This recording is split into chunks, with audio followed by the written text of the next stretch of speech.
Very good morning, ladies and gentlemen. We will be starting in just a few minutes. Requesting everyone to kindly enter the main hall, take your seats, make yourselves comfortable, and please do put your mobile phones on silent mode. Thank you so much. We'll be starting in the next few minutes.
Very good morning, ladies and gentlemen.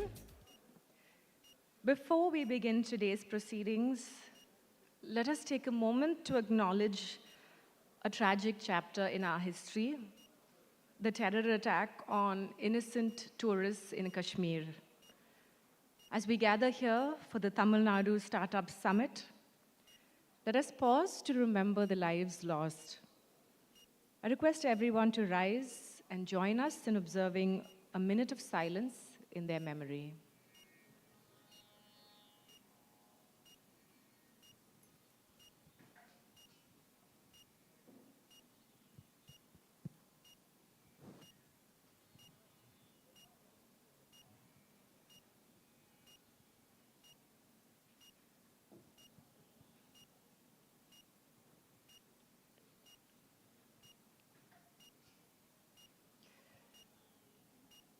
Thank you so much. You may be seated.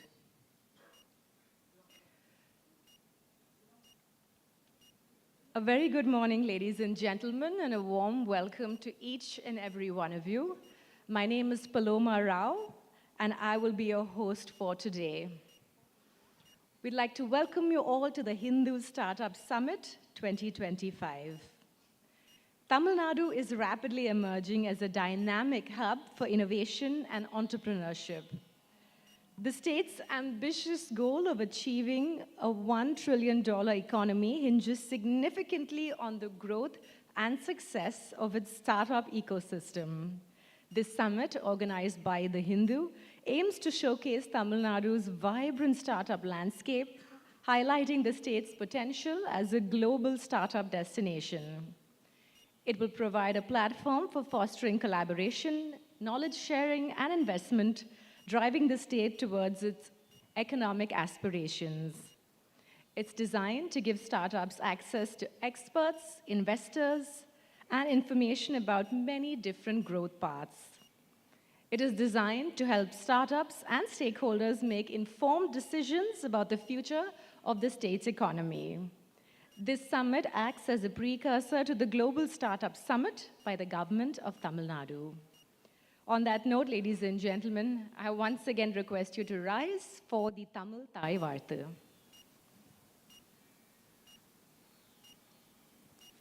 நீராறும் கடலுடுத்த நிலமடந்தை கெழிலொழுகும் சீராறும் வதனமென திகழ் பரத கண்டமிதில் தெக்கணமும் அதில் சிறந்த திராவிடனல் திருநாடும் தக்க சிறு பிறை நுதலும் தரித்தனரும் திலகமுமே அத்திலக வாசனை போல் அனைத்துலகும் இன்பமுற எத்திசையும் புகழ் மணக்க இருந்த பெரும் தமிழனங்கே தமிழனங்கே உன் சீரிலமை திறம் வியந்து செயல் மறந்து வாழ்த்துதுமே வாழ்த்துதுமே வாழ்த்துதுமே. Thank you.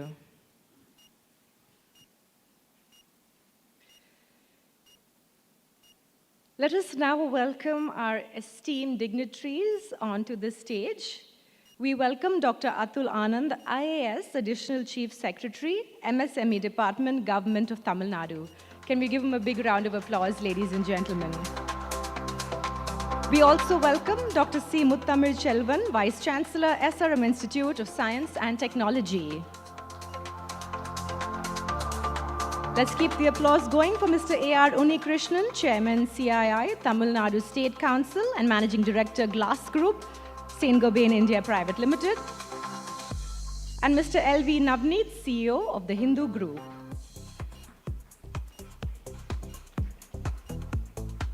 I now request Mr. L.V. Navneet, CEO of the Hindu Group, to formally welcome you all.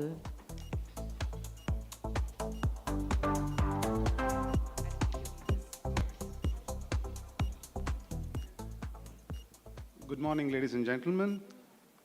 I am delighted to welcome you all to the Tamil Nadu Startup Summit 2025. an initiative by the Hindu Group, presented by SRM Institute of Science and Technology, co-presented by StartupTN and in association with CIFI Technologies. At the Hindu, we are committed to informing, engaging, and inspiring our audiences across multiple facets. And the intersection of tradition and transformation is one of those important facets. This summit is a natural extension of that mission, and today marks a significant milestone in our shared journey to foster innovation, empower entrepreneurs, and shape the future of Tamil Nadu's dynamic ecosystem. This is a platform where ideas meet investment, where inclusion powers innovation, and where tomorrow's change makers come together today. I warmly welcome our key dignitaries, Dr. Atul Anand, IAS, Additional Chief Secretary, MSME Department, Government of Tamil Nadu, and a proud parent as well, Dr. C. Muttamil Selvan, Vice Chancellor, SRM Institute of Science and Technology, and Sri A.R. Unnikrishnan, Chairman, CII, Tamil Nadu State Council, and Managing Director, Glass Group, Saint Gobain India Private Limited.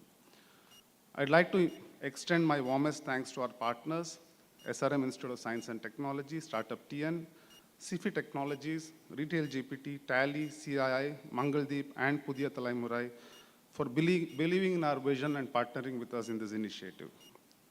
Today, we are privileged to have policymakers, educators, investors, founders, and students respecting the full spectrum of our innovation ecosystem. Your presence here affirms the spirit of collaboration that is at the heart of meaningful progress. On behalf of the Hindu Group, I welcome each and every one of you to this summit. May today be filled with insight, connections, and the spark of new beginnings. Together, let's build Tamil Nadu's future. Welcome once again, and thank you.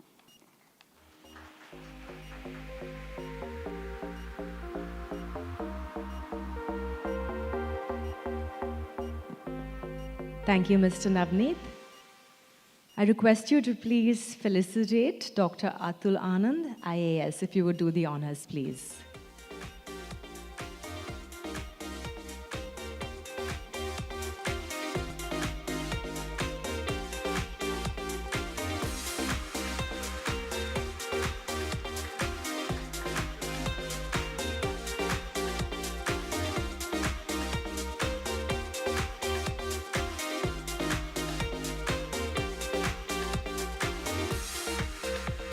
And I now request our keynote speaker, Dr. Atul Anand, IAS, to please address the gathering.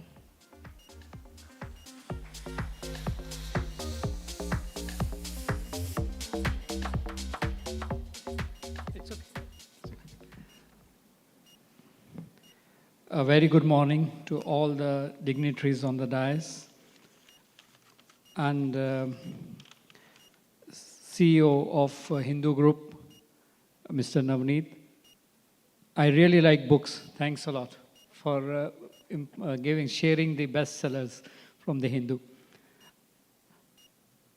The Vice Chancellor of SRM, Dr. Muttamil Selvan, CII Chairman, and Mr. Unnikrishnan, the CEO and MD of TANSIM, the dignitaries, the investors, the educationists, the startups, and above all the people who have worked to make this a big success, who have worked behind the screens, and those, I'm sure, who will be spearheading the startup movement in Tamil Nadu. I welcome you all. This is the combined effort of the Hindu and the TN Startup Summit 2025, which has been sponsored by the TN Startup. Now, let me tell you a few words about what has been the journey. We started with the TN ecosystem of startups in Tamil Nadu maybe in the last 4 years or so. We started with a small number of maybe less than 2,000 startups in Tamil Nadu. And over the journey of last 4 years, we have been able to reach a point of more than 10,000 in such a short time. From what we were, say, way back in 2020, where we were like an emerging state as far as the ecosystem is concerned, we have moved towards being the best performer as far as the ranking by Government of India is concerned. That speaks a lot about the potential of the state. And of course, we are on the path towards optimizing and converting into reality our all potentials. The journey has been multifaceted because on one hand, we have Chennai is known as the SaaS capital, software as a service capital of the country. We have got the medical tourism also. We have got agriculture startups who are focusing on drone-based. We have got AI-based startups also. So there is virtually no end. And of course, the deep tech as well. I'm sure you would be knowing that in this budget, we are focusing on the space startups as well. So that shows the potential and the positioning of the state as well as the ecosystem is concerned. And if we look at it globally, and I'm sure you'll be aware of the startup genome that assesses the startup ecosystem all across the globe. And according to their data, Chennai has scored 18th position in the Asian regional rankings in the Global Startup Ecosystem Report 2024. Of course, not only that, we are amongst the top 10 cities in Asia as far as the affordability of talent is concerned. So this speaks a lot about the potential and our target and goal which we have kept in mind.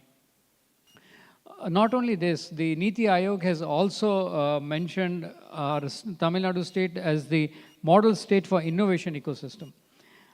One of the reasons is the multi-sectoral approach, whether it's agri-based, whether it's manufacturing-based, whether it's a deep tech-based, or even medical aspects, tourism as well, based on heritage also. So there are many startups who are working on this, how we can focus on the heritage of the diversified, rich state of Tamil Nadu, how we can get in touch with the investors and also incubators, so that it's a rich mix which will make a state, Tamil Nadu, as the hub of startup ecosystem in years to come.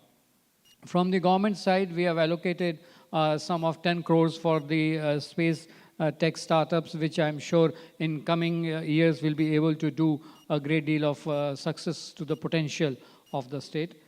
What it basically ecosystem means is the combination of academia, industry, entrepreneurs, all put together to germinate an idea, to monetize that, to get the necessary finances, and to make it a big success.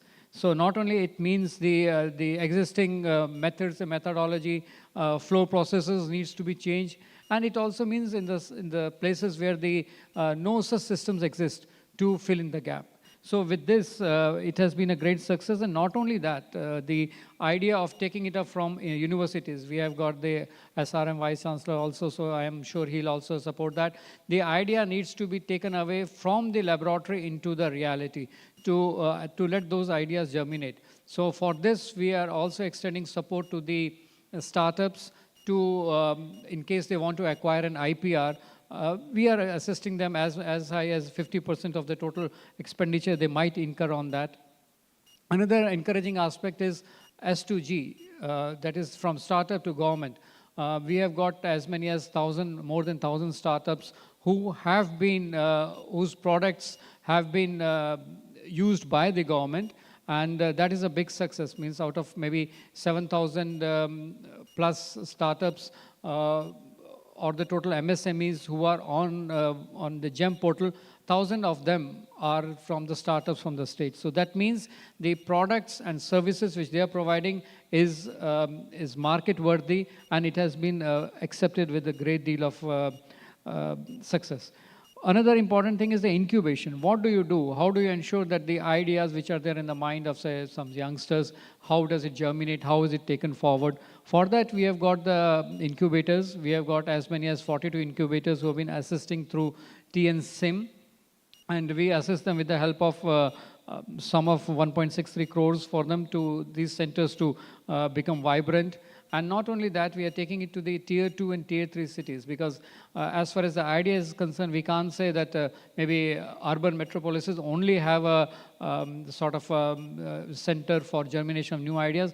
Rural Indias have also come, rural Tamil Nadu and tier 2, tier 3 cities also have come up with a great deal of successes. So in this, we are focusing on the pre-incubation centers. We are looking at the colleges, we are looking at the universities, so that we can have this pre-incubation centers who can help in taking the ideas and, as they say, catch them young. So with that focus, we are focusing on the tier 2 and tier 3 cities as well. We have got many channels. Of course, I won't like to take much of time. We have TAN Fund, which acts as a investor connect programs. Similar to that, we have to bring the startups and as well as the investors, venture capitalists to the same platform to see how is market worthy, and also to render whatever support is required. And I'm sure this is one such summit, and we'll have many more so that we are able to reach our potential and achieve. And this is one of the curtain raisers for the Global Startup Summit. And I'm sure with the collaboration of everyone here, we'll make this a big success. Thank you, and best of luck for future. Thank you once and all.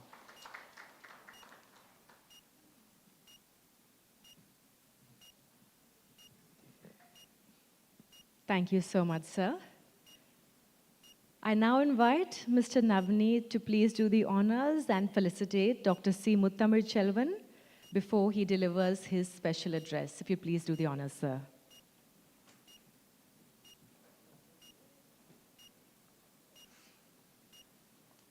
Can we have a round of applause, ladies and gentlemen?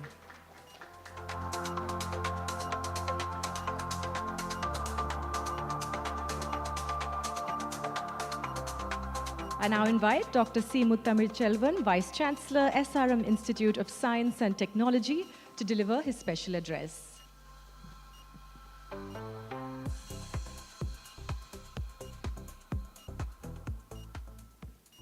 A very good morning to all of you. Esteemed guest for this Tamil Nadu Startup Summit, Dr. Atul Anand, Additional Chief Secretary, MSME, Mr. Unni Krishnan, Chairman, CIA, the host, Mr. Navneet, CEO of Hindu Group, the other distinguished members who are all the stakeholders of the startup ecosystem. As was mentioned by Dr. Atul Anand, we have a heterogeneous group. We have representatives from academic, industry, other startup ventures, investors, the list goes on. Unless we all come together, it's very difficult to have or create a good ecosystem for all the startups. In the next few minutes, from the academic perspective, I would like to share what are the initiatives that we are taking at SRM Institute of Science and Technology to foster entrepreneurship and innovation culture at SRM University. We operate on 5 areas. The first is AI for education. Today, AI is a buzzword. Education cannot happen without AI. So our focus is AI for education. We have started training our faculty members. Our target is to train about 1,000 faculty members by end of December 2025. And then on, we'll see a lot of changes happening in the teaching learning process. The second area of our focus is the need-based research. Research not just to publish papers, but how is it really useful for the community?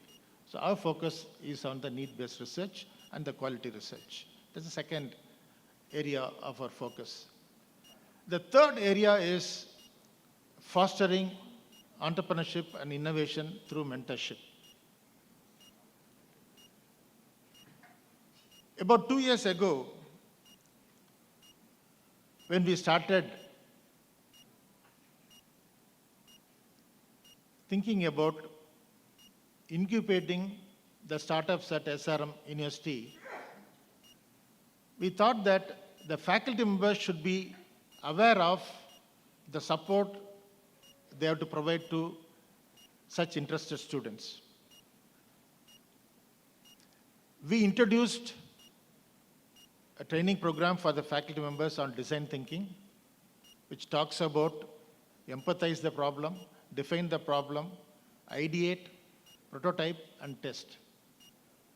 Close to 600 faculty members have been trained on design thinking course, and out of 600, about 200 act as resident mentors for all the startups in the campus.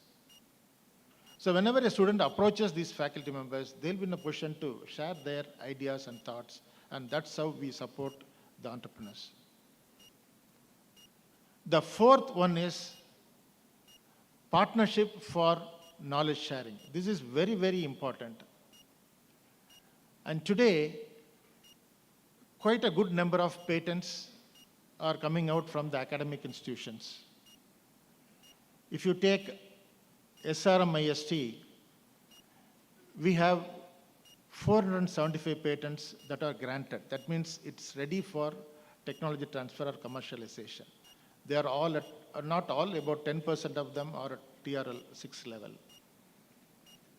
But unless we get some input from the industry, we are not able to proceed further. And therefore, we have started what's called as Industrial Research and Innovation Summit, where we invite experts from the industry and showcase all our inventions, all the patents that has been granted. And I'm very happy to share that some of the patents are moving to the next level in terms of technology transfer, and some of them are working on product development. It doesn't stop there. Some of the industrial experts also gave some tips to the investors that they themselves can become an entrepreneur. So such things are happening in academic institutions. The last one is the community engagement. You know that the present day students are not going to the villages, not really worried about the contribution that they should make to the rural area. We insist that the students should go to villages, identify the challenges that the villages face, come out with some tangible solutions. And if they give some tangible solutions, then probably we are thinking of giving some amount of credit in lieu of any open elective course. Now, all these 5 focus areas help our students to think differently and encourage them to become an entrepreneur. As on date, we have 45 companies incubated in the campus, and 11 have already graduated from the campus, and they are doing really well. Dr. Atul was mentioning about the pre-incubation centers. We do have a pre-incubation center, and if any other institution would like to incubate their companies at SRM, you are most welcome. So with this, I thank the organizers for giving us an opportunity to be a part of this Tamil Nadu Startup Summit, and we look forward to more such collaborations in future. Wish the program all success, and thank you.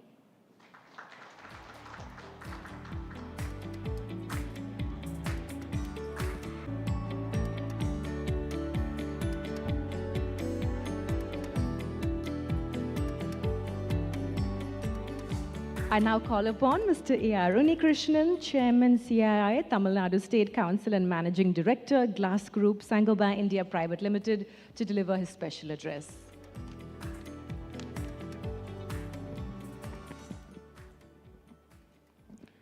Dr. Atul Anand, Dr. Muttamil Selvan, Mr. Navneet, all the startup entrepreneurs, ladies and gentlemen.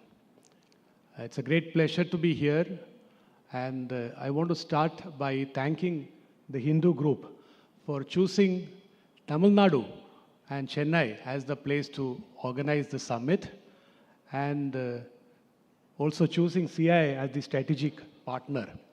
There are reasons why I'm saying that. While India claims to be the fastest growing large economy, I think Tamil Nadu as a state can claim to be the fastest growing large state in the country. So from that point of view, I think Tamil Nadu deserves, organizing events of this nature. It's not just that. I think Tamil Nadu's economy has got a wide spectrum of industries or sectors contributing to the economy. Around 30% of the state's economy comes from manufacturing, but the rest 70% comes from a wide cross-section of sectors, starting from agriculture to food processing, to services, to banking, non-banking financial institutions, to a wide cross-section of sectors are very well represented in the state. So that way, I think, for a startup, what you are looking forward to is really what problems to solve. So I think you have you will have no dearth of problems to solve in the state, the kind of spectrum of sectors that are represented in the state. The other reason is also that I think as a state and as a government, we see a lot of initiatives. As CII, we interact with the government of Tamil Nadu. We see many initiatives, be it StartupTN or ITNT. There are many initiatives supporting the startups, not just concentrated on the capital city, but across the state, in Madurai, Trichy, Salem, and so many other places, we see the action from the government. So from all that point of view, I think your choice of Tamil Nadu for organizing the summit is something which is really laudable. Now, why CII? CII, in a way, mirrors the Tamil Nadu state industry spectrum. We have around 1,600 members, of which 2/3 are from the MSME sector. And MSME sector is something which really requires a lot of support. I mean, largely many of those are even micro. And micro entrepreneurs are just one or two people running the entire show. And they have many problems, they do not know how to solve it. So many platforms that you can create from the startup ecosystem using deep tech, many other things can really solve a lot of day-to-day real issues for many of these MSMEs. So I think from that point of view, it's very important. The CII Tamil Nadu also has a same kind of a spectrum of membership. So we are from manufacturing, from services to healthcare to many other sectors we have. So it's therefore very, very relevant that CII is a strategic partner for this particular event. Now, therefore in CII, we have also formed in Tamil Nadu a panel on the startups. Now, there are 3 objectives mainly for that. And in fact, I can see Mrs. Sharmila Devadas, who's the co-chair for that panel, sitting here. So during the networking break, do connect with her, and I'm sure she will be able to help you from whatever CII can do for all the startups. There are three key objectives for this panel. The infant mortality in startups is very, very high. You start, but then you die very fast. So one of the objectives for this panel is how can we avoid that and have a 10x growth for the startups. So that is one. Second is really from a governance point of view. We see many startups, becoming large, but in that, childhood and the adolescence period, they don't learn the right practices of governance. And when you become an adult, you are with all not the right habits that you have. So governance is an important one. So how to help the startups to have the right governance platform. The third, I think, which is, I would also urge the Hindu and many other people who are connected with this event today, Chennai lacks the venture capital ecosystem. I think that's a bit of a gap that we have compared to a Bangalore or any other large city that in India.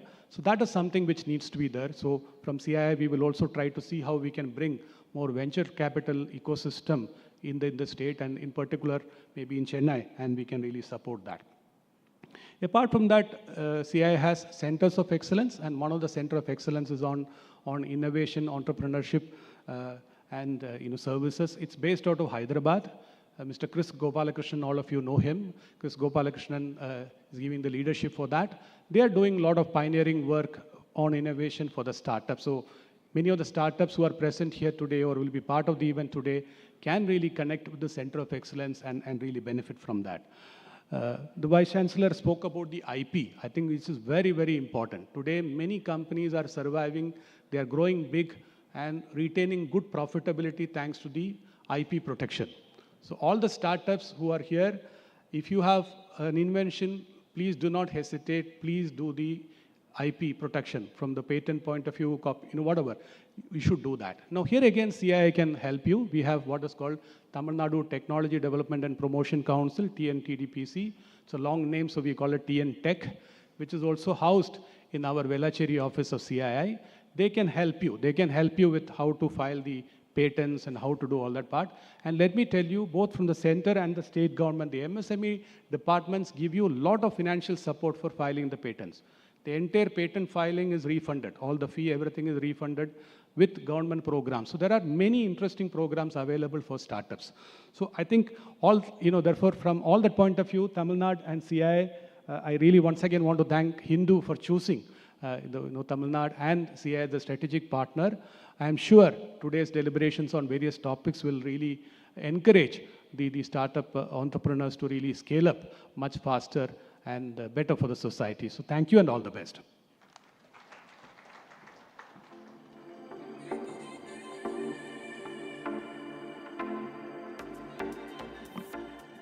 Thank you so much, sir, and a big round of applause for all of our dignitaries on the dais. Thank you for making today extra special with your presence. We request you to please have a seat in the front row and enjoy the very, very insightful and engaging sessions that we have to follow today. To our audience, I'm sure that you're already aware that today is power-packed. We have multiple discussions, there will be sharing of insights, and of course, we're also looking forward to audience participation. We have panel discussions and fireside chats, and we're looking forward to hearing your thoughts, ideas, and questions as well. So without wasting any more time, we will dive straight into our first panel discussion for the day, which is building a diverse startup ecosystem focusing on inclusion and gender equality. I'd like to start by inviting our moderator to take the stage. We have with us Ms. Ramya Kannan, Chief of Bureau, Tamil Nadu, The Hindu. Can we give her a big round of applause, ladies and gentlemen? And joining her, please continue with a round of applause for our panelists. We have Dr. Subalalita.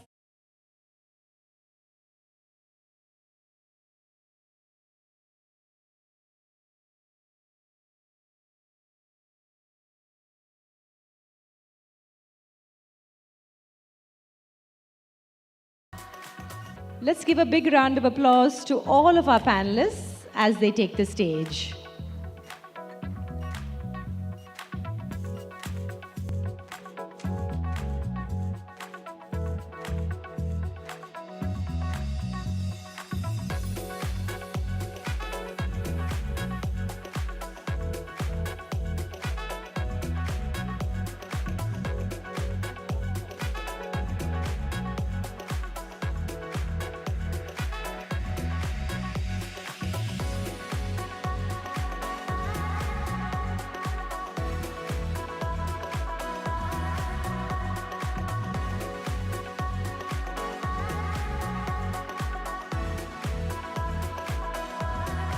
Ramya, over to you. Good morning, everyone. Welcome to this excellent session that we have today. In fact, the whole day's proceedings are bound to have an impact, believe it or not, on the future of how our economies move. Because if you look at it, startups are the growth engine of today. And it's, millions of people with small startups, medium startups, and large scale, which then grow into large scale units, are going to drive the economy of today. And I'm thrilled that, we are starting with a session that brings in the key and core principles of inclusion, diversity, equity, and inclusion. And I think to start with a session like this is to lay the groundwork for something very, very key. We have an eminent batch of panelists here today whom we'll hear from. But I just want to set a little bit of context. We're looking today at diversity, equity, and inclusion from sort of a dual angle, from a double-barrel gun. One, that it is not merely a moral imperative to ensure diversity in our startups, in our industries, in our businesses, but also the very idea that as a business, we have to be catering to the larger audience. People who have been historically wronged, or communities that have had a systemic sort of disability. We are here today, we are going to look at, during the first session, at how these two aspects are absolutely crucial to our functioning, to boost the growth engine itself. So when we look at catering to vast groups of people, we have a number of groups, women, we're looking at the disabled, we're looking at marginalized communities, we're looking at the needs of a vast group of people, not only catering to the majority where, profits are guaranteed. Profits are significant in a startup, like who doesn't like some money coming in for the effort we put in? But the idea is to ensure that we also take care of the needs and requirements of these communities. The second idea of having diversity within our organizations simply makes more business sense. It is today very strange that, affirmative action, technically originated in the US, and they seem to, be giving it up for whatever, deluded reason. But there is adequate proof that it is affirmative action. It is action taken cognizant of the problems that are existing in our society. It is this kind of action that has actually impacted communities, that have propelled communities ahead. So this is something that we will keep in mind as we go through with our deliberations for today. We are sitting in Tamil Nadu, and we are partnering with TN Startup, which is a government enterprise. We are sitting in Tamil Nadu, which boasts of the Dravidian model of governance, which is inclusive growth. And so I think with these introductory words, I would like to pass on to my panelists.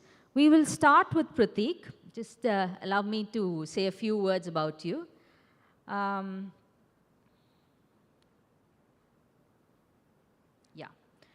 So today we have with us first Dr. Prateek.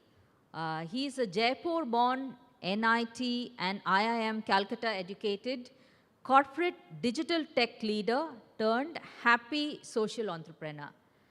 So glad to hear that from you. He gave up an 18-year-old career in the IT industry to start the second innings of his career, where he embarked on a journey of establishing the largest AT innovation ecosystem in India for the promotion of empowerment of people with disabilities in the spheres of learning, livelihood, and living. Currently, he is the CEO and founder of ATF. He is establishing the largest AT innovation ecosystem in India, and under his leadership, ATF has developed a vast network of over 450 plus AT startups and impacted the lives of over 1 million individuals with disabilities. Mic is yours, Prateek. I think there's a mic right next to you. Or if you want to use the stage, So this, our panelists will be making short presentations today, which is why this odd, rearrangement of seats there. It should be up on the screen.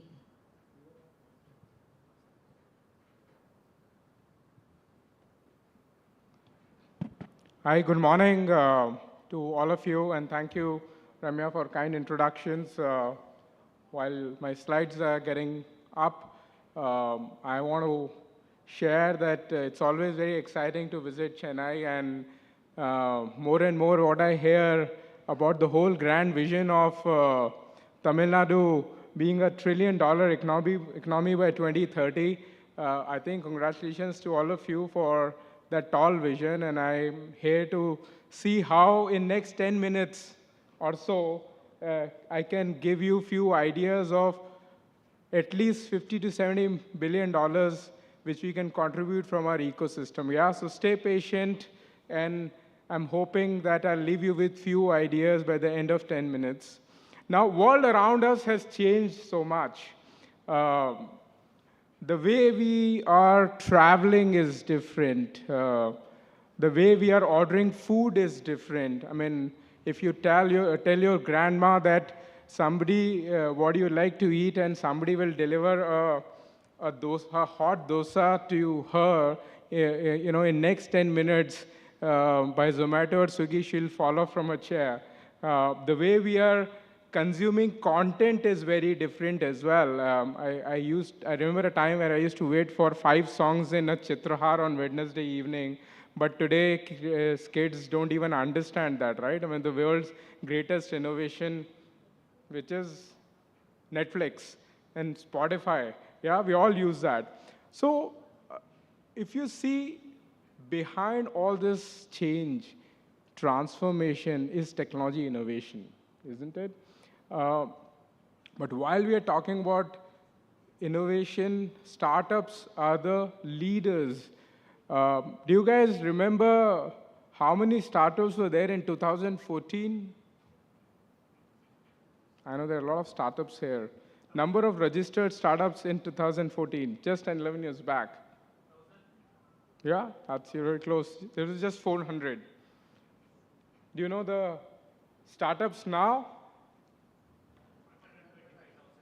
It's 160,000, 1.6 lakh startups. What just happened in last 10, 11 years? We have changed the whole economy. We have changed the whole ecosystem. And while we talk about so many startups, obviously, the previous speaker also talked about the mortality. But I think what we are seeing is an amazing transformation, which is very startup-led and technology-led as well. Yeah.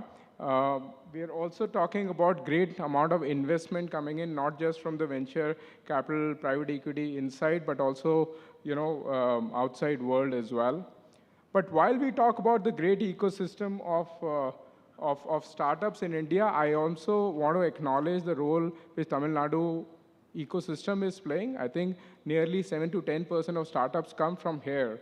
And I think it's a great ground for innovation. I mean, I'm sure SRM University is taking the lead, and IT Chennai is taking the lead, and several other universities. Groups like Hindu organizing this kind of conferences are, I should definitely pay gratitude to you guys, Ramya, and the entire team of Hindu, because I think what you're doing is creating that platform for the dialogue, which is significantly important as well. There are several initiatives which I learned, which are happening in Tamil Nadu, so it's very heartening to hear that. But there is an issue, and the issue is of a missing billion. Who are these 1 billion people? These billion people are people with disabilities. In the world, we are talking about 1.3, 1.4 billion people with disabilities. In India, we're talking about somewhere between 80, 90 million people with disabilities who do not get the equal footing like you and I. They never get a chance to learn better. They never get a chance to find those employment opportunities. 80% of people with disabilities who are skilled never get an opportunity to get an employment. And the rest 20%, most of them are in formal sector. There are issues of access to healthcare.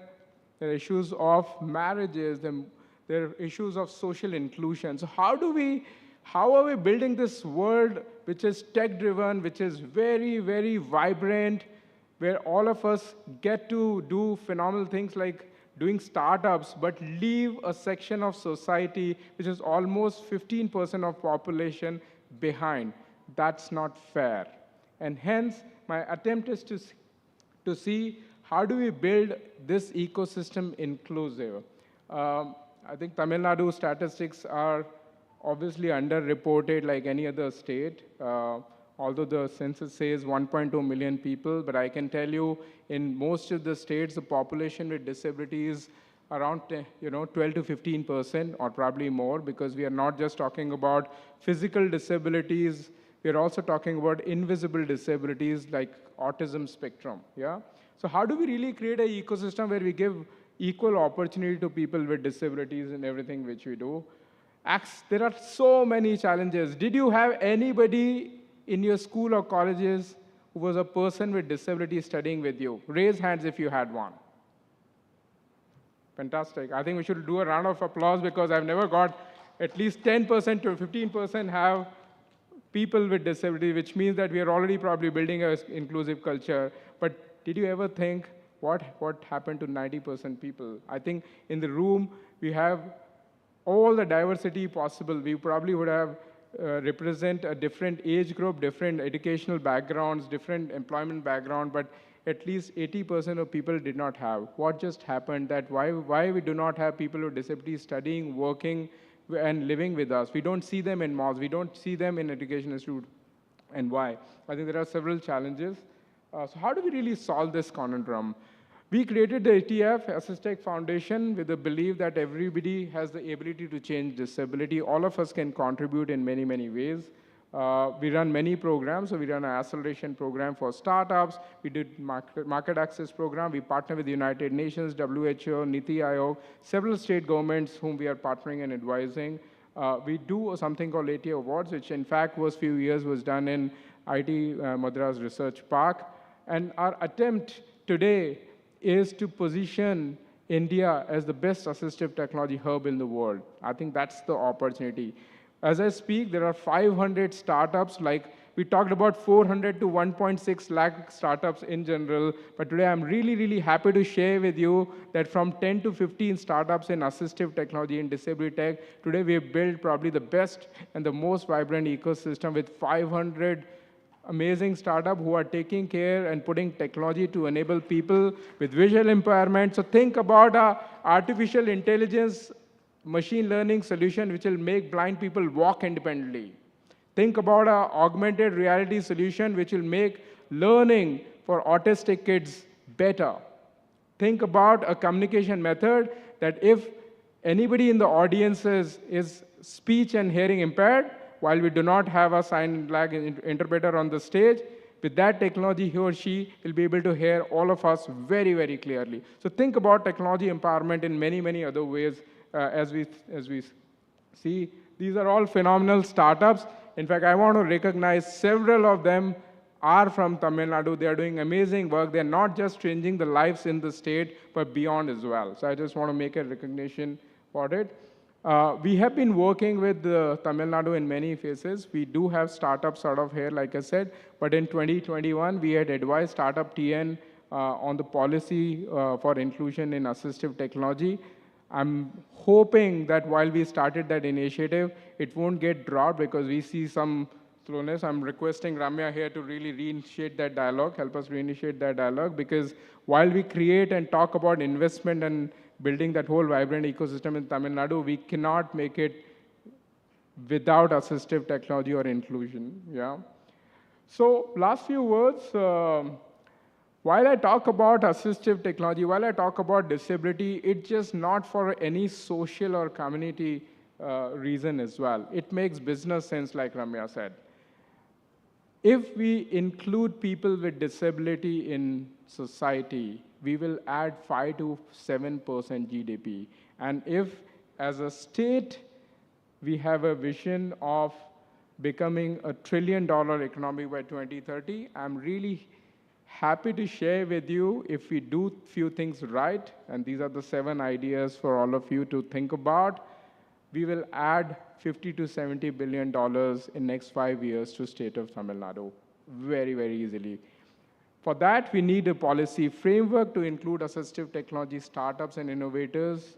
We need investment in innovation. Each university like SRM has to focus not just for commercial startup, but also helping inclusive startup or impact startups. We need investments. While we have a vibrant ecosystem which we built in Bangalore and Delhi, we're very happy to help the state to build an impact investor side of the investment councils. We definitely need a lot to On the market access, you can build amazing startups sitting in Chennai, but people with disability live in, 70% of them live in rural areas. So how are we going to really give them devices, and hence market access policies are required. You need a lot of infrastructure, accessibility. We need manufacturing, which probably is, Chennai is the best in the country. And also we need a lot of research in the areas, especially in the autism spectrum and cerebral palsy, or the invisible state.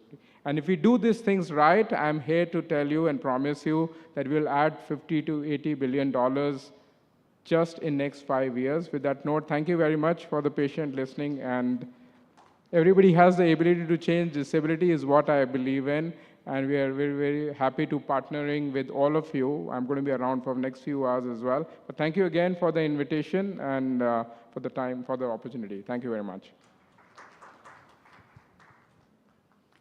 Thank you so much, Pratik. I think that sets the tone and the tenor for the rest of the event. Now I'd like to call our partner, a representative of our partner for today, Dr. Subhalalita. She's a professor at SRM Institute of Science and Technology, Chennai, in the Department of Computing Technologies. She has 18 years of academic research and industry experience, and she's also the founder of First Language Technologies Private Limited, a startup that focuses on building AI-based solutions. She was listed in the top 2% of world scientists in the year 2024 by Stanford University in the field of AI. She was also listed in one of the top 50 women startup founders in India by the CII and PwC in 2023. She was awarded the Young Scientist by the MIT WPU University, Pune in the year 2022. Over to you, ma'am. Just a note, we will have time for questions once all the presentations are over. We're also doing presentations today because we believe in being inclusive, so that you're not just listening, but you will also be able to see the presentations online. Over to you, ma'am. Thank you so much for that introduction and for the opportunity as well. A very good morning for everyone present here. So meanwhile, so my PPT is on. So I think our Vice Chancellor has already set up the context. So maybe like I'll add a few more flavors from my perspectives. So in the inclusion perspectives, I would like to add the academia perspective here.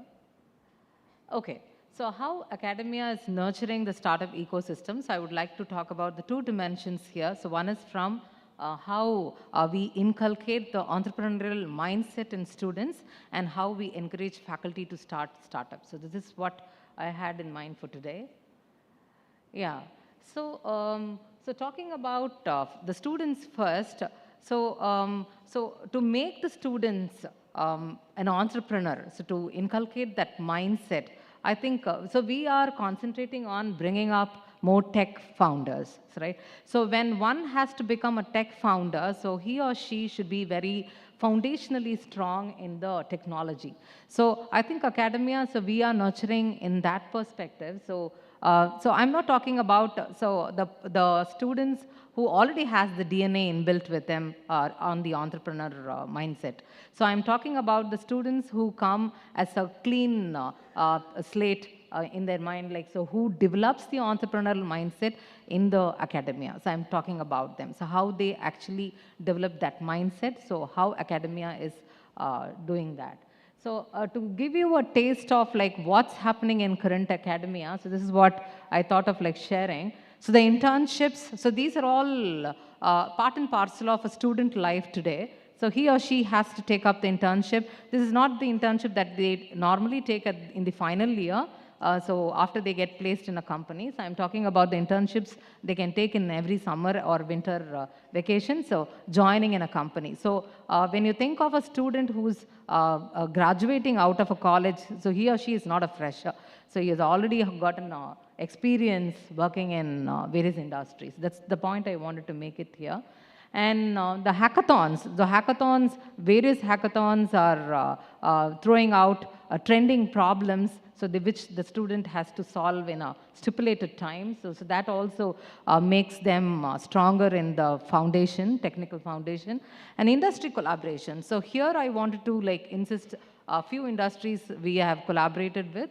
So that is a picture that's taken from our iOS development centers, which is first of its kind. So with our student faculty team. So this is a triangular MOU we have with Infosys and Apple. So SRM takes care of the infrastructure, whereas the Apple gives the systems and Infosys takes care of the internship. So where the students are actually encouraged to develop app and release in the App Store, and they are encouraged to commercialize. So that's how this industry collaboration. And one more industry collaboration that we have is the Samsung Prism. So that's been going for, I think we've crossed more than 6 years with Samsung Research and Institute Bangalore, that is SRIB Bangalore. So wherein Samsung SRIB gives us trending worklets problem related to the technology. And then we will have a faculty mentor from our side, and the student team will be formed, and it will have a time frame of 3 to 6 months. So we will interact continuously with the Samsung mentor, and we can bring up patents and publications. Project-based courses, so for instance, in the last semester, I also took machine learning, which does not have the theory exam, learning by doing. So students do those project-based courses where we don't focus much on theory. Of course, theory is there, but the more focus is on the projects.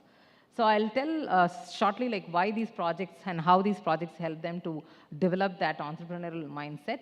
Industry supported electives, for instance, we have industry personals taking the courses, like PayPal now taking courses on cloud services. So they'll be handling the courses for a few semesters, and our faculty get trained, and the upcoming semesters our faculty will take up those courses. So this also have a very, very strong association with industry, so the students will have. And the entrepreneur, and these are the initiatives from the our Directorate of Entrepreneurship and Innovation. So they have design thinking. I think our Vice Chancellor sir spoke about that. And minor certificates in entrepreneurship. So this is all setting a stage to the students to develop that entrepreneurial mindset. So that's what I wanted to talk about. So since I spoke too much about the projects, I wanted to just, this is how the projects in academia will look like. So all the projects that I'm not talking only about the final year projects. So all the projects that we do right from first year, we'll just categorize them into research and product based. So research based, they will have their own flow, they'll go for research publications of funding. But product-based are getting trending these days. They go for patent. So thanks to our Directorate of Entrepreneurship and Innovation, they take care of that. And commercialization. So I'm not trying to paint a picture that all the students are converted into, having the startup mindset. So we know the percentage is still less. So even out of the student community, the percentage is still less. But what I'm trying to convey here is that the word commercialization is now spoken by most of the student community. That's the positivity I'm seeing. Because in earlier days, when a student demos his or her project, so they will just show the analysis and the experimental outcome. But these days, they just add one more step that how it can be commercialized and whose problem they are solving. So, and to cite about the students, so they are fearless. So why the students should be heavily included in the startups ecosystem is that they are fearless and they are highly creative. So they are not like the other founders, startup founders, they're not looking for funds. So they're all typical problem solvers. So we can definitely tap their potential. So that's what the point I wanted to make. Yeah, so these are the internal funding support that we have in SRM. So Selective Excellence Scheme and Multidisciplinary Project Fund. So that is given by our Faculty of Engineering and Technology. So thanks to them. So Selective Excellence Scheme gives the maximum slab of 5 lakhs. So to productize the student idea. So from the ideation, they can convert their idea to projects. And multidisciplinary, so since our university is a multidisciplinary university, so we can collaborate. When we collaborate with the other discipline, we have hospitals and we have mechatronics department, mechanical departments. I'm from computer science. So when we collaborate and they give projects like, they give fund. So there's no maximum slab for that. And the other funds are coming from our Directorate of Entrepreneurship and Innovation, New Gen Fund, and Startup Seed India Fund. So I'm sure like everybody knows about that. So that's, so New Gen Fund is for the before we incubate, and so when the student is actually coming up with an idea which is about to, which has the potential to be converted as a startup, so that New Gen Funds takes care of that. So yeah, so this is what I want to talk about. Yeah, so and then finally, I want to talk about the faculty startups. So thanks to SRM for encouraging us to start the faculty startups.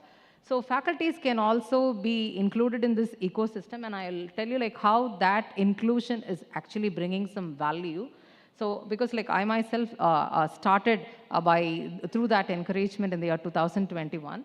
So how these are happening? So when a faculty is, most of our faculty, like we spend, 4 years on our UG and then 2 years on PG and 5 to 6 years on PhD. So we are too much aligned towards a particular research domain. When we look at all the faculty startups, it is very much aligned towards a research domain. So for instance, so mine is towards AI, and we have Nagamani Amai from food processing. So she has a startup, so which is about the healthcare supplements, customized healthcare supplements for varied age groups. And we have Bhagyalakshmi from electronics and instrumentation, so who has come up with automatic disposal of sanitary pads, which is successfully installed in our hostels.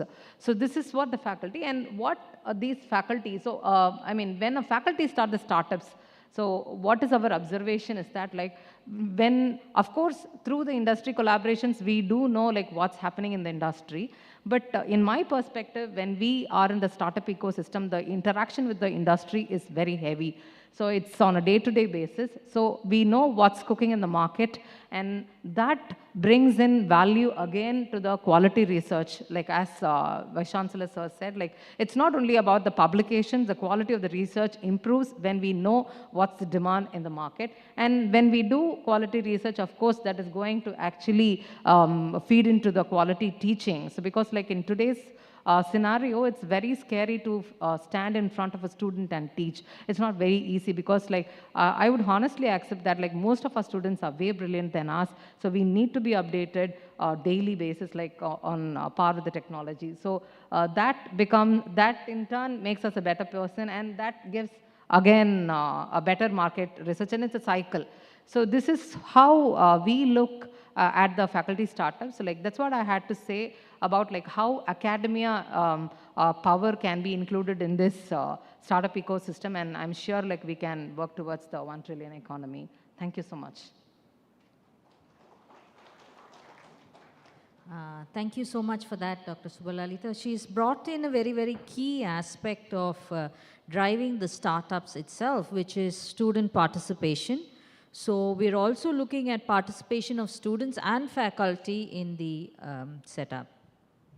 So as you can see, this is a very gender diverse panel, and our next speaker is a woman in STEM, science and technology, and we're talking about Dr. Jyotirmoyi Dash. She's the founder and director of Terra Lumen Solutions, India's pioneering terahertz technology company, established in 2019. She earned her PhD in photonics from CSIR, CEERI, Chennai, where she contributed to setting up India's first dedicated terahertz lab. Her academic journey includes filing 3 patents, publishing over 30 papers in international journals and conference proceedings. Her initial research focused on utilizing terahertz technology for cancer detection, particularly in identifying cancer margins during surgery. Recognizing the broader industrial applications of this technology, she founded Terra Lumen with a mission to develop affordable, indigenous terahertz devices for non-destructive testing in various industries, including aerospace, automotive, and pharmaceutical industries. The company has garnered support from prestigious government initiatives, from the Department of Science and Technology and BIRAC, BIG from the Department of Biotechnology. Additionally, Terra Lumen was a winner of the Pfizer Innovation Program, which aids high-quality startups through product development services and market access opportunities. Over to you, Dr. Dash. Thank you so much. Very good morning to one and all. Happy to see you here, and thank you so much for inviting me. Ramya, I'm saying I'm the right fit for this, the reason being the diversification. What you said, diversification is not about only men and women. I'm a solid example of it. Coming from Dr. Atul in the very first session, he said, diversification means we should come from tier 2, tier 1 cities as well. So I am the example there because I came from a tier 2 city, which is not in Tamil Nadu. It's eastern part of India, that is from Odisha. Coming from there and building a startup, successful startup over 5 years in Tamil Nadu, building the ecosystem who helps you, who supports you at every phase of life is what diversification means. And that is what Pratik said, Tamil Nadu state of government, they have taken the initiative last 5 to 6 years, and we startups like us, we get greatly benefited out of it. So diversification is also means a company, as the country or the state, we need companies from various types, starting from SaaS-based startups. We also need manufacturing startups, like country we have to grow.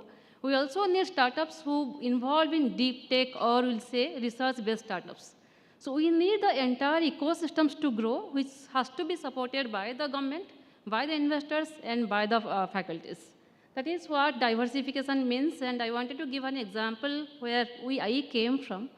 Yeah, so I am Jyoti. I am the founder of the company. India's only and first warehouse company, as far as I know, till today. We'll go to this slide, please. So just wanted to say why I am giving my background. I came from a very small city in Odisha, and this is a state government school, which is my very schooling has been completed. Came to one of the very government college, one of the pioneer college in Odisha. Again, my BTech is from there. Came to Tamil Nadu, which was very open to all of us, and I have joined CEG Anna University as my master's. And then from there, joined to IIT, came back, and then started PhD in CSIR City. Not only there, after that, how it all started, I was thank you, Vice Chancellor, SRM University.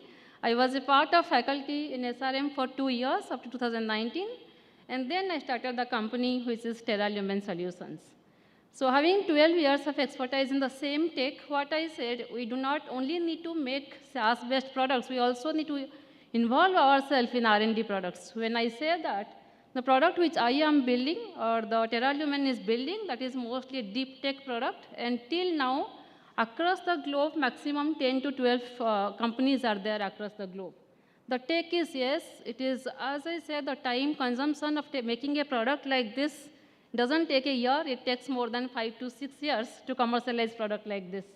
And therefore, we need the diversification, inclusion, and support from the entire ecosystem. We need the support to build a product like this whose lifetime or go-to-market time is very much longer. And we need that confidence, that support from the ecosystem. That is what I wanted to say diversification means.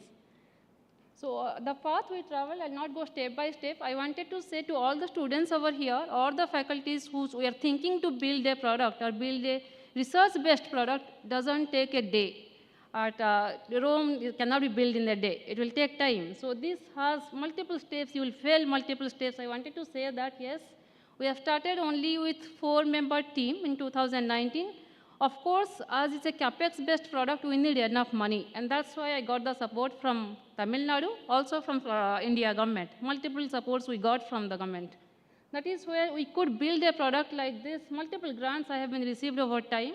Would like to acknowledge and thank you everyone who have supported till today. And proudly say that we have commercialized the product now. And we are, as I said, only one company in India. And now we have 16-member team. And we have launched our 2 products last year. And we have commercialized successfully. And it took 5 years of time. So this is where we are now. I would like to recognize each and everyone who has helped us, including Government of Tamil Nadu, StartupTN, also including Mentera, including Pfizer.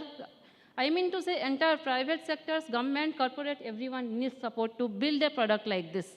And yes, I'm fortunate enough to got the support from the entire ecosystem. Yeah, I do not want to go too much in detail at technology. The technology we built is a very deep tech, having diversification applications. There are many applications we cater into biomedical, healthcare, industry, and research organizations. These are few early customers we have. We have supplied to GE, we have supplied to Bhabha Atomic Research Center. We are also to JNCSR and DRDO SSPL. Now we have customers from ISRO and DRDO. So though, yes, that 5 years was painful, but at the end it is, yes, that fruitful what we have done the effort till today. These are various products. I don't want to go detail, but yes, we could build it. We have a long pipeline up to 2029. Would like to acknowledge all the grantees who has helped us, including, as I said, Startup Tamil Nadu from day one. We also got various investors. So would like to say, yes, for investors, we need support from you. It's because it doesn't take the go-to-market lifetime is longer for here. And here, yes, we need collaborations from the students. We are looking for or seeking for students, faculties, and the entire ecosystem here. Thank you. Thank you so much for that, particularly because, she is herself an inspiration for multiple aspects of this diversity question.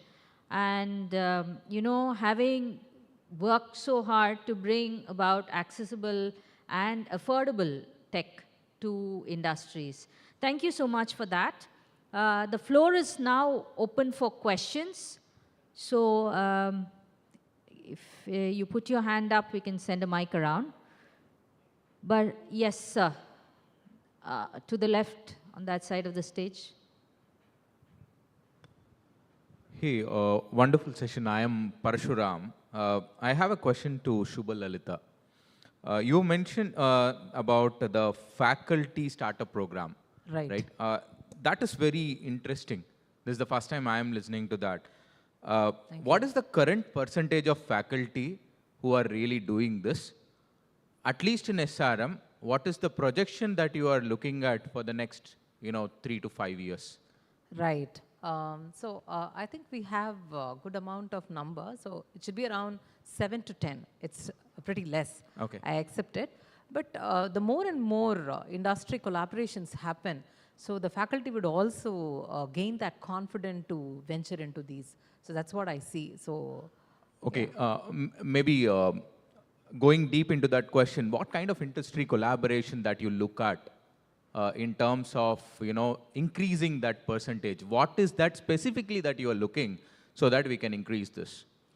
Yeah, sure. So like I cited about the Samsung Prism, right? Like Samsung Prism gives us the problem statement. So what's cooking in the market today? So maybe like Apollo Tires is another example. So whatever they have some R&D problems, so they give that as a R&D workload to us, so to the students, and our faculty is also mentoring that project.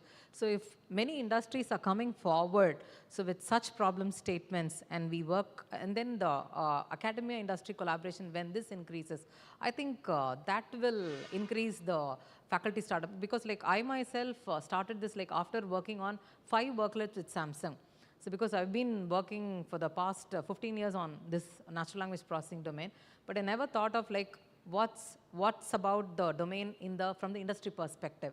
So once I tasted that, okay, so why not I? So that's how. So I think the same should happen with the rest of the faculties as well. Sure, ma'am. In fact, I want to get in touch with you and work on this further, because myself and my co-founder are looking at that space, especially in the college area. We'll be happy to. Thank you, yeah, ma'am. Thank you so much. The next question to Jyotirmay, if I may continue. You also, ended your note saying, we are looking for a lot of support. Can you elaborate on that? So what I said, when we build a product, it is a single woman or single man cannot build a product. We need support when you make a mix of hardware, software, where Pratik said AI. There are many things which goes into the compliance we have. And at the end of the day, human resources and finance. So this entire system or the entire bucket of inputs or collaborations is required in every part of it, when you're building. So that is where I'm saying the support from other companies, let's say we are building a product which needs a robotic partner to that. So I can look for another company who is building and collaborate with them. We cannot build everything at a stage. Similar for the electronics. You are building the electronics, but you need someone who can build the PCB. Is it not? So that is where I said we need partners from every stage, from everywhere. That is what I wanted to say. Thank you. Yeah, sir. So regarding the final year projects, how many final year students projects, how many new ideas have come? And then if there is a failure, do you also give that failed product completion certificate? Sorry, can I have the... No, final year projects for engineers, Right. you will be doing a lot, everybody has to do it. Correct. So how many new type of some inventions, something to do energy, electronics, and have come out of SRM? And then if there is a failure in the, do you still allow that to paper to? Yeah. Okay. So completely, yeah. So that's a valid question. So I do not know about the other domains. Like I'm coming from computer science, maybe I'll talk about that. So all the inventions definitely will have a failed outcome. So this, because like we are playing on the technology that is recently come. When you just take this large language models, right? Like in the entire globe is still experimenting it. You accept it, right? So we cannot expect the successful outcome of the project, but still we will allow that. So definitely, yeah. Did I answer your question? Yeah, thank you. Okay, my question is to Jyotirmi. So first question is that you are having a well-established job and all of a sudden you decided to leave that job and continue the entrepreneurship. How tough or how easy it was to take that decision? I would not say it is easy. Of course, it is tough, but it is feasible. Yes. So yes, having when you have an established job, when you are having the end of the day salary is there on the day one, and when you are going to a venture, when you have to earn salary for your employees, definitely it's not easy. It is difficult, and you need that consistency and dedication. I do not expect on the smartness or intelligence. Rather, yes, I expect the patience and consistency. When you build a product, you build a company, that means you are building an organization. That's why I say we are building an ecosystem again. And that is where it is definitely tough. Today you will be happy and tomorrow you you are crying and coming back. And multiple times you will think that, yes, I'm going to close, why am I doing this? But the answer to this is consistency and patience. I think the entire audience will agree to me. And the second part of the question is that you being innovator, because you have done PhD and everything, and all of a sudden coming to the startup ecosystem, you have to make a pitch deck, you have to convince your investor, then go to market strategy, and all of this, how you have transformed yourself from an innovator to an entrepreneur? Thank you. Yeah, I think all of us, if being an academician or if you're being in research, you will face the similar problem. It came to me also. My first few year pitch decks were always much more research oriented. Today you see my deck is, there is no technology, it took 5 years of time to come here, but first 2 years to any investors I used to pitch, this is the feedback, you are speaking research, you are not speaking about business.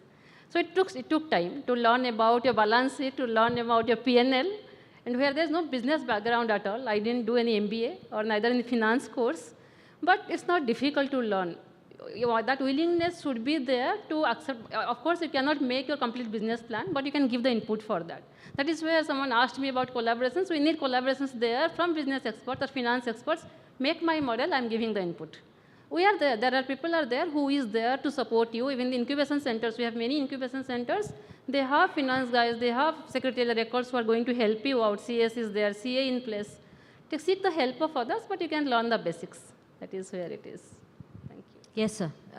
Ma'am, okay, yeah. Go ahead, ma'am. Respected guest, thank you so much, Hindu, for this wonderful opportunity. I have a question for all four of you. This particular theme, inclusion and gender equality, is a part of UN SDG.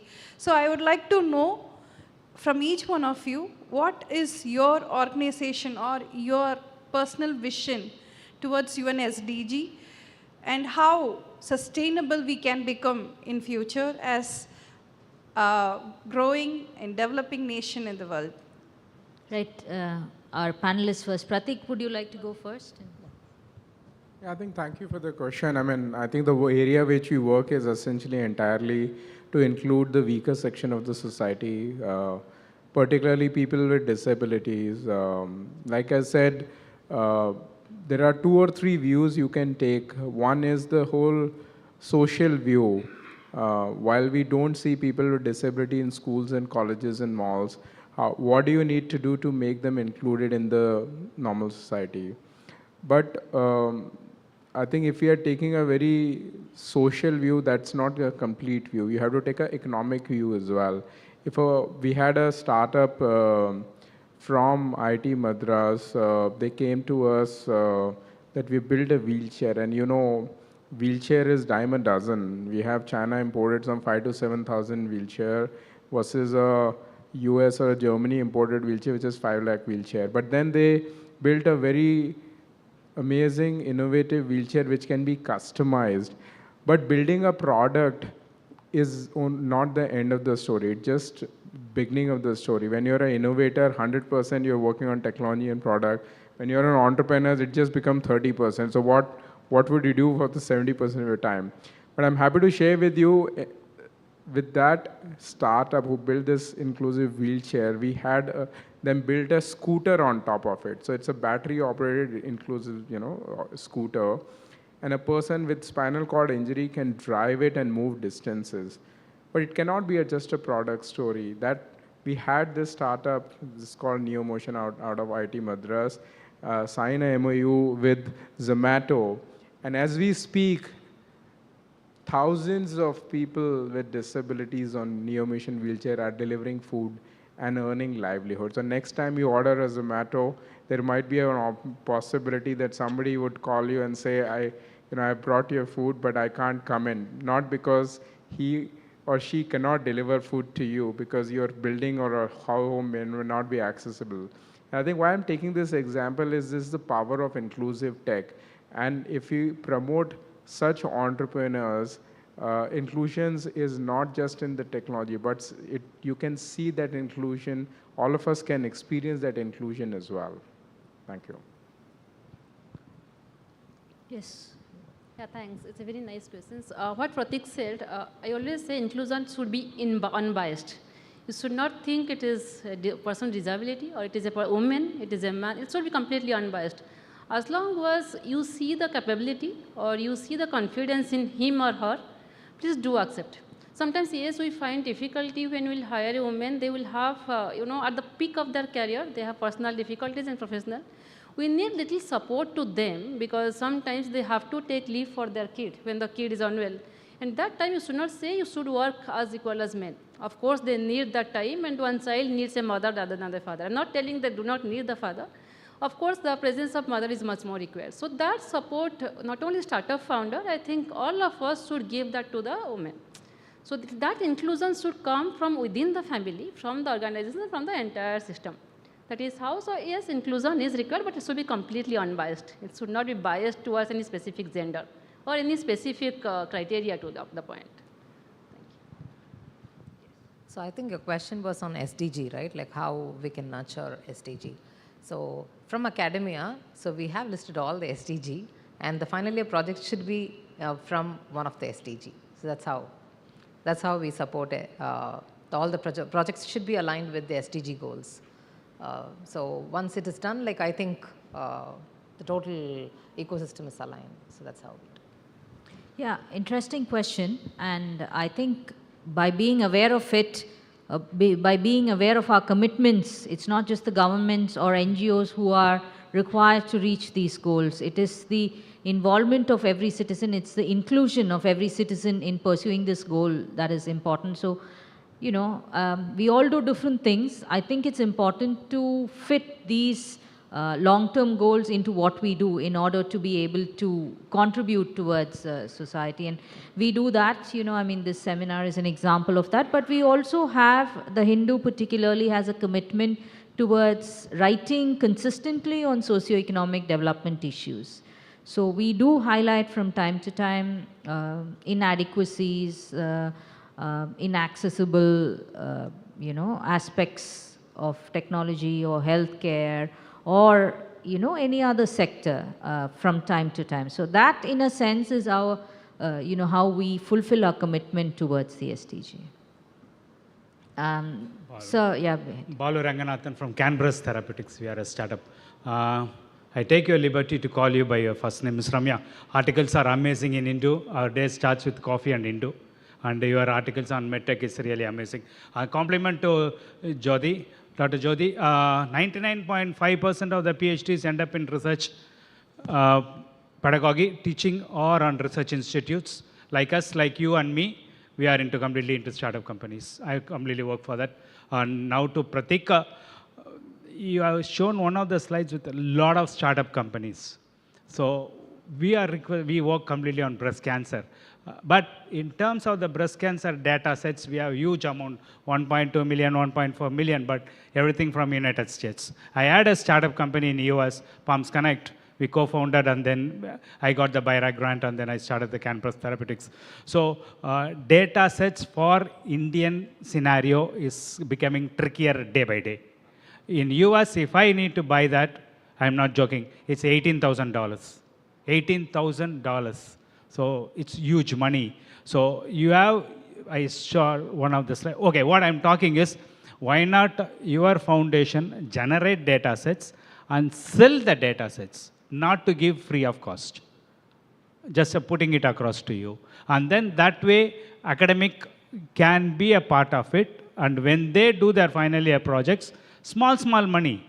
I'm not asking thousands of dollars. Say something like 1,000 rupees, 2,000 rupees. For that pricing, you sell the data so that they know the value of the data, because we are now struggling to have a breast cancer data sets, especially for Indian scenario. I'm not finding fault with anyone. We need to generate our own data sets because we are going for survival prediction of breast cancer survivors. Those data sets of the United States, I cannot predict it for India. So we are working out that, and then we applied for a lot of funding, all those things, to generate the data set alone. Your thoughts on that, please, Mr. Pratik. Thank you for, it is a real issue. Thank you for bringing it up. There are 3 ways you can solve the data set issues today. First is through partnerships. I'm sure it's costly to buy the data world over. Exactly. But world is changing, like I said, and through partnerships with organizations like WHO and United Nations, and we are happy to connect with you as well. Some of those data sets can be accessed. But more important point which you're trying to raise is the Indianized version, the local data set. The languages are different, the personalities, the socioeconomic backgrounds are different. And I think those data sets can be produced by 2 ways. One, like you said, involving universities like SRM. There are a lot of groundwork that needs to be done. There are tons of program by, for example, Office of Principal Scientific Advisor is now setting up rural smart village centers. And they are going to be the gateway in working with the primary healthcare centers to generate a lot of data sets. So you can leverage some of these initiatives to get access to data set. And third, I think the just brilliance of technology, AI can itself generate, if you do the, some of the prompts right, AI can itself generate, not in all scenarios. I'll give you one example. If you are speech and hearing impaired, one of the attempts by a startup was to have a virtual bot which can do sign language real time. So if you're in a call, if 3 of us are in a call and the third person is speech and hearing impaired, he or she cannot follow what you and I speak.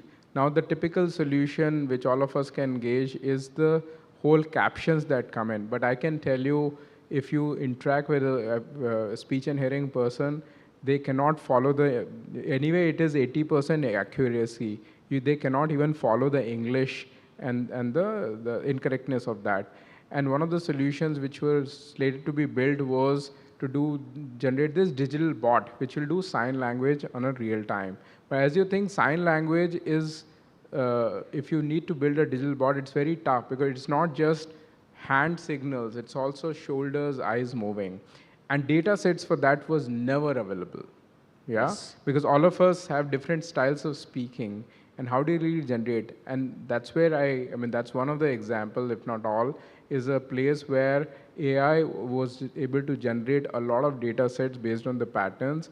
And today, that startup out of Bangalore has cracked something which some of the larger companies like Microsoft hasn't been able to crack. They are a commercial startup today, and they're solving a very important problem for people with speech and hearing impairment, which is the communication with all of us. Just only 1 minute, I'll take more, not more than that. To Prof. Prof, we have huge amount of data sets. That is, correct, for one patient, we have at least 50, at least minimum 45 to 50 variables. Something when she got her cancer diagnosed, what age, what is her marital status, when she attained her puberty, whether breastfeed, lot of parameters are there, only for United States scenario. So as an academician, and also you are a startup person, startup guy, so some point of time, if we start working on that to generate, assume even for Tamil Nadu-based breast cancer, example, correct, breast cancer, not necessarily breast cancer, autism, anything for that, but huge amount of variables need to be there. Correct. Just with the small variables, 10 variables, 15 variables, we are not even able to find out which one is significant here. So this is what I want to put across to you people. Thank you so much for really giving me this opportunity. Thank you. Thanks a lot. Someone. Hi, good morning, panelists. It was a very interesting discussion. I have a couple of points. So one, I appreciate Dr. Jyotirmay's point and the perspective. But probably the discussion and the topic is because there has been historical imbalances of gender and inclusivity.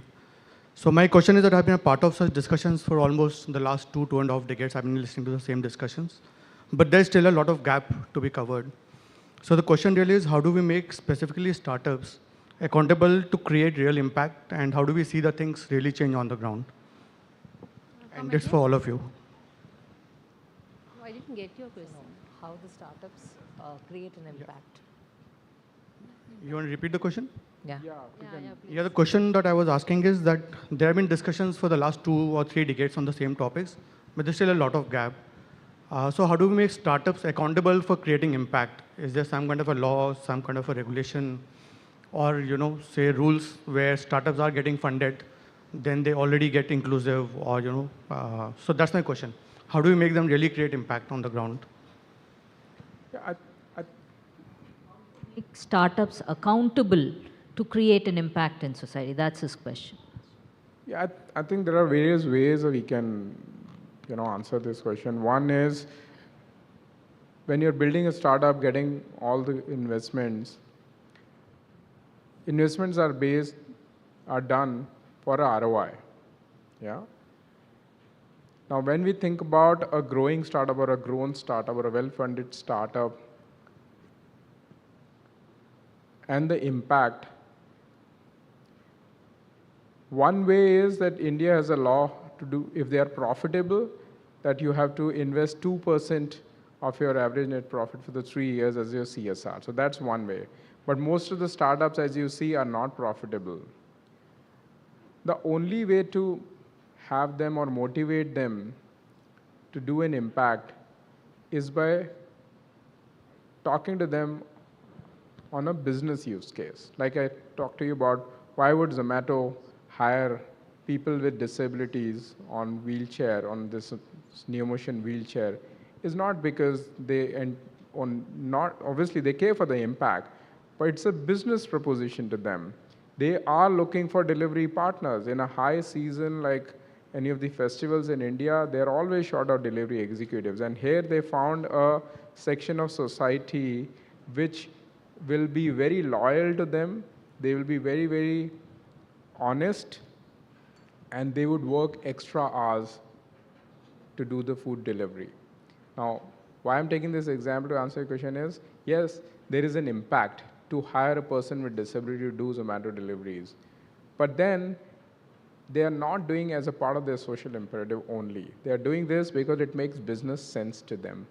If you hire a person with disability in your organization, it's not for those 5% or 2% quota you have. You hire them because they bring the diversity, they bring that freshness, they bring that creativity. And we have seen by certain research that if you hire a person with disability in your organization, for example, then all those organizations have better profitability than other organizations. So I think these are the conversations which need to be had with startups, that don't hire them for just for the social impact, but it has to be a business dialogue. Otherwise, it won't go too far. So I just make it short, as time is running. So as he said, impact, there are many ways how to look at it. When we build a product, any product-based company, you will see, yes, one is business value. The second thing is even the government when you are pitching to, the first slide should be what is the impact it is creating to the public.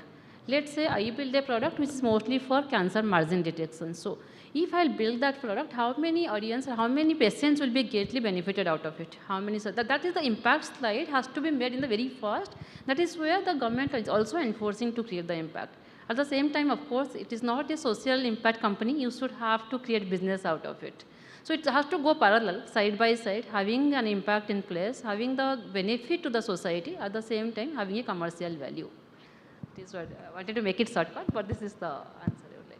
Yeah, I also go along with her. Like when we solve people's problem, I think we'll be creating a great impact. So like obviously we have many instances like Swiggy, Zomato, Uber, Ola. So when we solve people's problem, I think it's going to create an impact. Creating an employment itself is an impact. Yeah, Though it is 5 or 10, you can say hundreds. That itself is an impact to the society. Correct.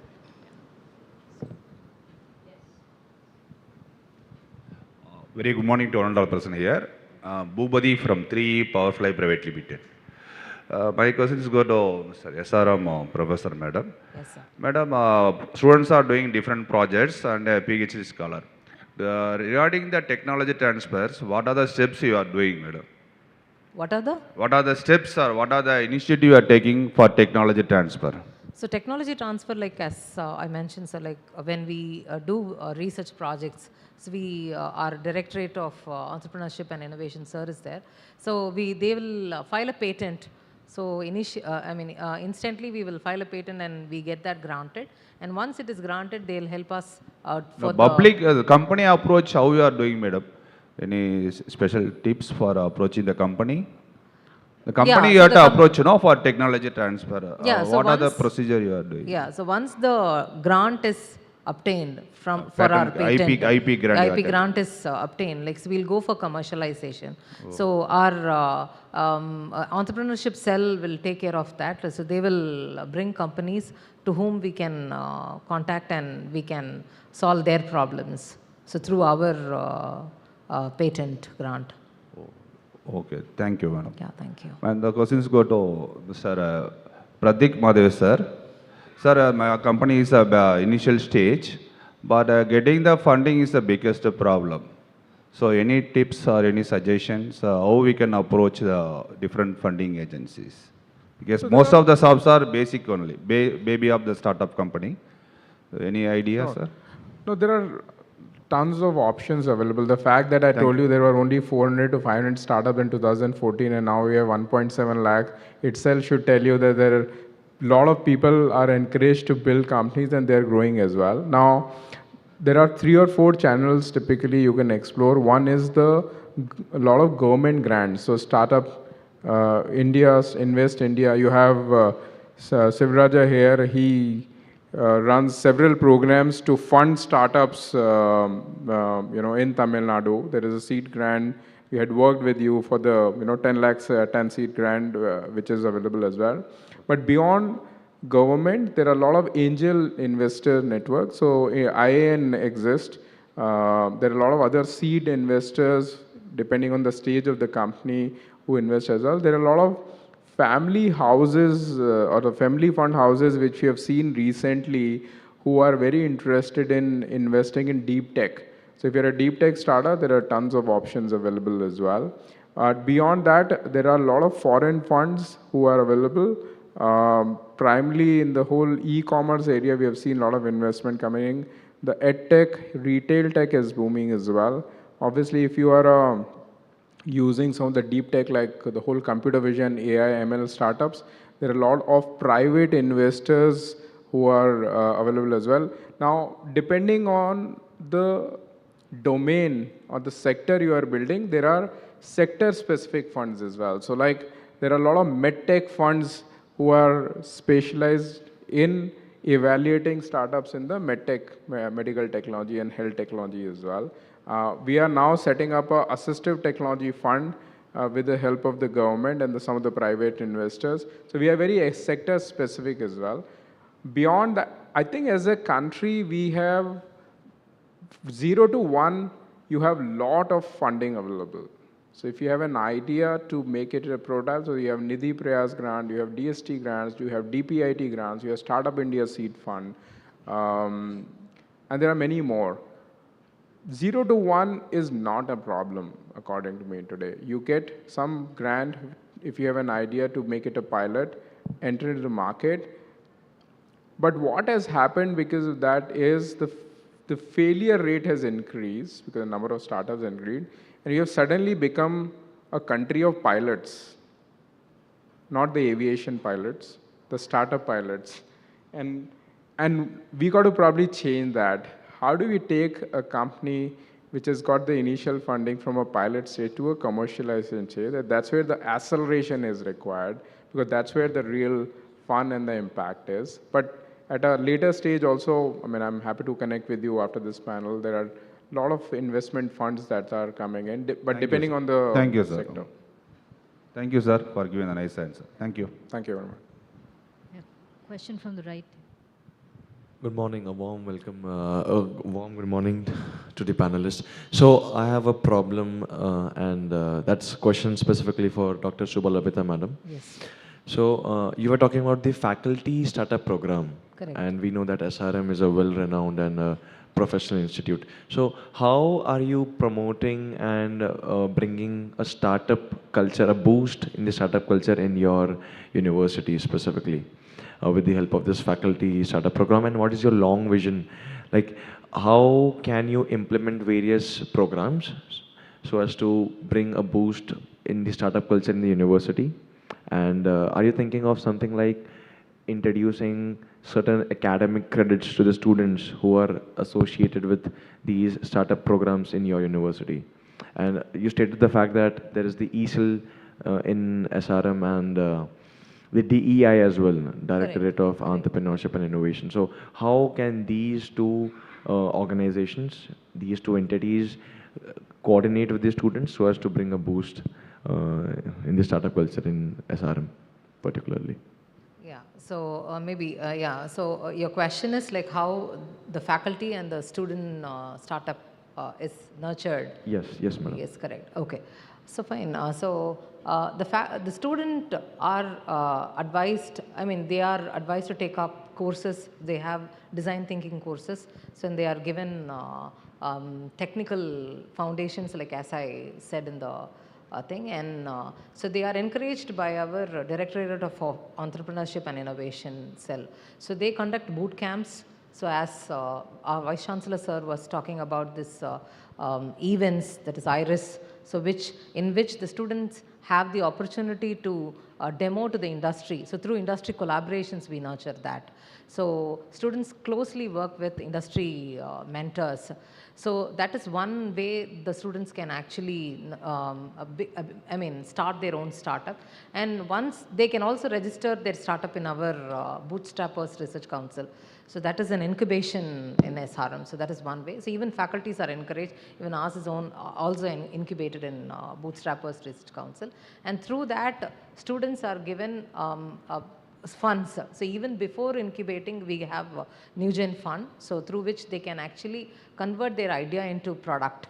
So that's the main thing to start the startup, right? Like a faculty along with the students can actually get the fund. And after that, like we have Startup Seed Fund. And so through that, we are developing this culture. Totally agree with your point, madam. But recently, while registering our own startup, the 0 to 1 curriculum, which Prateek sir stated, it's not difficult. But students who don't have any background related to startup, they don't have this background of business in their family. They are quite confused from their 0 to 1 curriculum, as in how to bring their own venture from 0 to 1. So is there any methodologies which we can implement in universities and in colleges so that it is quite easy for students to opt for making their career in the startup field? Because I think so, as per the statistics, that in universities, people are more focused towards going for placements rather than having their own startup, because they think that the 0 to 1 process is quite difficult, and to build a venture and to stand it on their own feet is quite difficult. So is there any particular program which we can implement in universities so as to just go from 0 to 1, like the point I stated of academic credits, or having your own, like Y Combinator has its own course on how to start a startup. So is there any mechanism which we can implement, and is it possible to do so? Actually, yeah, so the point is not about, like, when I spoke, like, the point is not about focusing on the students who already have the business background. So the point is about the students who don't have the business background, the how to, as you said, like, how to bring them from 0 to 1. So that's about it. So, that's why we have boot camps. So in this 4 years, so I said, like, students are fearless. They are not bothered about the raising funds. So all they need is to convert their idea into a product, and they need to build the confidence. So once this is all set, I don't think there should be problem in continuing their startup journey. So all we do is that, like, build their confidence in this 4 years. So through boot camps, like, I think Anand sir will have more answers. So do you want to answer this question, sir? Yeah. So maybe, like, you can talk to him offline, so to get more ideas. Yeah. If I can just add, see, beyond universities, there are several organizations who involve students and innovators. So there are industry bodies like CII, NESCOM, FICCI. They have a lot of student entrepreneurship program. We ourselves run a program with United Nations.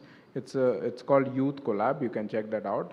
Every year it's based on themes. Youth Collab is run in 27 countries and 7 years in India. So we ourselves run a program, several programs with engaging. There are a lot of hackathons happening as well. If you get selected, you get a lot of mentorships, at least 6 to 9 months of mentorship. There are a lot of foreign universities. We partner with Western Michigan University. We partner with Darden.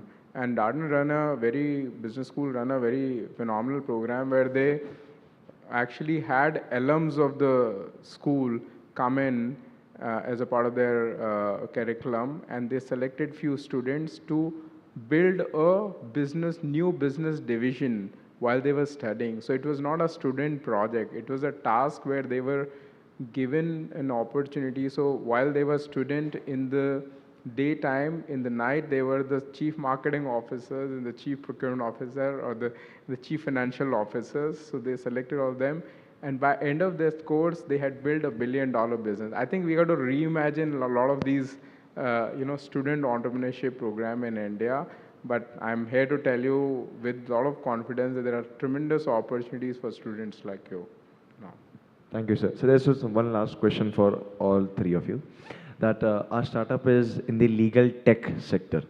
And as far as my knowledge is concerned, the legal tech market is quite fragmented. It is quite sensitive as well, because trust is one of the underlying factors due to which we can have that initial flow of customers. So what do you think, how can we tap in that particular segment of market so as to have the initial flow of customers towards our platform or towards our startup providing legal services? There are few companies who are actually very good at here on the legal tech. You can approach them for initial guidance from them. So every tech or every sector is having very specific problems or challenges.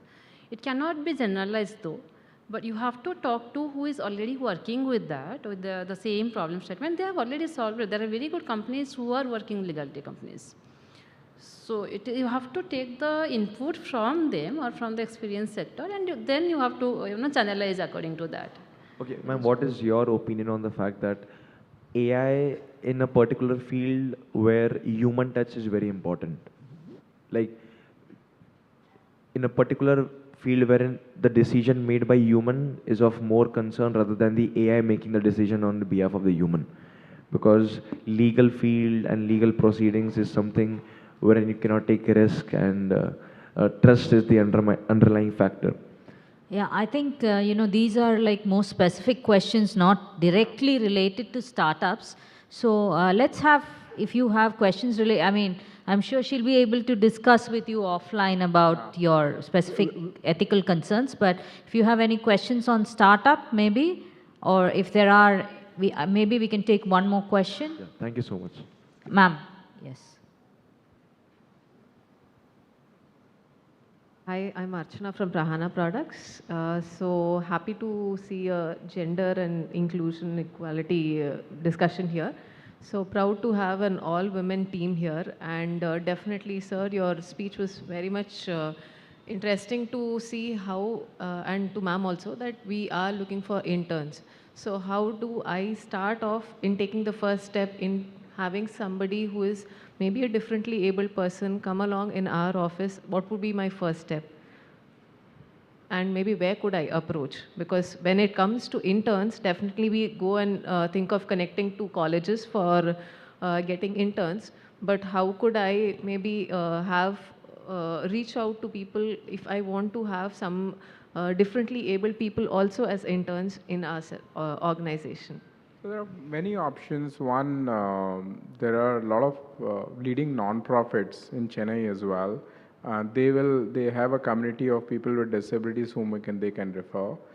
Second, I'm happy to connect you with a lot of startups who themselves have a lot of people with disabilities connect. And third, Department of Empowerment for People with Disabilities always have a lot of applications where they are looking for opportunities for internships as well. There are a lot of universities who have people or students with disabilities. You can particularly, when I had a junior in IIM Calcutta who was 100% blind.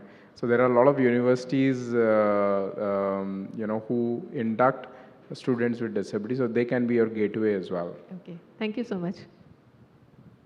I think time's up because I've got a red screen that says time's up. It's quite intimidating if you're sitting here. So I'd invite you participants to speak to our panelists. They're going to be here for a short while longer for sure.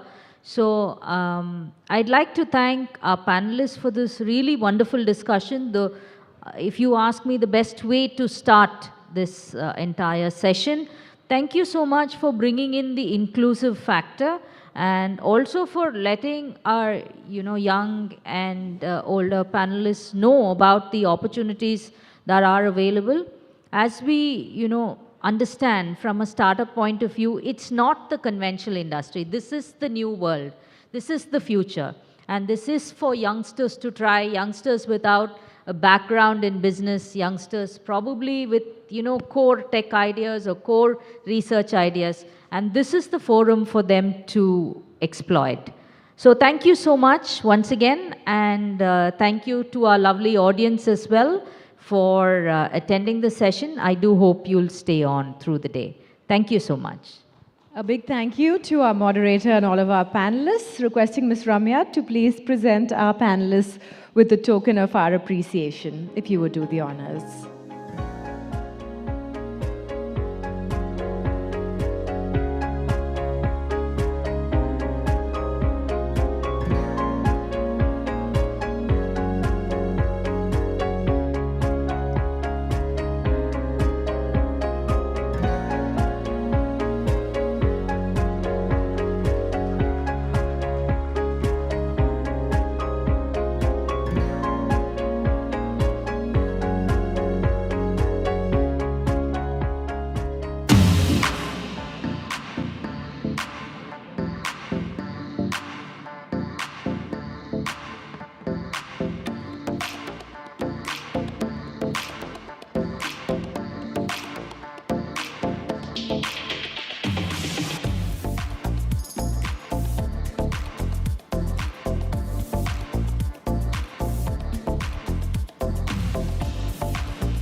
Thank you so much. Can we have another big round of applause, ladies and gentlemen?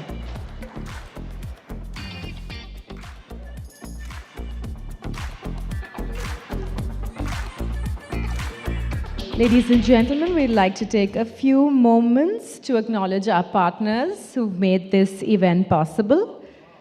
SRM Institute of Science and Technology presents the Hindu Tamil Nadu Startup Summit 2025, co-presented by StartupTN in association with SIFI. Our digital commerce partner is Retail GPT, our technology partner Tally, our strategic partner CII, our fragrance partner, Mangaldeep, and our television partner, Pudhiya Talamurai. We will start our next discussion shortly. Thank you.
By launching Chennai's first commercial rated 3 data center, Chennai 01, located at city's first IT hub at Tidal Park.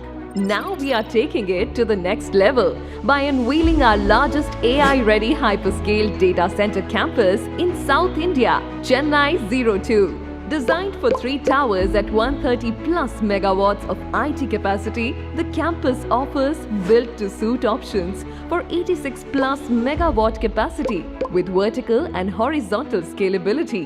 Experience unparalleled connectivity with our integrated cable landing station, providing trans-Pacific fiber access at 2 petabytes per second.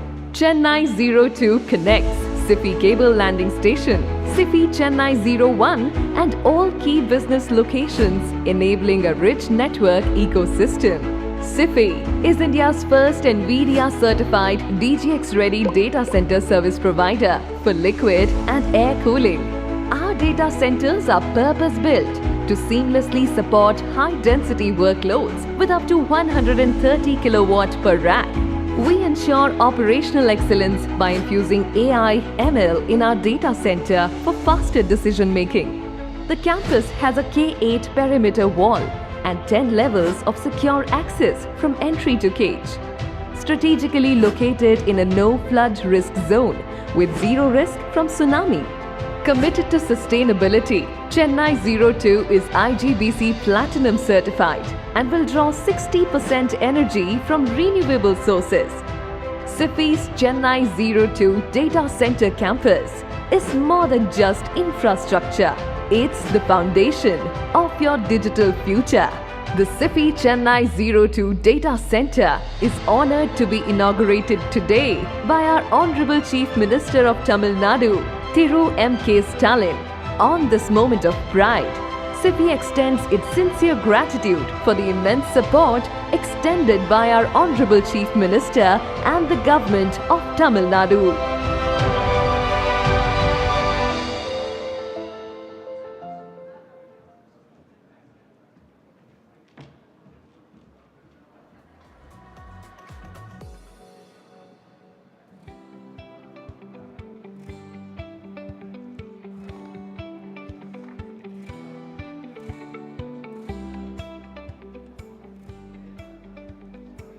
Ladies and gentlemen, we are all set to begin our next discussion, which is a fireside chat, Harnessing Innovation, Tamil Nadu's Role in the Global Startup Ecosystem.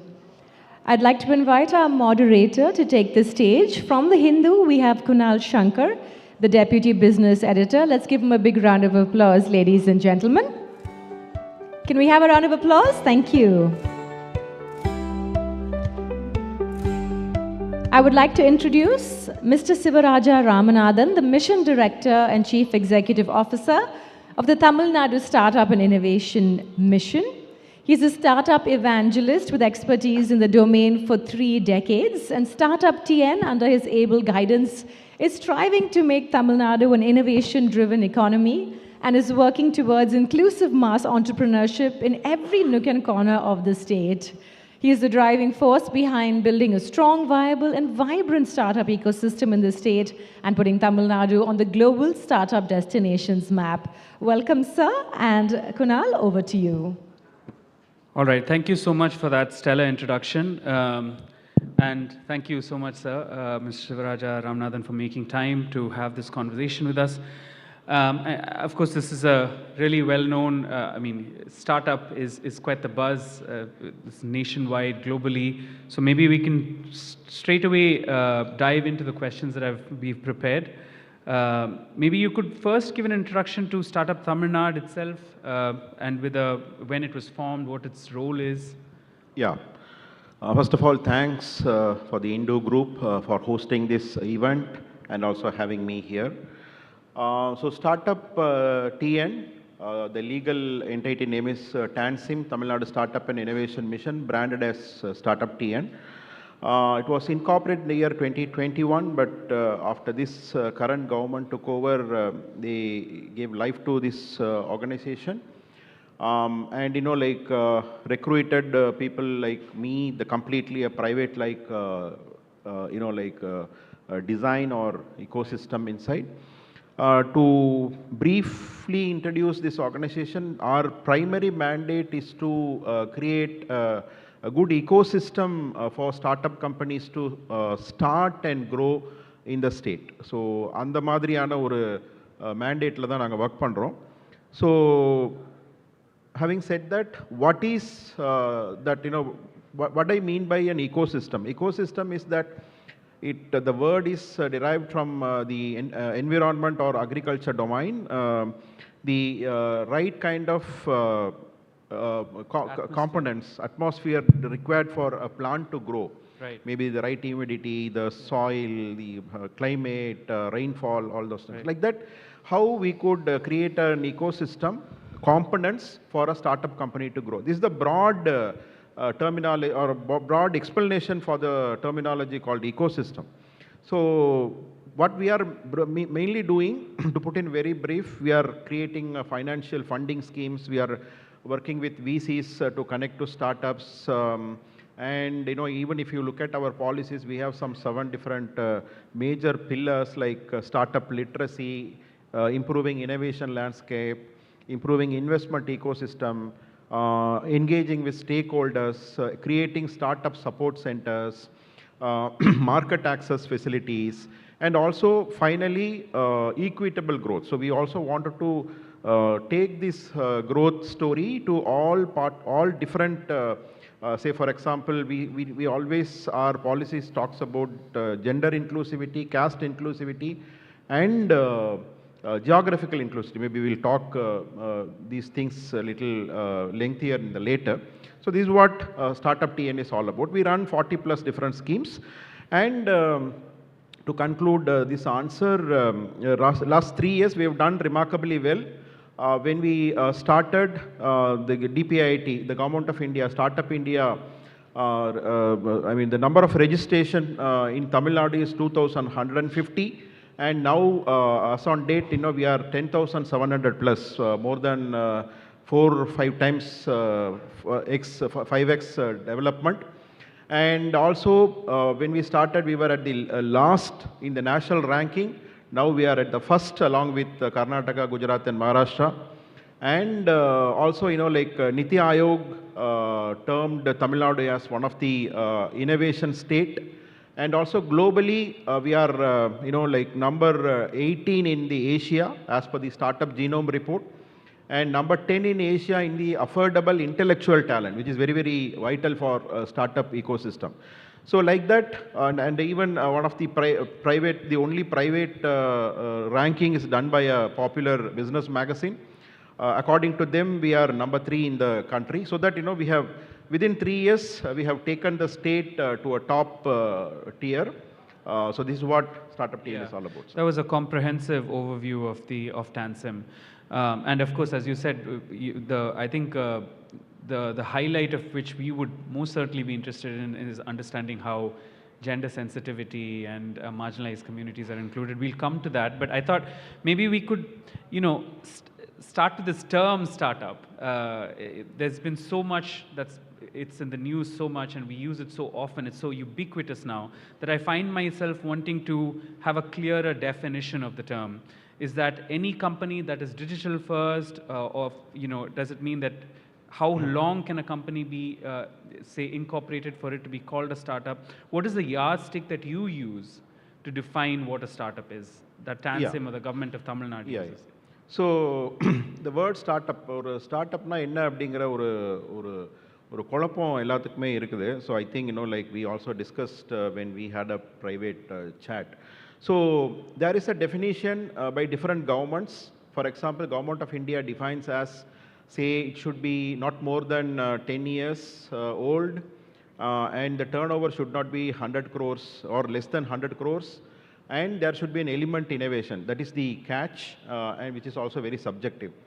In Tamil Nadu, in 2023, we launched a policy where we slightly modified that Government of India's definition, where, the turnover, we made it as 50 crores, and also to support the social impact aspect. Yes. We defined that even if it is not a new innovation, or an innovation, for example, e-commerce is no more an innovation. It was innovation once upon a time, an e-commerce store. Yeah. But if it is a marginalized community, for example, a tribal community, if they are procuring the forest products, and if they are selling those products through an online store, so that also we are taking as a startup. So something like Money Works, for instance, which NABARD just recently invested and that should benefit the community members, that marginalized community members. Right. So this is the primarily the government definition. But in reality, there is a great amount of confusion between the MSME or the micro, small, and the startup. Right. Technically, we come under even my department comes under MSME ministry. Right. So, for example, earlier, if it is 1 crore of investment and 5 crore of turnover, and 5 crore of investment, 50 crore of turnover, then we call it as micro and small, only in terms of investment and turnover. So in that sense, we are coming under those, under that definition. Yes. But there is a difference between a traditional or a conventional micro, small, and a startup, which is the element of innovation. Right. And that innovation should drive to scale. Right. But this innovation and scale are highly subjective. So that's the problem. So that is where, like many startups, they even, some of them may be here, or, some of your friends may be here. They think that, they are not treated well, or they're not getting funding, or, and they're not growing or something like that. But if you really analyze their business model, they may not quite match the threshold of what is. They don't have the real kind of element of innovation. Right. Maybe we should talk about this, what is innovation and how, say for example, when I say this, it's a very broad answer. Yeah, but in fact, maybe let me interject there, because this is a very important question, because it segues into my next question, which is that the Union Commerce Minister Piyush Goyal made this remark at this Mahakumbh startup in Delhi, for which he's drawn a lot of brickbats and flag from the startup community, where he sort of spoke about how Indian startups focus too much on quick commerce and consumer-facing commerce, as opposed to Chinese startups, which really drive innovation like battery technologies and robotics. And maybe in that vein, you could explain what is that, how do you view that firstly? Yes, and is sir. that a fair point that he's making? Yes, sir. I think this is, a very important question, and thanks for that. Maybe I'll take a little more time to answer this question. See, recently, as Mr. Kunal said, Honorable Minister for DPIIT, Mr. Piyush Goyal spoke about, there was a viral social media post running around comparing Indian startups and the Chinese startups. So he took inspiration from that and explained about, spoke about, like Indian startups are only, like delivery kind of, Right, e-commerce yeah. and, Yeah. Do we want to be yeah. only delivery boys Yeah. and girls is the Yeah, specific yeah. term he used. Exactly. Yeah, yeah. But in my personal, and there were, many television debates and heated arguments for and against were going on.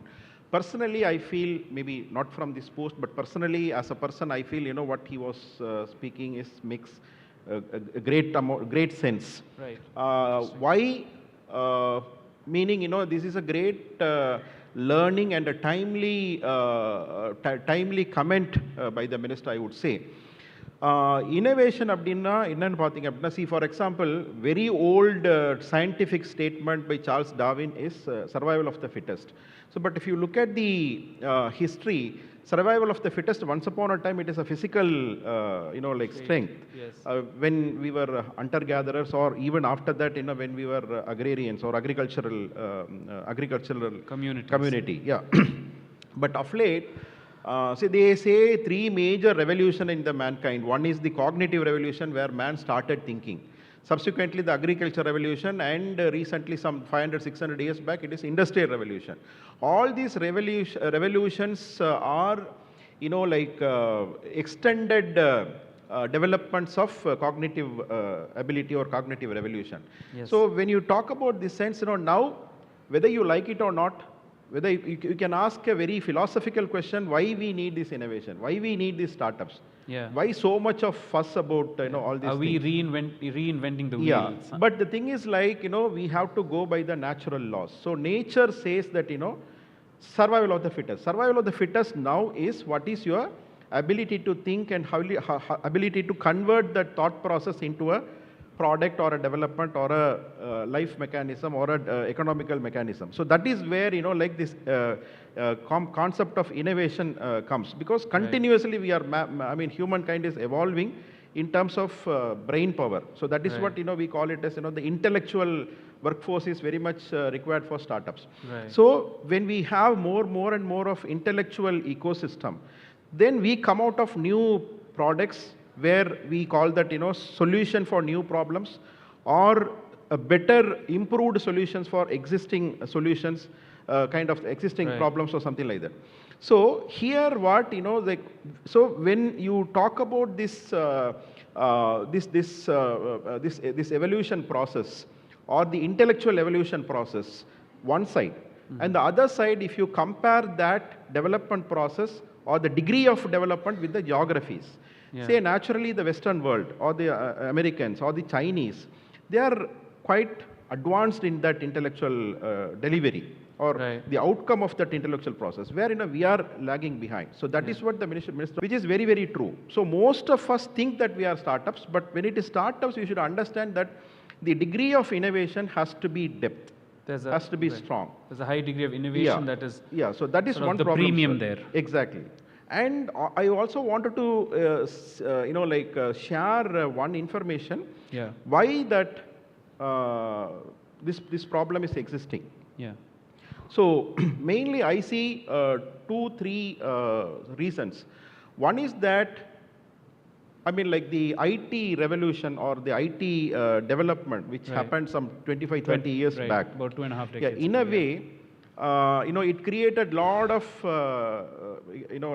wealth to the middle class or the lower middle class. Right. Then, when I graduated, there were only 8 engineering colleges in Tamil Nadu. Now we have 450 engineering colleges, right? Why these engineering colleges came into place, first of all? It is to bridge the supply-demand gap of, because many, sector. So I would, though we had very good economical development, very good lifestyle development, many people, moved to US and, now they are in second, third generations.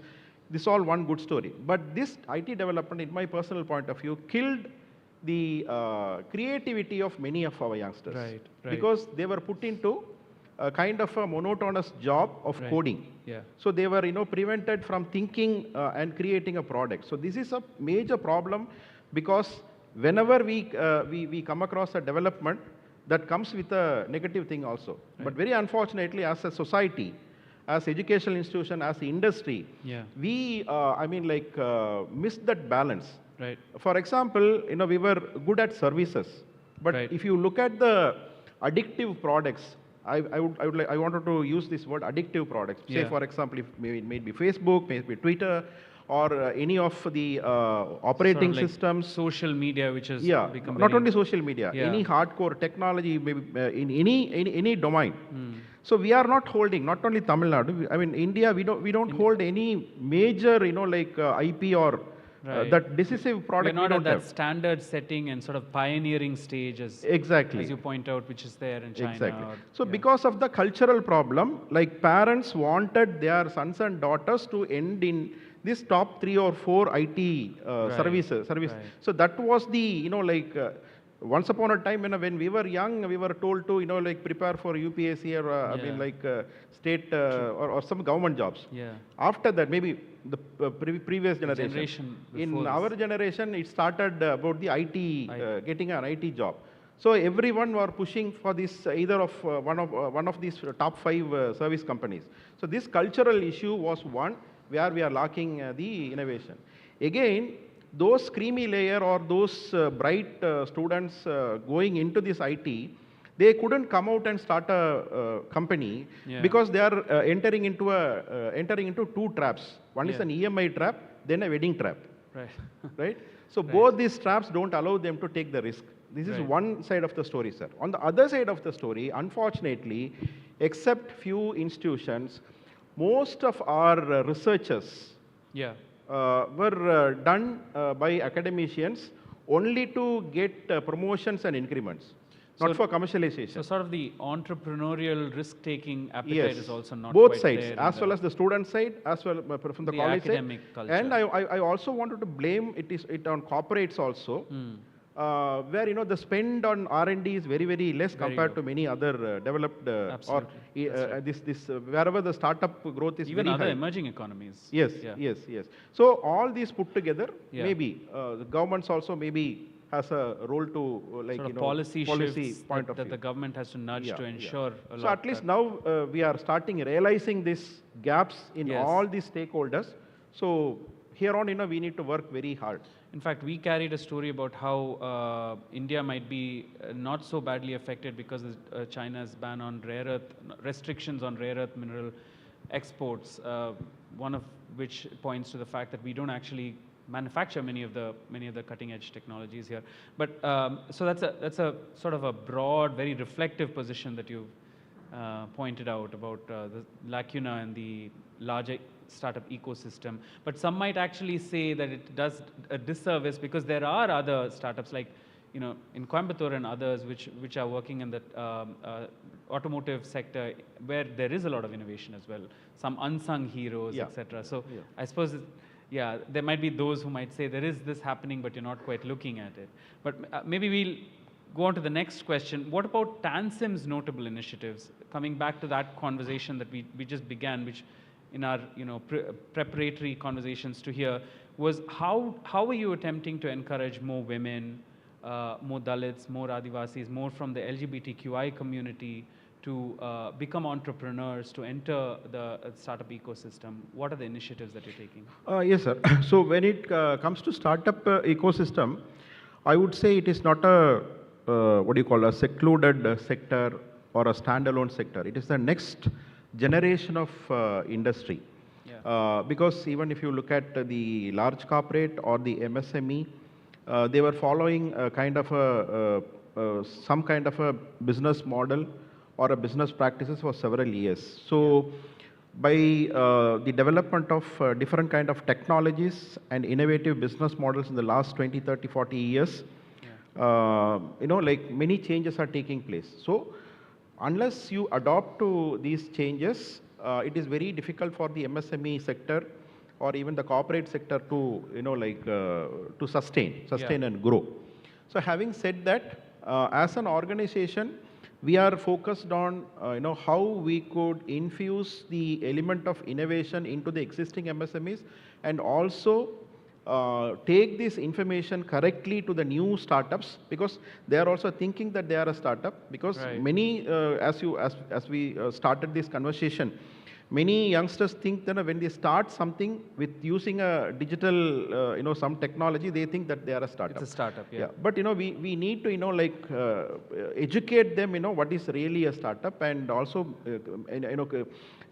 infuse the skill set also in terms of this thing. So these areas, and also some newer technologies like space tech, some agri-tech, so these are also, we are focusing more. At the same time, to answer your question specifically, all this development, should not, go to only one particular city, because, or a particular segment of people, or some well-developed families, or well-developed institutions. So we wanted to, as a government agency, as a government policy, we wanted to take it to every nook and corner and everyone in the state. As our Honorable Chief Minister used to say, Ellarkum Ellam, or Anevarukkum Anithum. So this is the philosophy we follow. We follow in our startup for policies also. So as I shared already, we are focused on three major inclusive aspects: the gender inclusivity, caste inclusivity, and geographical inclusivity. Right. So, I mean, if you look at the Indian states, mostly the startup development is, around the capital cities. Major metros. Yeah. So here also it's like that. Yeah. So even when we started in 21, 75% plus startups were in Chennai. When we had 2,100 startups. Now we have 10,700 startups. Right. But the Chennai's contribution, or the Chennai's, the number of numbers those in Chennai came down to 56%. Oh, that's meaning that the development is spreading all across the state. The other 44% is more exactly. dispersed. Okay. So we have 10 different hubs. Each hub covers some 5-6 districts. So that we've created in these 3 years to have the inclusive growth. And also this year we are launching Gramam Thorum Puttolil. Every village we wanted to, take this culture of innovation and entrepreneurship. And apart from that, we have a specific fund called SEST Startup Fund. It's an annual 50 crore fund where if a person from SEST community with 51%, the rest of the 49% can be held by anybody. So there, we invest up to 5 crores. We have some good success stories out of this also. And very recently, our Honorable Deputy Chief Minister launched a startup support program, a grant program for transgenders and differently abled people. So the 5 lakh grant. So like if we wanted to cover every marginalized society in this.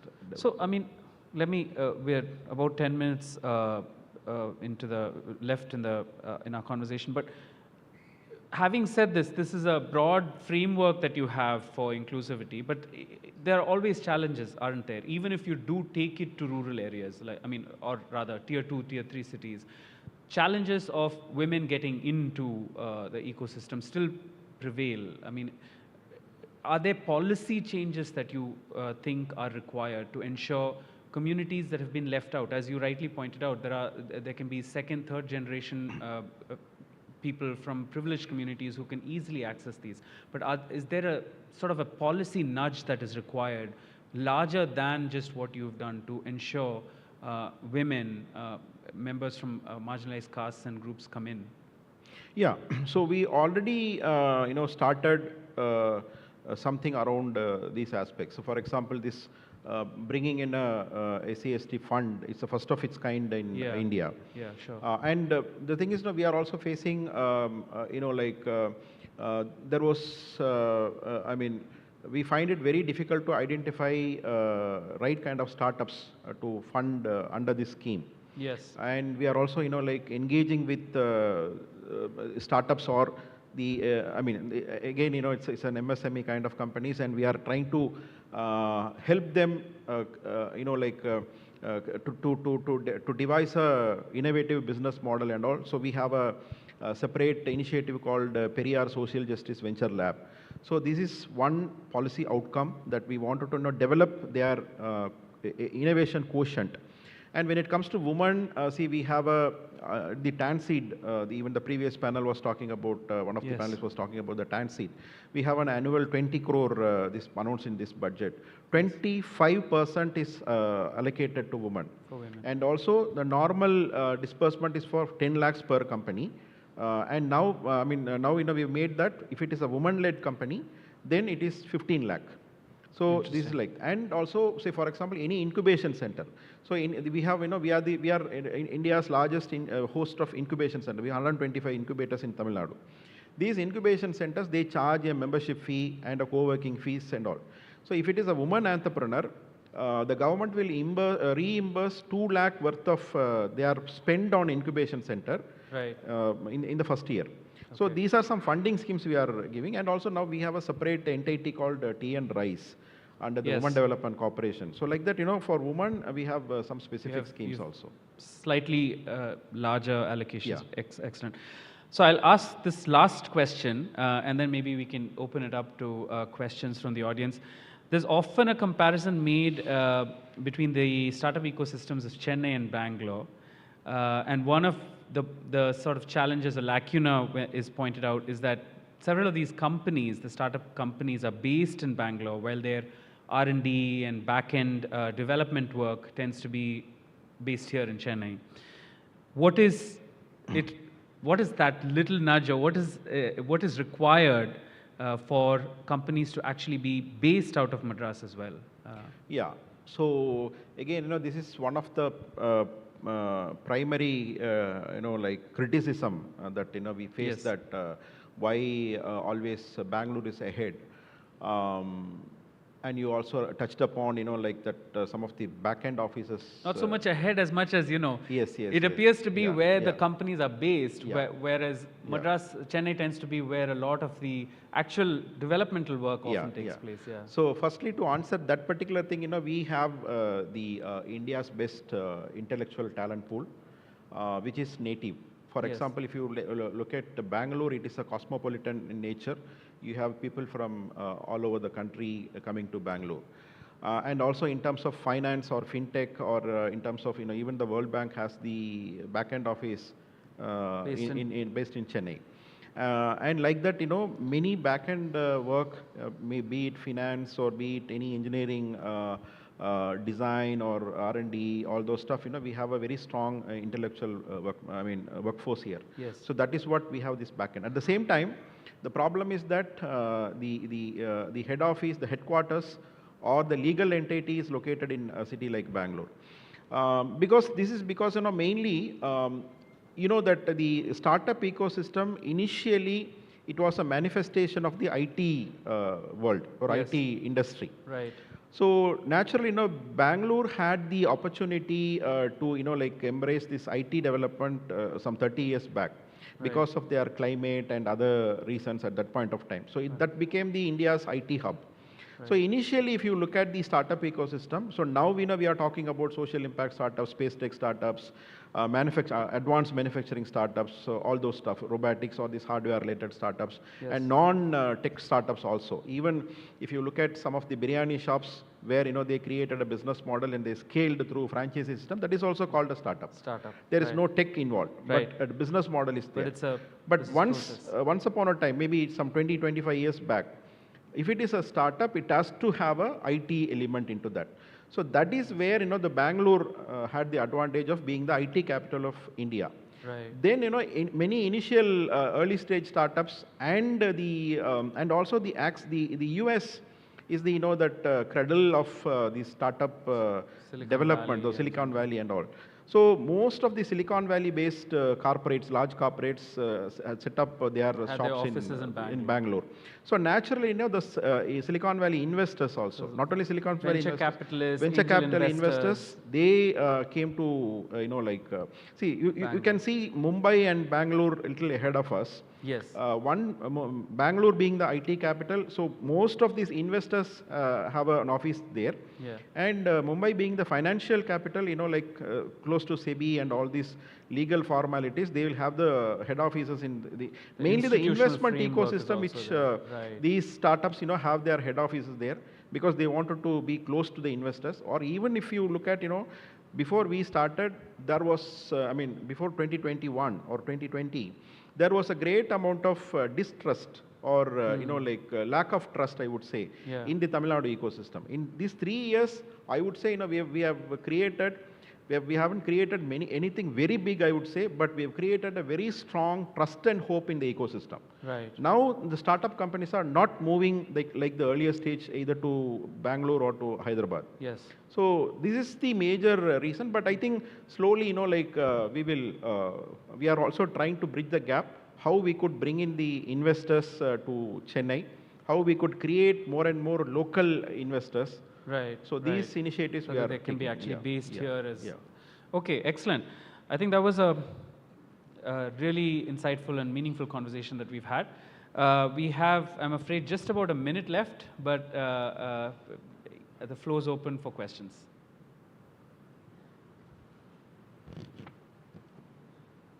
Sure. If you can introduce yourself, your organization, and then should I come with the mic?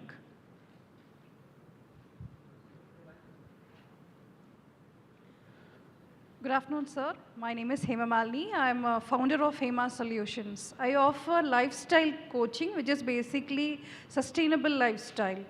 So I would like to know what kind of incubation or service that is available for people like me to establish our service. Because I work on a mission of 1 crore people to bring out sustainable lifestyle as an attitude in the base, with at least 1 crore people across the globe.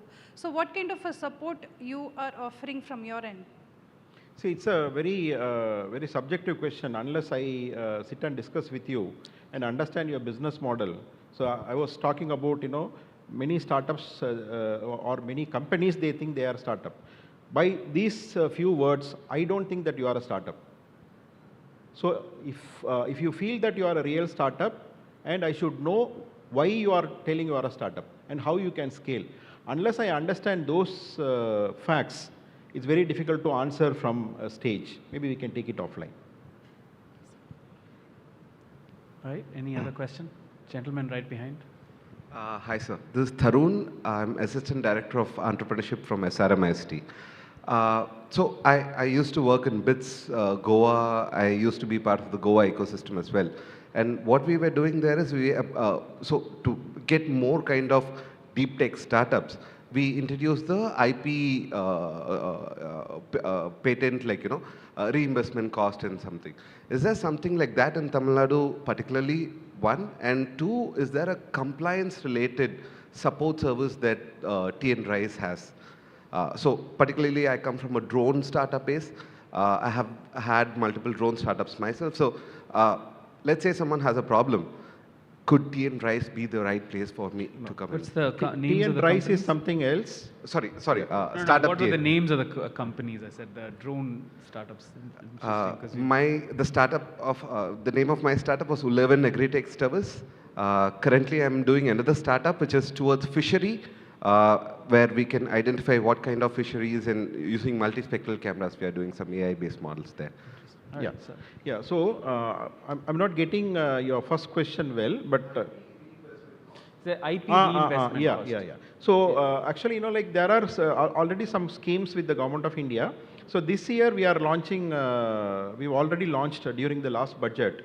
Say, for example, if there is a IP with an institution, and if a startup is taking that IP for a particular royalty or a particular fee, and we will set a milestone for you. Maybe 1 year you should take it to market or something like that. If you achieve that, we will reimburse 50% of your cost. So that you can, very soon we will be coming out with a government order on that. So this is about that. And there are a couple of schemes with the Government of India also that you can check with the respective websites. The second thing is we have another program called Smart Card. So the Smart Card now we are issuing to every startup registered under DPIT, or also even we have another sector called Start Step. Start Steps are individuals or early stage companies which they've yet to get a DPIT certificate from Government of India, but still working on an idea. We call them as Start Steps. That is also we are offering this card as a separate package. what is available with the smart card, it is just a QR code based card, and we also give us state ID for your company. And if you scan that QR code, you will find a list of curated, negotiated, pre-negotiated companies, starting from legal firms to audit firms to server firms to digital marketing, and we have some 100+ companies negotiated that. They will offer either free of cost or a highly discounted cost when compared to the market price. My question is slightly different. I'm talking about compliance-related, not services, policies. So let's say we have some policy differences.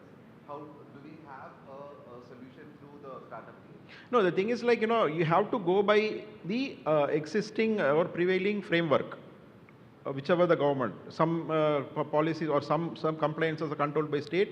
Most of the compliances, by the government of India. Okay, but if you have if you need a clarification, if you have some problems with that implementation, the compliance implementation agency, then you can reach out to us so that through one of our consultants or through our office we can help on that. Yeah.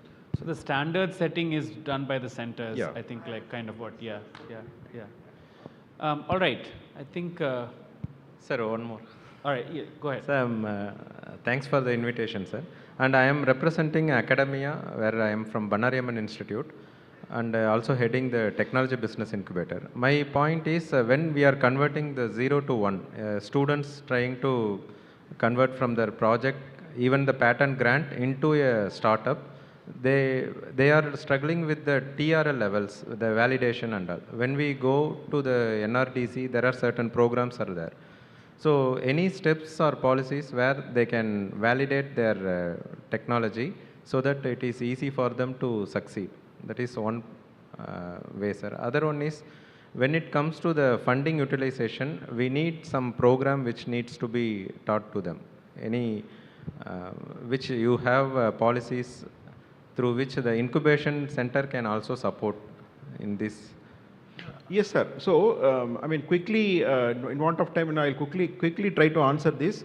TRL levels are very, very technical, and it is more concerned with the particular institutions. For example, if it is a say if it is a space tech, so any institution that has that capacity and that kind of professionals. So that is, we are trying to, identify these centers or research centers, or sometimes not necessarily academical institution, but a research center. So we can only connect, for example, some agri or food related. In Tanjavur, we have something called NIFTEM. So like that, there are multiple research agencies, and sometimes, IIT Madras has several departments, or even, SRM may have some departments, they may be experts in a particular technology. So they are the, authority to, help in this TRL levels. This is one thing. So we are trying to facilitate that one as a government body. Second is about the schemes. So again, the incubation centers, we think that incubation centers, we have many number of incubation centers in terms of quantity, but qualitatively, we have some problems. One of the important aspect of responsibility of an incubation center is to take all the schemes to their end users who are the startups. So now we came up with a module called TNIMM, Tamil Nadu Incubation Maturity Model, like in line with the CMM in the software companies. So there, we wanted to, encourage these incubation centers to have all this data, and also in a simple format, how they can share this data with the an aspirational entrepreneur. So this also we are slowly working on, sir. All right, thank you. So I think I'm really sorry about this. We're just done with the questions. Maybe you could have a chat with Mr. Ramanathan after privately. All right, thank you so much.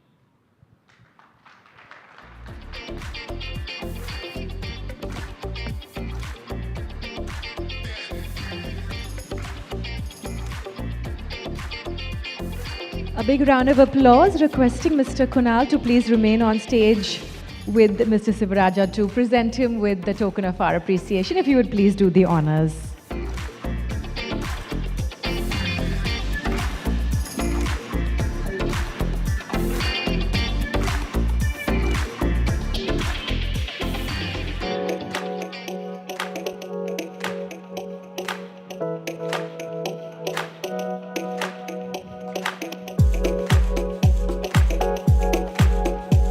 Can we have a big round of applause, ladies and gentlemen?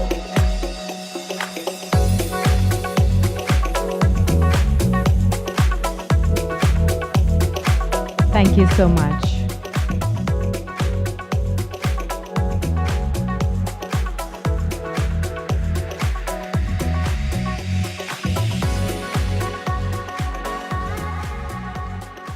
We'll just take a few moments to set the stage for our next panel discussion. As we said, we have a power-packed day with a lot of sharing of insights and some very, very interesting and exciting people taking the stage. So as an audience, we hope that you would definitely take full and complete advantage of this opportunity to ask your questions, as I think you wouldn't have an opportunity like this come your way very often. So ladies and gentlemen, next up on stage, I would like to invite our moderator first, and he will do the honors of introducing our panelists on stage. So our next panel discussion is Startup Success Begins in the Classroom, the Power of Education in Innovation. I think this will definitely be a very, very interesting panel discussion. And of course, as always, we're hoping for equal and enthusiastic audience participation. So let me begin by introducing our moderator. Our moderator for this session is Mr. Chandran Krishnan, Managing Director and CEO of Campus Angels Network, which is focused on nurturing and funding early-stage deep tech startups that are incubated at university and institutional campuses. He is also the principal advisor at SSN Incubation Foundation. In addition, he is a director on the boards of IIM Calcutta Innovation Park, and previously he has been the CEO of the Chennai Angels.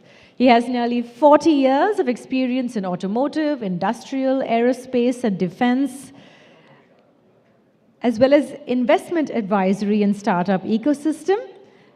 And he has previously worked for HCL Technologies, the CK Birla Group, the Rane Group, Ashok Leyland Finance, and more.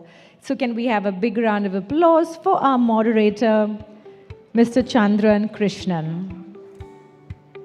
A big round of applause, ladies and gentlemen, and welcome, sir. We're looking forward to a very, very interesting panel discussion. I'll just quickly welcome our panelists to the stage, and then you can take it forward from there. So, ladies and gentlemen, we have with us Revathi Venkatraman, Professor and Chairperson, School of Computing, SRM Institute of Science and Technology. Let's welcome her on stage with a round of applause. We also have with us Shaivi Malik, Co-founder and COO of Utah Energy. Sudarshan Varadarajan, co-founder and CEO of Beversity. Where's that applause, ladies and gentlemen? And rounding out the panel, we have Krishnan Balasubramanian, Institute Professor, IIT Madras. Mr. Chandran, over to you to take things forward.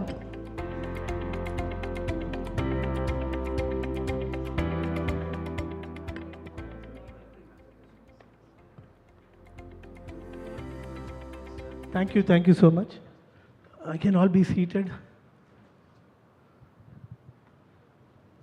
Yeah, I think I will, the way we will do this session, I will speak a few words about my background, which will be connected to the subject we are discussing today. Then followed by each panelist, they will take a couple of minutes to talk about their journey. Then I will set the context for the discussion, and then we'll have a couple of questions answered by each of the panelists.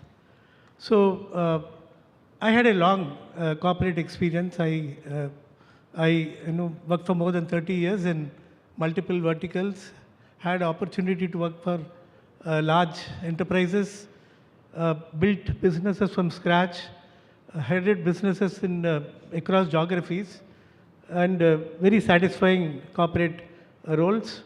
And then 6 years back, I came into the startup ecosystem, where I headed Chennai Angels in 2019 for about 3 years, was part of 40-50 investments. See, growing a business from scratch is a very, very difficult endeavor, even for a corporate setup where you have team, you have money, you have got organization, you got brand.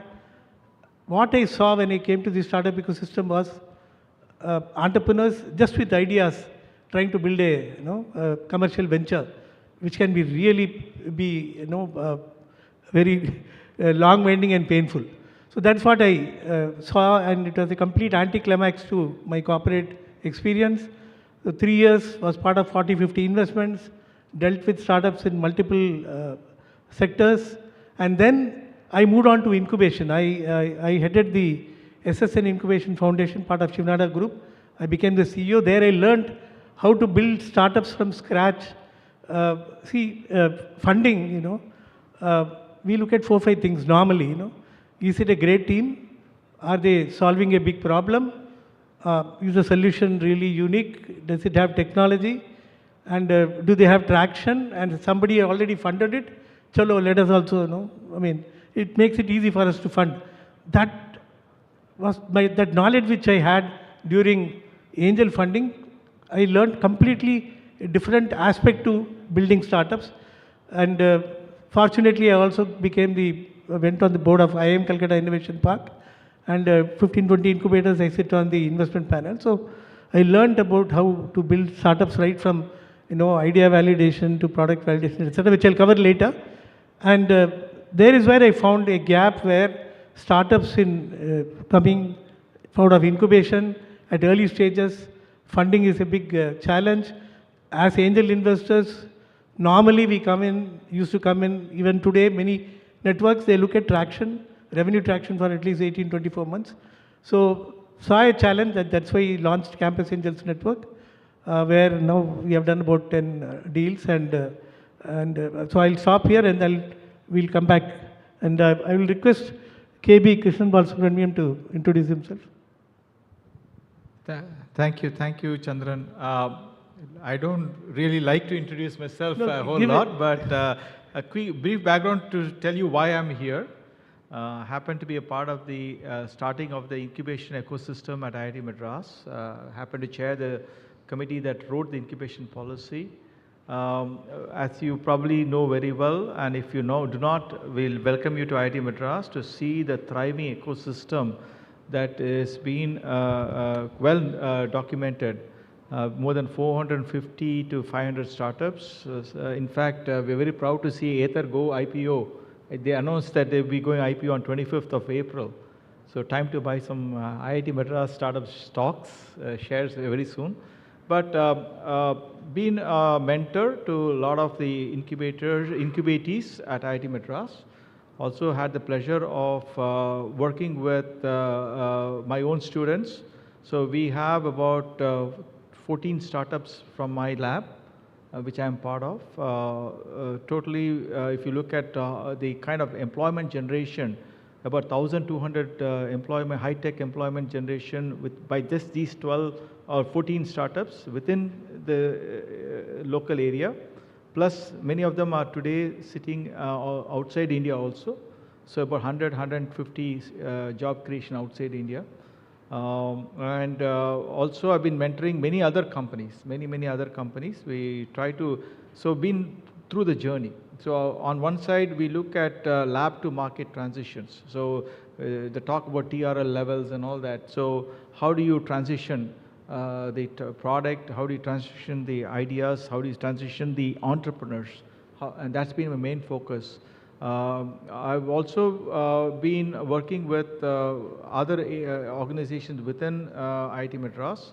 We have something called as the Gopalakrishnan Deshpande Center, which Chandran also helped us a lot with, where we look at how do we enable the mindset change of both faculty, students, scholars, and alumni of institutions to take high-tech, deep research technologies from the lab to the market.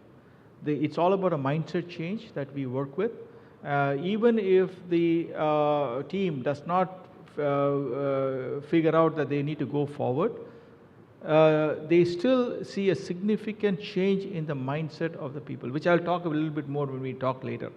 Okay, so that's been, so today as GDC as we call it, today we are nationwide. We have more than 75 STEM institutions a part of our program. We have looked at about 1,500 ideas or entrepreneurs, about 500 ideas. about 450 faculty members involved in this across India. And we have about 160 startups that have emerged from this program alone. That's outside the 450 I talked about as the IIT program. So there are some overlaps. So been there, done that, and learned a lot from the ecosystem building on one side, but also how do you create entrepreneurs? And how do you create entrepreneurs? And in fact, many of them who have become very good entrepreneurs today, if you look back and see 5-6 years ago or before that happened, you would see extremely brilliant but raw minds and with very poor skill sets. How do you take that into making them entrepreneurs that can take a company global? And that's been my role at IIT Madras. Thank you. Thank you, KB. You know, he has been a key player in IIT Madras over the last 10-12 years. Worked on innovation and entrepreneurship in a very big way. Great contributions. Thank you, KB. I'll move on to Dr. Revati, if you can introduce yourself. Yeah, very good afternoon, and thanks for the opportunity. Myself, Revati Venkatraman. I'm a hardcore academician with SRM Institute at the Department of Computer Science. So why I am here? So we have, when SRM Institute started thinking about promoting entrepreneurship and innovation way back in 2014 and 15.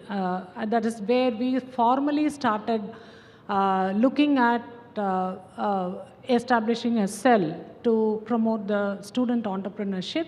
So I was one of the core members in the Directorate of Entrepreneurship and Innovation. And so initially, there was an informal mechanism to support the students. So I was a part of few of the startups, mentoring them, seeing them go through the different journeys and what were the pain points during the initial days of the starting a thing, as many were mentioned about the 0 to 1 transition. So we were also a part of this design thinking workshop, which we collaborated with the Intellect Design Limited, and we were kind of, we have at SRM 200 plus certified design thinkers who could deliver the course. We have a structured curriculum where this could be delivered as a course to all the undergraduate students. And the whole of design thinking, it's about integrating multiple domains like technology, social science, business, and so on. And and the other thing that we are trying to work along with the curriculum is, it is more about, say, if you consider a course, a project-based learning course. So normally people look at the outcomes, right? The products, what the students are demonstrating or exhibiting. So we are planning to build some kind of assessment rubrics where the students could, it's more like celebrating their failures, right? It is more about making them talk and discuss about the failures or some failed attempts that they have undergone in their work and other things. So that is one way to promote something, innovation and exploration journey. So these are some of the aspects that we are working as a part of academics so that we make sure that we bring in that culture of entrepreneurship within the ecosystem, within the academic environment. And we learn to embrace, we ensure that the students are embracing failures and also accepting this, quickly adopting to various solutions and how they come back with resilience. So these are some of the things that we are planning to integrate into the curriculum, and I will talk a little more about this in the upcoming. Thank you, Dr. Revati, and Shaivi, you can move ahead. Keep it within 2 minutes if you can. Yeah, sure. Hi everyone, this is Shevi. I'm co-founder and CEO of a company called U2 Energy. We are a 2.5-year-old company now, building cooling solutions that are sustainable and affordable. So we are starting with a segment where right now the cooling and the refrigeration is running by diesel. So we are making battery-based AC units for trucks. So these are the trucks that used to transport perishables like dairy products to even critical things like pharma. So this is the background about what we are building. A brief about me. So I'm a IT Delhi graduate of 2021. And right after graduation, we started into this venture. And we'll share more about the journey in the upcoming discussion. Thank you, Shaivi. Sudarshan? Sure, sir. Thank you so much. So I'm Sudarshan. I come from a beautiful town called Teni. Loved the subject biotechnology and biology so much. So went on to study genetic engineering in SRM. So I'm an SRM alumni. And then I was in Germany for a couple of years pursuing my interest in PhD and research. And that's when I figured out that though I love research, I really want to step out, talk to people, talk science, and do something out in the sector. So came back to India. I think with my friends, we started our first venture. So today, I'm the co-founder of one of a venture called Beaversity. We are an online college specifically for biosciences. So we build industry-ready biotech programs to create really stellar biotechnologists for the future. Thank you, Sudarshan. Okay, now the next 7-8 minutes, I will set the context.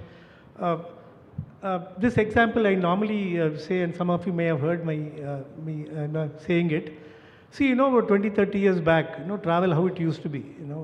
If you had to travel by rail, you had to go to the railway station, stand in the queue, go at 7 o'clock in the morning. Some of you may have done it.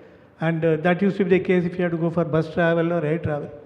And if you had to go outstation and stay in some place which you are not familiar, like you have to go to Jaipur, let us say, from here. I remember we used to do trunk call, and then we used to send money order, and we go there and find that the place is not okay, or you can't get refund. You had all those kind of challenges when it came to travel, right? Make My Trip came. They used technologies, payment gateway, internet, telecom, GPS. They used that and they created a solution which made travel so simple, so easy. You can travel from any place to any location. In a matter of minutes, you can book, you can cancel, you can see reviews. So they changed the way travel used to be done.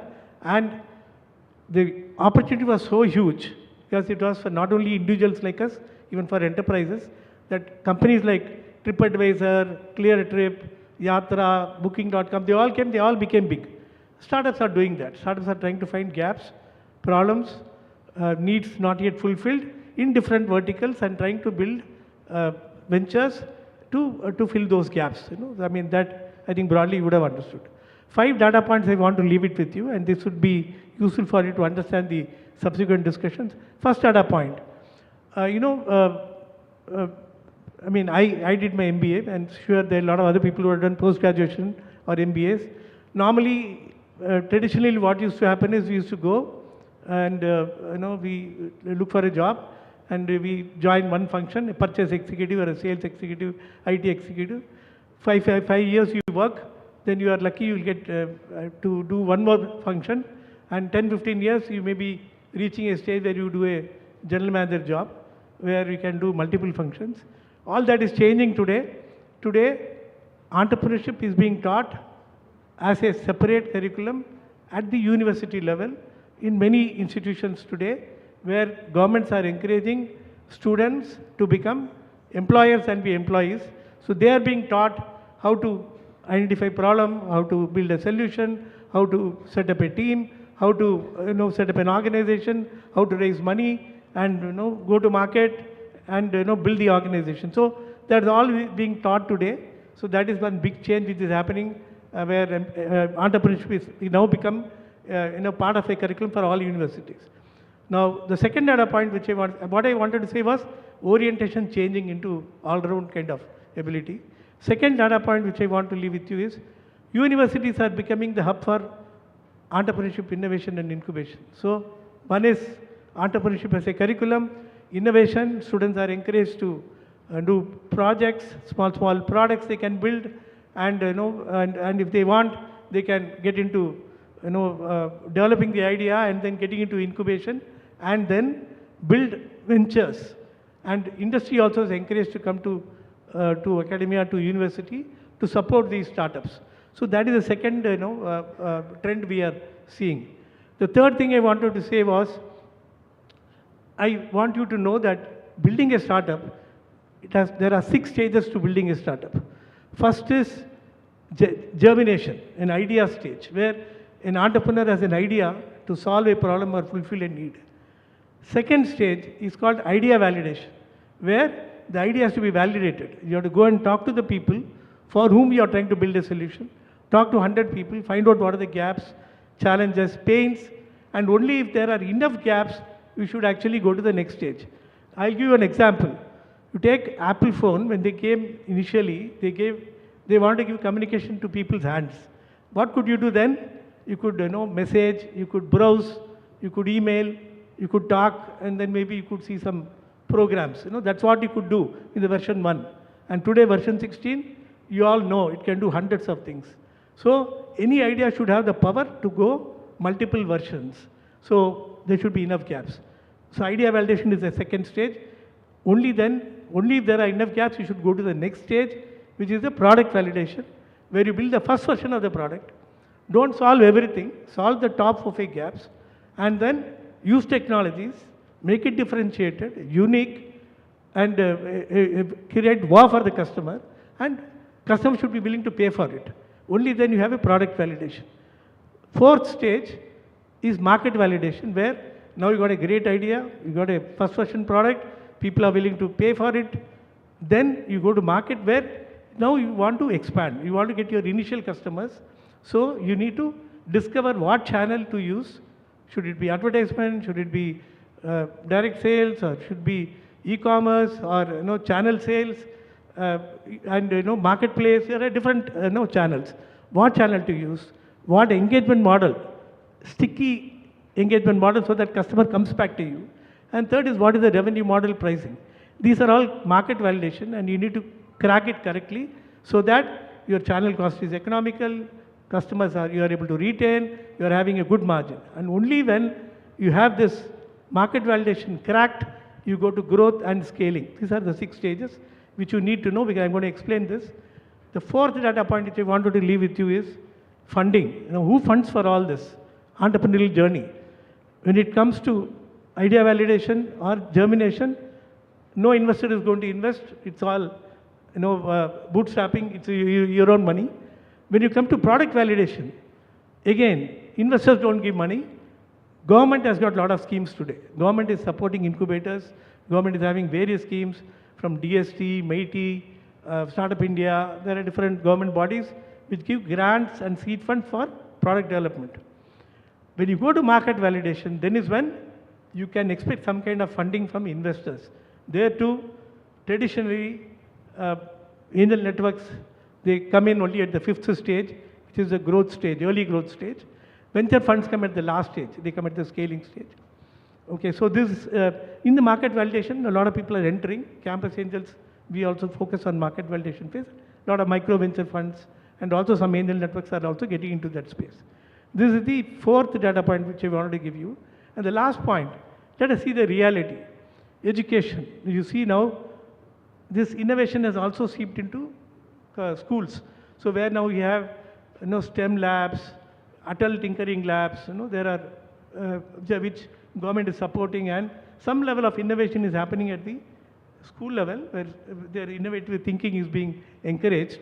But what's happening is, when they go to colleges are becoming the hub, I told you, but invariably, not today we have 1,100 incubators in India. Not all are at fully matured. Maybe about a couple of hundred would be matured. Many are still trying to learn how to mature. Now, what's happening is, these institutions are not very comfortable students getting into innovation and entrepreneurship in the beginning. They would prefer them to do it towards the end of the their graduation program, because they would like to focus on academics, and they want to ensure that they get placement required. And even today, a lot of students, they want to get placement, and then only they want to they look at entrepreneurship as a pastime or as a hobby. So, but what is happening is, serious students who want to do entrepreneurship and innovation, they are given opportunity, and third and fourth year typically they do, and very few people get into commercial venture. Today, if you take the ratios, most of the incubators which are there, the host university students, hardly 1 to 5% will be there. IIT Madras is possibly one of the most matured startup ecosystem, where about 20% of the students, I think they go for entrepreneurship, I think. Is that the number? Okay, right? KB? I would not know the numbers. Okay. So this is the top number of my which, head, but it's pretty high. Yeah, it's pretty high. So what's happening is, so they see today India is now getting into an innovation-led economy. So knowing entrepreneurship, trying to solve problem should become a kind of a curriculum right from the beginning. But today how it is you have some innovation at the school, it gets discontinued when you go to college, because you have to wait for a few years again to pick up the thread, and then there again there's a pressure to go for employment. So finally when you get out, only a few percentage of people get into entrepreneurship. So that is that is the reality today. Now, keeping all this in mind, today's discussion is, what role should education play? Should students be inducted into innovation, entrepreneurship right from the beginning? There should be a continuum from the school to the college to a startup, to an incubator. So this is the background, and I will have questions for the panelists. I hope I am in control of the time. So I will start with KB again. Okay. So at IIT Madras, you have seen research translate into innovations, and I know you personally have been part of many startups, and some of them you are formally and as an advisor also. Okay. So what helps an institution to go beyond labs and papers to build a scalable commercial solutions? Thank you, Chandran. I think it's not easy for a faculty or an academic to look beyond his or her academic work. Typically, academic work is defined as teaching in class. It's also defined as looking at research. That is in certain institutions, not all institutions, but I think more and more that numbers are increasing. And then the metrics at which you get evaluated are through your publications, your guidance for MS, PhD or MTech students and so forth. These have been the traditional expectations. In fact, if you go back in history, you take even IIT Madras or any of the IITs, about 30, 40 years ago, the expectation was only to teach. IITs were set up as teaching institutions. But in the mid-90s onwards, the emphasis started saying that, wait a minute, now IITs have to do research also. So you started looking at faculty who had research background. In fact, many of the IIT faculty had to upgrade themselves from non-PhD to PhDs at those times. Now, the expectations are slowly changing. Today, you are expected not just to be a good researcher, you are just not expected to be a good publisher. Today, we are looking at beyond that. We are looking at metrics where you are looking at how many patents do you have? What is the translation effect of those patents? Have you licensed it to companies? How many industry projects do you work with? How many government sector projects do you work with research-wise? So it's just not doing basic research, but highly focus on applied research. And along the way, we look at what is the translational effect of that. And one of the strong metrics of translation effect is the startup ecosystem. Are you advising startups? Are startups coming out of your work? If so, how do you facilitate that? How do you take it to market in a more easier way than what is normally done? So this is an ecosystem that you have to build. In fact, to be very honest with you, you already defined that to some extent. Every institution in India needs to start looking at making a commitment towards creating entrepreneurial ecosystem. Learning is not just a classroom exercise. Learning is, when a student walks into IIT Madras, they learn 90% outside the classroom. their classroom learning is only 10%, 15%. You can talk to any IIT Madras student and they will tell you that. Okay? So the question is, what do you learn outside the classroom? How do you learn from each other? They learn from each other. They learn from coming to events like this. They create their own comments. In fact, to be honest with you, almost every day there's some event or the other happening where we make sure, in fact, to give you an example, the Atal thing that you talked about, we have something called Center for Innovation. We started as a Tinker Lab, still remains a Tinker Lab. But in that we have about 24, 25 clubs. And you take a club, let's say the E-Baha club. They not only look at the technological learning in a practical way, they also look at how do you raise money, because it takes us about 2 crore rupees per team per year. Now, where does the money come from? IIT will not help you dramatically with that. We'll help you in a soft way, but they have to learn how to go raise funds for that. They have to learn how to manage the expenditure, how to make sure that they are accountable for the expenditure. How do you make sure that the races, say in Hockenheim in Germany in March 21st, they have to know that they have to get there 1 month before. How do they transport? In fact, I give you an example. One of the big learning experience last year was that they got caught in the customs, because customs does not allow batteries to be shipped. So how do you ship a E-Baha car without the batteries? All right. So it is learning by doing. And how do you imbibe that into the culture and DNA of every institution? This has to come from the top. The commitment has to be made where, and if so, then we have a very well-proven recipe that we can offer to any institution who wants to partner with us. That includes right from creating these Tinker Labs all the way to research park and incubation cell and so forth. Although there is a lot of thing going on, certainly we can help you with anything that makes sense for each institution different, so we can do that. The other part that I think we also need to focus on is the fact that we need to bring them on board very early. Today, we are focusing on institutions, particularly engineering institutions. We need to spread that. We have so much other institutions that can really do very well. There are social institutions, agricultural institutions. All of them can really, if we can transform them from ground level up, that can make a big difference. Finally, schools.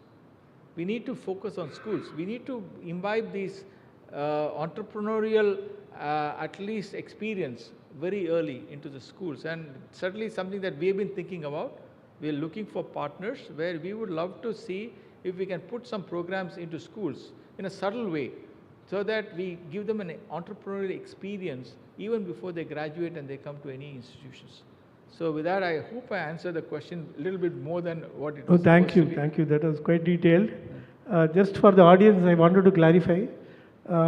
This idea validation stage is called pre-incubation, terminology-wise, and product validation is called incubation. Market validation is called acceleration. You would have heard some of these names. I wanted to make it clear. So when it comes to school education, we stop at idea germination and idea validation, maybe some kind of POC. Pre-incubation, part of it. When it comes to universities today, pretty organized now. So germination, idea validation, that pre-incubation, incubation is all quite matured now. Though some of the universities have to pick up on acceleration, not everybody is very strong on acceleration. Market side, they are not very facing. So here what we are debating is how much should be done in school, how much should be done in college. Okay, so now we'll move on to the next question to Dr. Revati. From your academic leadership experience, okay, what curriculum or teaching methods you think have worked best in nurturing entrepreneurial thinking?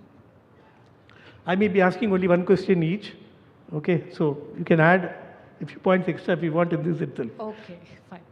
So, as far as our curriculum, so let me do this in two separate aspects. So first, we believe that, as mentioned by Professor Krishnan, the entrepreneurial culture has to bring in, the students have to be onboarded early. So once they begin their college life. So what we do is we do a series of interventions in our curriculum so that a student who is very passionate about entrepreneurship will gravitate towards that thing, whatever interventions that we give, and then get into the pre-incubation mode. So though we don't have a very formal bridge between the school level startups to the university level. So first is in the first year is like preparing the soil. The student will be exposed to many foundational boot camps. So it's all voluntary thing. Foundational boot camps. They also listen to a lot of triumph lectures where we bring in, they interact with successful entrepreneurs who talk about their life's journey as an entrepreneur. They also talk about the failures and other things. So this gives the students the confidence to understand how to cope up with failures and other things. The second is the design thinking course that is being offered to all the students, and we have the faculties equipped with that. And the third one is we also have a very impactful intervention in the curriculum called as a Community Connect program, where the students go to the, interact with the nearby rural communities, engage with them, learn about the day-to-day challenges that they face, and this gives them one opportunity to apply the design thinking principles that whatever they have learned and come out with some kind of social relevant solutions to whatever challenges that they face. Apart from that, we have a minor in entrepreneurship and innovation, which is offered by the Directorate of Entrepreneurship and Innovation, where if the student is very passionate, they could also take up a minor. And a series of entrepreneurship boot camps keep occurring regularly within the university for them. And many of the students, after attending the boot camp, which is a very intensive, immersive boot camps, after attending this, many of them have transitioned to their startup ventures. So, and finally, we have something called as a thing called capstone, whatever as a capstone project, the final year project. So they could convert this as an entrepreneurship venture, meaning that they could get an academic credit for the entrepreneurship that they are doing. And this is, even if their venture is failing, it is not about the success or the failure of a venture, but still they earn an academic credit for in place of a capstone project. Thank you. Yeah. I think we may have to, running out of time, so is it okay if we ask the others to quickly talk? Yeah, Shaivi, quickly if we can speak about, looking back at your journey, what kind of support and mentorship you got to become an entrepreneur so early in your age? Sure. So in terms of, I'll align with what Professor told. So even me and my founders are a result of eBaha team, where we were at a college, making race cars, and it is more about undergoing the process of how we are able to, run a team at a stage when we are in first, second year, get all the funds we need to, even when we become the leaders, we are in the fourth year, we have to manage our juniors. So this was the phase where, we saw how the things work, and it was what a seed of startup, how a startup will look like. And from that only, we were 3 directors who then started our journey on the venture. So in terms of the classroom, definitely being a part of these clubs and help a lot. This is where we get the idea that yes, something we can build, and we have that confidence. We started believing more in ourselves. After that comes a stage where the support of incubation cell comes. So incubation cells, like as we were a part of IIT Madras incubation cell, even though our graduation was not from the same college, but we shifted here just because of the benefit that we get, not in terms of just co-working space or financing. It is also being the part of the ecosystem where we see how other startups are building it, being a part of Founders Circle where we discuss with other founders who are a bit ahead in our stages, what difficulties they face. I think these are more learnings that we get through other startup founders who are already there in the ground. Lastly, I would say it is a very tough journey, to be honest, when we are starting something in a sector where we don't have any idea priorly about. how to, get the confidence that yes, the direction we are going is wrong, and how to cope up with the fear of failure, which is sometimes more worse than the failure itself. So in that stage, having some mentors. So in our case, Jhunjhunwala sir has been a very motivation for us. So when someone says, like, someone told that they believe in us and yes, we can build something, just these small encouraging statements, stand much above, and we then rebound and start working again. So these things really benefit when we are building a journey. Thank you, Shaivi. Sudarshan, one question. Okay, how do you think structured innovation thinking can be introduced in schools without burdening the teachers and students? So yeah, one thing is, I'm fortunate that I come from a school where growth mindset or innovation mindset is not a process, but it's actually a mindset, right? Because like what Professor said, putting people early on into uncomfortable zone or uncomfortable questions, or challenging them very early on right from school with these things would also help people build that kind of a mindset, because it cannot be built through a process. Because once people are in college, people go through different phases, like different priorities in life happens. So I think it's more about how early someone exposes themselves to, it could be like, say, growth mindset or entrepreneurship or innovation. The more early people are exposed to that, I think the more it becomes part of how they take it to life, or how they basically start looking at these things. So I think the more early, it is much better. Thank you. Okay, so I know the time shows only some 2.5 minutes.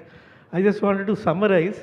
See, as India moves deeper into an innovation-led economy, there's a growing recognition that entrepreneurship is not merely a career option. It's a capability, a way of thinking, which has to be inculcated right from the school level. The one word I wanted to also leave here is, Tamil Nadu, with its network of schools, colleges, and institutions, presents a great opportunity. We have more than 10 lakh students graduating every year. I think there's a lot of wonders we can do in the state. There is so much of activity happening on the startup ecosystem side.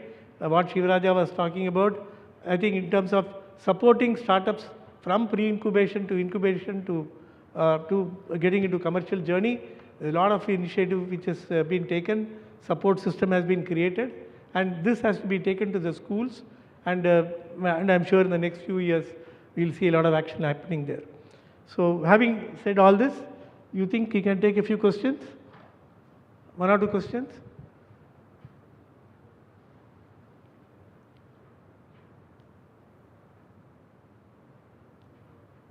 Okay, thank you. I think we did it on time. Thank you.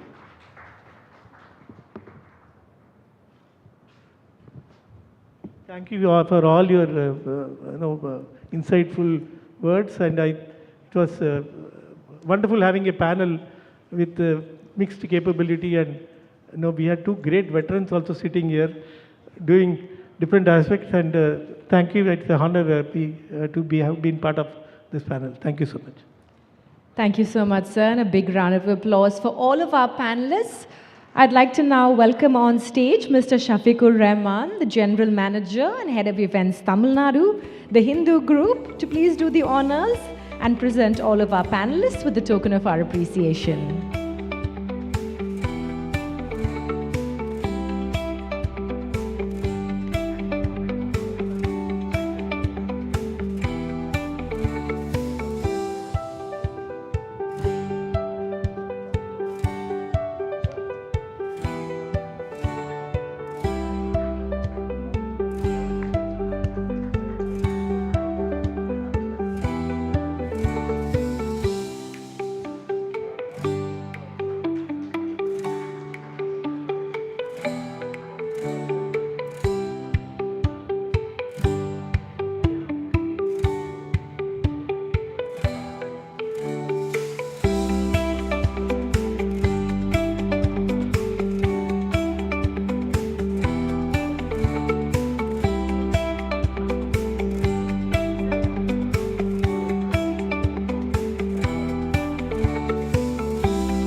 Thank you so much.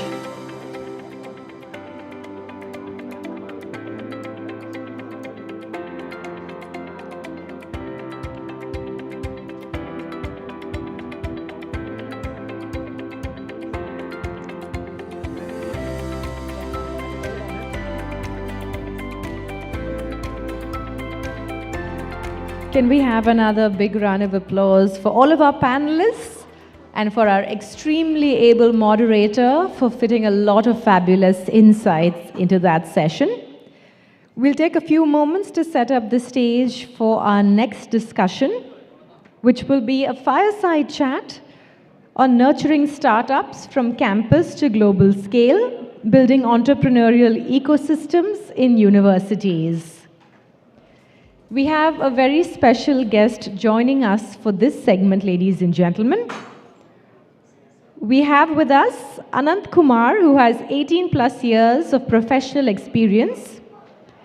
Anant started his career in business development and was exposed to product development and management in the FMCG food product industry. He was the product head of Academic Cloud ERP development and implementation of low-code platform. Anant is managing INR 10 plus crores of government grants, institutional and private funding for POC, prototype development, and startup initiatives on campus. He's an enabler of design thinking approach and initiatives to promote innovation to the SRM Innovation and Design Center. He is pursuing the setup of Section 8 companies for the Atal Incubation Center, focusing on defense innovations. It proves to be a very, very interesting conversation up next. So please welcome on stage Dr. Anant Kumar, the Associate Director of Entrepreneurship and Innovation of the SRM Institute of Science and Technology, and the moderator for this session, R. Sujata, the Deputy Editor, The Hindu. Can we give them a round of applause and welcome them on stage?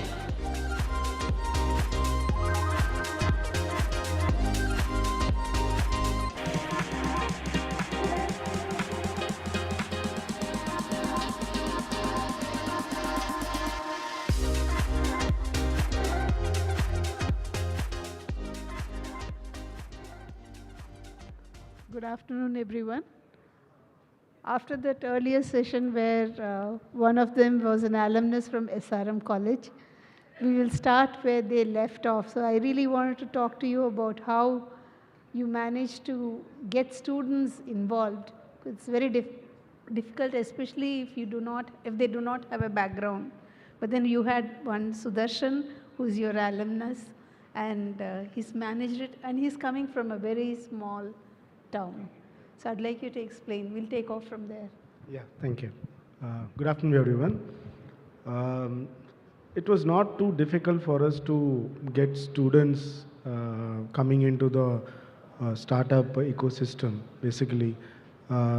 We, as an incubator, we started actually very late, where various other institutions have already started up TBIs and incubators.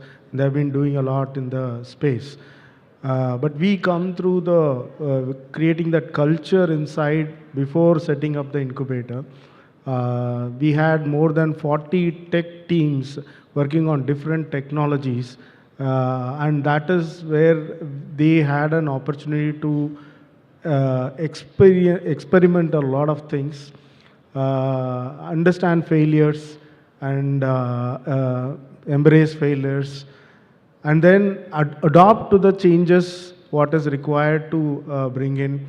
And these practices has been there in the culture from 2009. As you all know, 2011 SRM nano satellite has been launched in space, which is completely driven by students and faculty with the support of ISRO. So that is where our inert, the DNA of SRM has the innovation as one of the capabilities. So we always had a very aspiring and passionate students who wanted to experiment a lot, and faculties to support them in terms of their experimentation. And the management to understand and appreciate their failures also. And that actually given us a kickstart for our incubator to officially start up into building the entire ecosystem inside. So, sir, we'll go back into your journey when you were assigned to develop the entrepreneurial ecosystem in SRM. How did you start? Did you have second thoughts, some misgivings, or you were really very confident? Because you did say you start out late. You had the advantage of starting out late. Yeah, but of course, because a lot of our senior people have given us a lot of gyan to us, like what mistakes not to be done. So that's a good thing. But we were not in a race of doing something. We are slowly setting the foundation very strongly for the last 10 years, from 2009 till 2014. That was a pro bono thing. Myself, Dr. Revati ma'am, and another Dr. Shantanu Patil, we have been doing as a pro bono work actually in the incubation center, where we already have some roles in the university as a full-time role there. So we visited, the first thing we did is we visited the various incubators across the country. Business incubators, technology incubators, and met with the incubation managers or the CEOs of the incubators who are running that, and had a very thought-provoking discussion about what are their strategies, what are the things, their programs they are running, and what is going well, what are the challenges they are facing in managing that. So we took a lot of understanding about that, and then we came back and we worked on with our own strengths, because that is the only possible way of building a very active and growing incubator, because it cannot be just copied from any other part of the world or any other university does. We have to look at our innate strength. Strength of SRM is the diversity. Yeah. The diversity in terms of programs, the diversity in terms of R&D, research and development happening, the diversity in the terms of people coming across different parts of the country, and they are all working together. So that is the key strength that we looked at, and then we started as a sector agnostic incubator. So that is the first thing we did. And the second thing is, SRM has been always a great institute for getting placements for the students. So people come there with a very strong belief that their kids or the parents go drop them. They think that they're going to be landing in a very good top-class company, corporate company in the country or in the world. So that's the intention they come in. So now the entire ecosystem is set up like that. The faculty, the entire community talks about training for placements and preparing for placements and understanding the company's portfolios and choose the different job roles. That is where the entire ecosystem is set for.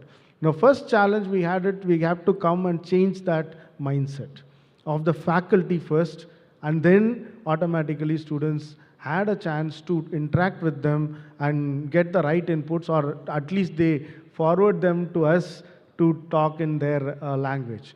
So that is why we started training our faculty first, and we trained first batch of resident mentors of some 25 people, and then we added on to that, we trained more than 400 people in the resident mentors, and we kept them across the discipline in the we are a multidisciplinary university under the engineering school, medical school, paramedical school, management school, science and humanities school. So everywhere we have to plug in our people there, trained people there, so that they able to converse with them first. So that's the first step we did before applying for any of the government funding program. Because university and the management is gracefully and also so passionately funding this since 2009. Almost 80 lakhs to 1 crore has been spent on only student clubs and tech teams. So it is not a grant that we are looking for at the stage. The mindset change is what we are looking for. And that's what our leaders also allowed us to experiment and change the mindset among the faculty. So that's what we did at the beginning. That's interesting, because it's very difficult to change mindsets. I think that was one of the questions I was going to ask you. Most people would actually look for a 9-to-5 job. Most, let us say, people come from middle-class families. They want a job that is secure, and at the end of their career, or maybe after they put in 30-35 years of service, they would like to have a good sum that comes to them as pension. To break that mindset, it requires a lot of effort. You did say you had the benefit of diversity of students coming from different places and diversity of faculty. What I mean is disciplines of study, which means you had a whole lot of people around you who had ideas, who could come to you and ask you to help out. So when somebody has an idea, how do you know it's actually an idea at all in the first place? That's an interesting part, because everybody has 100 ideas. Yeah. Every morning they will come up with another 5, 10 ideas because their mind is so curious thinking about it. And they are, most of the time, they are got too much wedded with the technology and the idea or the solution that they are telling, that they immediately jump onto the solution, and that's where they're too much wedded onto that, and they call it as an idea. But when they come to us, the first thing we'll ask them, or we'll try to make them understand, or they to find us proper thing is that what is the problem that they are solving? How do they validate that this is a problem? And how intense is the problem? And did they have a complete understanding or research done on the problem, not on the solution or the technology that they know, they learned, they are skilled, or whatever it is?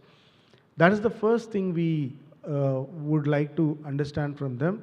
And when we ask this question, then they go back and the most aspiring people who have already done that research, or they are willing to do that, they do that, and then they come back to us. Then we'll have a concrete idea to take it forward. And most of them who are not able to answer that in a very better way, or for themselves, convince them for themselves, they don't come back at all. Right. So it's like out of 10 pitches I hear a day, or 20 pitches I hear a day, 2 or 3 come back after a week and talk about some problems. Okay. And after that, 1 or 2 would come up and say that, see, this is the way that I am planning to do, and how do you help us in doing that? So this is how the entire equation goes on. Yeah. So once they have come up with the idea and you are convinced with it, do you ask them to write a proposal? How does it go from there? Basically, they will give us short write-up about their proposal in our portal, the web portal. They go and just put it in there. And we'll set a mentor meeting with them, a board of mentors, which respective to that technology or the domain that they are trying to work with. We have a pool of more than 100 external industry expert mentors whom we'll put them along with some 2 or 3 people to ask them to pitch them to them. And they will give a better understanding of what is the need for the industry, or what is the need for this kind of a solution. Or is there anything already existing which is solving that problem, and what is the other value addition that they're trying to make? So those things we'll try to mentor them first. Before we don't judge them that this is a good idea, this is a bad idea, because we do not know what is a disruptive idea that can come up. So we put them in the process of mentoring, in refining it, and then coming back to us in the shape that they will be very clearly to say that, okay, I need these 4 things for me to do. I want to develop I have developed a prototype. I have an idea, I want to develop a prototype and test it in the particular area, domain. Then we have a fabrication, fab lab, a maker space we created. That's the first thing we created, because people with ideas has to first see it physically, how it is actually to be done. So their prototyping lab facility has been created. And they go to the fab lab, they build the prototype, give it to the users, and ask them to use it in such products and get the feedback, and then they go refine the process. So it's like idea is not an idea. They build something, iterate, learn, and again go build. So this cycle, we make them go multiple iterations of that. And then at some point, they'll get into a point where the MVP is ready to go to the market. So this is what we do at our incubator, because we, as Shivaraja sir also pointed out, he has been very vocal in terms of defining what is a startup, like his posts in LinkedIn and everywhere he talks. I'm seeing like his heart is now beating so fast that like I have to make people understand what is a startup right now. Being there in this, for more than 2 decades, he has been there in this space. Now, we believe that, I also had a lots of discussion with him, understanding that. So we believe that deep tech is one of our core areas which we wanted to focus. Reasons are, one, we are very good in R&D. We have very good R&D facility, because deep tech comes from a lot of research, a lot of deep researchers and applications related to that. And we are not hungry to run in a rat race of creating hundreds and 200s of startups. We want to do the line hunt. So we put our foothold on the deep tech, take 3 years, 4 years, or 5 years of time for the developing a technology and translating the technology into products. And that is the liberty that our management and the founders have given us to experiment and evolve something out of that. One of our startup, the Rizal Automotive, Abhinava Rizal right now they call, they got placed in an automotive company, I don't want to name the company, in their R&D department, and they were working in a tech teams before in the college. When they graduated, they got an offer and they joined the R&D in an automobile company. They saw that whatever the work that they're doing in the tech teams, that is what has been again happening in the R&D lab of that automotive company. Then they think, okay, we already have solved it in multiple hackathons and we have a solution ready. Why don't we build it as a company? See, they came out and started up. After 1 year of working in an R&D team, they came out and started up. And they came with an aspiration of building a super bike, electric super bike for them. The complete design and everything they finished. Then they wanted to fabricate. They came back to us and they got incubated. They said, we want to use a fabrication facility to build the first prototype. Then we have to pull them down to this, understand what is their core competency, because designing a super bike, making one super bike is quite possible. 5, 6 lakhs, 10 lakhs, 15 lakhs, we can put it up and make one bike. But how are they going to set it up as a manufacturing facility and then manufacture and market? There's a lot of competencies required which they lack at that point of them. Say like, what is your core competency which we have to see? Then they said like the motor is the one core competency which is a unique novelty that we have built. Then we'd say, ask them to build the motor alone. We funded them through the DST program, build the motor, test it, fabricate it, and then take it for ARI approval for that particular motor. There were 10 or 12 novelties in that motor. So we helped them to file patents of that motor on that novelties. And then first time when they went to ARI approval, they failed by a meager margin of some 10% of tolerance, which is normal for them. Because they have been using an academic simulation software version, academic version of the simulation software, but that gave a tolerance of 10 to 15%, which they lost in the 10. So then we got them an enterprise edition of that same software, which is more than 70-80 lakhs the license cost. We got it for them, and then they tested it, simulated it, and then they took it for the ARIA, they got approved. And MM Forgings, they came forward, looking at the patents, looking at the innovation, and they interested to invest 200 crores in the company to set up the electric motor plant in Varagadam. It's been set up right now. And they are now supplying the same motor to the automotive company, R&D team where they are working. Wow. Right? So this is deep tech. This is deep tech. And it took 6 years for us to achieve, make them raise that 200 crore investment. That's the real time it takes, 4 to 5 years at least to nurture a deep tech company product and take it to the market and make it into an investable company.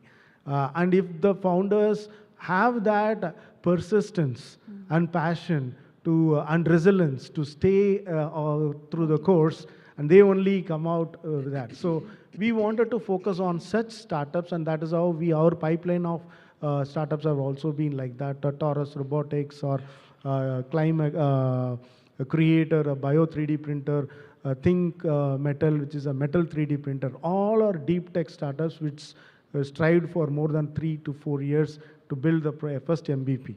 So that is how we pull them from the idea to the product. Thank you, sir. That was really interesting because I know a little bit, but since I've been covering higher education for quite some time, something I was aware of, but I was not aware of a lot of other things. So this morning, your Vice Chancellor, he was saying something about sending students to visit villages, find what problems villagers had, and come back with a solution, which is what would help them. So would you be able to explain something more about that? Yeah, this is something which we initiated a few years when the Unnat Bharat Abhiyan scheme has come. We adopted nearly 10 villages under the SRM University. And these villages, we are trying to translate whatever the technologies, either it may be AI, it may be an IoT level, or it may be any other technologies in terms of electrical or solar or renewable energy or clean energy, clean water, sanitation, all the SDGs that we talk about. We conduct ideation camps where they go into the villages, they understand different types of problems in terms of how their efficiency has been lost, or how the power is not being saved, or the water is not clean, how the drainage system is working. And all these things they study and they come up and they list a set of problems, and which is called as an ideation stage. And these problems, then we run it as a hackathon internally with all the internal stakeholders, researchers, as well as the faculty and students participate in that. And they find out, they propose a proof of concept for that particular problem. And we fund them to build the prototype and then set it up or execute that project in that particular village. Okay. It's not just going into the shelves of only the prototype development, we put it up. This we were able to achieve through, I should thank the Department of Science and Technology, NSTEDB, for their New Gen IEDC program, which supports from idea to prototype for social impact, which we applied that funding. More than 150 prototypes has been developed in this space. And out of that, more than 7 startups have come. We have got more than 24 patents filed in that particular domain. Beautiful. And that's the impact that we created in the social area through this mission with the New Gen IEDC grants program. It's a small grant of 2.3 crores, but with another additional equal contribution from the university. But that 5 crores worked as great in terms of building from idea to prototype for this rural tech program.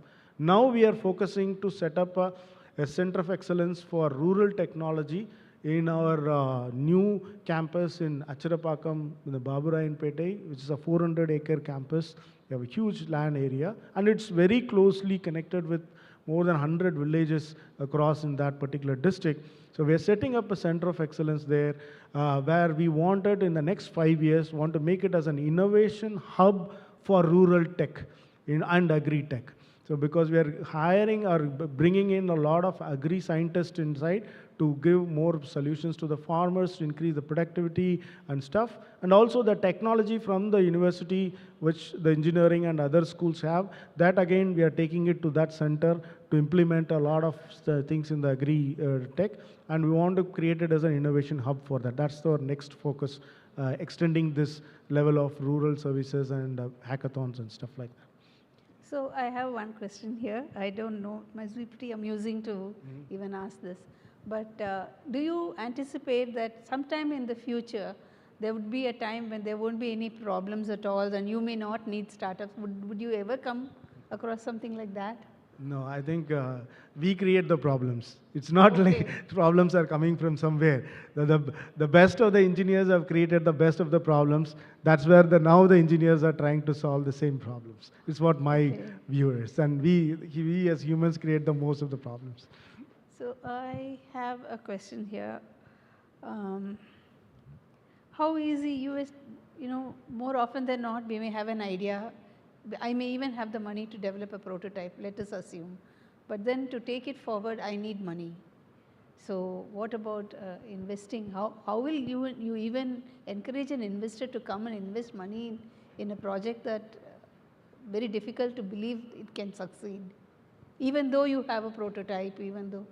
Exactly. See, I would compare this with Silicon Valley. Like Silicon Valley has become one of the top notch hub for the innovators to go in, raise money and do some disruptive technologies and products that has come from that particular area, which I also visited, and we have talked to various people. We have collaboration with University of California, Berkeley as well. We have a startup semester program where we send 20 students there to spend with them only on to learn the innovation methodologies and come back and do startups. In that experience, what I understand is why that Silicon Valley can do, which we cannot do for over a period of time, is there was an availability of risk capital. That is called as the patient capital. The patient capital is you put the money, you have to wait. Yeah. Or you have to, you lose it, you lose it.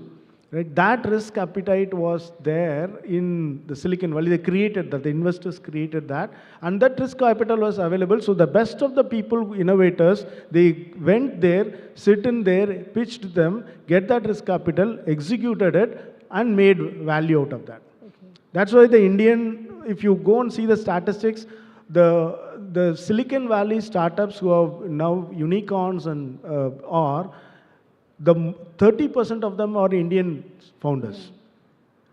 Why these Indian founders could not do here, who can do there? Because the risk capital availability. Now in India, we have created a lot of resource for this risk capital. This NewGen program is grants and all these government programs, as well as the investors and angel investors also opened up, who were there in the valley, done the businesses, sold them, and then come back to India, now looking at an Indian startup to invest in. So they understand what is risk capital, how I have to invest in companies. So they understand what value we can generate out of that. So funding is, I don't see funding as a problem. The problem is finding the right problem for the innovator to do it. If they have done it rightly, then everything goes after that very fine. And we have a surplus of funds right now. Even if we have a Startup India seed fund, they have been 3 crore fund. We have been scouting for the good startups. It's not about the money.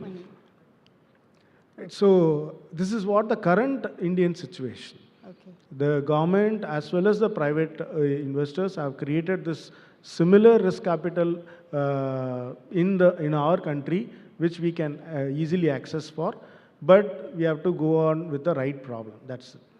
Thank you, sir.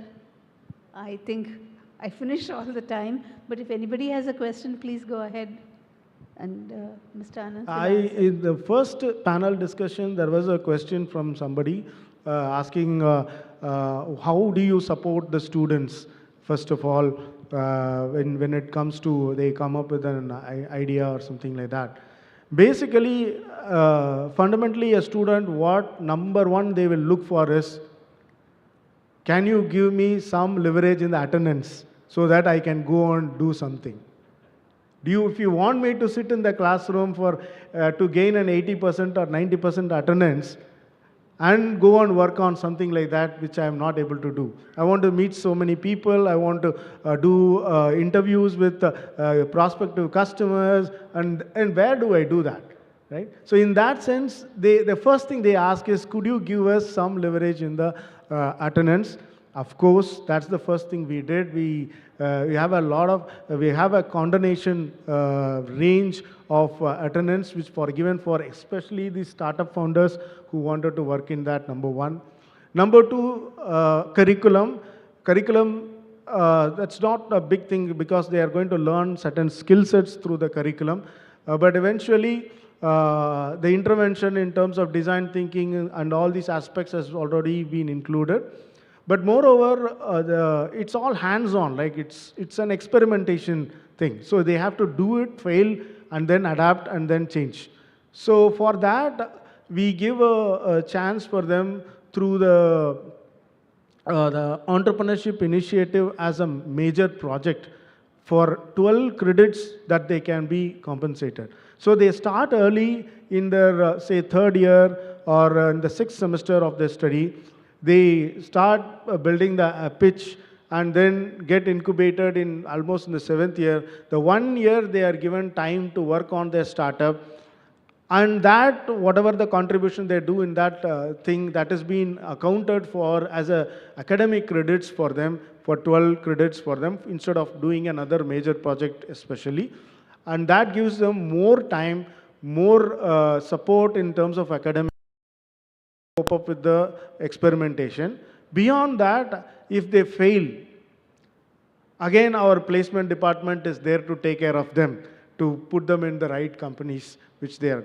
And what is happening today is that the recruitment methodology of these companies have changed. Somebody who has attempted a startup and failed, and they apply and they come for the placements, they are given a different package, a higher package than a normal engineer fresher who has been coming into that. This is the recent hiring methodology, because even the companies wanted to hire people with product mindset who work with teams and who has the resilience to fail and come back.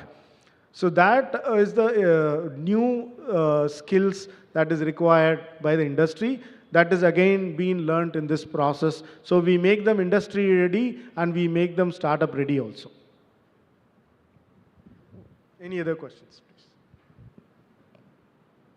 Thank you, sir. Thank you very much. I think they're all ready for lunch also. It's a lunch break, so it has to be really a fire now. So thank you very much for your patient listening. Thanks. Thank you.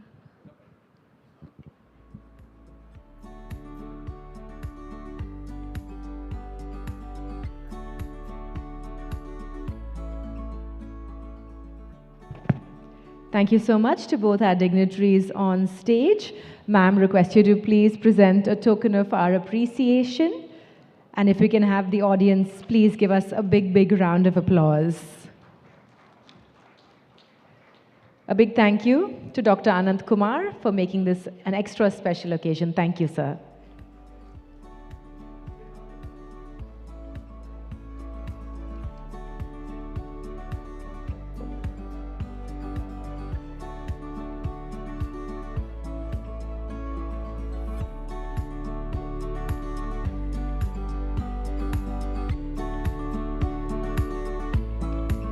Ladies and gentlemen, we'll now take a break for lunch. We'll see you back here in the main hall at 2:30. Thank you.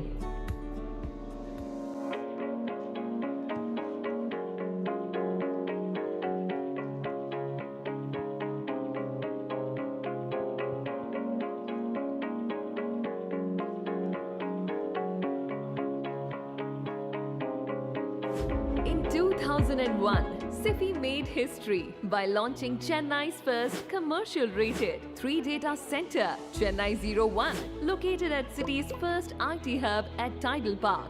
Now we are taking it to the next level by unveiling our largest AI-ready hyperscale data center campus in South India, Chennai 02. Designed for 3 towers at 130 plus megawatts of IT capacity, the campus offers built-to-suit options for 86 plus megawatt capacity with vertical and horizontal scalability. It's the foundation of your digital future. The SIFI Chennai 02 Data Center is honored to be inaugurated today by our Honorable Chief Minister of Tamil Nadu, Thiru M.K. Stalin. On this moment of pride, SIFI extends its sincere gratitude for the immense support extended by our Honorable Chief Minister and the Government of Tamil Nadu.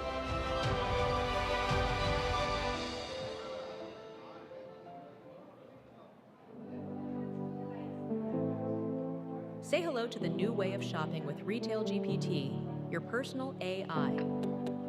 Want something from your favorite store? Just prompt and enjoy instant offers and rewards on all your purchases, all in one single platform. Shopping is now as easy as saying hello. Imagine your shopping list coming to life with just a few words.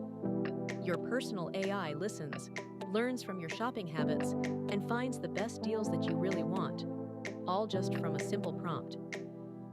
It's like having a digital you who knows exactly what you need. Retailers, meet your AI business analyst. It allows you to digitally extend and manage your physical store just by prompting. Do you really know the true potential of your customers? Do you really know all your customers? Imagine offering a personalized service to thousands of your customers all at the same time, no matter where they are. Run campaigns.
Sure.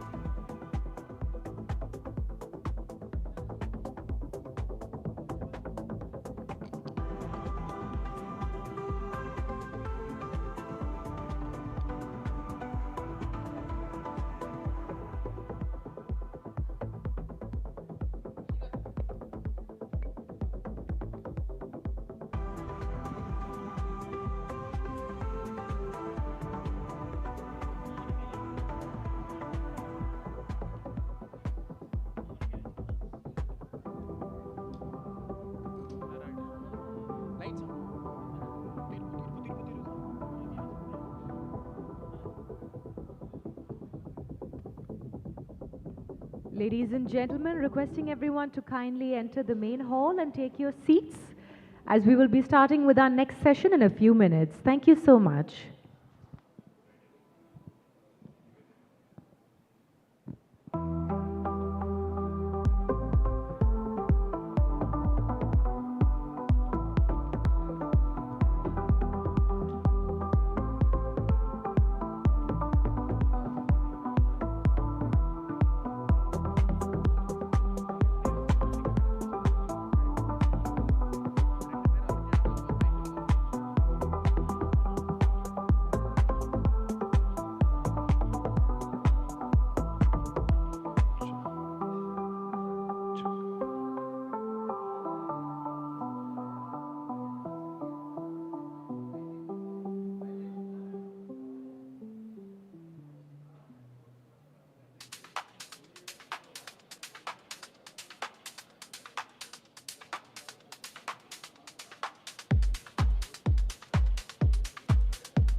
Welcome back, ladies and gentlemen, to the Hindu Tamil Nadu Startup Summit 2025.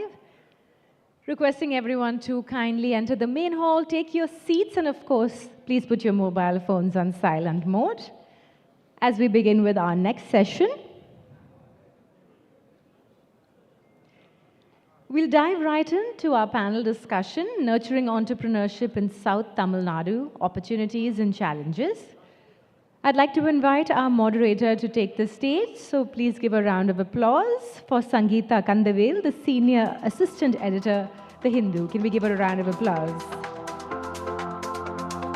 I would now like to welcome our panelists to join us, starting off with Chandu Nair, Startup Advisor, member of the Executive Board of the Chennai Angels.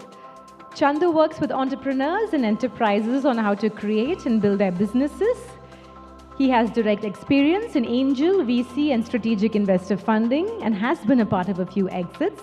And he's an active angel investor and has investments in over 35 companies. Welcome. We also have with us Akhila Rajeshwar, Executive Director, TIE Chennai, a leading mentor and coach in Tamil Nadu's entrepreneurial ecosystem. She's currently the Executive Director of TIE Chennai and has been in this role for the past 10 plus years. She's a known philanthropist, skills enabler, mentor, and coach. Welcome. And rounding out our panel this afternoon is Sivakumar Palanisamy, Vice President of StartupTN, bringing over a decade of extensive experience as a leading expert in the food and agri-ecosystem innovation.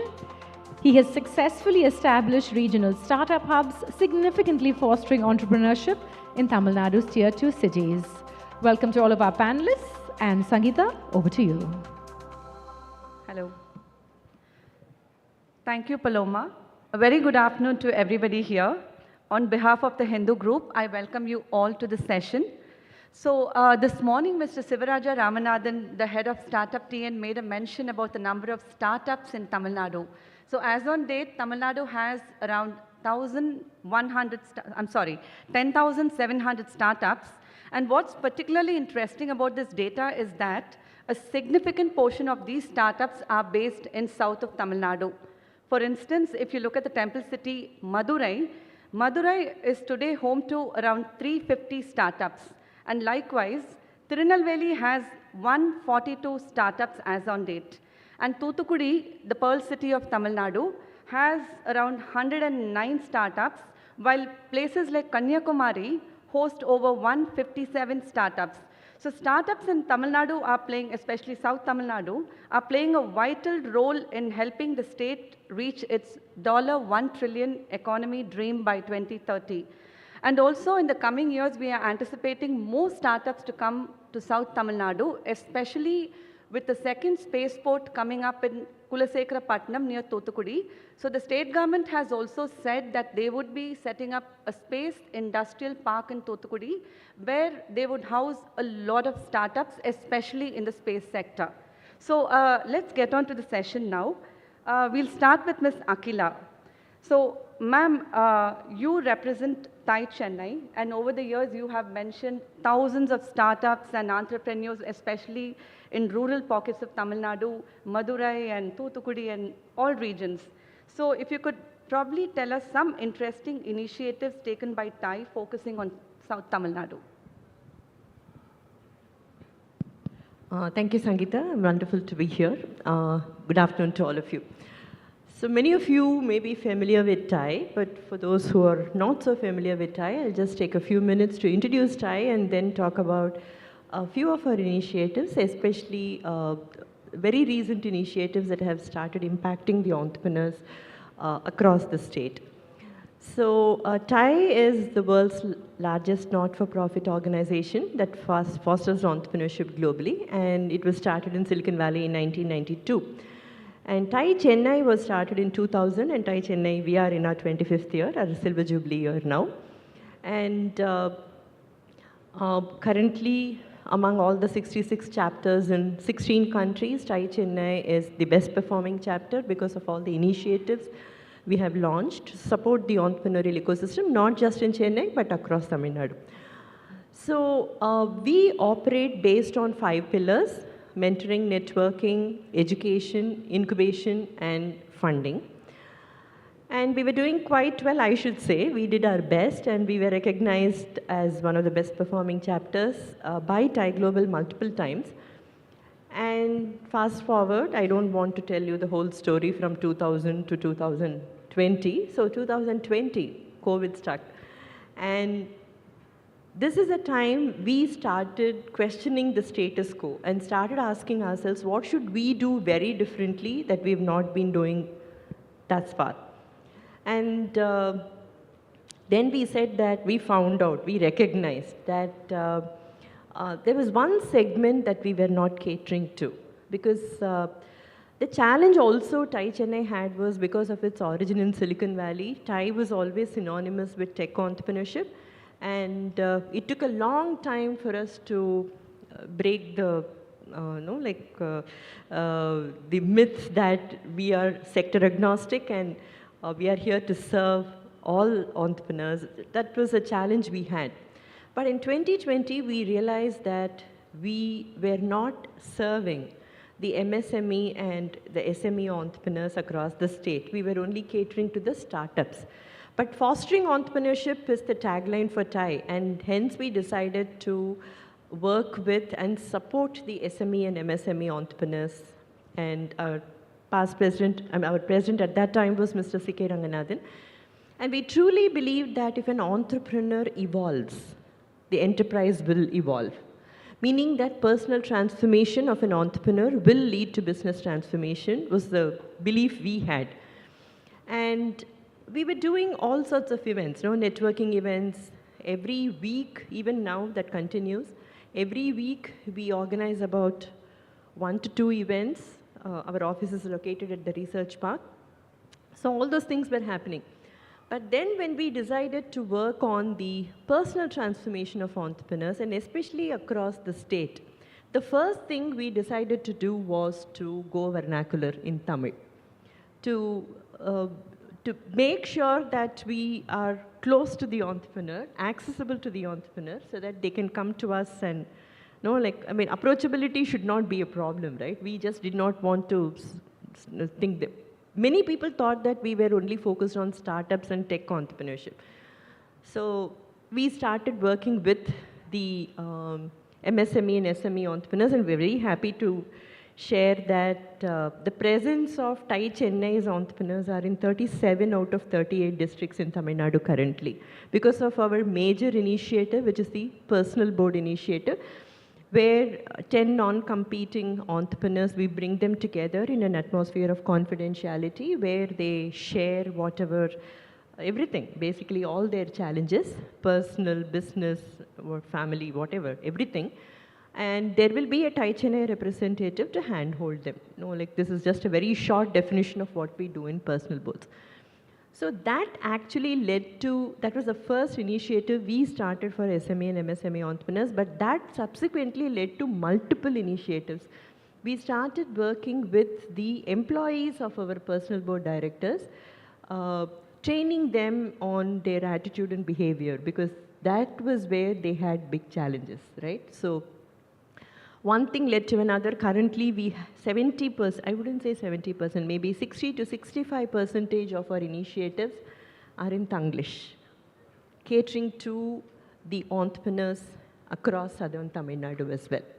So I think I'll stop here for now, and maybe going forward, if you have any questions, I'll be happy to answer. Thank you so much, ma'am. And my next question is to Mr. Chandu, the money bag over here. So, Mr. Chandu, Ms. Akila mentioned that TiE is today present in almost 37 of the 38 districts. So, I just wanted to understand, do we have enough local investors and funding platforms in all these regions? And also because there's a perception that investors are shying away from the south.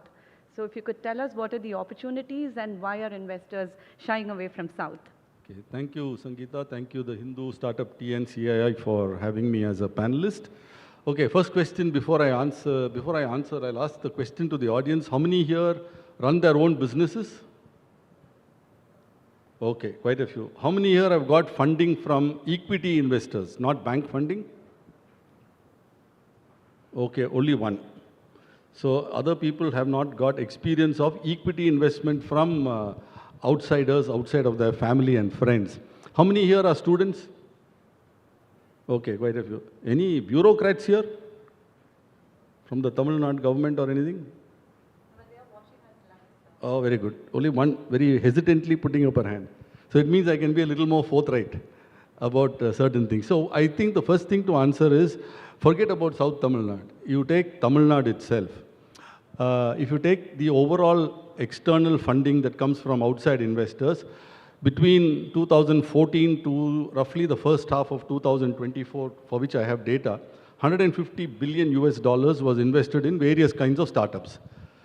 89% went to 3 regions, 3 cities, which is basically Bangalore, 50%, and the balance between basically NCR and Bombay. How much did Chennai as a city get in that 150 billion over a period of 10 plus years? 4 billion. So I don't think we even have to go to South Tamil Nadu before we first answer the question of why exactly are we not getting the kind of money that we could deservedly get, okay? And I think we operate in an ecosystem. We don't operate in isolation. So the first question to ask is, has that ecosystem developed enough? It hasn't. So good part is that everybody has recognized it and people are working towards it. If you look at in the number of funds based out of Tamil Nadu, there are hardly anybody. I think between you and me, we know it probably number less than 10. Okay? And if you take the number of networks out of here, maybe there are 3 or 4. That's it, which are kind of active. One being the Chennai Angels, which I represent, the other being Native Lead, which Mr. Shivaraja co-founded. And then there are others like Keiretsu Forum and 1 or 2 others who operate in some way. Is that enough for a state which is roughly 7.5 plus crores of population? Certainly not. So the first question is, what do we do to develop, forget about even funding ecosystem, but how do we develop entrepreneurs and enterprises which are, 1, worthy of funding, number 2, who are interested in funding. Why do I say the second part? Because there are many entrepreneurs, especially the more you go away from the cities, I can guarantee you, even if you go 60, 70 kilometers out of Chennai, 99% of the entrepreneurs will not want another person on his capital table. So even if you take the horse to water, the horse will not drink that water. So we have a lot to work on the ecosystem, and I think once we do that work and encourage people, through initiatives that we have in TiE Chennai and more outreach programs that StartupTN and others are doing, the entrepreneurs here will slowly start realizing that actually I can build a much bigger, more global kind of business. I'll give you a couple of examples, which is there is no billion-dollar business in food except for Haldiram in India. The biggest restaurant chain in India probably is, luckily from here, Adyar Anand Bhavan, which is 1,500 to 1,800 crores. But that's, when you compare with Jollibee from Philippines, that runs into several billions. So even in a very basic industry like food, we do not have entrepreneurs who are thinking that I can build a brand which is global. So I think we have a lot of work to be done there. It's not that we don't have the people. But I'll also end with one small thing, but this is why I asked if there are bureaucrats. I am an investor in a food-related QSR. This is where local regulations come into play. During COVID, we know all these restaurants were closed. When the opening up happened, they told us restaurants can open, but tea shops cannot open. Our fellow, unfortunately, has the word chai in his name. The restaurant opened in somewhere the outskirts of Chennai, with 2 little young chaps manning that store. And the local constable comes and says, you have to shut down the store. The fellow says, no sir, we are a restaurant, blah, blah. They said, no, you are a tea kada, because the name chai is there. Now, you have these kind of nonsensical regulations. I'll just give you an instance. What I mean by nonsensical regulations. Entrepreneurs must deal with 1,536 laws, 69,233 compliances, and 6,608 filings. There are 843 laws with 26,134 compliances that host the threat of imprisonment With all this, which idiot will want to start a business? Thank you, Chandu sir. My next question is to Mr. Shivakumar. Mr. Shivakumar, you are someone who's worked on the ground down south. So you were a part of NABARD's MABEF, and you worked with a lot of people in the food sector, in the agriculture sector, and now you're with StartupTN. So can you probably give me insights about what's your perception about entrepreneurs down south? And can you also highlight about the initiatives that StartupTN has taken in the last 1 or 2 years, especially for the southern region? Thank you, ma'am. One thing, the experience which I gained while I'm in the ground is the mindset. As Sir told, it's like that cap table one.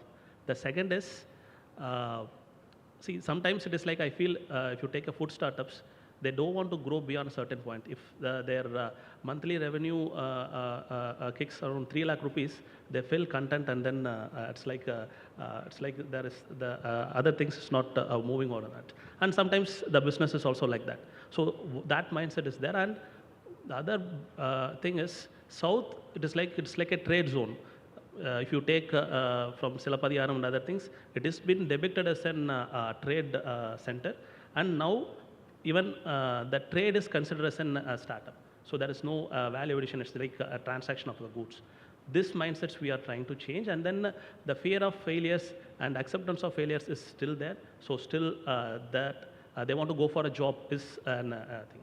So this is first one. The second one is with respect to StartupTN works, we have established regional hubs across the state. We have 10 regional hubs. The one which you mentioned, the space one, we have also opening a regional hub in Thoothukudi, especially focusing on space fund. And StartupTN has also launched a 10 crore fund to support space fund startups. And coming to some examples, what is the experience of establishing a regional hubs? The entrepreneurs and startups in South, they are not imitating, most of them are not imitating, successful one are not imitating what is happening in urban. They are trying to create something from their own identity. I'll give 2 examples. One, there is a startup funded by, both are funded by StartupTN. The startup called Lemurian Bazaar. They do e-commerce of dry fishes. Karuvada, they used to put in an e-commerce platform. So what they do is, normally it is like if you keep the dry fish in this room, what to do is the smell will spread across the room because of the AC. They have identified an technology and then they controlled it. But the beauty is not that. What is that? The Flipkart and Amazon they don't deliver to their PIN code because that PIN code is not in their delivery limits. Because of them, now they are going and collecting in their village and then they are coming back. This is the change a startup can do. 1. 2, it is like it's a cup time. It's a beverage startup. Because Sir has touched the chai, I also want to touch the chai, but in a different aspects. Normally, the chai startups, what they do is, they target a customer who are a floating crowd. Today we have come, we will drink some chai and then we will go. This startup, what they did is, he targeted the MSMEs with an average of 5 staffs. And then he started delivering in the morning and then evening. He has identified the problem of hygienic and then other things, and he started doing that. The beautiful thing is, he is a pilot by profession. He quit the pilot profession and he came back to start this. And I asked him, why you are doing this? And you also have a jewelry shop. And he gave me a beautiful answer. எங்க அப்பா ஒரு நாளைக்கு ஒரு bill 10,000 ரூபாய்க்கு போடுவாங்க.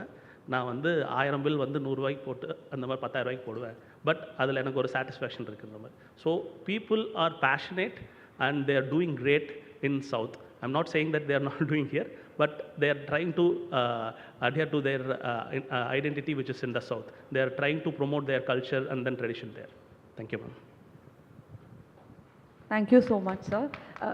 Even now, if you look at South Tamil Nadu, there are many districts that are untapped. We've still not reached out to many places. And that's because there are infrastructure issues. And even today, there are connectivity issues too in many parts of Tamil Nadu. Apart from that, many districts have limited access to market linkages, to mentorship. There are a lot of challenges.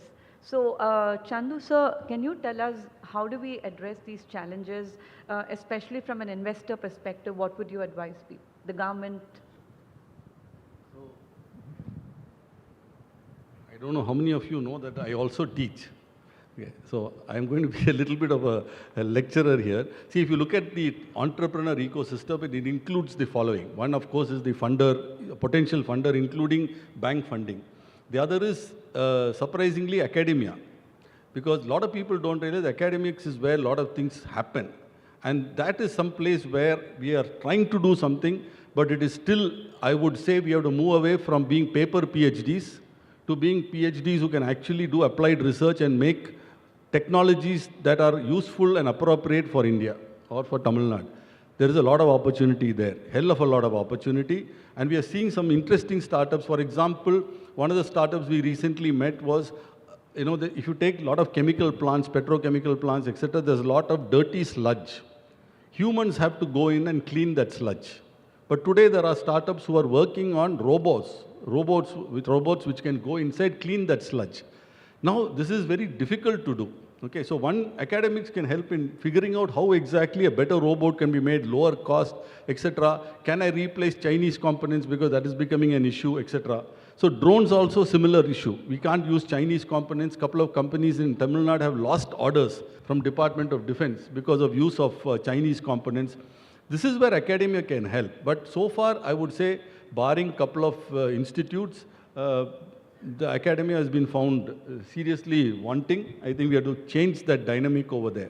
The second thing is, of course, I mentioned regulations. And the third thing which we talk about, if you take regulations, there are also, apart from these funny things that I mentioned, this is the first set of reforms we saw in 1991 had a lot to do with the center. Even now, the center has a lot of work to do. But actually, if you look at it, I would say 60 to 65% of the reforms lie with states. Because things like land, health, education, local connectivity all fall within the ambit of the states. So it's a legitimate question to ask, what can we do as a state? We don't have to talk to the center about it. It is up to us to do it. And we can figure it out. And I think, in my view, I've been a journalist too. Sangeeta is aware of that, a business journalist. I've been tracking Tamil Nadu for a long time. We were the leaders in corporate Medicare. We were the leaders in modern retail. We were the leaders in hire purchase and leasing. We were the leaders in chit funds. We were the leaders in several other areas, okay? But today, fintech, we are not there. In retail e-commerce, we are not there. In health tech, we are hardly there. So whatever domain expertise, subject expertise we had, we have a lot of it, but we are not learning how to change and evolve and make use of it. So I would say that bit is where we have to also improve ourselves, okay? Now, he can probably talk more, but if you take Ramnad, we set up a food park. It's a good idea to do it, but the trouble is food parks need water. And Ramanathapuram and Ramnad has got problems of water. Now, if you're going to set up a food park and you don't give water, we are obviously going to get hit. Second, if you take power, because of our skewed subsidy policy, industries end up paying 10 to 25% more. Whereas in place like Vietnam, which is a big competitor today for us in the China plus one thing, Vietnam is giving industries at 10% less than the cost of generation. Where can you be competitive if you do not take cognizance of what is happening not only within Tamil Nadu? Today, Tamil Nadu has reached a state where we should not be comparing ourselves legitimately with other Indian states. We should be comparing ourselves with global companies, global countries, okay? So the other parts of, one part I talked about is regulation, second part I talked about is academia research, third part I talked about is infrastructure. Fourth part, which is I'm going to talk about, is with respect to this mentorship ecosystem.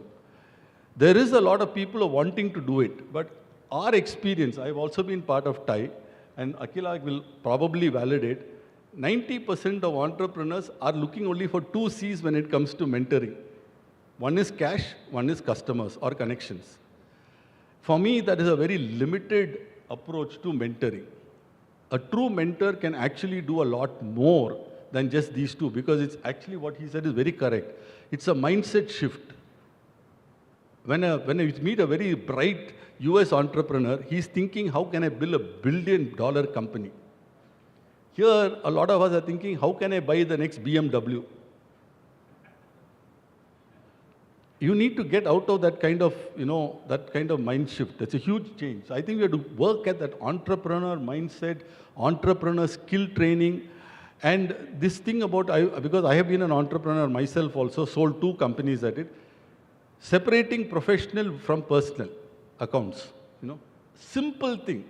Keep a separate set of books for personal accounts, keep separate one for professional. Basic thing, they don't do it. And they qualify themselves and their whole brood. The other thing I feel which is very important from a mindset issue is not treat money emotionally. Treat it unemotionally, logically. Very tough. But you do that, you will actually get a lot of discipline. So if I look at it therefore, Sangeeta, there are several aspects of the ecosystem where we can really work at it. I'll just give you one specific example of Israel. Israel is such a tiny country, barely a crore population. Last year, how many tourists did India get? Totally 7.92 million, roughly 8 million, overseas visitors. Israel got how many? 33 million. That is the number it got, tiny country. This is the kind of business, and Israel is number 14th or something in the world today. Per capita income is like $154,000 per annum. We are at some hugely, some very different level. Not 150,000, I'm mistaken somewhere on the number. But it's a much huger level than here. And what are their focus areas? They focus very clearly on agri. A lot of people don't realize Israel is very good in agri. They focused, of course, on cyber security. And of course, we know they're very good in defense. But what people don't know, they're also very good in transport and logistics because they have tremendous connectivity. They're also 95% self-sufficient in food. Can we not take an example of a country like, say, Finland, which is very strong in certain aspects of manufacturing? Nokia came from there, or Israel. I think that's the kind of focus we get. We can build a fantastic ecosystem in the next few years. Thank you, Chandu sir. Akhila ma'am, what are the challenges that you've come across in the southern part of Tamil Nadu? And what kind of feedback have you got from some of the people who you speak to in that region, ma'am? Okay. As I mentioned, in fact, I want to take from what Shiva and Chandu also had mentioned. See, the challenges we see, because we continue to work with multiple, in fact, 1,000 SME and MSME entrepreneurs on a regular basis. Regular means daily basis. So we are in touch with them on a daily basis. The challenges they actually face is, like we always tell them, that is the reason why we also say that when the entrepreneur evolves, the enterprise evolves. The problem they face is most of the challenges are self-imposed, right? External challenges, they can be overcome by internal resourcefulness is something we try to sort of like empower them with. External constraints, there could be several external constraints and we cannot control every constraint that we come across, right? But that is not under our control. There is something that we can do specifically to overcome all those constraints. Whatever we continue to do has to be done to the best of our ability and with excellence, right? So that is something we continue to empower them with. That is one thing. But the challenges, I come back to that question. One thing is, நாங்கெல்லாம் சின்ன ஊரு, எங்களுக்கு இதெல்லாம் தெரியாது. Again, that is that mindset. Again, it's also, I would also call that as a self-imposed constraint. எங்களுக்கு இதெல்லாம் தெரியாது, சொல்லி கொடுத்தா வராது. அவங்கெல்லாம் ஸ்டார்ட்அப், அவங்களுக்கெல்லாம் பெரிய ஊர்ல இருக்கிறவங்களுக்கெல்லாம் எல்லாம் தெரியும், எங்களுக்கு தெரியாது. So that is something we continue to hear from them. That is one thing. The other thing is how to scale the business. Immediately availability of resources, right? Resources, human resources, financial resources, everything. Mentors, advisors, everything. I put everything together as part of that one bucket. So retention of talent, hiring talent becomes a huge challenge. The reason being, even in smaller towns, people obviously have aspirations. Everyone has aspirations of coming to a big city and working. Who will stay back there and take up a job? No, like obviously several opportunities are available, as you also mentioned. And you mentioned about the startups that are available there. Immediately they start comparing with the lifestyle of a metro and the lifestyle of a small town. So everyone wants to come over here to maybe a Coimbatore or maybe a Trichy or Madurai. I include Madurai and Trichy as no, a metro, not so, but then yes. But the challenge is, if everyone comes to such places, who will actually work in small places like a Tirunelveli or a Sivagasi or... So retention, hiring and retention of talent becomes a huge, huge challenge. And that is one area all our entrepreneurs, you talk to any one of the 1,000 entrepreneurs we are in touch with, everyone will say that எப்படி hire பண்றதுன்னு தெரியல வரமாட்டேங்கறாங்க. So desperate hiring happens. When we tell them that you have to hire people, you look at their attitude and then hire people, ஆளே வரமாட்டேங்கறாங்களே நாங்க எங்க இருந்து attitude பார்க்கிறது. So that is one thing. And the next thing is obviously the digital divide. Again, because of the mindset, I would say, because digital எங்களுக்கு அதெல்லாம் தெரியாது. Technology is something completely out of our no, like we cannot எங்களுக்கு அதெல்லாம் கத்துக்க முடியாது. So, at TiE Chennai, we do multiple initiatives. We have something called Tech Up with TiE Chennai. Right from what is a computer, we've been like involving their employees of our entrepreneurs as well. And slowly planning to take them to AI and how you can actually use AI. There can only be people who use AI and people who don't use AI. அந்த மாதிரி ஒரு stage வந்தாச்சு. So, like, how do we actually empower them to use technology to scale up their business is something we are also looking at. Multiple challenges. The top 3 things that come to my mind is, of course, lack of resources or lack of access to resource, and digital divide, and of course talent, very, very big challenge. Thank you, ma'am. Shivakumar sir, what are your views on this? And also, sir, with regard to this SC/ST funding, not many people actually are comfortable coming out and saying that I am from this particular community. So how do you address challenges like all these, sir? I think, ma'am, there is other side also. Somebody are now willing to reveal that they want to be the role model for their community. I'm coming and then saying, you don't have to do that. You come, yeah, I'm saying, yes, what is the problem in it? So in StartupTN, we work on something called, our core mission is called democratization of entrepreneurship. Since you touched this, I will I will just explain what we are doing with respect to this and addressing this particular thing, ma'am. So what we call democratization of entrepreneurship is anybody, irrespective of their educational background, geographical origin, financial status, and social identity, should build a startup. This is our key. So in that, it is like what we are trying to do is we build this thing on a framework we called as 3A: affordability, availability, and accessibility. It's like in southern Tamil Nadu or any other places, if you go out of Chennai, urban Chennai and urban Coimbatore, the problem is affordability for startups.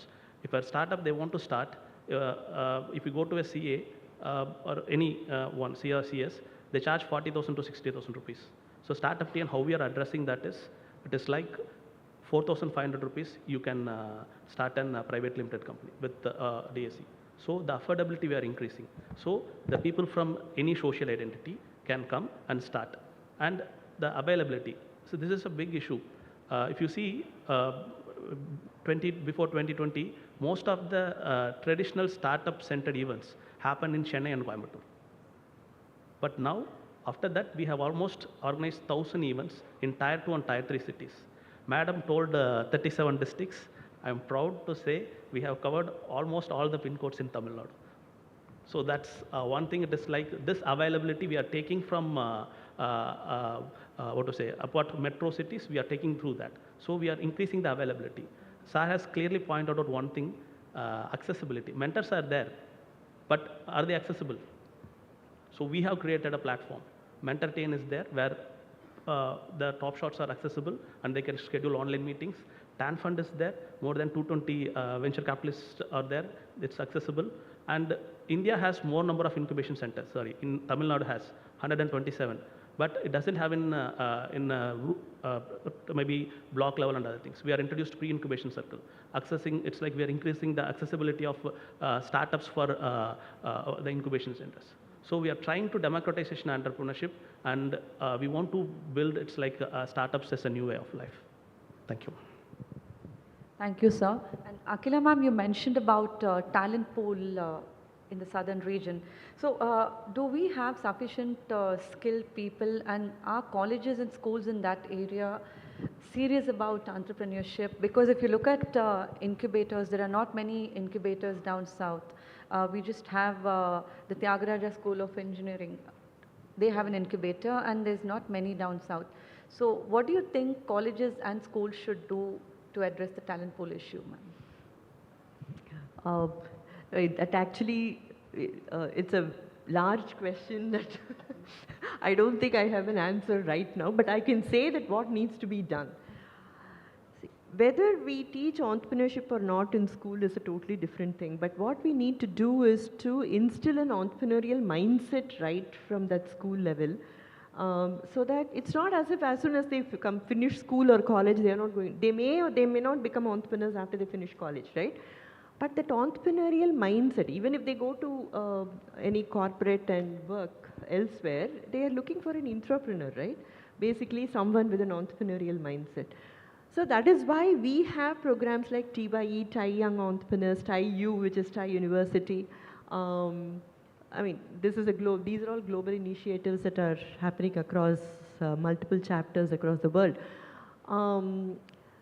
Again, I don't think we have enough incubators, active incubators. I wouldn't say we don't have incubators. I would say we don't have very active incubators that are contributing to the larger vision of having what we are planning to do. So a lot of work needs to be done in that area, and I mean, if we have to list what needs to be done, it will be a very, very big list. But on the school level, I think there has to be this program or something, entrepreneurial education. Some schools actually have taken it up here in metros. For example, schools like DAV or Balavidya Mandir, they have their own individual programs, but such things are actually missing in, I mean, correct me if I'm wrong, Shiva, but I have not heard of any schools taking up such specialized program for entrepreneurship in the southern districts. Lot of work needs to be done, a lot of scope, and obviously if it's a challenge, it's an opportunity for us to take it up and do something about it, right? So I would look at it as an opportunity where all the ecosystem enablers should come together to do something in terms of promoting entrepreneurship in colleges and schools. Mr. Shivakumar, your views on this? It's like, I want to take some of the clues from what they have said, and I want to give a different viewpoint. Let us consider, I want to set a context. It is like we are not discussing this in 2025. Let us say it's 2030. We are discussing this something, and we want to set something untapped potential. I feel it is like by 2030, we will be in the end of salary era. The 9-to-5 jobs will diminish by force of artificial intelligence. So that when 9-to-5 diminishes, ma'am has mentioned that rural people not willing to come to metros. So the repopulation of rural will happen because of this 9-to-5 jobs diminish. And at that point of time, what is going to happen is this AI will challenge the classical economics, the factors of production, land, labor, capital, and enterprise. The labor will vanish from the things. Today, it is like Xiaomi has launched, they will be producing 1 minute, 1 phone without involvement of any human labors. Now, with this contact, what will going to happen is everything will be a gig economy. Everybody will be earning through a platform. And southern, if you take it's like an agrarian economy. What will happen to agriculture? What will happen is there won't be any season. There will be a technologies which will be evolving by the time. It says, Kuruva Sambapla nothing. I'm ordering through Swiggy food. Like that, I will be ordering. I need a 20 kg of rice. The farmer will start planting, and that will come to us. This is the opportunities which will be creating through AI. One. And what in food ecosystem also, many things will change. We will be cooking only for Diwali and the Pongal. Rest of the time, we will be moving from 2 minutes noodle to 1 minute heat to eat. We will be heating and eating. The gas cylinders will go away. So things will come up. This will create a future thing. And healthcare sectors will change into a different thing. It's like some of us going to see the person who is going to live for 150 years. In this room, they can see or they can live also. Not just because of medicines, but through an mass personalization, it's going to come. It's like there are startups like 23andMe. They take our saliva and then give our DNA. Based on our DNA, the medicines and foods will be prepared. Now, like if a farmer is producing a produce, he will be saying, I'm producing for Ms. Sangeeta Kandavel, and her DNA is this. I have to grow this, and this is my package of practices. This will become. And I don't know what education institutions will be there. Ma'am was saying, are we going to make them placement ready or platform ready? This will be another big questions which we have to face. And energy, it is like what generative AI will do is, it will consume all the data in the world, and it won't be data hungry. It will be hungry for energy and water. So energy, it is like South Belt can be a big opportunity. We will be seeing many greenpreneurs. There will be micro entrepreneurs which will be coming up, and that will set a different context for that. And at that point of time, things will be different. We have to prepare our workforce for that. That is what we are trying. And that is where it is like we have to set something, a different game altogether. Whatever we are taking steps now, that's not going to enough because AI is going to create new streams of income, new streams of business models, and new stream of everything. I think our next 5 years, if we invest on this, our discussion will be on a different thing. So we want to make students a platform ready rather than placement ready. Chandu, sir, your views on this? One is where are we today, and where we are today is quite sad. For at the aggregate India level and even at Tamil Nadu level, more than many studies have shown that 15% plus of even engineering graduates are not employable at the current state. So I would think that for us it's a very good time to, given what Shiva also said, the future is changing so much, the trends are changing so much.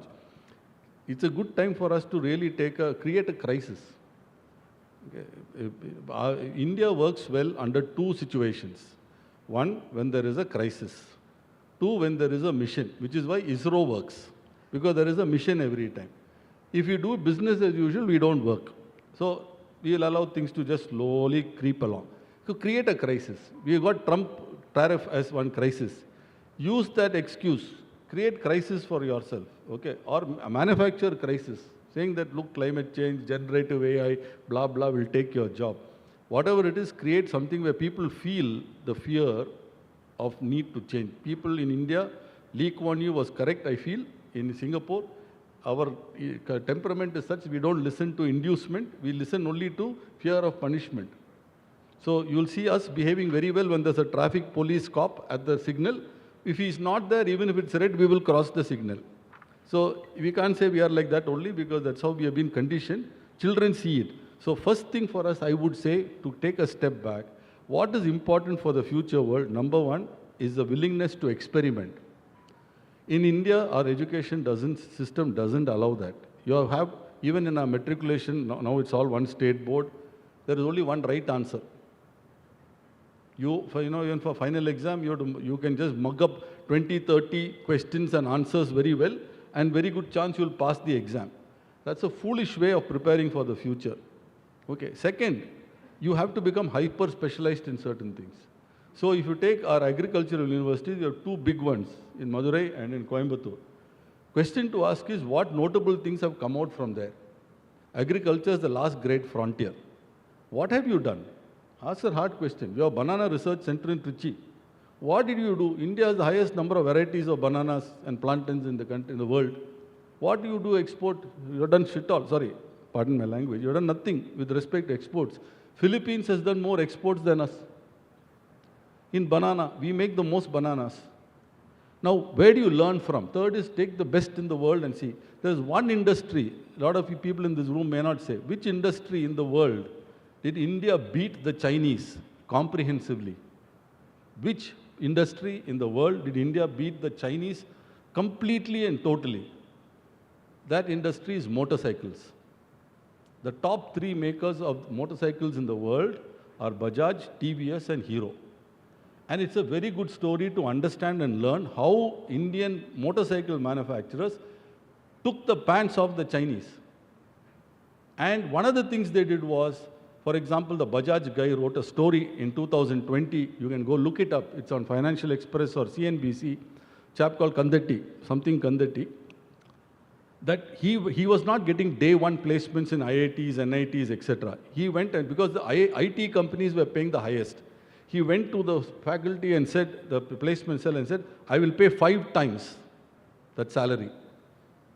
So he got the best guys coming and working. Now, if you are sitting, I'll just give you 2 examples. There's a gentleman called Ritesh Agarwal in India. He made Oyo, which is a almost like a decacorn. He comes from some tiny town in Orissa, tiny town, not even tier 2, from tier 4, 5. Another fellow is a chap called Sandeep Nailwal. Sandeep Nailwal, even today from what I know, doesn't speak English very well. He's from a tiny town called Nainital. He's got a decacorn called Polygon, which is one of the world's well-known names in blockchain technology. It is possible to build a global business sitting in a small town. What prevents you is your mindset and the support system that you have both at the family or around you. I'm saying that we have to create a crisis in order for us to push forward an agenda of radicalizing our education. It requires a total overhaul ground up. Thanks, Chandu sir. So we'll just take one last question for the day. We have a lot of students from down south here. We also have a lot of entrepreneurs from down south. So what suggestions would you give them for their startups? And also for the students, what sectors do you think they should be focusing on, especially if they're coming from south? I have one of my favorite quotations I have used right from when I was in college was this statement by Mark Twain. He said, I never let my schooling interfere with my education. I'll repeat it. I never let my schooling interfere with my education. What he meant was there is something called the formal school, but the real education doesn't come there. So don't expect your school or college to teach you what you need to know. There is enough information outside. You go outside, there's enough information on the internet, on the mobile, it's at your fingertips. In my time, I had to go to the library. I improved my vocabulary, my maths, everything by going to libraries, getting the books and really looking at it. The second thing is there is nothing, no substitute for diligence and preparation and practice. You have to do that. Sachin Tendulkar used to get out, edging outside the off stump. He used to go to Shivaji Park in Dadar in the night, practice, ask some bowler to bowl the same ball 100 times, 200 times. Okay. Bruce Lee said this very beautifully. You don't win by, he said, I don't fear a man who knows 1,000 kicks. I fear a man who's practiced one kick 1,000 times. Very, very, very beautifully he said. That tells you the importance of focus. Okay. So I think it's time for us. If I were a student today, I will go to college, get a degree. But I will use it only as one entry. But my real learning will come from outside. I will not outsource it to my teachers or my college. Akila ma'am.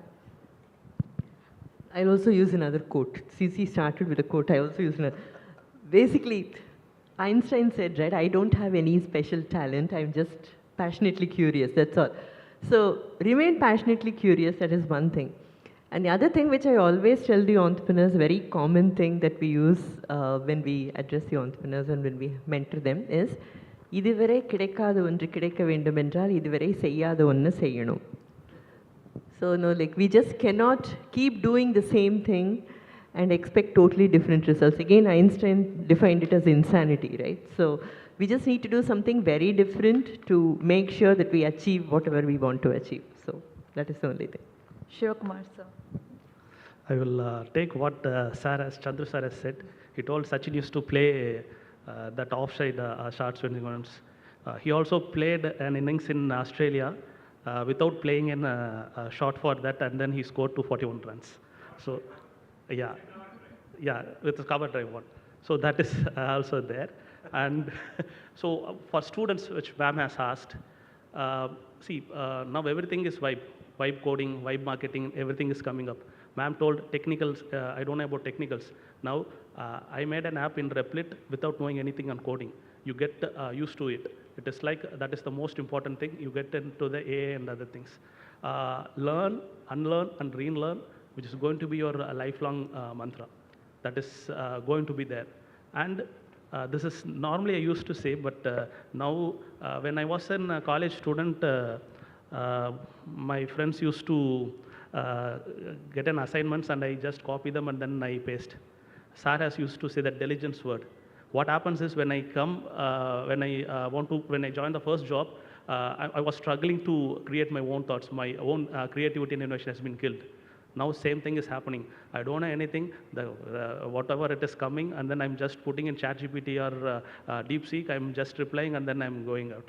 The same thing will also come. So attention will be, the attention economy will come, gig economy and other things will be there.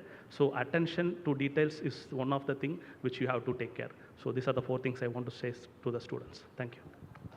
Thank you so much to all the 3 panelists today, and the team Hindu will certainly take some of your feedback to the government. And we'll now open the floor to questions. Kindly introduce yourself with your name and the organization that you represent. Mike, please.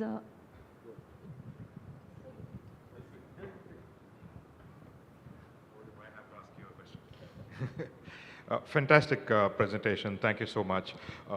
Tamil Nadu has 6% of India's population. You spoke about 10,000 startups, DPIIT, which Shivaraja mentioned earlier. That comes to 6.5% of the total startups. The last time we counted, 6.5% still is bad. MSMEs, we have about 8% of India's MSMEs. But as a GDP, GSDP is 10% of India. We're inching higher. And then if you look at the number of factories we have, 6% of India. We are an industrial estate. And the state government policies consistently has helped to make this happen. And we've been in the forefront of it if you look at the number of factories and the industries we have. Now the question for us is, do we remain as industrialized state? Is that our core competencies, or do we go and look at startups? Or this is a question for all 3 of you all. Or should you also look at startups as another avenue of growth which is going to fuel the economy going forward? It's not going to be done easily. Akila rightly said, we have to start them early, school level. I feel it is a generational effort. It cannot be done easily. Startup Tamil Nadu has been doing phenomenal work, but we have to be patient with them.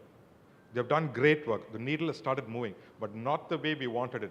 Chandu rightly said, if you look at the funding we have got for Tamil Nadu, maybe that's a very good parameter. Unicorns, hardly any.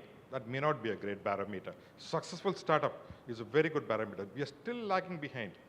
And technology, SaaS, enterprise, we have it in India, in Tamil Nadu, but we have really not got into the entire potential of where we should be. Is the speed enough? While we remain, let's say, slightly impatient, we also have to show some patience to Startup Tamil Nadu and all the ecosystem partners. Tai is here, Akila is here, Chandu Nair from Tai, from the Chennai Angels. Chandu, you can start the first round. Is this enough what we're doing? Is the pace enough, or should we show more patience? See, I think we should go back to China of the 1990s as one example, you know. So Deng Xiaoping, the 1770s, when Deng Xiaoping came and he kind of almost threw out what Maoist thinking was. And they were very surprised, the Chinese. They said, look, you're throwing out, you know, the principles of communism. So he made a very interesting statement. He said, I don't care about the color of the cat, so long as it catches mice. So he said, my key intent is, how do I grow China dramatically? So it became like a capitalist, communist kind of a country. So I think for us, probably it is a good time, both at India and especially at Tamil Nadu level, to get rid of some old thinking that has permeated the Neta Babu class. You know, some of the shibboleths, some of the things that we had in our very socialist era kind of a thing. Today, I don't think we are resource hungry. We can get the resources. We are thinking we are resource hungry, like a lot of the South Tamil Nadu entrepreneurs who have a mindset issue that we won't get it, we don't know it, regulations are not in our favor, this is not in our favor. Today, India is in a position, Tamil Nadu more so is in a position to get the resources. So we cannot say that resources can hold us back. It is basically our mindset. What can we do? Can we grow at 12% plus per annum? We certainly can. What should we do for that? First step is to, I would say, dismantle a whole bunch of regulatory nonsense. For example, I'm doing re-KYC for my bank account. They already know me, yaar.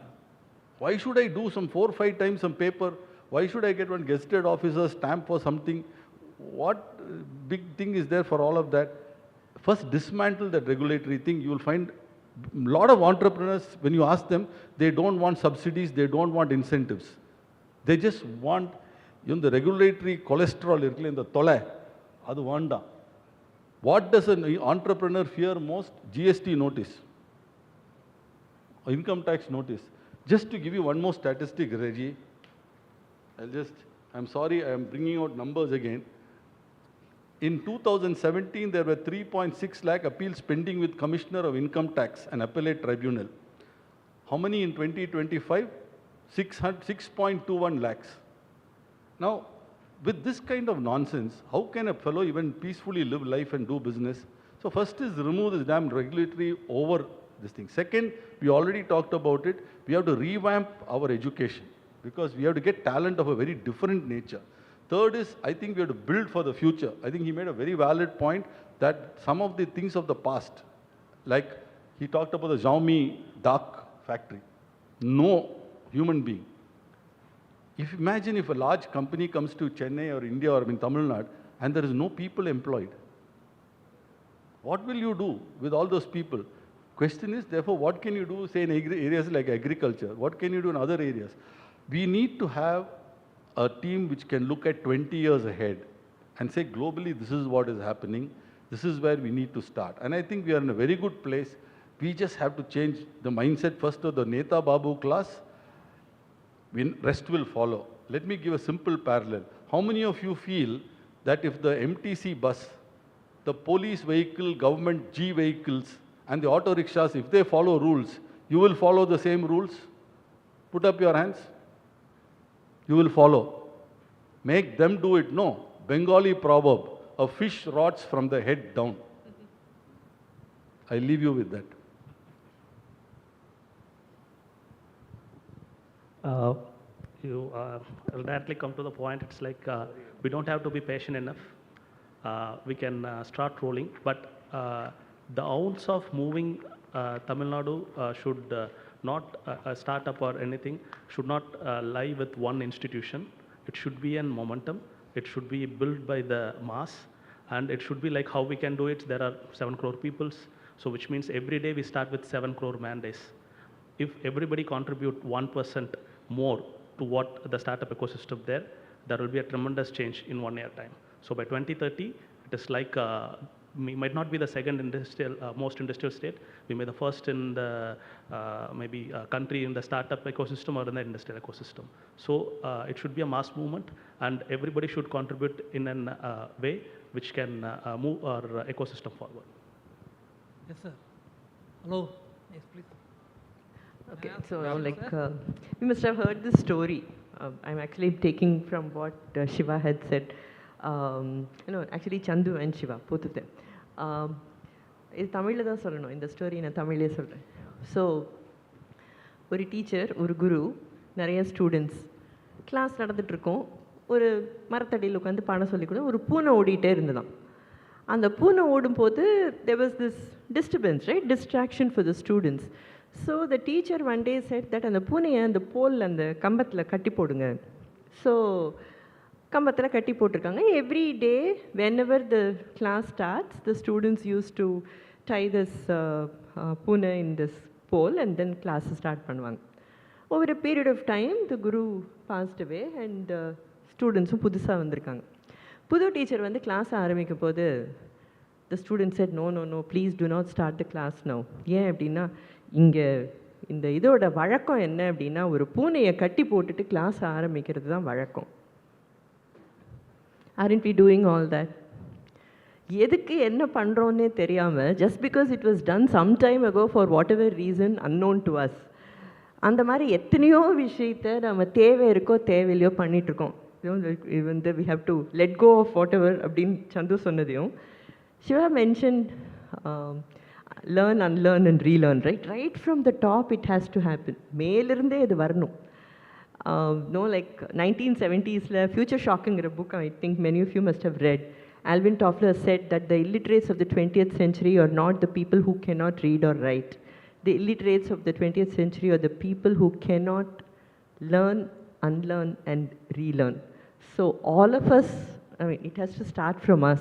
Yaro maratton, from the top, they can change and then we will change ni illama. If we can bring that change in us, that ability to learn, unlearn and relearn in whatever way possible, let us be the change we want to see in the world, right? So that is what.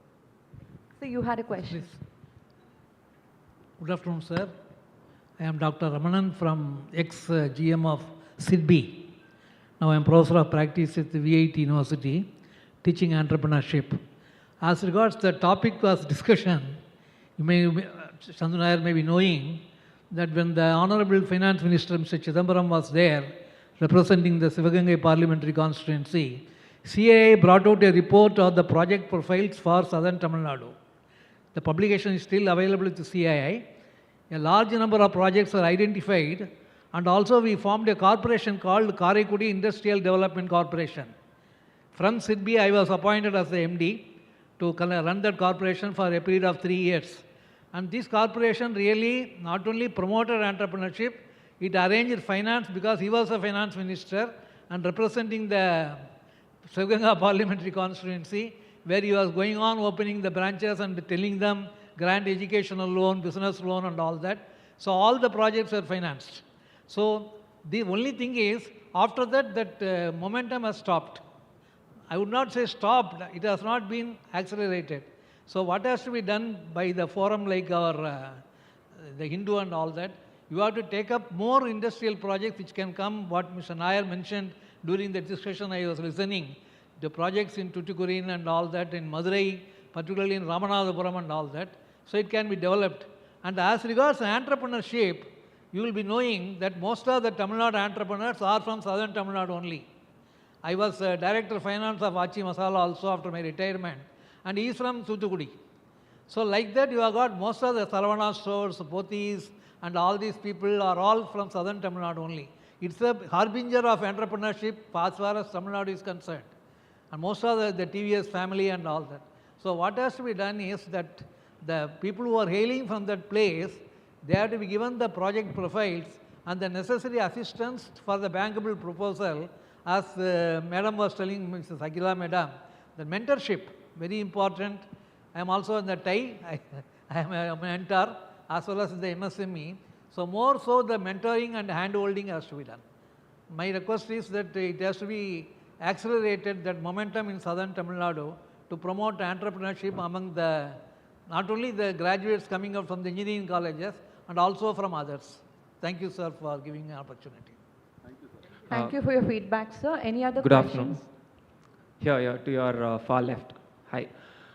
So I'm Varun. I'm a startup owner from Thoothukudi. So I run and I have registered my startup in Thoothukudi itself. So I just got to know there are 104 startups in Thoothukudi.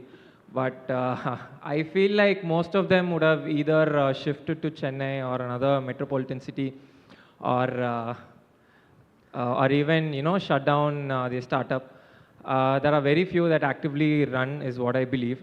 And one main problem I feel like is that there is no real ecosystem for a startup in Thoothukudi. And I'm not blaming anybody, and there has to be a cultural shift or something that has to happen. What happens is, there are other forums like YES, which Akhila ma'am was a part of briefly, that teaches business. But then again, it's all conventional business. There's no real startup forum for us or a startup ecosystem. Only when people of the same development minds come together, we can, make the city better. Like sir said, Achi Masala, he was from Thoothukudi, Sana Stores, he's from Thoothukudi. They're all from Thoothukudi, but they don't operate their businesses in Thoothukudi. We want a place where we can operate and get better from the place we are itself. Only then, I believe, we can develop our place. So just tell me an idea of how to, or where to start the ecosystem, or I just got to know they're starting a co-working space in Thoothukudi from StartupTN. But there has to be a place where we start, right? There has to be a seed. Yeah. See, out of 104, it's like mostly 99% are alive. We have in touch with all the DPIT startups. And with respect to the startup ecosystem, in Killivilam, there is an incubation center. There are more than 150 plus startups over there. That's an ecosystem over there. And I think we are now coming up with one more center where we will have a co-working space and other things. You can get in touch with us. We will create a community with your circle, and we are doing it in a different way. We have an often hope that we want to create startup hotspots across the state, where if the ecosystem value grows beyond 2,500 crores, it grows organically. We have done it in Madurai and Tirunelveli to an extent, and Kanyakumari. Now we are focusing on Tenkasi and Thoothukudi. We will be doing that also. And one more thing, thank you, Shiva.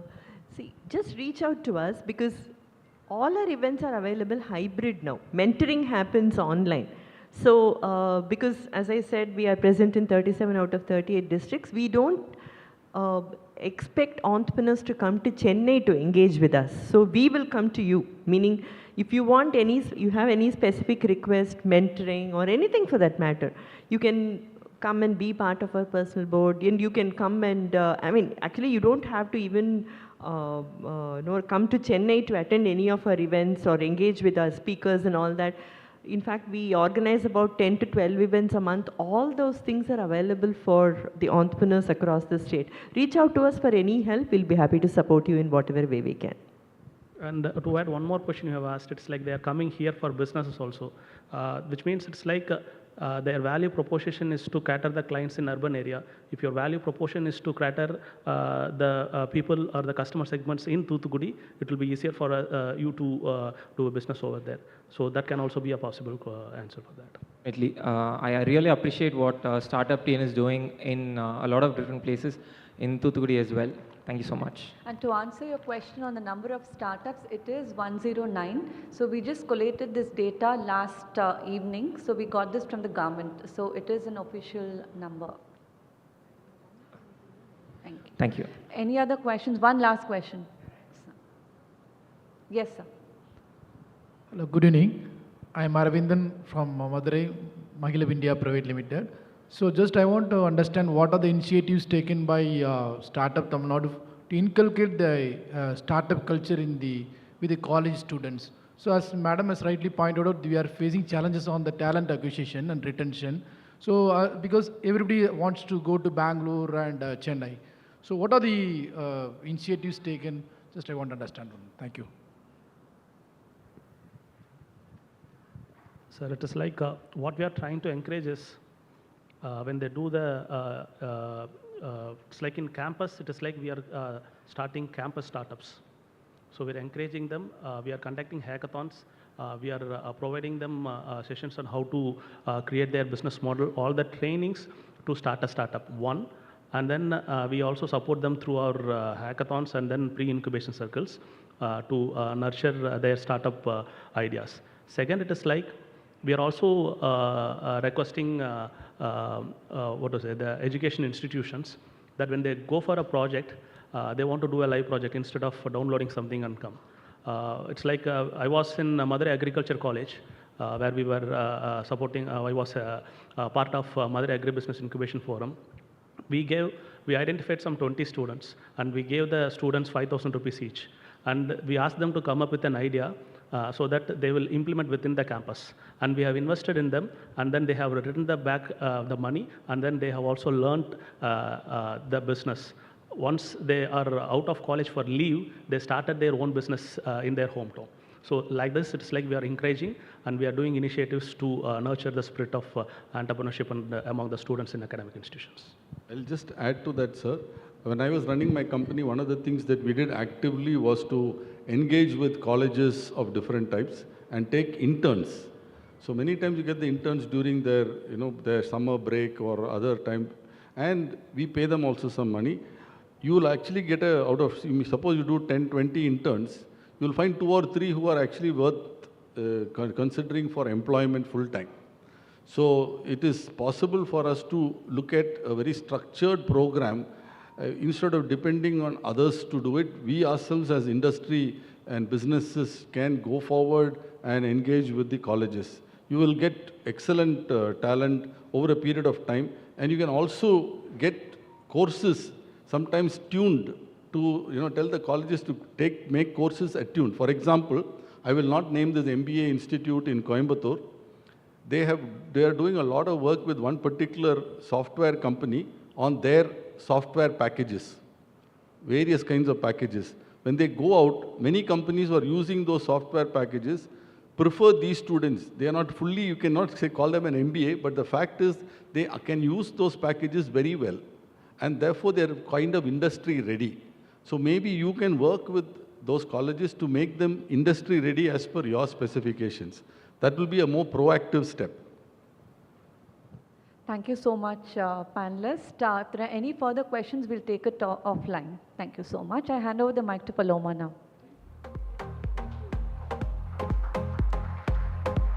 Thank you so much to all of our panelists. Requesting Sangeeta to please do the honors and present all our dignitaries on the stage with a token of our appreciation.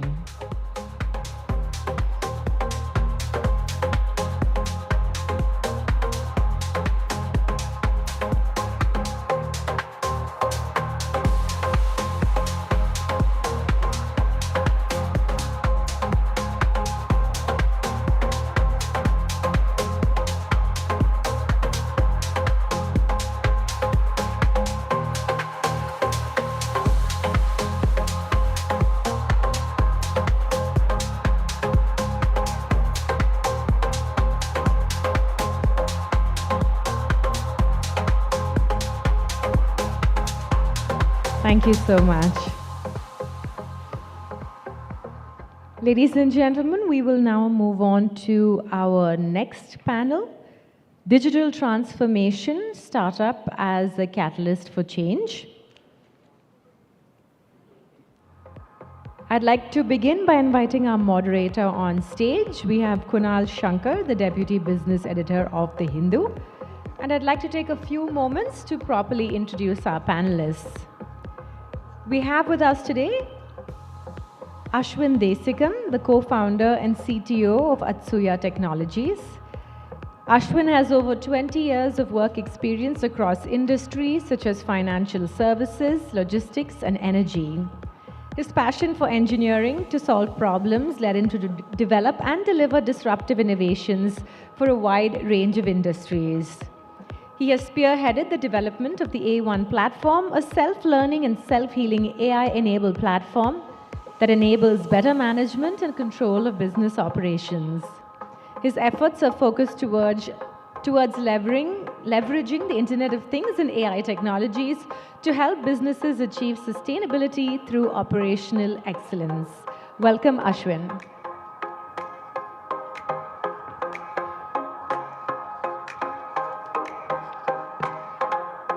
I'd like to invite our next panelist, Puneet Kumar, CPO and co-founder of Rapti HV.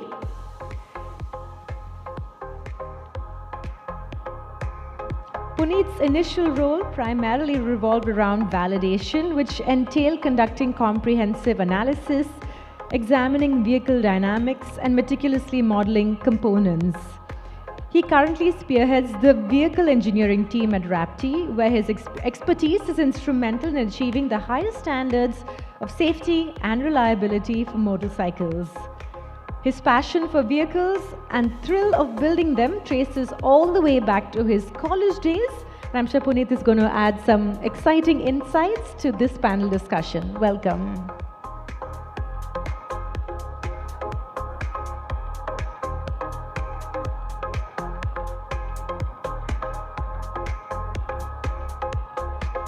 And ladies and gentlemen, rounding out our panel,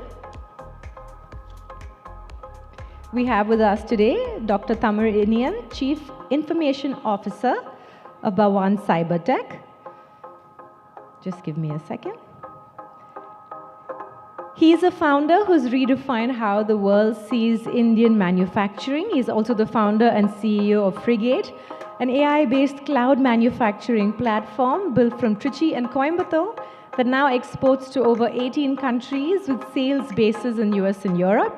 He's known for digitizing the most traditional shop floors without buzzwords, just systems that work.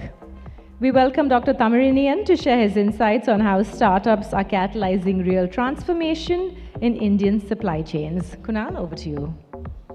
Thank you so much. Thank you to our guests, audience who've been quite enthusiastic for participating in all our sessions. And thank you so much to our panelists for being here. You know, we were trying to brainstorm earlier about what digital transformation means in general. It's such a broad topic.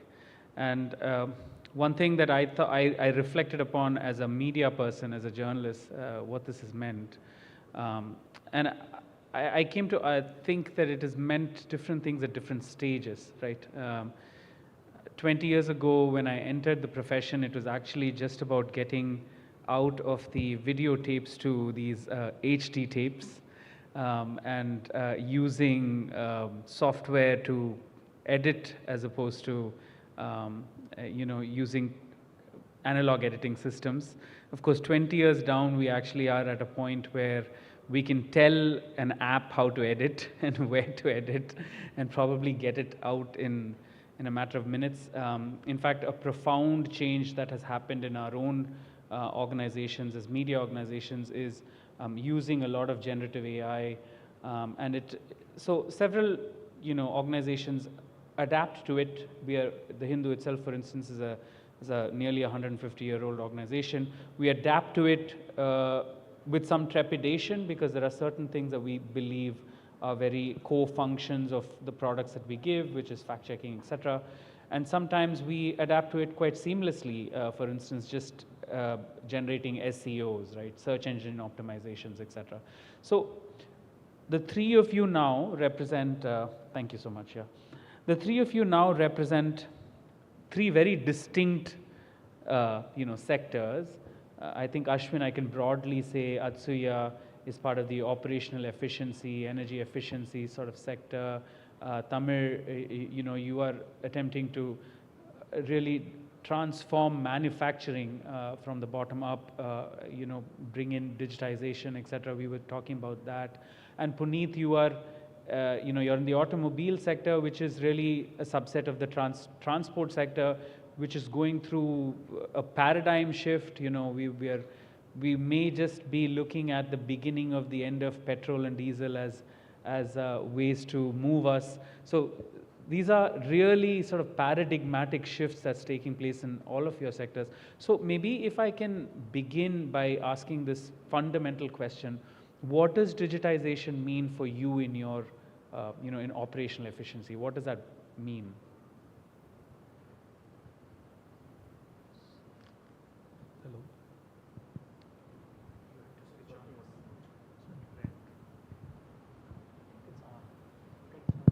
Hello. Thanks, Kunal. Good evening to all of you, and thank you for this opportunity. See, digital transformation in my field, right?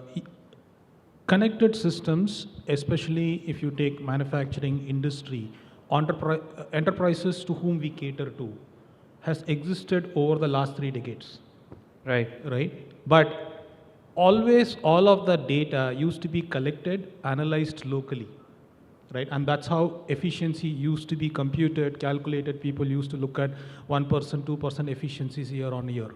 Right? What the IoT and AI space has enabled today is what we today call as connected personalized intelligence.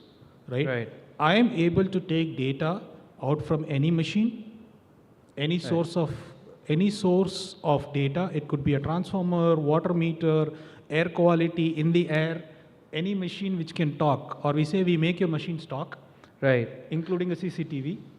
So this is interesting. So when you're saying you can collect data from just about any inanimate, sort of, what you're trying to say is data as it's stored in that particular local device can then connect and speak to or correlate with data in another Absolutely. to deliver. Yeah, if there may be people who may not quite understand what this is, Absolutely. especially when you say Internet of Things. These Correct. are Correct. No, think a scenario. Let's take this room for instance, right? There's a bunch of air conditioning out here, right? But people are seated in different corners of the room. Right. Think if you can regulate the air conditioning in the space based on where actually people are seated, as opposed to the whole room. As opposed to the whole room. Which can save energy. That can bring about straightforward 10 to 15% of savings of energy for that particular day. That's fascinating.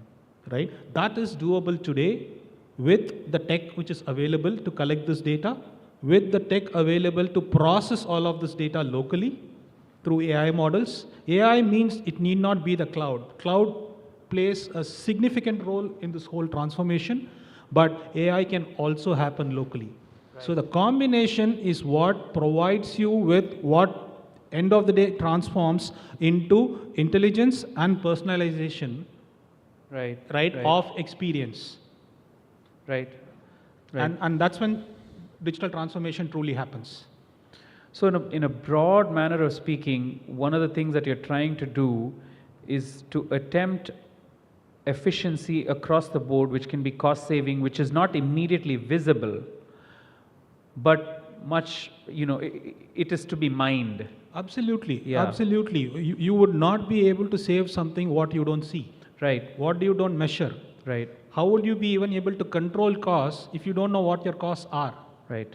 Right. That's so the very first step in this is to be able to how effective are you in able to collect this data. So firstly, understanding the optimal, what is efficiency of each of the services or any utility. Correct. For instance, as you pointed out, air conditioners as a sort of a utility. Fascinating. Okay, so maybe we'll come back to more of this conversation. Tamir, you've been the entrepreneur of Frigate.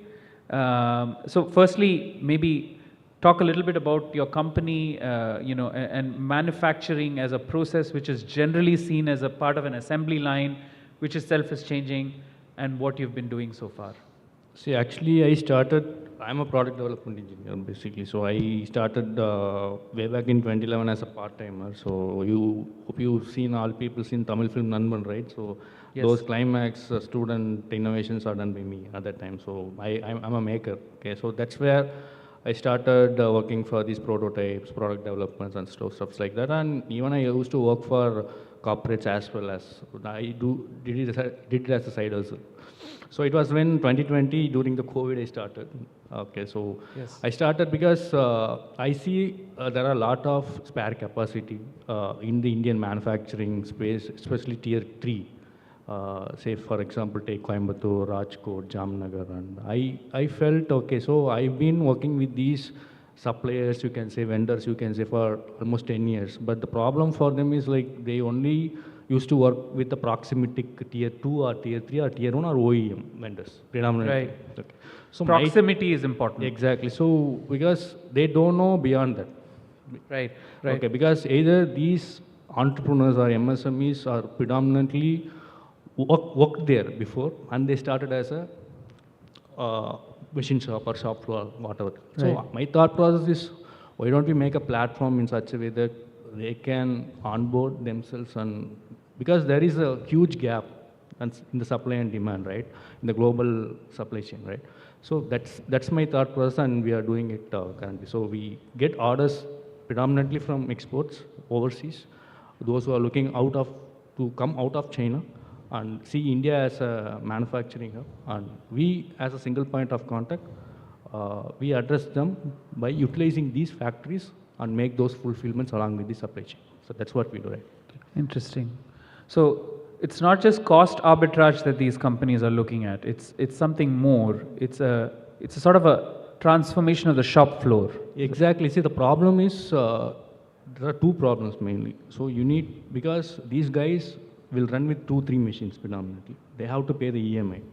Okay. Right. Month on month they have to pay the EMI. If one order is, as one guy has screwed up, then they will be against the wall. Okay. Right. That's the first thing. The second thing, they have to utilize the thing, the machine. They have to keep the machines running, up and running. Then only they can make sure that these both are interconnected.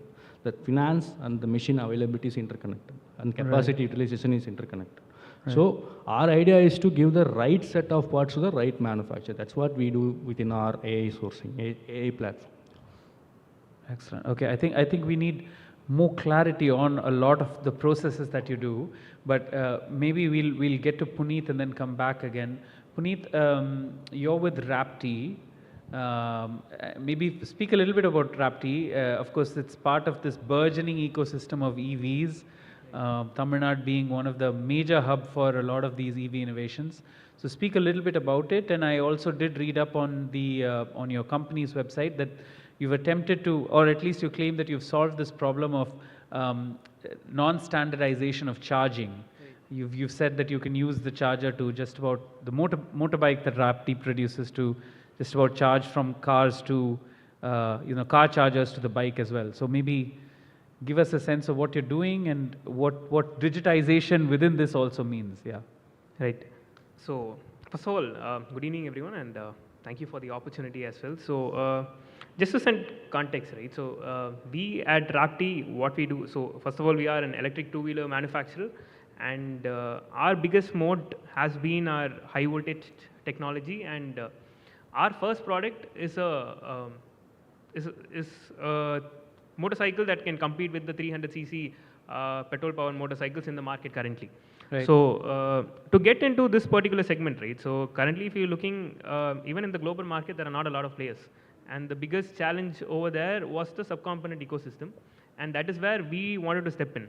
And our moat is this high voltage technology, and we have designed, developed, and manufactured all the PCBs, the electronics, and the electrical systems that get into it from ground up right here in Chennai, right? So so what?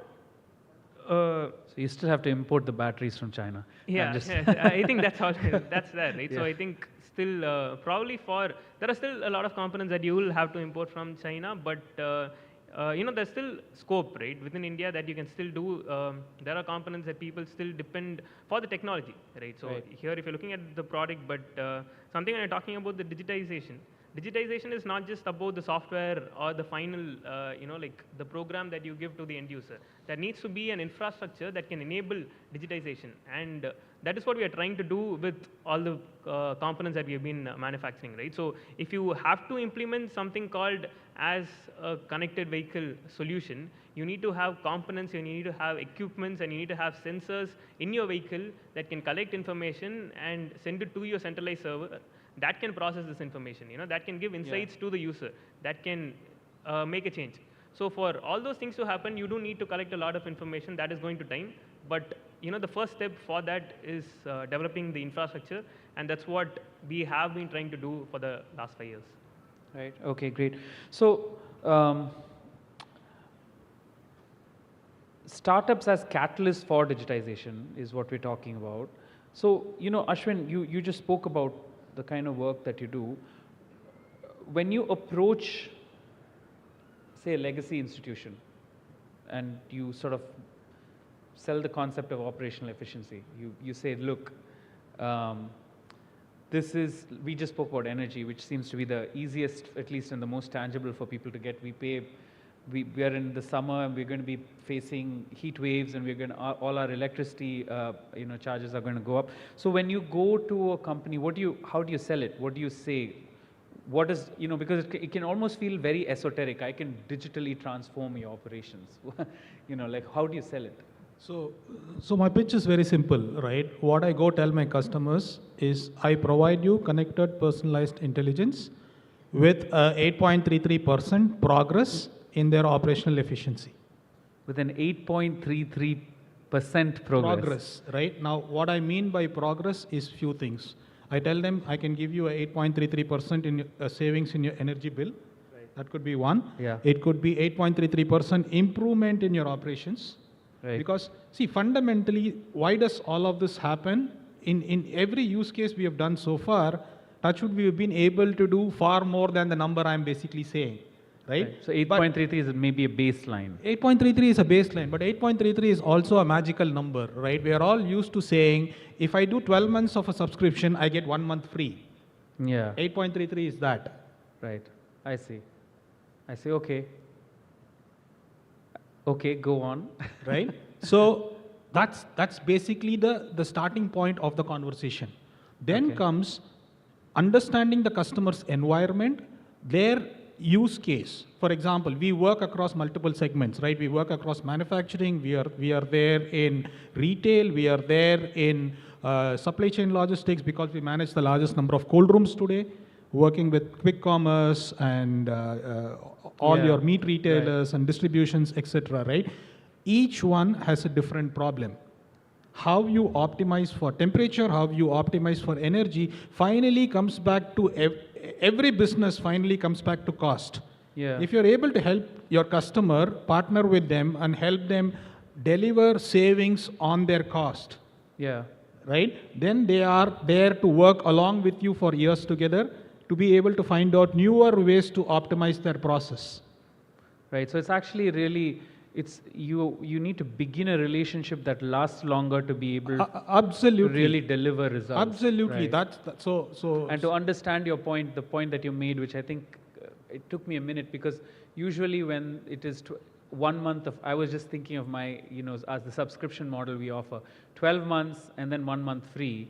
Usually we don't quite factor in that 1 month free. We sort of like say, okay, but that's just a marketing thing. It's not really the 13-month being free. We don't see it as a savings. Correct. That's the point you're trying to make. Correct. So if you're able to save that cost of that additional month, right, and you keep adding on to everything you do from an operational standpoint, right? Because see, one, you get access to data. Second, on top of it, you're getting a return on your investment earlier. 3, with all of this data, you can start looking at how to make rest of my business operations, right, efficient. Classic example with the data we process today. Think about how you can bring maintenance, operations, and quality on a same platform. Right. Right? The moment all the 3 of them are on the same platform, you not just achieve 8%, you achieve a far higher percentage efficiency in your business operations today. So when you go to it, what is the challenges you face? How do companies react to it? The biggest challenge which we faced across the years, but I think the companies are far more receptive today. Initially, it used to be the cloud.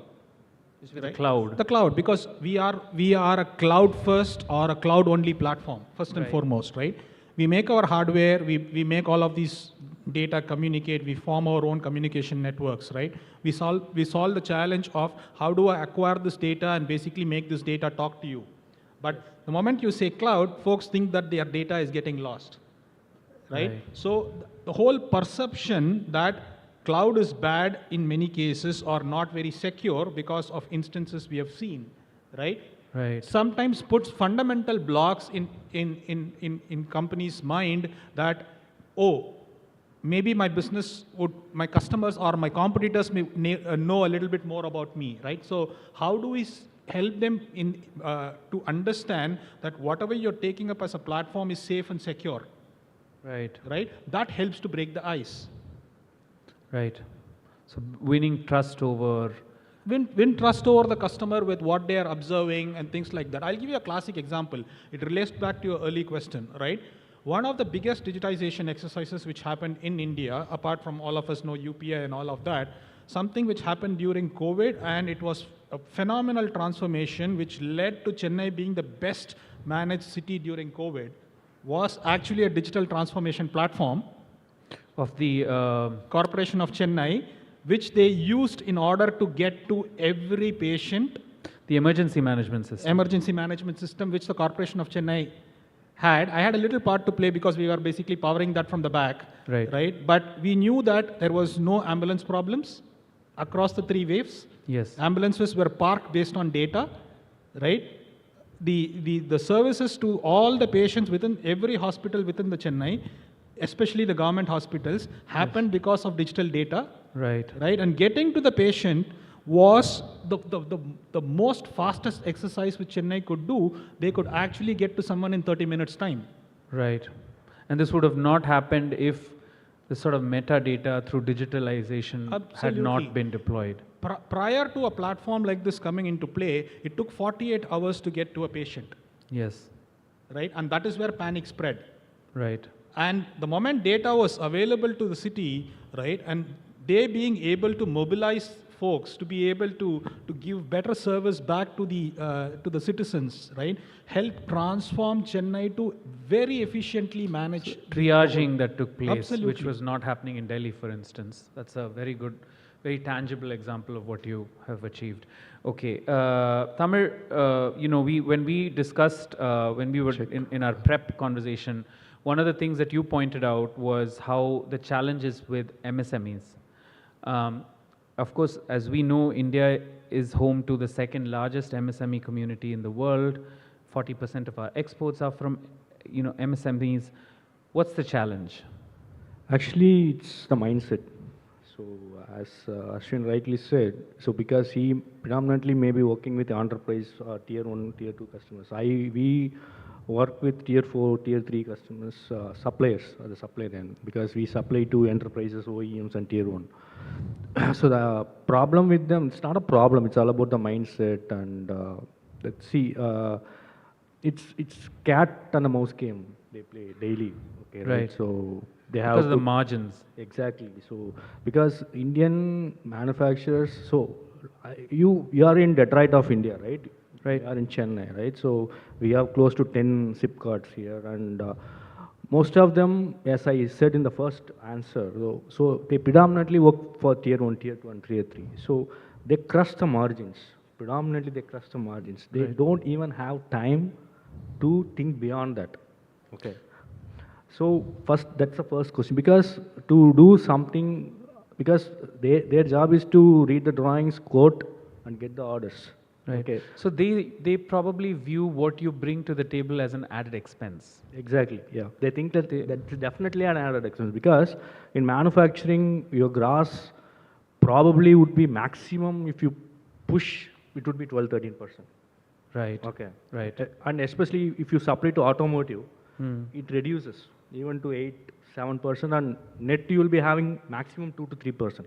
Right. That's the real scenario right now in Indian manufacturing. So with that, so how come they can go digital beyond what their OEM, because they serve predominantly to maximum 2-3 customers, and that too within the proximity.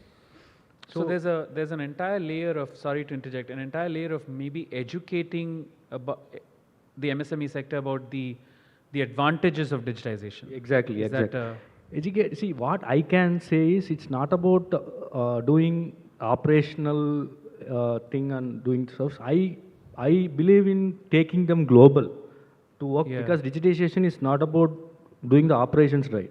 So you have to get prove your position right. Right. So digitally you have to use all these medias, and you have to say you are this type of a company to the, you have to become a global brand, because that is where their margins can be added. Can raise. You have to think beyond. For example, if a supplier is from Jamnagar, Jamnagar is India's brass world, right? So yes. And the same component cannot be manufactured in Chennai for the same cost, right? So we have to think beyond. So there is a tier 1 supplier, tier 1 manufacturer who might need that brass parts. So that guy, without supplying to that proximity only to the Jamnagar, has to come here down south to sell to this manufacturer, to this OEM, to ensure their margins are high. So that's how we have to. So my idea is to do lots of propaganda about what they are doing, use lots of digital medias and promote themselves, and that's the first thing, because at the end of the day, if they do again coming back to your question, so if they do operation efficiency and increase using digital, there won't be much of a benefit for them. But the idea is to get the cash flow right, so and make sure from that they can, because cash is the king, right? So then it is more of a policy issue, isn't it? Then the government probably needs to step in. I mean, Because for MSMEs, working capital, capital investment, everything is an issue. I mean, Exactly. it's a very, so there's at once probably a policy intervention which is also required. I mean, this is probably the right space to talk about it. So, yep, policy, yes, but the thing is, even if you implement any policy, you have to get the feedback from the MSMEs themselves, because it's not about just like that you can implement the policy and make them follow, right? Right. You have to, there has to be a feedback loop in each and every layer, whether it is Right. working, because all the policies won't be working for all the MSMEs or SMEs, Yeah. say. For example, this PLI scheme has been there, right? Yes. So the tier 3 vendor or tier 4 vendor cannot use PLI. A PLI because they don't scheme. have that much investment, right? So that's how. So there has to be a structured format for each and every sector. Yeah, Based on their revenue. So that is how Right. it should be benefited. All the players from top to bottom will be benefited. Yeah, the threshold under the PLI scheme Exactly, is yeah. way too high for. Okay, Puneet. Challenges. I mean, I think as your company says, one of the challenges that you've tried to address is range anxiety. But what are the other and also what does digitization mean in the transport sector as a challenge? So coming to the first point, right? So when you're talking about range anxiety, so I think this was something that me and Ashwin are also discussing, just before it started. So there are two aspects to it, right? So one, when people are asking about range anxiety, they expect, like people have that form factor hangover, using your petrol engines for a very long time. So when you're talking about recharging or like refueling your petrol-powered cars or bikes, it takes, it's a matter of few minutes where you just go to the petrol station, you just put in the petrol, and then you just get started. So that is what people are expecting. And but unfortunately, the problem which is there with your electric vehicles is the charging time is very high. So BYD seems to say that they've yeah. solved that. Yeah, exactly. So Super that's, e-platform. Yeah, so that's exactly the trend that we'll have to work in, right? So, but unfortunately, a lot of people over here, instead of working on the charging technology, people are looking to expand their battery packs. People Right. are going, like bigger size battery packs, which is eventually going to affect the performance of the vehicle, the cost of the vehicle, and also how the vehicle handles, right? So this is, so when you're coming to two-wheelers or especially motorcycles, doing that is going to be a huge disadvantage for the user. So if I'm going to put a bigger battery pack, it means a more heavier motorcycle, which is more difficult to handle. So, this is where our technology also comes in, where, like we are working on a high voltage platform. So we are the only, like motorcycling company in India that operates at a voltage, like over 200 volts. So this, so what this enables is, like our motorcycles can be charged in all the like fast charging DC stations, which are like already been implemented across India. So with a higher voltage, what you can do is the charging can be done a lot more faster. So our motorcycle, you can go from 20 to 80% of charging in about 36 minutes. So maybe this is not as good as BYD, but we are still trying to get there, right? So that Yeah. that is going to take some time, but as the electric vehicle space itself, right? So when people are talking about range anxiety, the best way to solve it is by having a better charging infrastructure than like making your vehicle like last or run longer in a single charge, right? So putting bigger battery packs isn't going to solve the issue. Maybe the battery technology, right? So battery Yeah. technology with the volume that you have, with the Energy given volume, yeah, density. the energy density, right? So if you have better energy density, that too works. So these are the technology that we have to work in instead of like just packing in more cells. And Yeah, but I mean, digitization in transport is much more than that, isn't yeah, it? so digitization is a completely like a different aspect, right? So digitization, when you're talking about in the automotive sector, Yeah, in the automotive sector, yeah. in the automotive sector, digitization again is going to be in two different forms. So one is when you're talking about the manufacturing, the line setup, the production itself, where people talk about your industry 4.0 and the IoTs, where the manufacturing can be automated. But currently at the scale that we have just a semi-automated setup. So that is not something that we have dwelled into yet. But where we come in is the connected vehicle space. So the vehicle control unit that the cars or the two-wheelers they'll be having, so they can collect a lot of information from the vehicle, right? So that can help in understanding how the vehicles are performing, and in the customer's point of view, right? So that will help you understand how your vehicle is performing. So if at all there's going to be some failure, right? So you can do something like predictive maintenance, where you'll be able to understand the trends of the data that you're collecting, and you'll be able to inform the customer if something is going to go wrong. And you'll also be able to analyze how the user or the customer is using the product, right? So are they using it in a very lenient manner, or are they using it in a very harsh manner? So that can help even, like in terms of the service cost. Yeah. So if a person who has been taking good care of the product, as a company, I know there is, it's safe to bet on that particular person to use the product properly, and maybe in terms of the service costs and other things, you can give it as a subsidized price, right? So this is how the digitization is going to affect. So so the digitization, not just on the product side, but also, like you have your vehicle to infrastructure, your vehicle to charging. There are a lot of other things that you can do with this platform. Yeah. So for that, you need a lot of other players or a lot of other industries also, that needs to develop along with it, so that you can, establish that communication between device to device, right? So say something like your charging stations also, something similar to your FASTag. So if you just go there, you already have an identity to the car, with which you're crossing your highways. So similarly, that can be used to charge your vehicle, or say suppose you have to make some other payment for your vehicle, right? Oh, so, I see. So that is how you can connect your motorcycle, or like for that matter any other vehicle, right? To the infrastructure. So this is how your digitization is going to be enabled, right? And we have to look enabled charging. Yeah, exactly. So so the correlation is going to be something similar to how we went from a feature phone to a smartphone. The amount of capability that your phone now has is phenomenal growth, right? So over the last 10-15 years. Close to a computer. Yeah, exactly. So that's how the mobility space is also going to change with digitization. There is a lot of scope to it, but I think we are in the starting stage of it. And at this point of time, the best thing that you can do is make sure your vehicle has the hardware capability to adapt to whatever, like technological improvements that other industries are coming up with. So there's more fundamental hardware changes that Yeah. I'll begin with you again on this. This is especially with digitization and automation. One of the elephants in the room is job loss.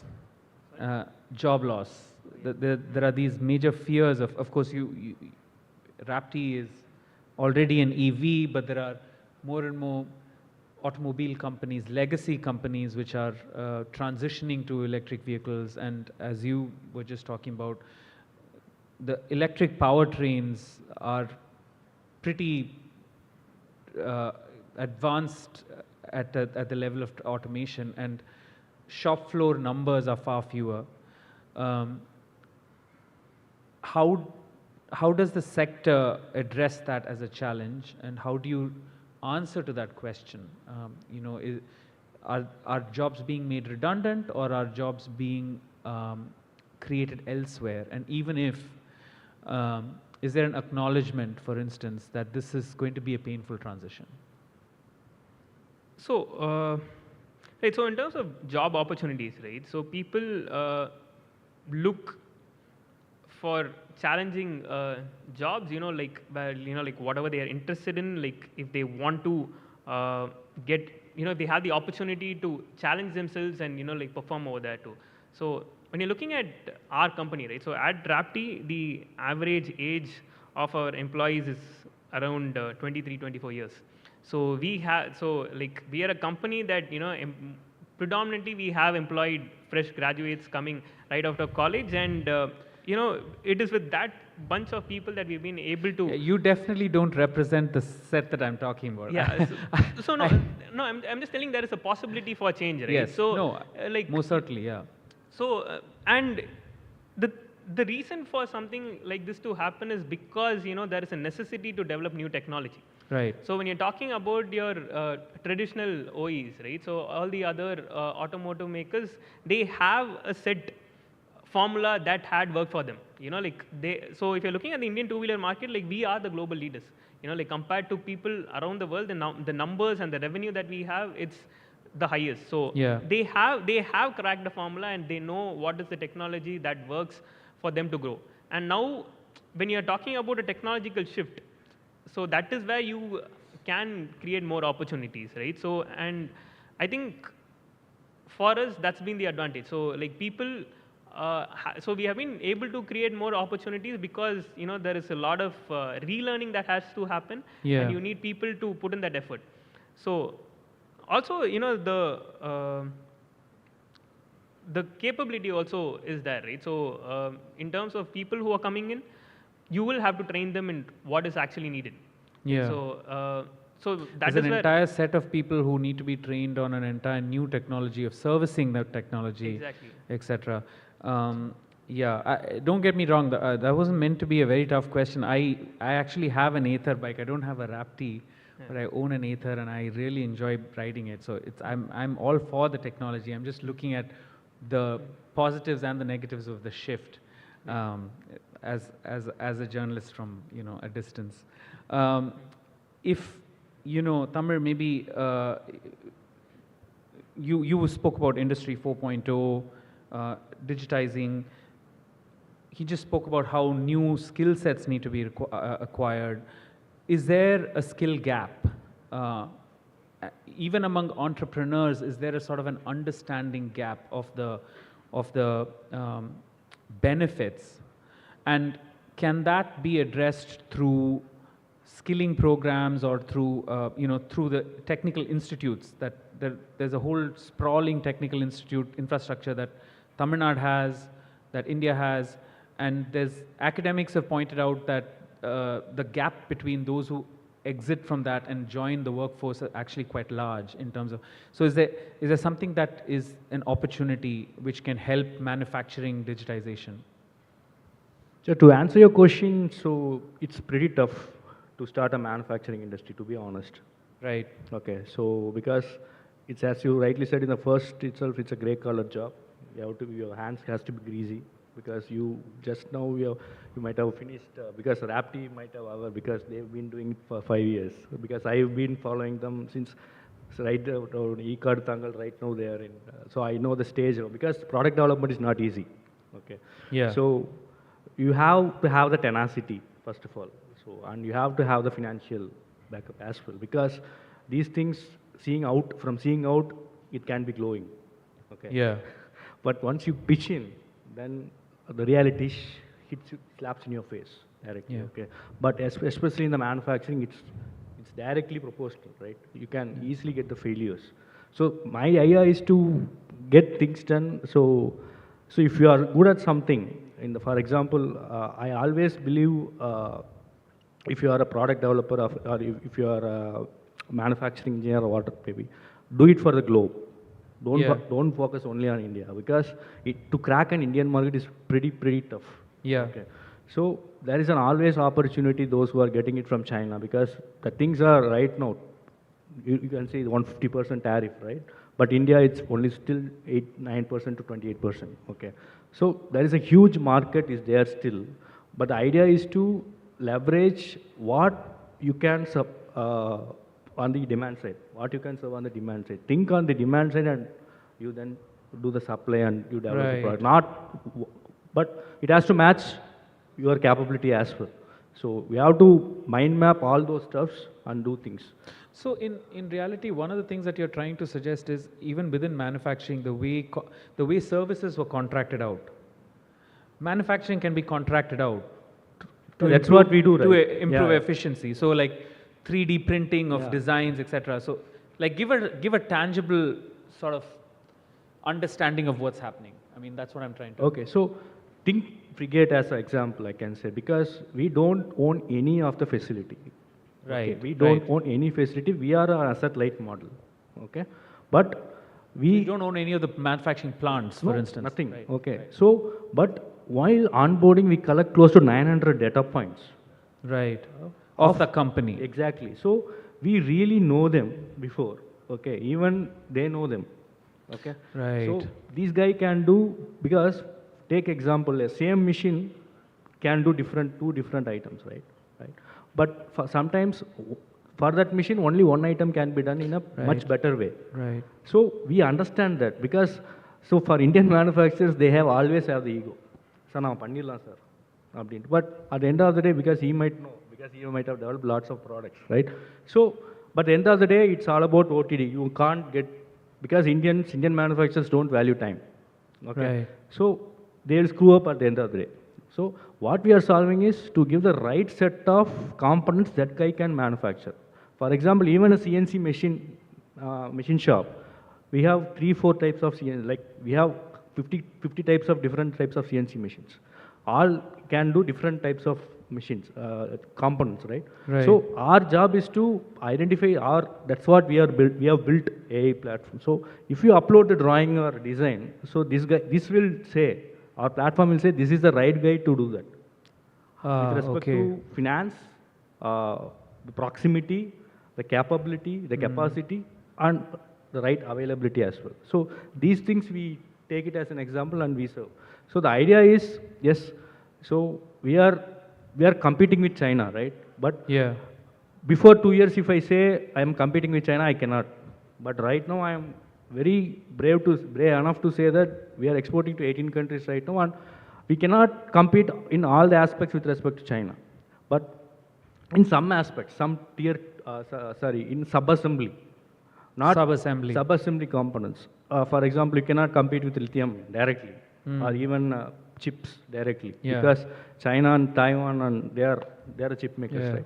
But still, Indian manufacturers have the capability if we take subcontracting and as a sort of a model. Exactly. So we have 5 to 6 like a consortium for a particular product, and even I can get you a use case. For example, this is a wallet.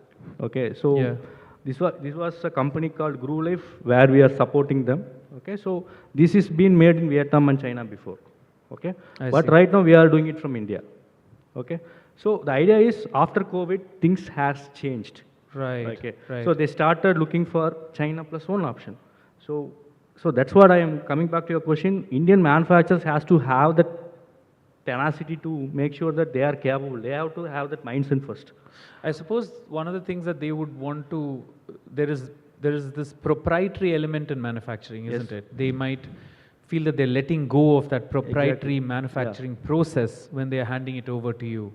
So that's a sort of a challenge that you need to... but things are changing because, most of the Indian, let's say Chennai or Tamil Nadu as an example, most of the big tier 1 or tier 2 is run by family offices. Like it's like more of 1 or 2 generations, right? From take Coromandel or TVS, or whatever it is.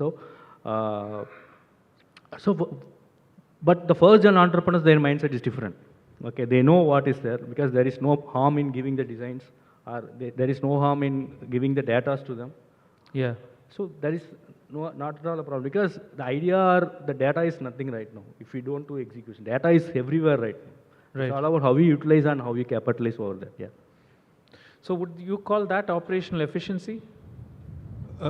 Broadly, yes, but end of the day, look at how are you using the data, right? See, what is he trying to do? To a large extent, he's like an app store. Let's say he actually has a machine and he contracts 2 manufacturers. He can use the same machine which one manufacturer would have used only for one function. Absolutely. I mean, I think he's trying to say that. He is providing that efficiency inherently.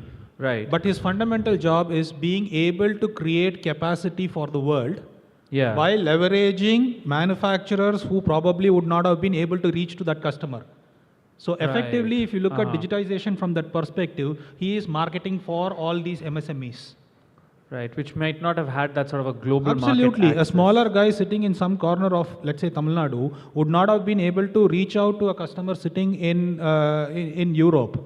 Whereas he, with his capacity, is able to take up a larger job, spread it across to multiple folks, right? But finally still get that whole part delivered and sent across to the customer.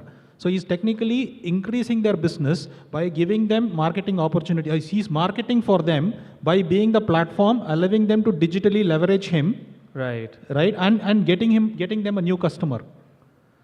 Fantastic. See, I'm completely out of time. We just have like a couple of minutes. I'm really sorry. The floor is open for question and answers. I think it's been a very insightful conversation. Thank you, Ashwin, Puneet, and Tamir for this conversation. Yes. Yes, sir. Yeah, hello. So, you are winning or you might win a deal against established players, right? So I want to, I'm curious to know what are the marketing strategies to be visible in the market? What do? You do a basic traditional marketing strategies or how is it? Because you're competing against, it's like a David versus Goliath story, right? So what do you do from the marketing perspective? You're asking me, sir? You're asking me, right? Okay, so I'll answer this because I love marketing. So, see, the idea is to see. It's not about marketing. So you cannot sell. For me, people should come to you. Okay, it's not about because people buy only if there is a need, right? So especially in manufacturing, so it's all about trust. It's a B2B because he is giving your IP to you, right? And you are getting it done. So the thing is, you have to very clear about because sometimes people see us as a trader, and we accept that. That's yeah. Actually, we may be okay. So in some aspects, right? But the idea is to, as he rightly said, we are see if the trust is the main thing. So to give the trust, you need to make sure that all these things have the use. You have to have the use cases predominantly. For example, this guy has given the order means okay because this is his IP. Okay, this guy because we have ISO 18001. Okay, so we have that thing which cannot go. We have the policy there because all this has to be implemented within the MSME or whatever it is. So that is how you have to get the trust first of all, and you have to make sure that related kind of activities which is what buyer needed. So then only he can get you the trust and initial days it will be very tough. You have to get those first 2-3 labels, big labels, for example.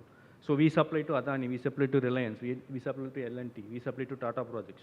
So that kind of labels definitely help, especially if you are in the global market. Just to add to that, to answer your question, sir, in our case, we do a lot of traditional marketing, right? We have a lot of foot on street. Plus, we also reach out to customers both through emails, through online digital, social media, simply because it still allows us, but most important is you should know who you want to target in the customer side. Just sending a blanket email or blanket info doesn't help. As long as you know who you are reaching out to, then you have a better chance of actually getting an entry into the customer. So you do a targeted marketing? Absolutely. Any marketing has to be targeted. So I want to just, from Puneet, yeah. So what do you do? See, in terms of marketing, for us, it's entirely different, right? So we don't have the necessity to market our technology as such because for us, at the end of the day, it's about marketing our product. It's the motorcycle. And our customers are, like anyone and everyone who drives a two-wheeler is still our customer. So again, over there, in terms of the product, it's always going to be about the looks, the aesthetics, and the performance, right? So that is what is going to matter to the customer at the end of the day. The technology is what is going to make it competitive with other products, and like if we can make it more cost effective or not. So again, so in terms of marketing, it's not it's not the technology that we essentially have to market. It's just the product, in terms of the looks, the aesthetics. That is going to be the major thing for us. Yeah, but what I'm saying is why, see, suppose I want to buy a motorcycle and why I should buy yours instead of either. So obviously there should be some visibility, right? So what do you do for that, right? You see, as a layman, I'm an engineer, so I might be knowing the technology, right? So as a layman who wants to buy a motorcycle, what do you do to attract the customer? So that comes to the features, right? So something like the charging time is the biggest factor that we try to market. So in terms of the product, again, so our bike can go, 150 kilometers of range in a single charge, right? So when you're able to charge in about 30 to 40 minutes, you'll be able to, travel around 80 kilometers in 30 minutes of charging time, right? So these are the kind of points that we try to market. But On the other aspect, again, so at the end of the day, it's about the product only, right? So like, why do people buy two-wheelers? It's, like, there's an emotional attachment also to it. And that is the sentiment that we try to sell more than the technology, right? So how the vehicle is going to perform, how it's to the user, like what all capabilities the product has. So Thank you so much. Thank you.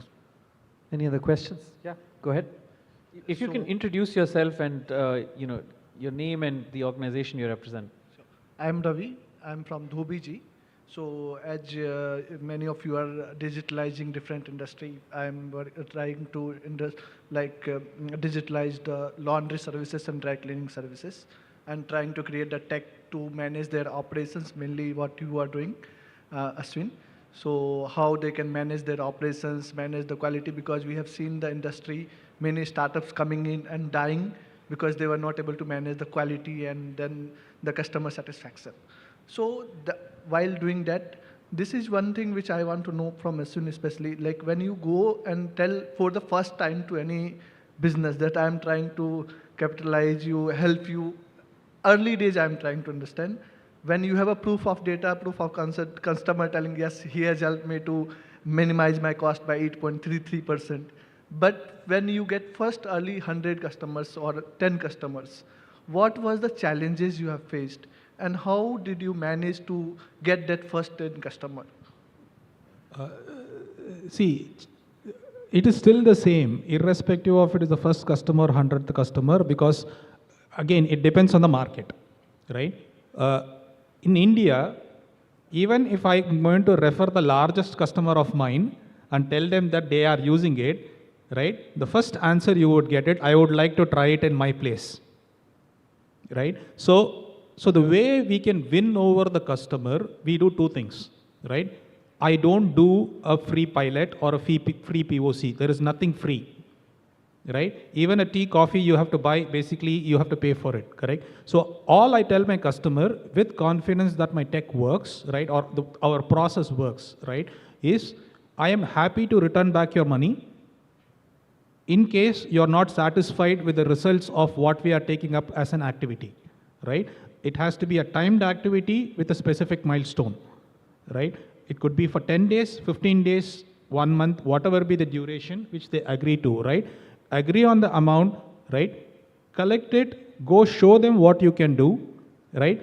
If they are satisfied, they're going to continue. If not, you know for a fact, you can return that money. You know, you can write it down as what went wrong, learn your lesson and move forward. That's fundamentally how we look at it, right? And this is something we learned over time. We made the mistakes of doing free POCs. The challenge with these kind of things, especially in an efficiency space, is how do you measure a baseline, right? You could say you have to do X amount of things, or let's say 10 things in order to save, right? The customer will say, hey, I've learned all these 10 things. I don't need you anymore. That's a mindset which we fundamentally have, right? But what they will start realizing once they kind of not have a platform or have this data is from the 11th day, they will go back to their old habits, because old habits die hard, right? And it is also in a place, this is just to add to a point of how AI or digital is going to bring in disruption, right? I just wanted to touch upon that also in this here. Look at how we waste resources today, right? You take an airport, you take a mall. You have a turnstile, you have that opener, right? You have a guy sitting in front of it to press a button. Everyone in this country is smart enough to press that button and collect that coin, right? You don't need someone to sit there. We believe that labor is cheap. It is not. Rather, we could spend that time cross-skilling them or upskilling them, right? And that will bring in the change. Today, the power of AI is such that you could actually today have conversations with things like Copilot, right? Which can, you would be fascinated. I was actually talking to Kunal and we were trying it out, right? It can actually do this entire panel moderation by itself, right? That is the power of AI today. And how it can be leveraged is how industry, it could be for colleges, it could be for anyone wanting to use tech, right? Use it as a lever to learn, right? And apply it back in their job. That way, you are also upping your skill level and you are making yourself capable to go and find the next job when it presents itself, right? And that's how you are able to push and be ready for the next thing. All right, I think that's all we have time for. Well, thank you so much, the three of you again, for this excellent, insightful conversation. For those who have more questions, they can take it off the stage. Thank you. Thanks a lot, Kunal, for the moderation. Thank you. Thank you.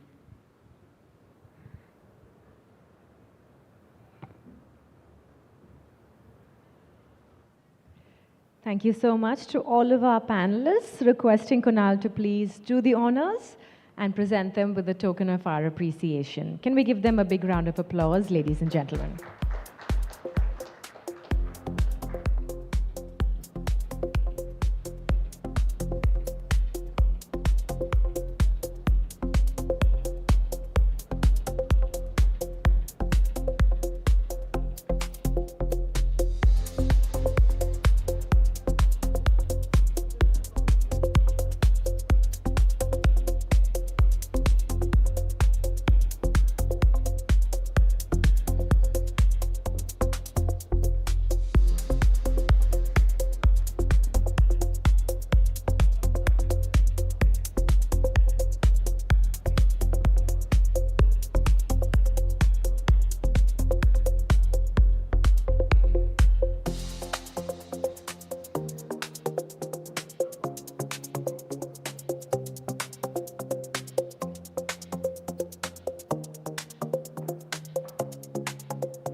Thank you so much.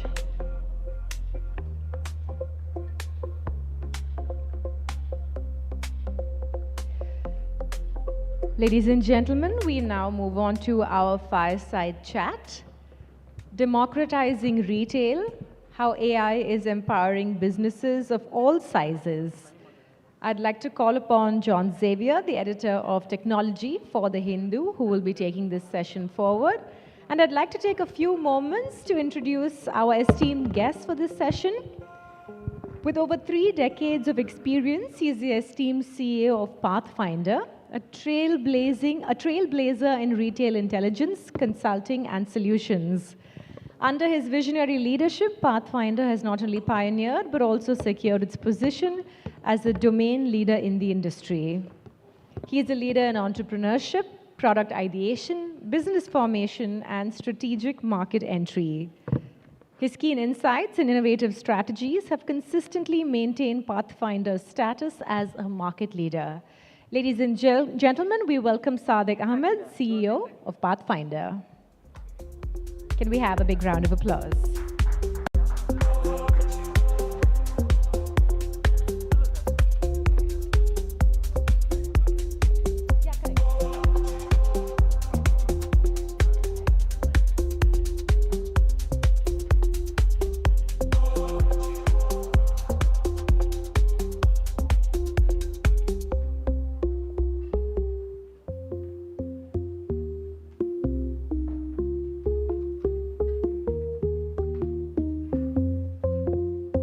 John, over to you.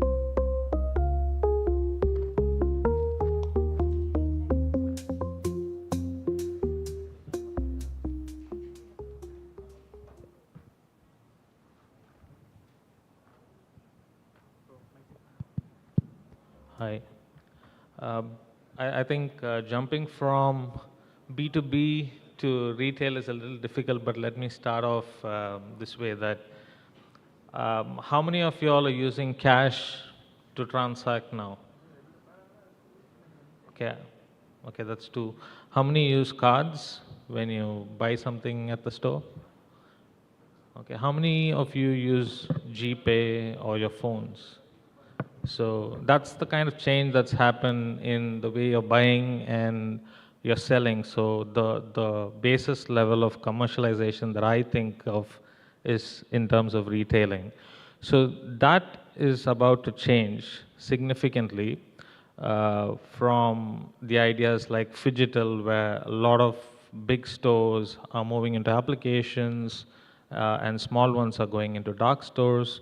So a lot of change is happening in terms of retail. So today I thought I'm talking to Sadiq to get an understanding of how this whole system has changed from a typical brick and mortar style to mall culture into what we now sort of call phygital. And then we kind of, go a little more deeper into how he's using some of the recent techniques on AI and the GPT revolution on, how he's building products. So that's the idea. Welcome, Sadiq.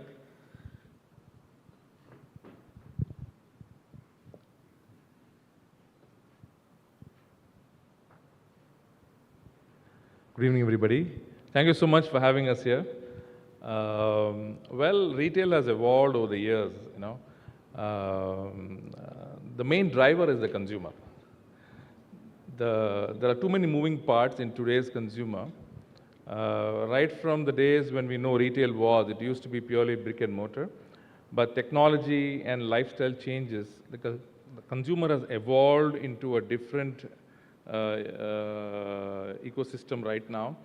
The primary purpose of buying is convenience, and then the availability of discounts and promotions available, the discovery of lifestyle needs, and then the speed at which it can be executed, and the way I can now look at an item. Probably it is available in a GK2 market in South Delhi. I can order and get it delivered next day. The speed at which how the stores are navigating, the whole dynamics of a consumer behavior has changed. So what has actually happened, let us take a particular example of the most spoken subject of quick commerce. Why quick commerce became such a big success? Not because the companies came in and they did something, it is because the consumer has changed and he embraced convenience so heavily that they became an overnight success because they were able to feed the need of the consumer's convenience aspect in a way that they could have the entire buying seamless. Now, what has actually happened on the other side is the usual retail, the traditional retail, have forgotten to keep pace with the ever-changing need of a consumer.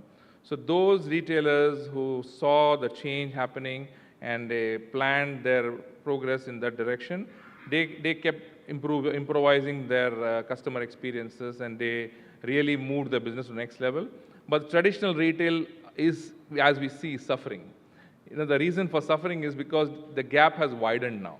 So unless something really miraculously comes to their rescue in a way that they can catch up with the moving needs of the consumer, they would be perished.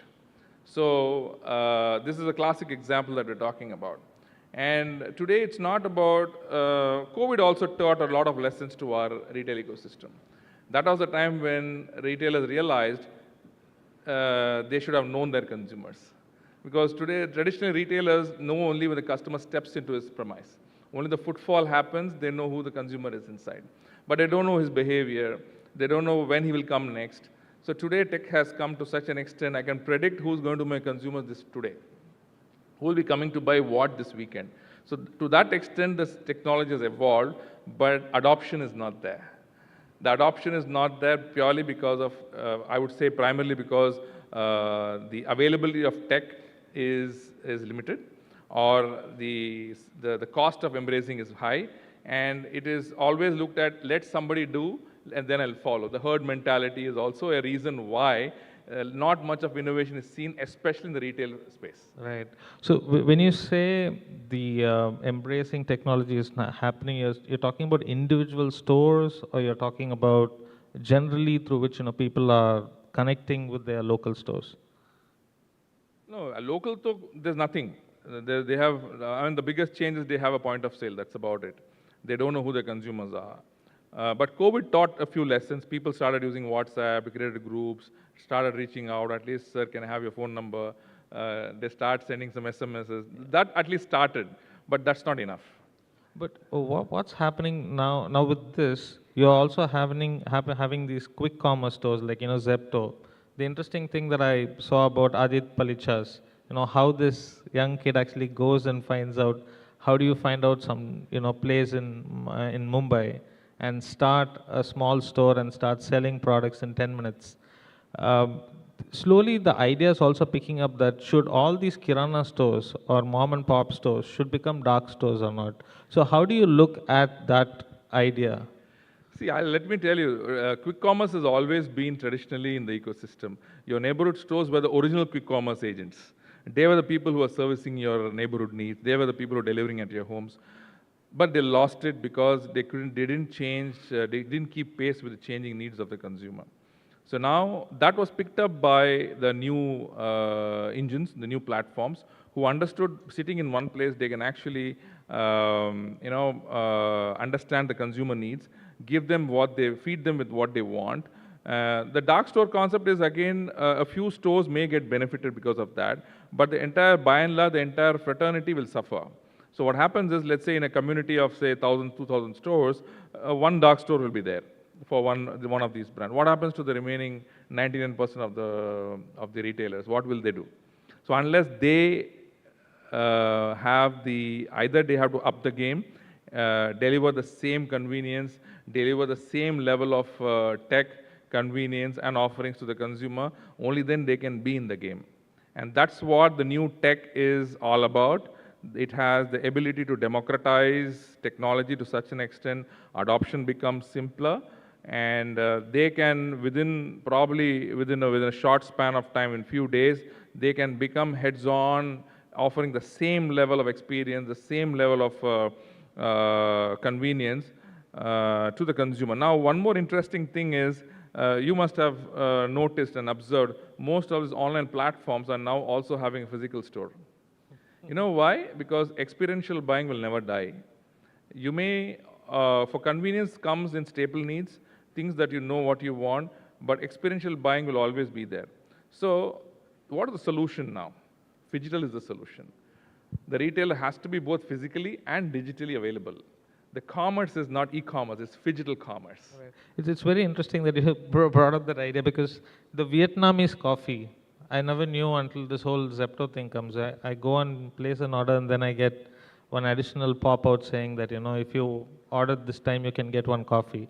You want to take it. So I ended up drinking a Vietnamese coffee at 10 o'clock in the night.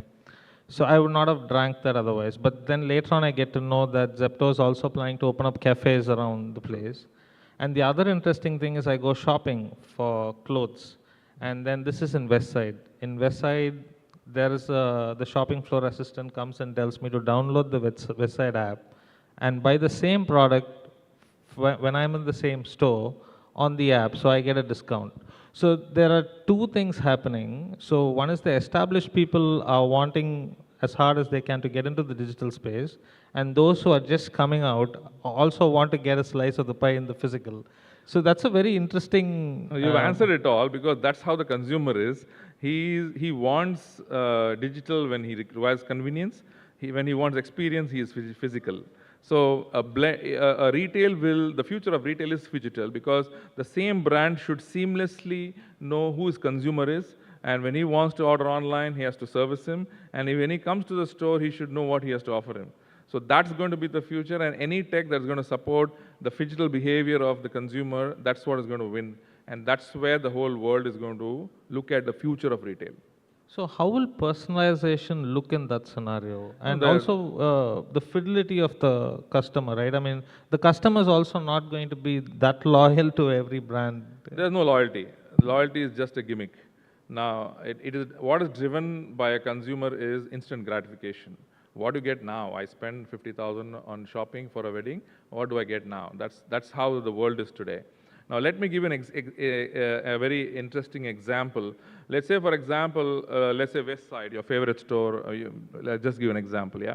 Let's say there is a size, your size, and if the AI now can know that you always like white or light pastel color shirts, and there is one size of a particular design available on the shelf.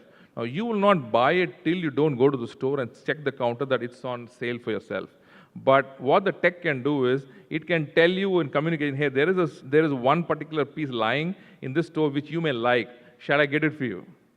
So the AI is now, for the storekeeper, he is not sitting on dead inventory. He is able to now push that inventory to a consumer who will buy. That's the level of hyper-personalization we're talking about what AI can bring.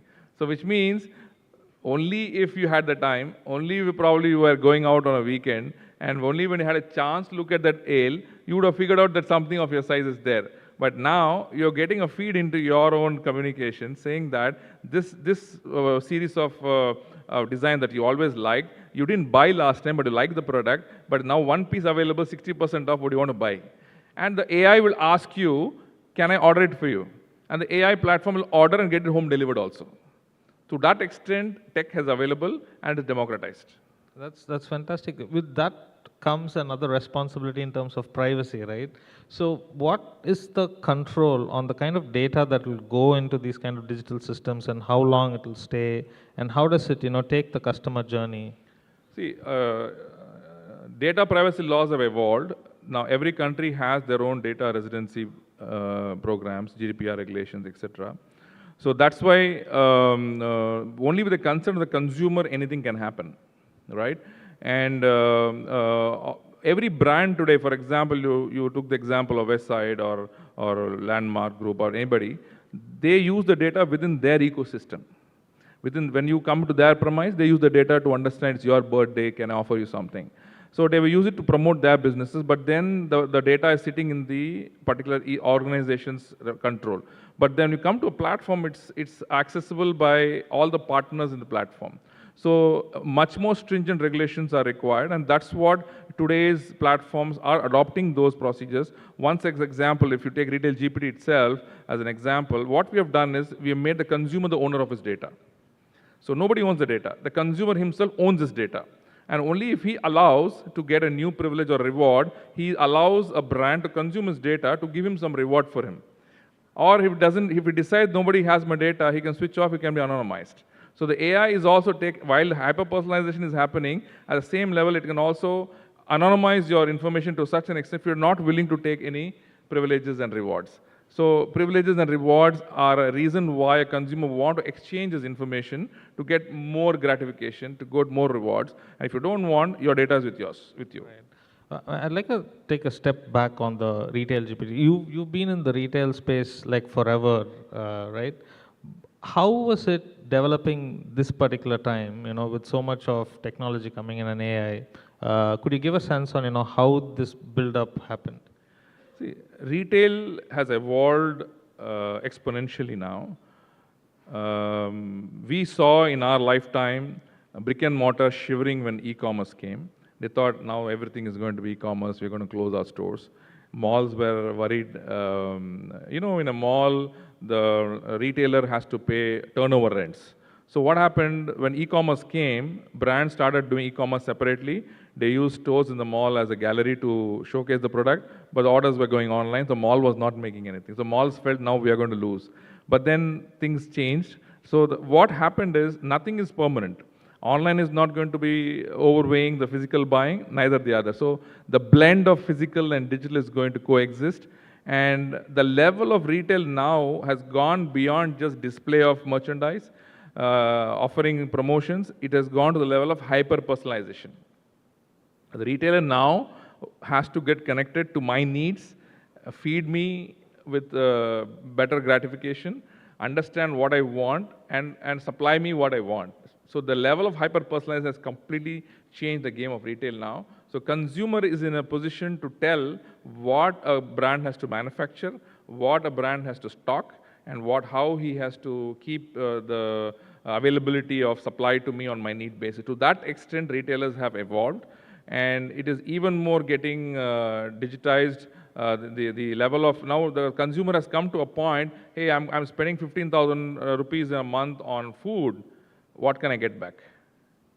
Who's there to give me something more that I can get back something reward? So because I'm ready to spend 15,000 on food. So the brands are now chasing that. Right.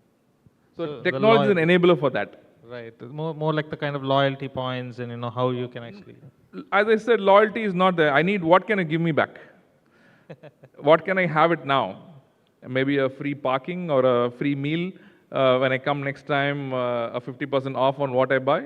Those are the things that are going to satisfy consumer today than saying that you accumulate something. Most of us have always seen points getting accumulated. You hardly care about it. because that's just a gimmick. There's nothing substantial that comes to you. Because only when something substantial comes to you, you stick to it. So that's what the game has changed to. So this is a startup audience.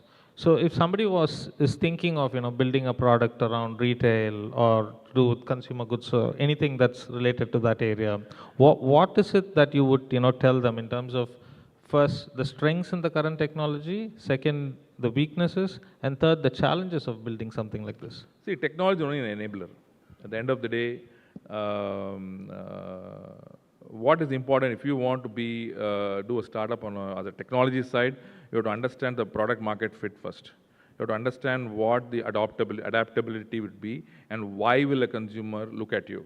Why will a retailer look at you? So if you answer those questions, your product market fit evolves, right? And again, if somebody is looking to launch a brand or launch a particular consumer product, so they now need to reach quickly to a larger audience, so they will use digital means. So a lot of D2C brands have evolved, have seen success, because they use technology to reach out to their consumers in ways that, for example, you see Snitch as a brand, for example. Snitch as a brand, apparel brand. The way they evolved in the short span of time, they started online and then they started the physical stores, because now they understood which catchment is buying how much. So they started opening their stores where the consumers were more concentrated, and they started supplying items which made items which their consumers were buying. So there is a science behind consumer behavior. By engaging with consumers, they understand what the consumer wants and create products around that, so that there is zero inventory, dead inventory, and they move towards optimizing their logistics. And that's how the business has become. In fact, I don't know if you're aware of what is called as fast fashion. Fast fashion is the new trend in apparel, wherein the entire cycle is just 15 days. In fact, in fast fashion, when an item is manufactured, the customer's name is already on top of it, which means from the time you order, within 3 days, it's manufactured and supplied to you. That's fast fashion. This is like, would you also have this differently in different geographies in terms of how consumer behavior is, or you feel it's more like a kind of a Gen Z, Gen Alpha, millennial kind of a No, trend? it is absolutely individualized. Age group, genre of Gen Z, millennials, that's just a general understanding of what they would prefer. But hyper-personalization about me as a person, what I like, you as a person, what you want, serving that's hyper-personalization. It's pretty difficult, right? First is you don't have a loyal customer. Second is you give them the authority to keep the data with them, so you cannot go and pester them with the information that you want. Third is the fashion is fast changing, right? So there's 3 difficult things to handle. That's why they call consumers the king. So how do you build something for the long term here? You have to keep pace with the ever-changing consumer needs. You have to socially get connected with him, understand what he is after, which age. Your target audience is something that you need to be tied to. So somebody cannot say, I do a product for everybody. So are you making for an age group of teenagers, or you're satisfying an age group of young adults? So it depends what you're doing, or you may have a different range for different age groups. Where the focus is, then you follow the trend and then you manufacture around that. That's how it is. It's quite a difficult one. It is. So I think with that, I'll also open it up to people here. If you have any questions for Sadiq around retail or anything on consumer, I think you have the person here. The gentleman there.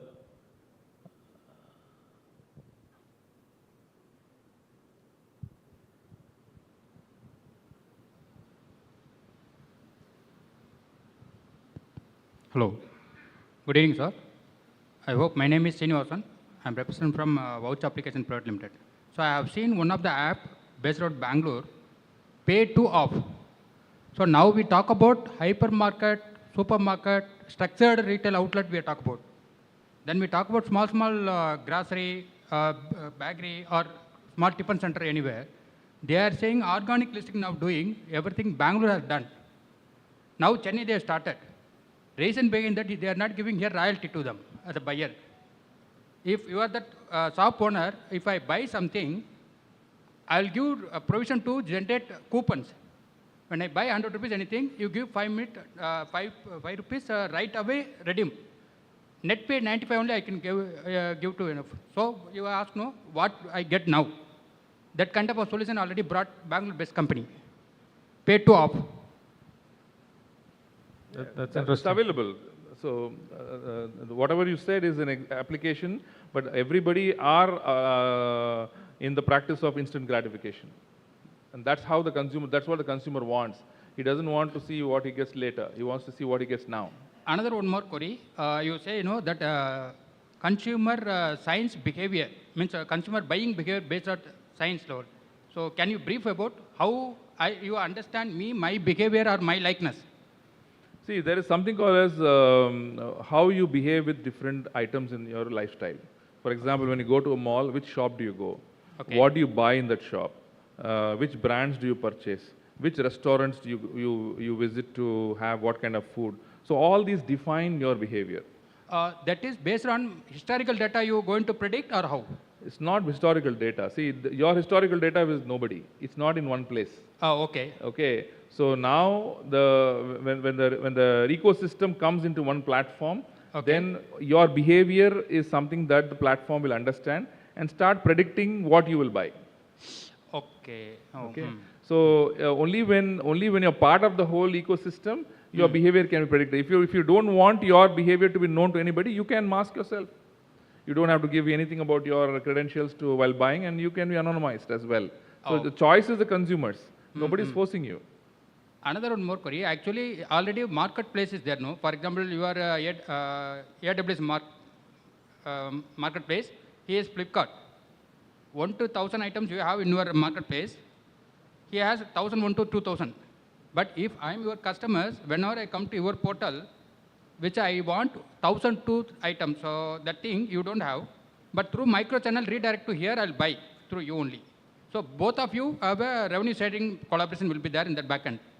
What is the difference that as well as this? I didn't follow your question. For example, two type of marketplace companies there. For example, you are the Amazon, he is the Flipkart. You have item 1 to 1,000. But now I want 1,000, about 1,000, no? 1,001 or 1,002 set of items I need now. I don't want to go for Flipkart. I will come to you only. Through micro channel redirect to here, I will There's buy. nothing of that sort available. It's not available, huh? No. Oh, correct. Thank you. They are killing each other. How they can't collaborate? Thank you. But I think on the question that you had, I had a question in case if nobody else has a question here. Is in terms of the historical data itself in retail, right? How relevant is it anymore? And what is the period of history when you talk about an individual customer's data? So today, historically, people only had names and numbers primarily. And behavior of, let's say, for example, what you bought in a particular store, only that store has your data. If at all you had shared your details.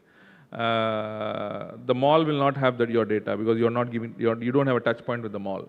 So respective brands, whoever had your credentials, they were knowing that you used to spend X amount of money in a year on apparel, etc. But they do not know what percentage of your wallet share you have spent. Say, have you spent 10% of your apparel spend with that brand? They don't know that.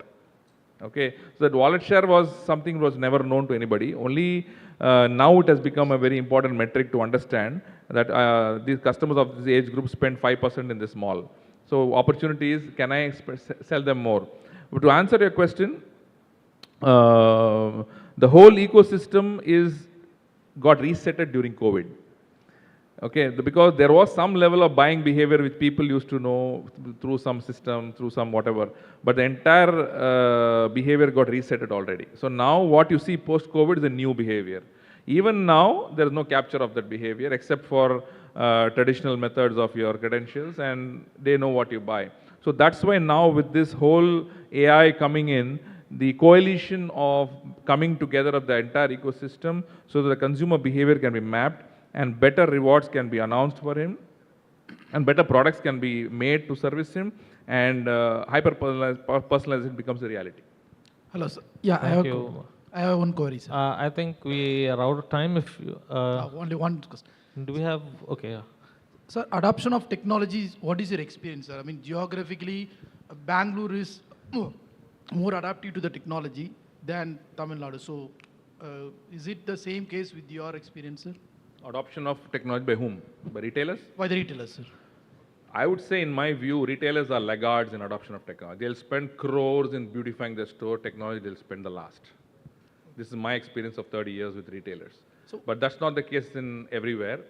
Specific to India, this is the story. But then, they are also followers. If they see something is working, everyone will do that. Okay, sir. Comparative to Bangalore to Chennai, so do you feel, because we have an experience, Bangalore adoption of technology is more compared to Tamil Nadu. So is it? No, it's not about Bangalore, Chennai. It is about the brand. So the brands who adopted are here also. It's nothing tied to geography. It is tied to the consumer. What the consumer will like. So a consumer is more, what is the wallet share of the consumer in which geographies? Wherever they spend more, work is happening more in that direction. Thank you, sir. Thank you very much. Thank you. Thank you, Sadik. So if you have any questions, you can ask Sadik later. Thank you. Thank you so much to our dignitaries on the dais. Requesting John to please do the honors and present Mr. Sadik with a token of our appreciation.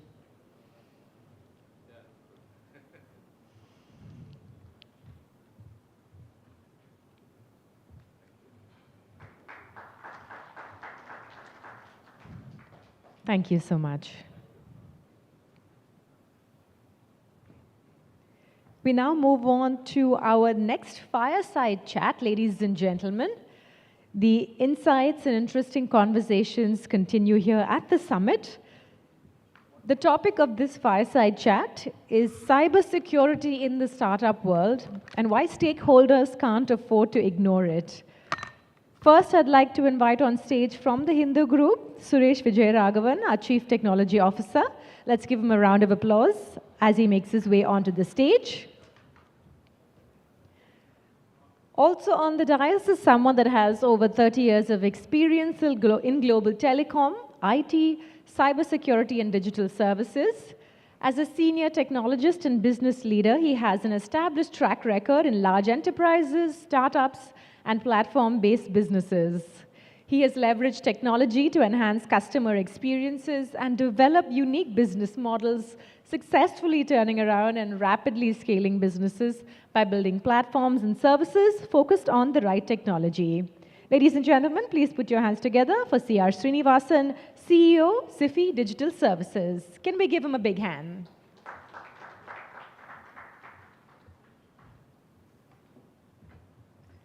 Mr. Suresh, over to you.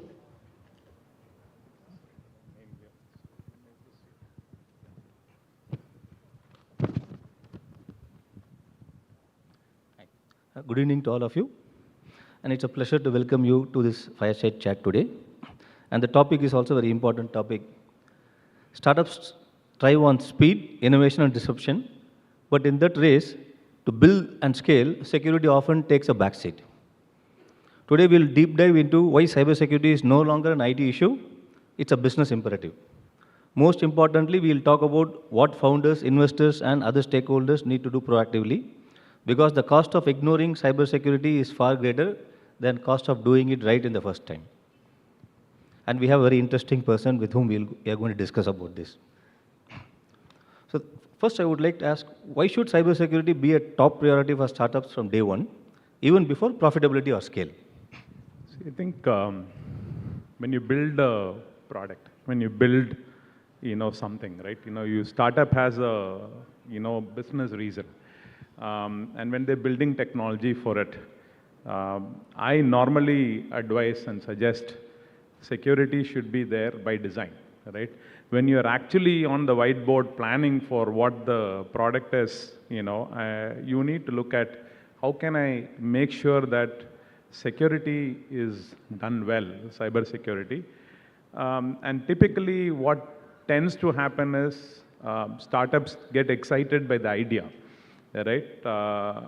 They want to get that product ready as quickly as possible, which is understandable because they want to do prototypes, But if you do a prototype without the security elements factored in, then you're not going to have a good journey, when you hit production, right? So typically, secure by design is a mantra that every cybersecurity startup should follow. Otherwise, the kind of challenges that they run into, which is not very uncommon, enterprises have that, startups have that. We need to make sure that, startup founding team members, take care of, and there are a lot of them here, I presume, that they take care of cybersecurity right from the word go, right? When you have the idea on the whiteboard, I would say, put the cybersecurity circle around it and say, how do I make sure that this does not get impacted by technology challenges? So what type of mistakes that they do initially? See, I think most of the time, if you look at, any product, forget, startups alone, startup may be even, more challenged from a resource standpoint, from a technology knowledge standpoint.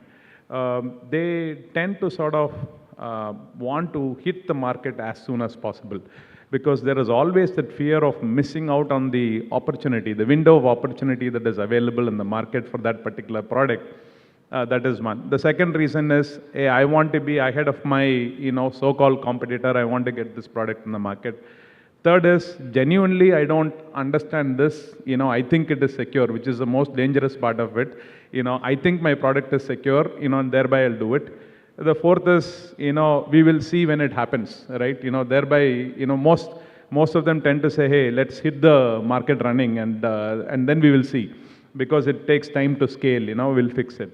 But actually, it becomes a significant roadblock at some point if they don't do that. And I think this is true of any product that you get, created in a large enterprise, small enterprise, a just born startup. Every place you have the common thread of people hurrying to hit the market without thinking through all aspects. And cybersecurity is also not an easy domain, as you would appreciate, right?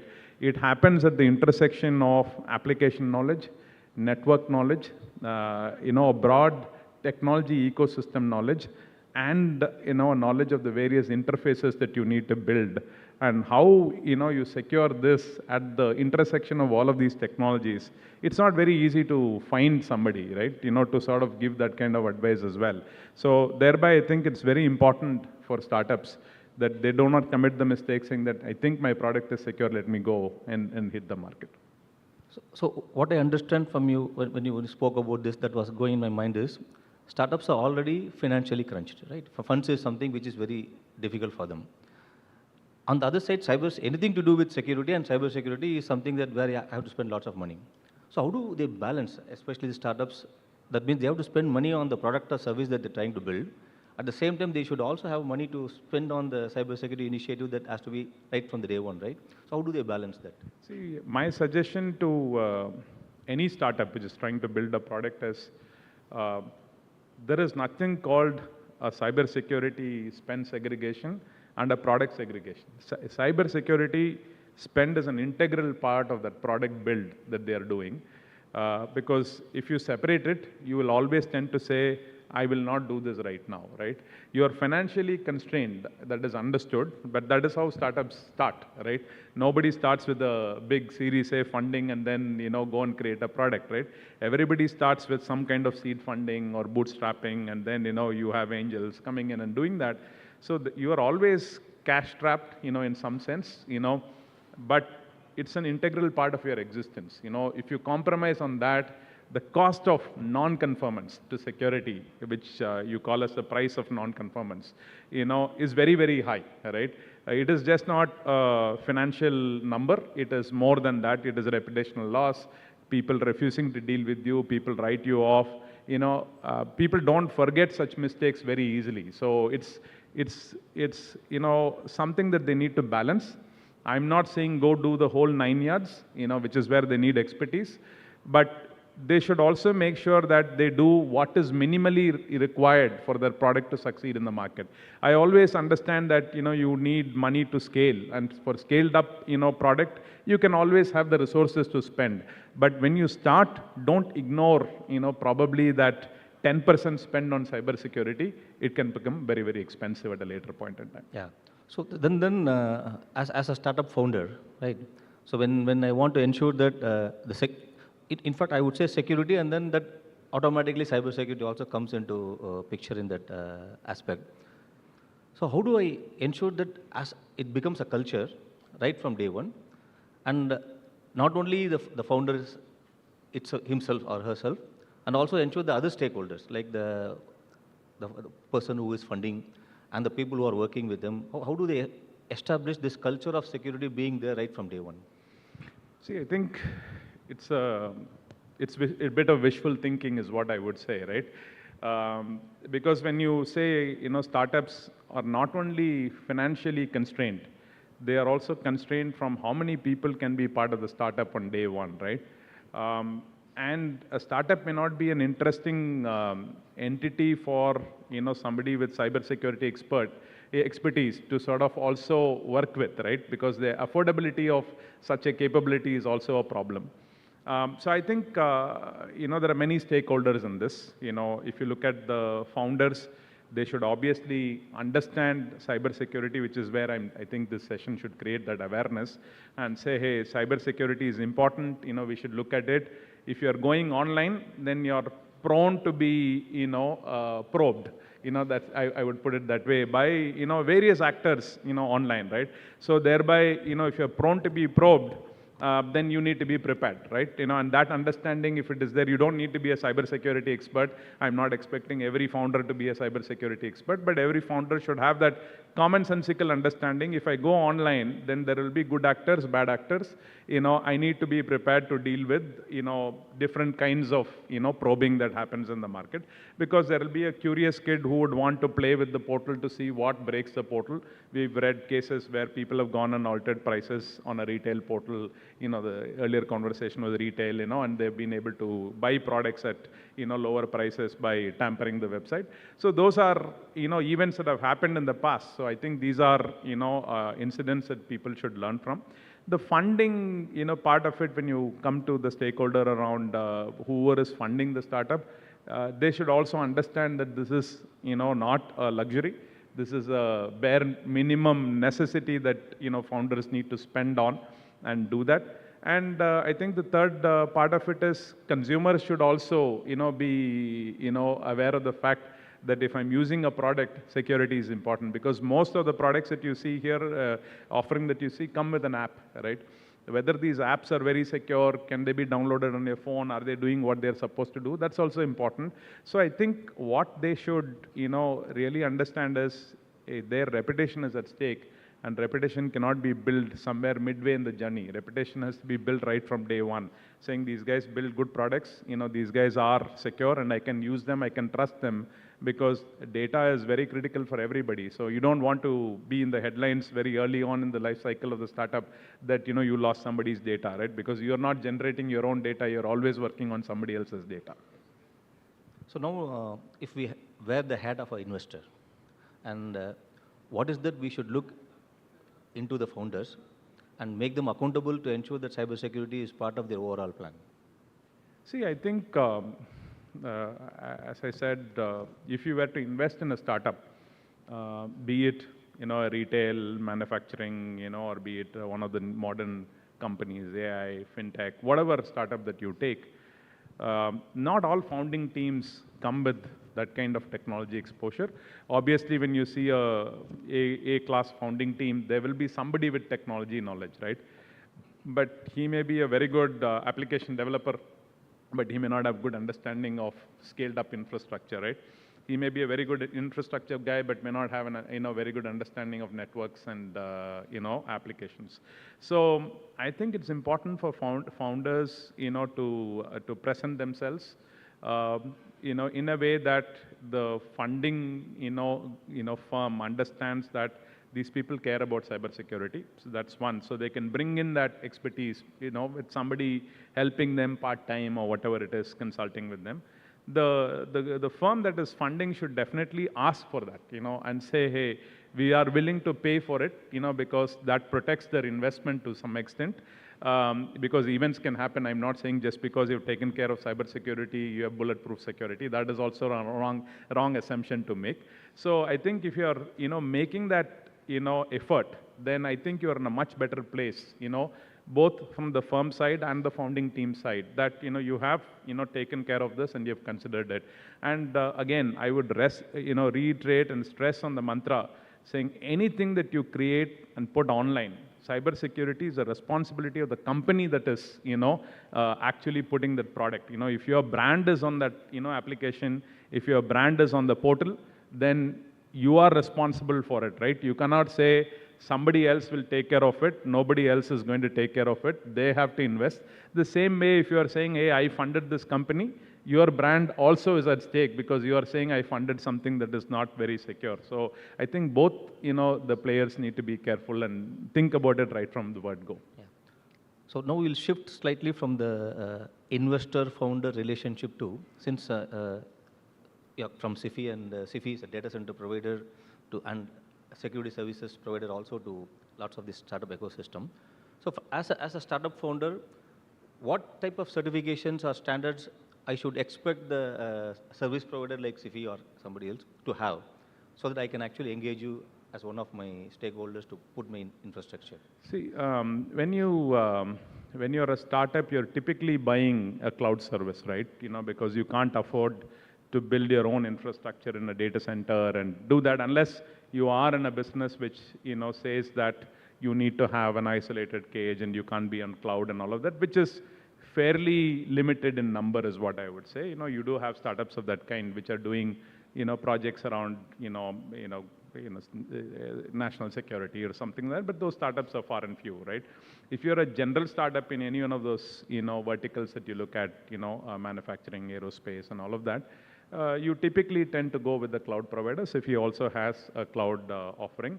And all of these cloud services, you need to look for certification. I think they come with all the necessary certifications around employees being trained on security, the product itself being ISO 27000 plus compliant, the product having SOC 1 and SOC 2 compliance, and all of that stuff, and being regularly audited, etc. So there's a lot of value that providers like that bring in, right? That is, a good base to start off, right? But again, I would reiterate, if you're building your product, if you're building a service, you own the cybersecurity aspect of it, right? There is nothing called a shared responsibility. You give the same task to two people, shared responsibility success is suboptimal, right?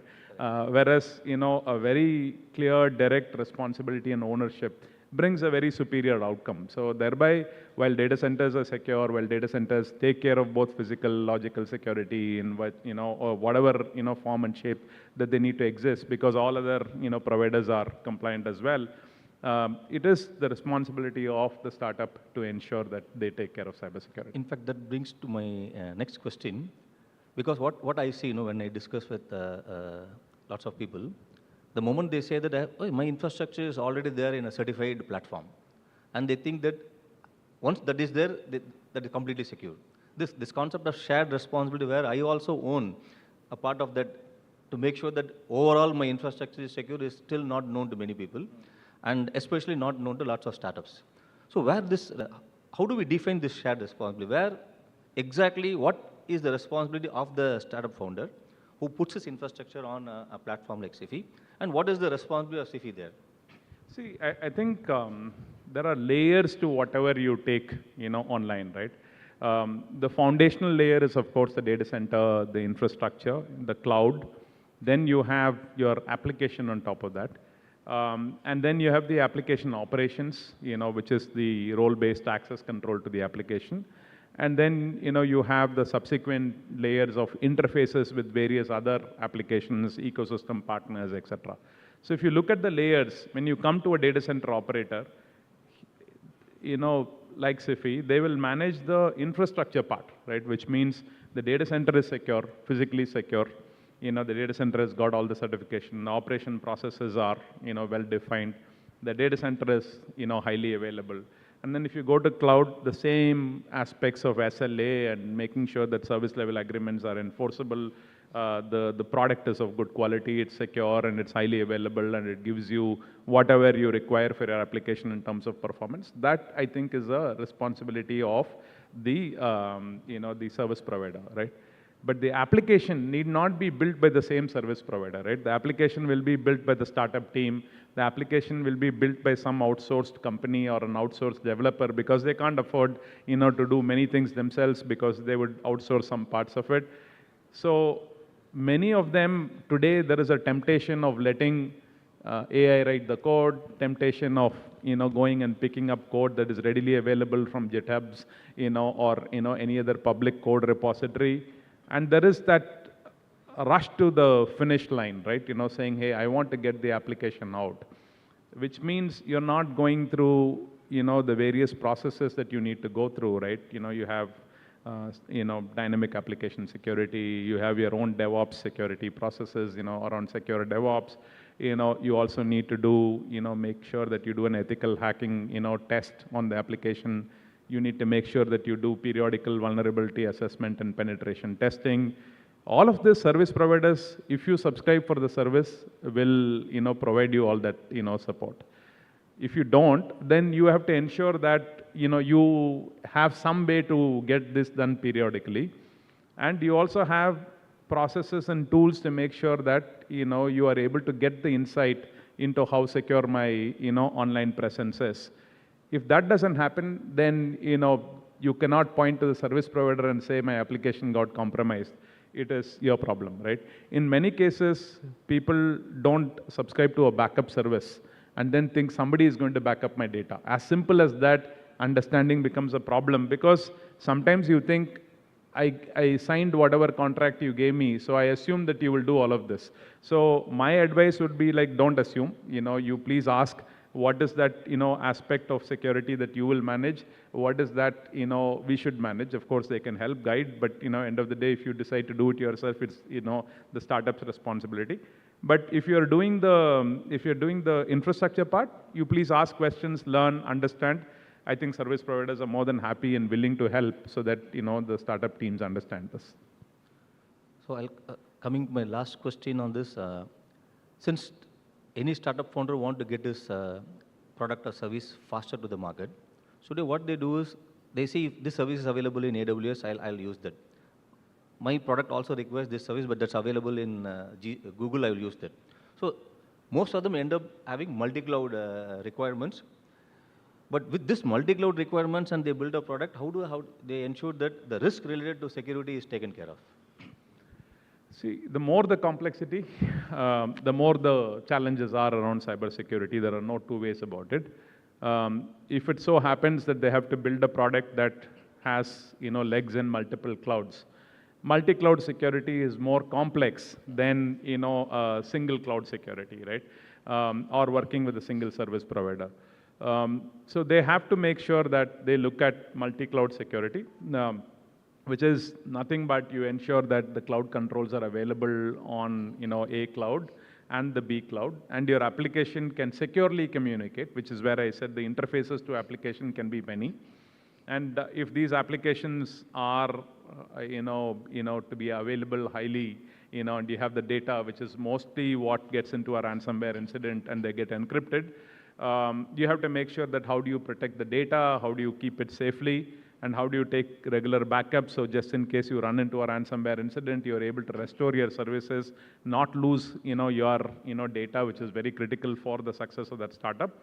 They will have to plan for it, right? But being cognizant of the fact that I am on two clouds, and this requires me to make sure that I have a way by which all of this data is managed, and I get my hands around this data, and I protect it, because, hackers are constantly looking for interesting data. Because end of the day, the model is, if I encrypt your data and lock it up, you will be desperate to pay me some money, right? Or I'll threaten you to sort of say, I'll sell it somewhere, right? And that becomes the challenge that they need to overcome. So keep the product, architecture simple on day one, because you can't afford complexity on day one, is my advice. But if you cannot do away with complexity, then please make sure that you factor in the cost of managing that complexity, which, comes with its own associated cybersecurity, complexity as well. Yeah, thanks, Srinivasan. I think on behalf of the startup founders, I've asked most of the questions that should have been in your mind on how do I ensure my service is secure right from the day one. But of course, we have 3-4 minutes more, and I open this to the floor for questions.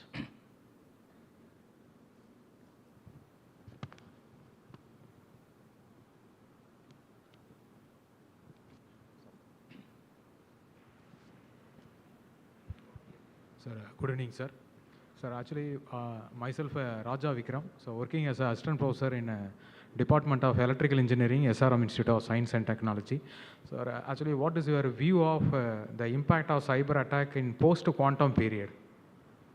How your company going to prepare for the post-quantum period? See, it's a very good question, right? Quantum computing as such is still some distance away, right? You don't, having been in the industry long enough, I can tell you, you don't need quantum computing to break into any of the stuff that exists today, right? There are weaknesses in many products. It depends on how interesting your data is, right? Is the hacker willing to spend his time, yeah, on your, data, and is that interesting for him, right? They will find a way to get your data because, as I always say, the hackers don't have any rules, right? They can find the easiest shortcut to get your data. So thereby, that question, the majority of concern is, hey, are startups going to be worried about quantum computing? I would tell this audience, don't worry about quantum computing right now. But your question is valid, right? In future, how does cybersecurity get, impacted by quantum computing, right? If you were to look at it, quantum computing is going to make it easy for you to decrypt, the algorithms that today we use for encrypting a lot of this communication, including SSL and all of that that you see, can be easily triple DES and whatever encryption algorithm that you use can be decrypted at the speed at which the data is flowing, which is line rate. They can do decryption.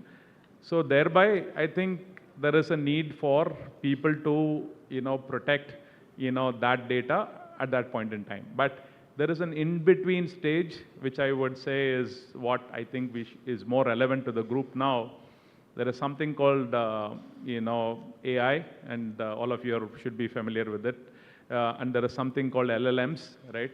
LLMs can be used for good, can be used for bad, right? LLMs can be used for your SOC protection. You can have an LLM-based, process which makes sure that you're able to debug, data very quickly, and your SOC alerts can be handled faster and stuff like that. It can be used for good. LLMs can also be used for bad activity, which is basically breaking into your enterprise faster, which means AI is assisting, sending phishing mails, doing social engineering, doing various things by which somebody can breach your, defenses. And security is not always about technology, right? Security is also majorly around people and processes, right? Your security is as good as how educated your enterprise user is or your company user is, which I say internal user, not the customer, and how well your processes are maintained, right? That is also a definition for how well you're protected online. Yeah, I hope I answered your question. Yes, sir. Yes, correct, sir. Thank you, sir. Sir, one more question, sir. Sir, actually, we are seeing a lot more startups are emerging in a cybersecurity domain, mainly for, as you said, IT services. But we are seeing a very less number of startups for the same cybersecurity in OT sector, operation technology. So how to increase this cybersecurity startups in OT sector, operation technology? I'm neither an angel investor nor do I run a firm where I can fund any of these startups. I understand your concern, but I don't think that is a concern that you should have.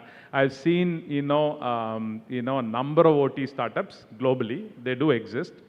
See, OT is a very specialized area, right? Because when you go to an energy sector, the SCADA systems are different. When you go to a nuclear plant, the SCADA systems or the industrial systems are different, right? If you go to a mining plant, then that's very different, right? A steel plant, right? If you go into every sector, right? If you go to onshore, offshore rigs and all of that, the instrumentation that they use is very different. If you go to a power grid, the instrumentation is different, right? So OT does not have the uniformity of IT, right? That is one, thing that you should understand. The second thing is, OT systems so far were isolated from IT systems, right? Because these were, not connected because they didn't have a need to connect OT systems to IT systems because they were standalone independent systems that are running, their, factories, which are critical components. it is only, in the past decade that people have started integrating OT and IT, largely because they're using some sort of AI to understand how efficiently they can improve their processes in manufacturing and other things, right? So thereby, it's been a recent phenomena. Gartner calls it cyber-physical systems now. They don't no longer call it, OT, because it is, a physical component that you need to integrate with, and make sure that you have all of that, done. So there are startups which specialize in OT, in the energy sector, in the manufacturing sector, in IoT, in various things, right? So there are startups, but can they scale up faster? Can they be significant for you to take note of them? That may be a challenge, right? But I don't think you should be worried. I think people are addressing OT adequately is my view. Thank you very much, sir. I think our time is up, and he'll be available post the session for any questions you have. You can address to him offline. Okay. Yeah. Thank you. Thank you for your time. Thank you so much to our dignitaries. Mr. Suresh, requesting you to please do the honors and present Mr. Srinivasan with a token of our appreciation.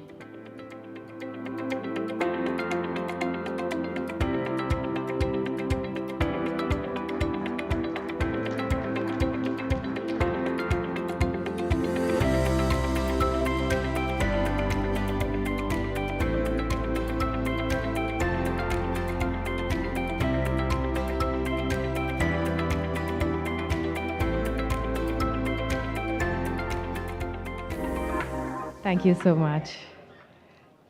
We now move on to our final panel discussion of the day. This one is Health Tech Innovations Revolutionizing Healthcare in Tamil Nadu. I'm very happy to say that we have an illustrious panel, ladies and gentlemen, and I'd like to take a few moments to introduce them all before I welcome them to take the stage. We have with us today Dr. Bhupesh Pugarendi, a qualified consultant neurosurgeon who has received specialized training in robot-assisted surgery at the Claudio Munari Center for Epilepsy and Parkinson's Surgery in Italy. He currently serves as a consultant neurosurgeon at Naruvi Hospitals in Vellore. He is a distinguished member of the Neurological Society of India. We have with us as well Dr. Adit Chinnaswamy, a minimal access surgeon and co-founder of MediSim VR, who is at the forefront of reshaping medical education with VR and AI-driven upskilling solutions. Today, MediSim VR stands as a pioneer in the field with virtual reality-based training labs across the country, offering affordable and impactful VR-based medical training solutions to students and professionals worldwide. Next on the panel is Dr. Lalu Joseph, who is a quality manager and associate GS of Christian Medical College, Vellore, which is the largest hospital in the country to be accredited by NABH. Prior to joining healthcare, she was the vice president of a software company and was a teaching assistant at the Rotman School of Management, University of Toronto. A passionate teacher and trainer, she is involved in training quality implementation across the country.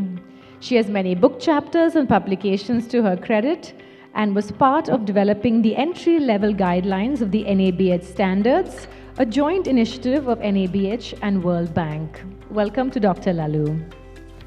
Rounding out the panel is Sharmila Devdas, founder and managing director of Medlo Tech Health Systems. She's a seasoned entrepreneur with over 25 years of experience, renowned for her pioneering contributions to technology and healthcare. A highly respected leader and innovator, she has founded 3 companies with expertise spanning semiconductor IP, Internet of Things, MedTech, and Health Tech. Please put your hands together as we welcome our very illustrious panel to the stage. Can we have Dr. Bhupesh Pugarendi please join us? Can we give him a big round of applause, ladies and gentlemen? Keep the applause going for Dr. Adit Chinnaswamy, Dr. Lalu Joseph, and Sharmila Devdas. And last but certainly not the least, ladies and gentlemen, I would like to welcome our moderator for this session. We have Dr. Krishnan Ganapathy, Distinguished Professor of the Tamil Nadu Dr. MGR Medical University. He was an honorary consultant and advisor in neurosurgery Armed Forces Medical Services for 2 terms, and he was also on the WHO roster of experts on digital health. He is a member of the editorial board of 4 international and 3 national journals in telemedicine and neurosciences. Doctor, we're so happy that you're here with us this afternoon, and I hand this session over to you. Welcome to all our panelists. Thank you. Thank you. Thank you, everybody. It's indeed most reassuring that from 9 o'clock in the morning, I still see the hall half full and so many young, interested people. I'm particularly thankful to the organizers for putting healthcare as the last item in today's agenda for 2 reasons. One, I've been told that you retain what you hear the last. But much more important is the fact there are so many young people here, so passionate about startup companies.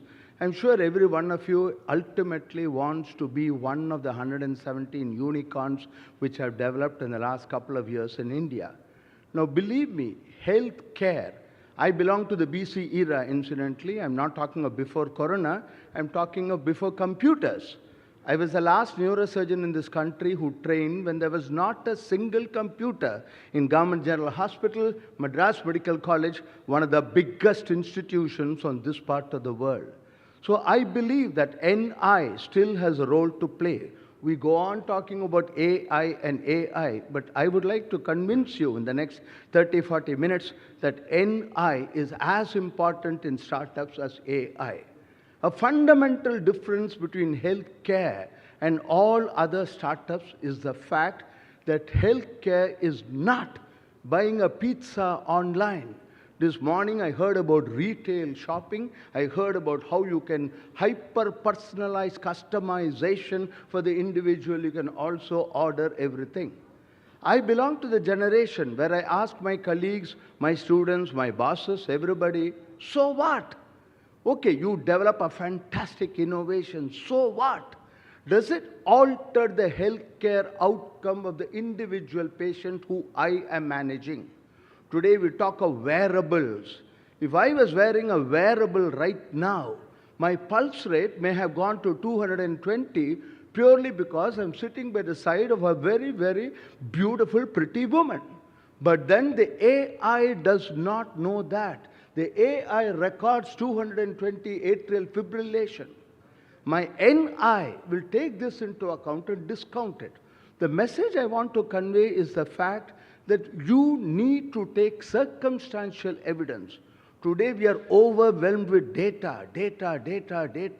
You talk about Apple Watches, you talk about all sorts of things. So what?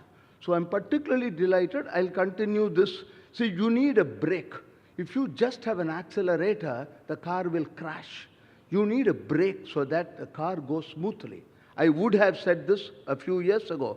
But today I start my brake, I press my brake to start my automatic car. So even that analogy probably is not correct. Now, I would like to use the word innovation. Before I come to this, originally I thought I will highlight to you, give you some numbers, tell you that Tamil Nadu population is 6%, 77 million. We are the 3rd biggest in India, 10,800 startups, etc., etc. But all this has already been covered by the previous speakers. I do not recollect any of the previous speakers mentioning that in the global startup scenario, India, in terms of numbers, unfortunately, my dear friends, numbers alone don't matter. Quality is as important as quantity. I understand that we are the 3rd largest exponential growth in startups in the last 4 years worldwide. Tamil Nadu, again, I'm told, has always ranked in the top 3 among the 35, 36 states in this country. Now, I want to spend a minute on how use the word innovation. I love the word innovation. I think the correct word in healthcare is innovation. Innovation is sort of, I won't bring it down to the level of Jugaad. All of you have heard of Jugaad. Jugaad is working around a problem in a low resource setting, trying to come up with solutions which work around the problem, but not necessarily solve the problem. Whereas an innovation is an innovation applied specifically for healthcare. To me, a solution is not a solution unless it is universally available to anyone, anywhere, anytime. That is what healthcare is all about. Again, coming back to Tamil Nadu, which is the theme of this, I'm absolutely delighted that I have spent almost 6 decades. 1968 was when I joined the Madras Medical College, and till very recently I was in active practice of neurosurgery. So 55 years of healthcare in this city alone has taught me so many things. For example, we are better than the best. Tamil Nadu has Madras Medical College, Christian Medical College, Apollo Hospitals, SRMC, etc., etc.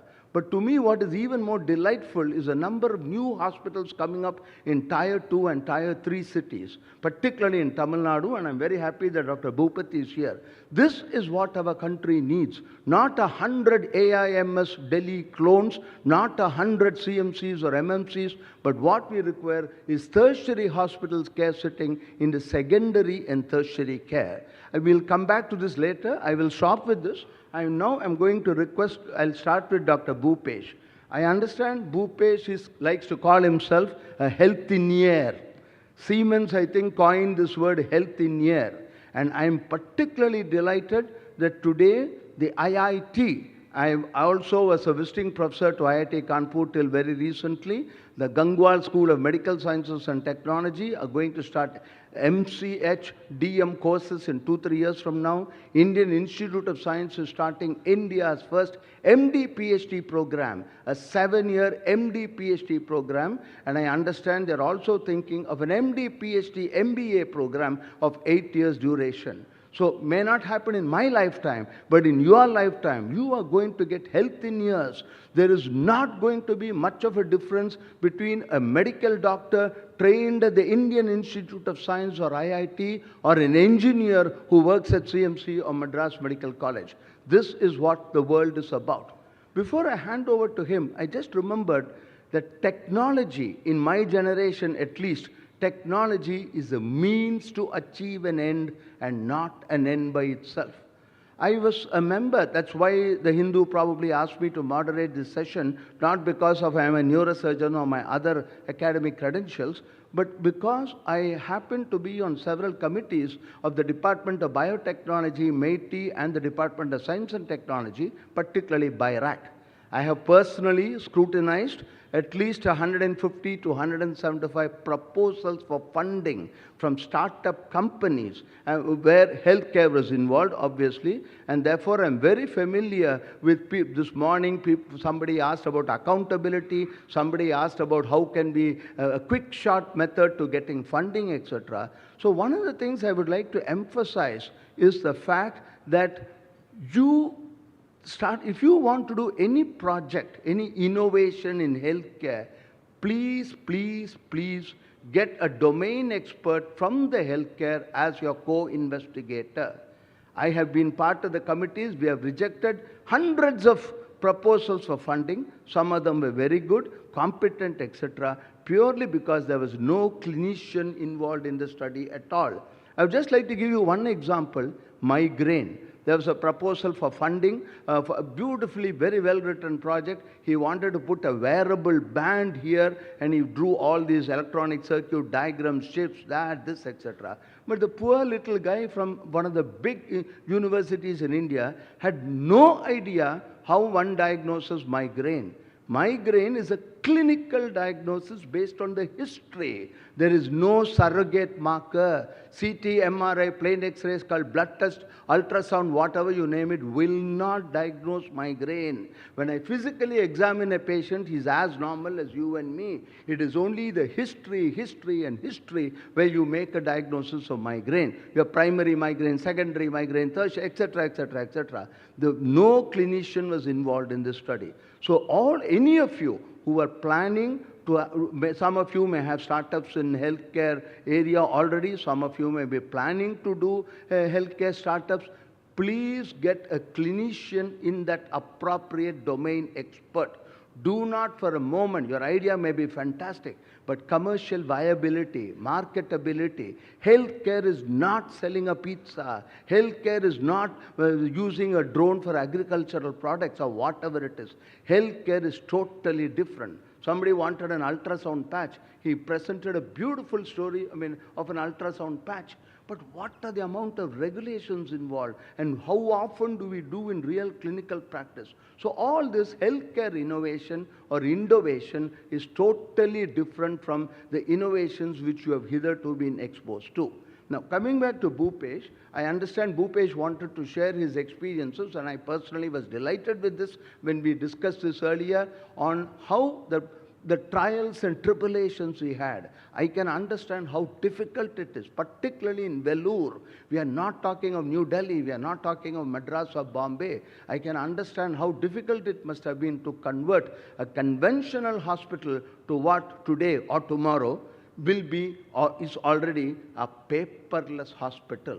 Now, no hospital can be purely paperless, but then what he meant was digitization. Now, as an old-fashioned clinician, I recollect hundreds of instances where my entire clinical approach to the patient in front of me would have changed completely if only I could have seen the old CT, the old MRI, the old ultrasound, or even if I knew what his cholesterol level was, what his HbA1c was. It's impossible for any patient to recollect, and none of us will believe it unless we see a certified document, etc. So medical records form a vital part of healthcare. And in the years to come, this is going to be even more important. I foresee that in my own lifetime, hospitals are going to be only for procedures in the next 5 to 10 years. OPs will be historically a thing of the past, because today I can get a history, I can clinically, as I do right now, I can clinically examine my patient on my smartphone or on my 72-inch TV. It doesn't matter at all. So over to you, Bhupesh. Please tell us the trials and tribulations you went through, 2-3 minutes. More important, tell us what your hospital is now, and another 2 minutes on your future plans. Incidentally, we have been associated for several decades ago. We are not met for a long time, so I am ruthless. So I'll stop you exactly when I think you have exceeded your time. Thank you, Bhupesh. Over to you. Thank you, sir, for the introduction. Good afternoon, ladies and gentlemen. My talk is on paperless hospital, which is a revolutionary approach. The healthcare industry, particularly hospitals, operates as a complex enterprise, comprises diverse processes, including clinical, non-clinical, and administrative workflows. These processes lack standardization right now, hindering modular integration and scalability. Hospitals typically employ a mix of skilled and unskilled labor across various departments, with most individuals having undergone training and gained experience in a paper-based system. In this context, I would like to discuss the implementation of a paperless hospital system at Narvi hospitals in Vellore. It is actually paperless because I didn't want to scare you guys with telling it is penless, but we were exactly penless. We never use pen in the hospital. Even we don't sign anything. It's all digital signature.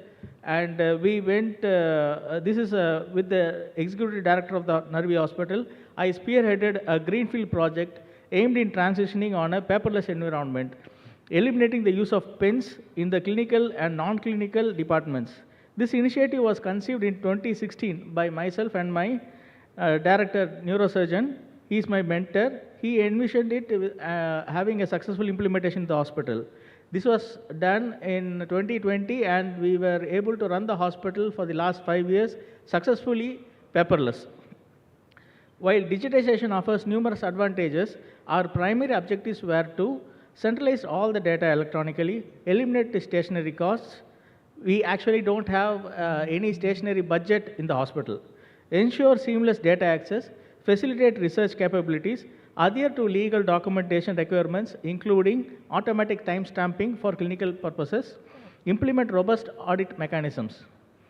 And coming back to the problems that, the tribulations, the problems that we faced till date, and this is something I would like to enumerate, explain. Although all the data are electronic, the data tables are not mature enough to produce a presentable data frame for clinical research. We discovered methods to be penless, such as fingerprint sensor to obtain the consent form for video consenting, Initially, the auto timestamping appeared to be very useful, but the timestamps are registered on a mouse click event while pressing the save button after completing the documentation procedure.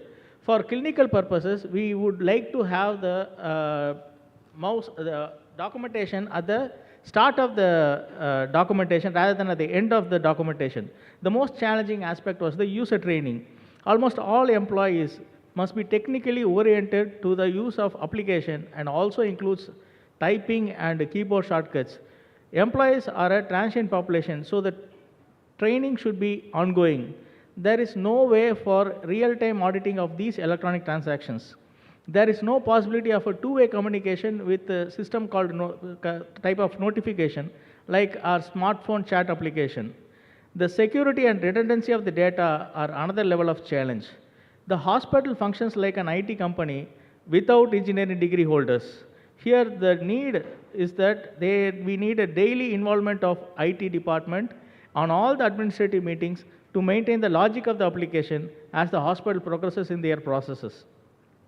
It appears that there is no legal binding of the healthcare IT in the event of a clinical error due to IT failure. As previously mentioned, I maintain my belief that this is a revolutionary transformation that is urgently needed. The healthcare IT sector, commonly referred to as health engineers, is experiencing significant growth and maturation. The risk architecture has become more efficient and widely adopted. While data has transformed into big data, the cloud has supplanted legacy on-site installations, and machine learning is rapidly advancing. Generative AI is poised to remain a key technology. Beyond the clinical fundamentals, such as history taking and examination, a profound transformation is occurring across all hospital processes. This includes the adoption of AI-driven clinical decision-making, real-time statistical analysis, predictive clinical order entry and documentation, wearable technology, business intelligence, and smart embedded systems. Tamil Nadu stands out as a leader in healthcare in India by digitizing hospitals and establishing a centralized repository of health-related records. The state can implement preventive and predictive solutions to address current challenges, including non-communicable diseases such as diabetes and hypertension, as well as outbreaks of illnesses like dengue and viral pneumonitis. Thank you very much. Thank you, Bhupesh.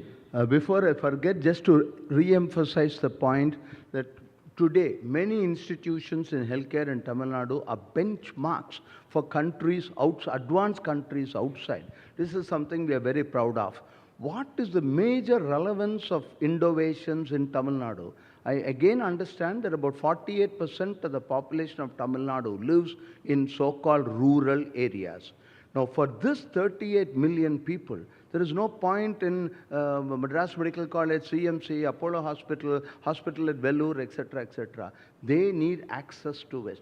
And again, at the same time, our mobile phone penetration with smartphones, etc., is unbelievably high. Tamil Nadu ranks in the first three so far as smartphone penetration is concerned. So this is why we use technology-enabled healthcare.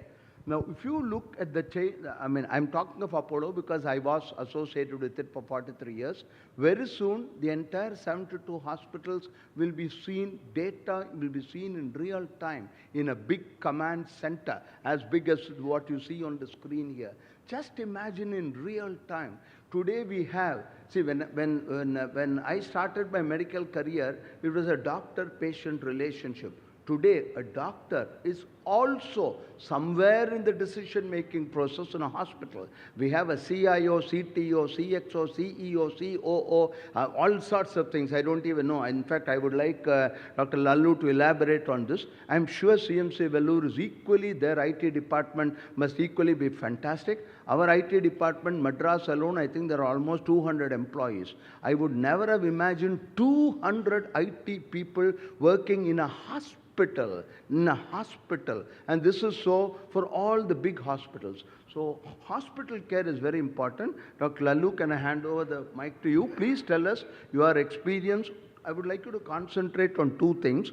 One, your personal experience. Just give us one or two examples of where you think innovation has really made a difference. Maybe if you are able to recollect at least one instance where in public health, preferably TB screening or something like that, where it failed.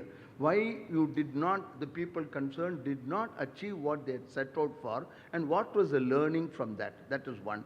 The second thing is, please tell us about, I mean, I have the greatest respect for, as all of us have, for CMC Vellore. So please tell us about technology, your future plans, and what you're doing now. Over to you. Thank you so much for this wonderful opportunity. I must tell you, technology is certainly transforming healthcare delivery. There are several examples. There are young children, literally, let's put it that way, kids who are revolutionizing healthcare. Now, I happened to meet up with two of these young people from IIT Kharagpur, and they started what is known as contactless remote monitoring. They were into pit stop for all the racing cars. And what happened, they realized that it is second-to-second monitoring, and this person's uncle was admitted in the hospital.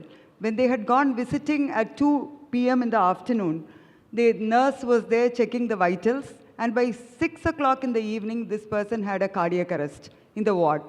So they were thinking, for a bike or a car, you have minute-to-minute, second-to-second monitoring, why not for human beings? That has really revolutionized the way we do monitoring of patients today. We have what is known as contactless remote monitoring. It's amazing. There is no contact with the patient.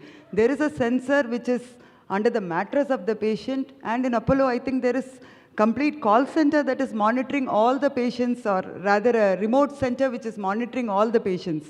So what has happened over a period of time, when I was admitted at 2 a.m. in the morning, the nurse woke me up. The doctor had given me a trazodone to put me to sleep. She woke me up at 2 a.m. to check my pulse and BP. And then after that, I couldn't sleep. Today, it doesn't happen because all the remote monitoring parameters, all the vitals are monitored remote. And as a result of that, our cardiac arrests in the ward have come down drastically. Now, at CMC, we are testing this out in all higher specialty departments. There is a trial that is going on now, which is approved by our ethics committee. This is already in the market, but yet you need data to actually show if it is going to be working with pulmonary medicine patients or cardiac patients who are in the ward. Now, these two gentlemen have gone across the globe. They started very small as a startup, and 4 years down the line, they are traveling to now US. It is a product in US. They have become a multinational. It's amazing to see such transformation. As Sir said, rather than innovation, a lot of reverse engineering happens in healthcare. Now, we have a huge problem with managing our workforce, the attenders, the porters, who are shifting patients from one end to the other. Large number of patients from OR to theater, from ICU to ward, for procedures, all that. So it was just the concept of Ola and Uber that is adopted into managing this workforce. So when I started with the Ranipet campus, the new campus, 1,500 beds, our workload of one porter, he would only manage 6 patients to 7 patients. Now today with the smartphone, everybody said these boys may not be in a position to use smartphones. It's an app in the smartphone, totally developed in-house. And what today it does is, it monitors the workforce so well that the productivity has improved, patient satisfaction has improved because the porter is there within 2 minutes to take the patient from one end to the other. So what I was managing with 250 people, today I'm managing with 156 people. And from 6 shifts, he's doing 16 to 20 in a particular shift. So it's just transforming things. When there is an idea, there are lots and lots of things available to actually adopt from other industries and incorporate them. So these are just some examples. Of course, all this smart buildings, integrated building management systems have done wonders. The infection control practices have gone so high as a result of that, because your air quality in theater, air quality in your transplant room, in your bone marrow transplant area, everything is seamlessly monitored. And when there is a small problem somewhere, you know this is not working, you are able to go address them immediately. Earlier days, we would be banking on our nurses and doctors to actually say there's something not working properly. By then, the patient's surgery, everything would be midway. So today, everything is so precise, I would say, with technology adoption. And I'm a very strong proponent of technology adoption in healthcare. I had an organization called CAHO, the Consortium of Accredited Healthcare Organizations in India. And we are a network of all hospitals in India. I'm the National Secretary General. We run a program called as Kahoot Tech. Every year we do it. That is healthcare, technology adoption in healthcare. So we do a startup and pitch fest, and about 200, 300 healthcare startups apply every year. So it's so nice to see, you know, when clinicians are involved. As Sir said, you have a group of 70, 80 clinicians from all over the country, hospitals, who are into technology coming there. When a kid has an idea, rather than developing it and then saying this is not going to work, when he presents that and when the healthcare fraternity goes through that, they are able to give a lot of ideas. So we do our startups starting from ideation stage. Many of them want validation, data, to actually test and prove if these products are going to work or these digital solutions are going to work. So we provide them with hospitals, maybe 10, 20 hospitals that are willing to support these new ideas and innovations. So we provide that for them. We handhold them, and we also have angel investors who are present.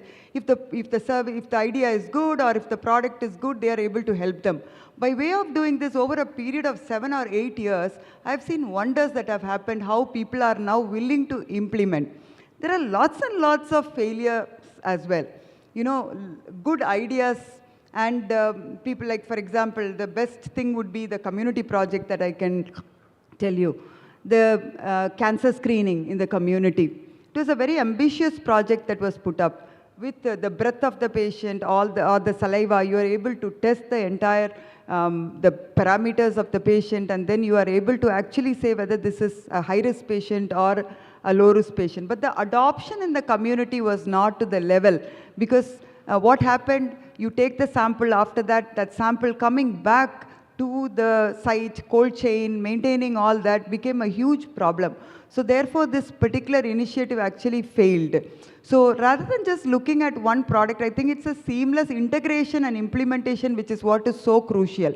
So I think lots and lots of things can be actually reverse engineered, I would say, rather than innovation. It's more reverse engineering based on the problems that are on the ground in hospitals. So I would encourage young minds, students, entrepreneurs, startups, if you have good ideas, talk to people in healthcare, go to the hospital, see if this is actually going to solve a problem, and then try and work it out. Thank you. Thank you, Dr. Lalu. Another important thing, healthcare is totally different from other innovations because here we require clinical validation. Now, people outside the healthcare arena, even those in the healthcare arena, if you talk to a regular dermatologist or any specialist, he may or may not know the intricacies. I've had, during my stint with BIRAC, so many projects where animal experimentation was absolutely a prerequisite for clinical validation. Now, these people spend lakhs and lakhs of rupees, thousands of hours on doing this. They had no idea on the rules and regulations regarding animal experimentation. There are less than 40, 50 laboratories in the whole country where animal, recognized by ICMR, CDSCO and other regulatory authorities, where animal experimentation can be done. Now, these people, when you have some idea, as Dr. Lalu said, please talk to somebody who knows about it, because without animal, some of the cases, sometimes we can bypass animal experimentation, but then you need to do clinical validation. You don't need all this in other startups in rural marketing or in something else, etc. You need to do double-blind, randomized, controlled, multi-institutional crossover studies. I don't expect any startup company to know about all this, but then if you go to a specialist, he will know. We have to give a placebo, the size of the placebo, the shape of the placebo, when it is given. You cannot, no drug, no tablet will get into the market without all this rigorous clinical validation. This is very, very important. Before I go to we just forgot. It is most unfortunate that one of our co-panelists, Mrs. Sharmila, she was here in the morning during the inaugural function. She unfortunately slipped, fell down, twisted her ankle, and she has a lot of pain now, so she was unable to join us. She senses her apologies. She should have been sitting here. Now, before I go to the other panelist, he is going to talk to us about virtual reality, augmented virtual reality, extended virtual reality, and so on and so forth. Now, this is an excellent area to get into because The National Medical Commission, I understand, maybe you can correct me when you are more involved with this. I understand the National Medical Commission has made it mandatory for postgraduate training for them to be exposed to a simulation center. Just 7 kilometers from where we are sitting here today in Vanagram, the Apollo Simulation Center is one of the largest, most well-equipped 2023, 2024 technology. I think it cost about 8 crores or 9 crores to set up this huge this thing. So today we have nurses, medical students, postgraduates from all over the country coming there and spending a day or two for learning. I myself have just as a curious person, I've tried to do a catheterization. I tried to put a catheter into the middle cerebral artery, and believe me, particularly for a person of my generation, it was something unbelievable wearing the goggles to see 3D, to see this thing. Today you can get into the mitral valve. You can get into the tricuspid valve. You can get into branches. Literally you can get it, and what is known as Beam's eye view. If I were a clot inside a blood vessel, and if my eyes are inside that clot, how would I see the external world? This is the level of technology which is available today. And I foresee, in fact, 2 years ago, when I was a part of the BIRAC committee, a startup, see, startups apply for as little as 1 lakh, 2 lakhs. Startups also apply for 6 crores for one individual. So the BIRAC asked me to go to All India Institute of Medical Science, Department of Neurosurgery. I spent about 6 to 8 hours asking them questions and all that. So it was fascinating to see that they had applied for some funding in order to start a advanced simulation center for neurosurgical education. And it is almost certain this is going to happen in the next 2 to 3 years. So we all learned with poor patients from Government General Hospital, Stanley Medical College, etc. Hundreds of patients we learned. But the next generation of specialists, whether it be cardiologists, cardiac surgeons, whatever it is, will spend more time learning to do every single procedure. They will make mistakes which my generation made in the operation theater, they will make in simulation labs. So over to you. Please share with us your experiences. I would also like you to tell us what exactly you and your organization are doing, and what you as a subspecialist, I am a general information, you are a domain expert, so please let us have your views on Tamil Nadu in particular. What do you think is the market? See, at the end of the day, there has to be viability, commercially viable, there has to be a market. And do you have any concerns that this may lull a trainee into a false sense of security? I understand you're a laparoscopic surgeon, so you do laparoscopic surgery. You are not an engineer who has developed this technology. So please share with us your views as a surgeon, in what way you as an individual have benefited with haptic sensation, with all this, etc. And what would you advise? Sure. Good evening, everyone. And hello to all my fellow panelists and esteemed moderator.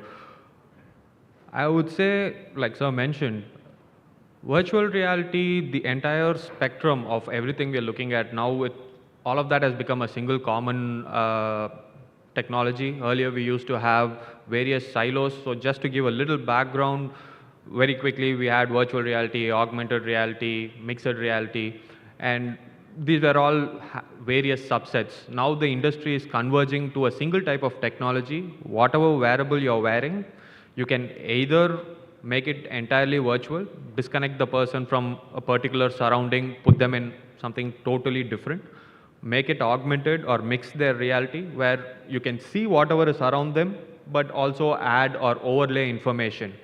Or the flip side, where you can bring physical objects into a virtual environment.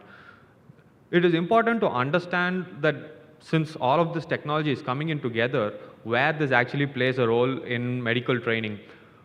I think if you go back, like sir correctly pointed out, for a very long time, we were very hesitant to kind of allow people to look behind the curtains and show how we actually trained.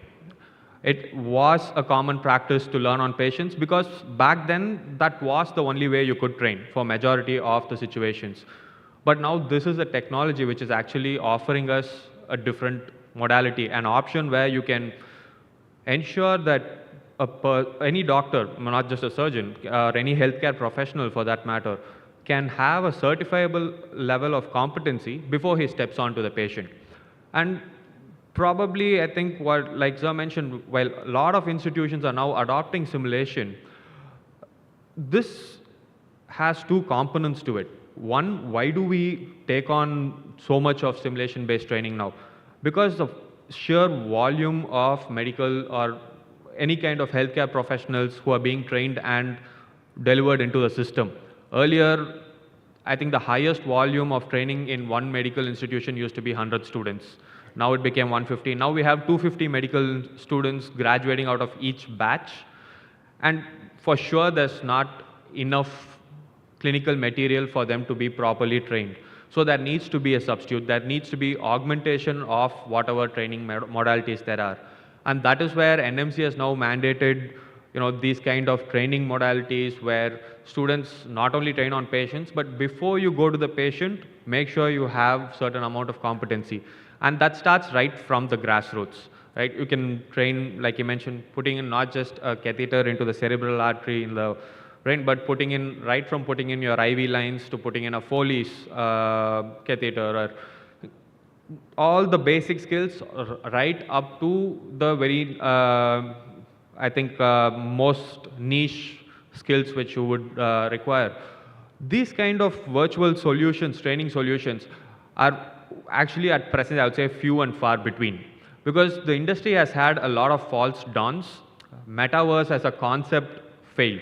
I would say Facebook just thought they could promote a common marketplace without ensuring there was value for the end user in that marketplace. And that was probably one of the main reasons why that set the industry back a few years. But where you are able to derive value for the end user. Currently, we train roughly around 6,000 medical students, 10 to 12 colleges across the country. Each student comes in, trains on his set of NMC mandated skills, couple of times on the virtual reality station, then goes on, has one experience on the mannequins to understand the tactile sensations of it, make sure he comes back, gets assessed, scores a particular level, cutoff, before which he is allowed to start practicing those skills on the patient. And I think this is where India and Tamil Nadu, as probably one of the front runners for the entire country, can set the norms in ensuring we have entry barrier before we are allowed to touch patients. And probably when you look at simulation as a whole and opportunity, like Sir Cutley mentioned, all NMC institutions now need to have simulation labs. With the newer component which has come in is something called the competency-based medical education. All this while we never considered practicals as something where we had to be assessed. The only aspect that was assessed was whether you could diagnose a patient, history taking, all of those aspects. But there was never any modality by which we could assess whether any student was trained on putting in an IV line or putting in a catheter, or whether he knows how to handle emergency. Now we have the means for it. So now the NMC coming in and saying competency assessment must happen means currently the institutions are struggling to deliver that or to assess for 250 students, which are like that kind of volumes, because all the traditional methods were not developed to cater to this kind of volume. And that is where there's a lot of opportunity, and probably with the right, the team and right vision, there's a lot of solutions which institutions are crying out for but don't know where to get. Thank you so much. Well, the timer says that all good things must come to an end. But before we do that, can I have any audience participation, any questions from the... Yes, sir, please announce your name and yourself, and to whom the question is directed to. All right, my name is Vimal. I run a startup specific to telecommunications. So we provide communication network to emergency responders. So the question is to all the panels out there. Regardless of the field, many discoveries or inventions are accident. Like you have your pacemaker, warfarin, penicillin, so on and so forth, right? So as a startup who is specifically into deep tech, most of our funding comes from the government, state or central. Right now we are Tamil Nadu government-backed startup. My question is, whenever we pitch for funding, there is a panel or a number of panelists who come with a huge industrial experience like 30 years, 40 years, 50 years. They come with a conditional bias that we cannot get things done. We come with a certain industrial experience. Now, when we get rejected in such scenarios, either we can never apply to those funding schemes or we would have to wait for another year and then apply for it. What should we as a startup do to handle that situation? Because we cannot convince the panelists because they come with a conditional bias. Now, what should we do? I can take that one. So we've completed a couple of rounds of funding, and I understand the struggle, as deep tech, because when we started out, we were doing a lot of research. We are predominantly an R&D company doing research into haptics for surgical simulation. It is very difficult for a non-healthcare expert to actually buy into the vision and thing, and for a VC-style firm to actually give you the funding, they're going to have a lot of checkposts. I think the easier way, from my experience, what actually happened for us is getting into a very milestone-based, deliverable-based round of funding. Now, after you do that first round of funding where you can say, this is the entire vision for the product, if I achieve this milestone, you release this tranche of funding. If I achieve this milestone, you release the subsequent one. That might give them the confidence. That's what happened for us. And every investor works differently, so it's going to... It's totally subjective. So we got Yes. lab results from the government lab. It's the problem that most of the startups face is the panelist who actually judges come with a conditional bias, that certain things can never be done. How should we handle it? Handle the panelists. He will not be able to handle that. Just if I may add on, some early adoption, that's where, hospital players, individual hospitals will need to be also on the ground using this on a trial basis as well, which is extremely important to project your panelists also to say this has worked, not just on, scientific publication-based trials, but usability of the product on the ground, which is what I was saying. It's important to get a couple of hospitals involved, get the clinicians of those hospitals as champions to what you're doing, and then the scenario changes. Okay, customer experience is a better batsman. That's Absolutely. what you mean. All right, thanks. You want to say something, Bhupesh? It's quite difficult at this point when you bring it to the hospital. I feel that most of the doctors would say, nah, it's not possible. They start with that, and there are few people only, if you can approach, will be able to understand what you are trying to go through, and then they would see from their side. In fact, in my hospital, I am the censor board. If whatever comes in, it is thrown to me, and then I censor it. And most of the time, I can judge with the way that they present. But beyond that, it is like Madam told, it has to be at least possibly applicability in the clinical scenario is more important than the product itself. If I can just add one point, I think it's unfortunate to have had an experience like that. Having been on the other side as a panelist, as you call it, our experience has been totally different. We go with a very open mind, and to me it's a privilege to be proved that I am wrong by somebody who's 3 or 4 decades younger than me. And all of us, we always go as a committee from BIRAC, 3 people go. We go on project monitoring committee, inspection, this, everything. And as he said, it's all a question of milestone. Unless you achieve the first milestone, we will not release the next funding, etc. So we go, and then I feel delighted when somebody gives scientific data to show that our bias, quote unquote, that what we thought was wrong. So we convince the young guy that what you said is wrong for the following reasons, 1, 2, 3, 4, 5, or he convinces us. And that has been our experience for almost 8 years. So it's unfortunate that the specific group whom you are dealing with does not adopt this attitude. But I totally agree with you. In my opinion, whoever it is unfit to be, quote unquote, a panelist unless he has this, flexibility. Yes, sir. Good Yes. evening, good evening, panel. I am Purnima. I'm the scientific officer from SRM's BioNest. We are a incubator specific for health tech and med tech startups. So I come from a diagnostic background and then into this incubator. So when I said health tech, med tech first, my whole viewpoint was point of care testing and or markers. That is what came to my mind. But when I came here, I have startups with various things, predictive medicine, predictive technology approaching me. According to you all, what is the niche area in healthcare that a startup should be focusing at? Anybody? Healthcare is full of problems. Every single process you take, there are problems. Huge opportunities in healthcare. So I don't think, whatever you are doing in other industries, let's say a retail, we have a pharmacy.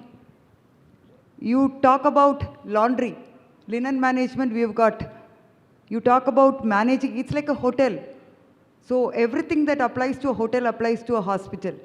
Customer experience. Today our patients are no longer the Kuppamas and Muniyammas who come. They come with a Google, now with the AI, predictive, whatever. They tell us this is what the treatment should be. Point of care, diagnostics, you talk radiology, huge amount of technology intervention is needed. Opportunities are unlimited in radiology, in pathology. You name any field, it's open. So I think we are the only industry which is still not saturated with technology.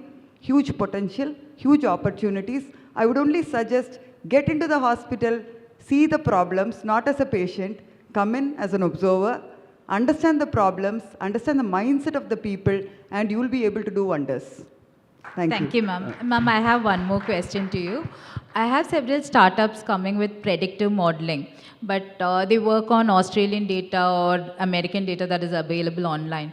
Through CAHO, is it possible to help them in some way to get an Indian data set? Because when they apply for funding, the whole question or validation with an Indian data set is something that is stopping us. So is it possible to help us? It's certainly possible, but you have to go the scientific way. So when you come and present, there are a lot of ethical committee clearances that you will have to go through. You have to attach yourself with premium institutions. A lot of institutions are today open for newer products, validating your product, getting the data, giving you the data. But what you need to do is to go through the process in a very minute manner, the ethics committee approval. It takes time. But there are several players today available, large hospitals, corporates available who can support you. And I'm more than happy to route you to the right hospitals. Thank you, ma'am, because we have a clinical trial center in-house, ICMR recognized, but still we are not able to help those startups get that data. So that's why I push. Thank you so much. If I can add one point to your first question, again, this is a very personal experience, but scientifically valid, statistically significant 8-year follow-up. Most of the successful startup companies in health center, whom I have personally seen, maybe about 20 or 30 over a period of 8 years, they never ask the question, tell me what I should work on. Every one of them were passionate, unfortunately, quote unquote, because I remember 2 or 3 very vividly, a 35-year-old woman, 2 children, both were congenitally deaf. So that was a tremendous motivation for her. We had so many people whose brothers, sisters, children, siblings, somebody with cerebral palsy, autism, wheelchair. Somebody developed a wheelchair which would go up the stairs. Now the motivation, because there was a paraplegic at home. So invariably, I have found that when there is a motivation, and that brings you. So the people, I'm sorry, I'm not at all trying to be, pull you down at all. I'm just saying that it's totally different when somebody comes to me and says, can you suggest a problem? Yes, as she very correctly said, Lalu, this is perfect. I totally endorse what she said. But if you come to us with a problem and say, I want to do this, we will spend time with you and say, it's a great idea, or I'll be equally undiplomatic. Diplomacy will never succeed with a mentor. If you choose a mentor who's diplomatic, you can be sure he's a lousy mentor, okay? A good mentor who tells you to your face, that's a lousy question you have chosen for the following reasons. So please don't expect diplomacy, expect the truth, the whole truth, and nothing but the truth. Thank you, sir. Thank you. Okay, the signboard says time's up. Excuse me. So we'll One more obey question. that. One more question. Okay, definitely the last question. Please go ahead. Who is it? I can't see. Yeah, here. Okay, is the healthcare industry streamlined with regard to the central government schemes like Ayushman Bharat, whether you are able to get the subsidy in time, you are able to support the poor people? That is my question. Sorry, I didn't follow. Just repeat it, please. That is, the healthcare industry, is it streamlined to take care of the central government schemes like Ayushman Bharat, helping the poor people in cataract Is that surgery? data available to you? Is that what you're asking? No. That is the healthcare industry. Is it capable to get the subsidy in time? Are they supporting the poor people? That is my question. I am not competent to answer that question, but my reasonably good general knowledge tells me that Ayushman Bharat's fund will not have funding to support startup companies. I think it's totally outside their purview. They may be willing at the highest level to, in collaboration with, as Dr. Lallu emphasized, and I strongly support her, you as an individual, I as an individual have no standing. Let's accept the fact. But if a big institution, you are part of a big institution, I'm sure Ayushman Bharat will be open to the idea. But I don't think they have anything to do with funding for startups. Okay, thank you, sir. Please, you wanted to say something? No, I think he was asking about whether healthcare institutions are open to the idea of Ayushman Bharat. Isn't that what you were asking? Yeah. So there are a lot of things that are happening. The ABBA ID is one thing which is coming up in a big way, where, you know, if you have this ABBA, then whether you are getting treated in West Bengal or in Tamil Nadu, your health data is available all over the country. But as like any scheme, it takes time for adoption. And Ayushman Bharat is not a good payer at all. Certainly we cannot support any, it's very, very difficult with the kind of funding that comes from Ayushman Bharat. But lot of schemes are available today. Tamil Nadu government scheme is very good, which is why most Tamil Nadu hospitals have adopted to the Tamil Nadu government scheme. And also Ayushman Bharat is also enhancing their capability. It's a very, very prestigious scheme for sure. It is the largest in the globe. So therefore, the bandwidth is available, but the adoption is still slowly progressing. It will come. The ABBA ID is a very wonderful thing. I'm sure it will be adopted very soon. Thank you. Thank you so much to all of our panelists and our moderator for a wonderful session. Can we give them a big round of applause? Calling upon Mr. Suresh Balakrishna, the Chief Revenue Officer, The Hindu, to please join us on stage to do the honors and present them with a token of our appreciation.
Thank you so much to all our dignitaries on stage. Can we give them another big hand?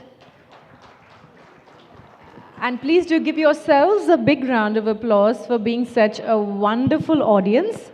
I think this has been a really amazing day with the sharing of insights, a lot of thought-provoking conversations, and most of all, some very, very enthusiastic audience participation. So thank you for that.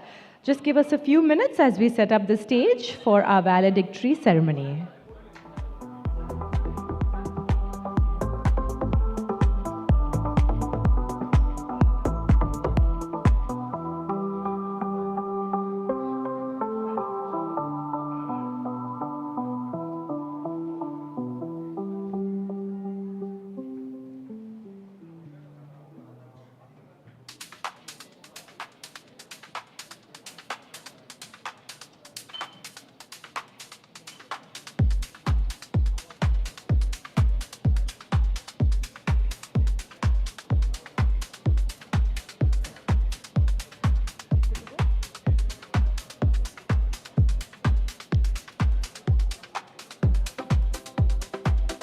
I now call upon Suresh Balakrishna, the Chief Revenue Officer of The Hindu, to please join us on stage.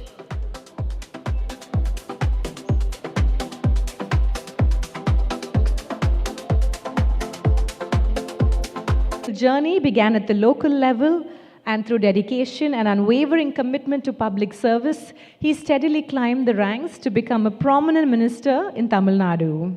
His career is a testament to his deep-rooted connection with the people and his relentless pursuit of inclusive development across the state. In his current role, he has been instrumental in strengthening the industrial and entrepreneurial ecosystem across Tamil Nadu. His dynamic leadership has earned him high praise from the Honorable Chief Minister, Thiru M.K. Stalin, who has commended his impactful contributions as MSME Minister to the growth of state. We welcome the Honorable Minister with a big round of applause. Requesting Mr. Suresh Balakrishna to felicitate our chief guest with a token of our appreciation.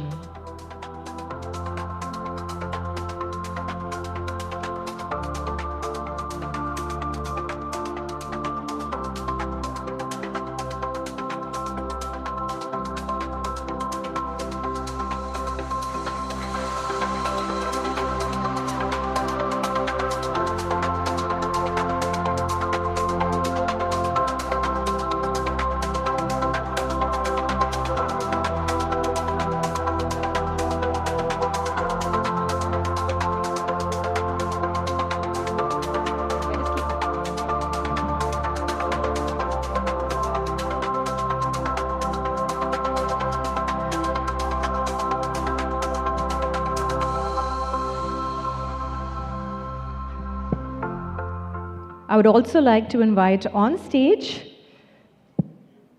Mr. Sivaraja Ramanathan, Mission Director and Chief Executive Officer, Tamil Nadu Startup and Innovation Mission. Can we have you on stage, please, sir? I would also like to call upon Mr. L.V. Navneet, Chief Executive Officer, The Hindu Group.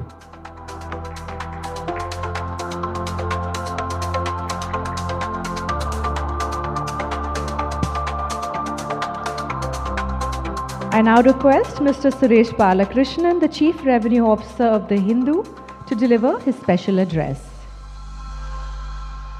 Thank you.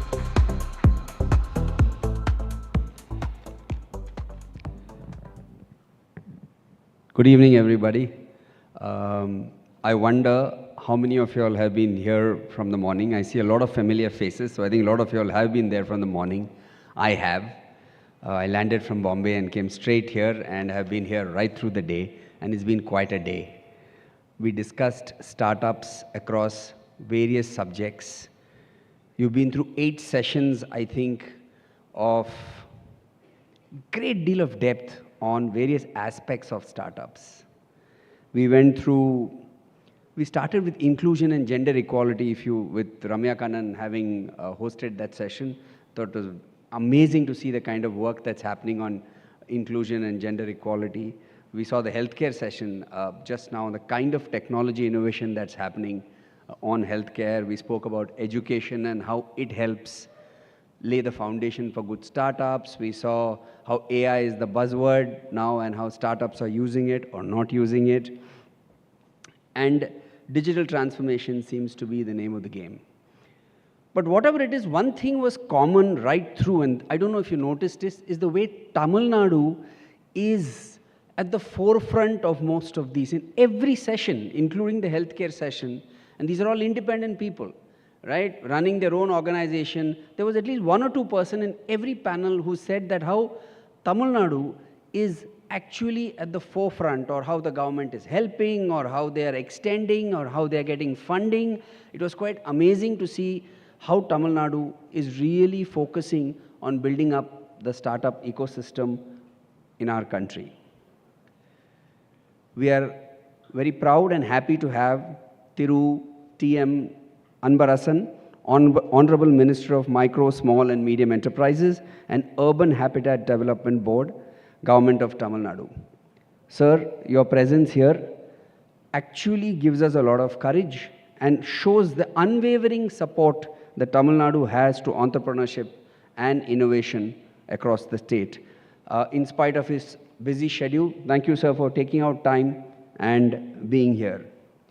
I'd also like to thank our partners, SRM Institute of Science and Technology. SRM has been a very, very close partner to the Hindu for many years, and they continue to support us in these innovative ventures. Thank you, SRM. StartupTN, thank you for supporting this. Really kind of you to see the potential in this and support it. SIFI, thank you so much, sir. Your session was very insightful as well on cyber security, and thank you for supporting us. A very special thanks to Retail GPT, our phygital commerce partner, Tally, our technology partner, CII, our strategic partner, Mangaldeep, our fragrance partner, and Pudhiya Talamurai, our TV partner. I cannot forget to thank our lovely host. Paloma has almost become synonymous with all Hindu events now. Thank you for hosting it so graciously, like you always do. And of course, to all our panelists, speakers, and attendees, especially all of you all in this room, to have come and use this opportunity. Thank you very much for accepting our invite and being here.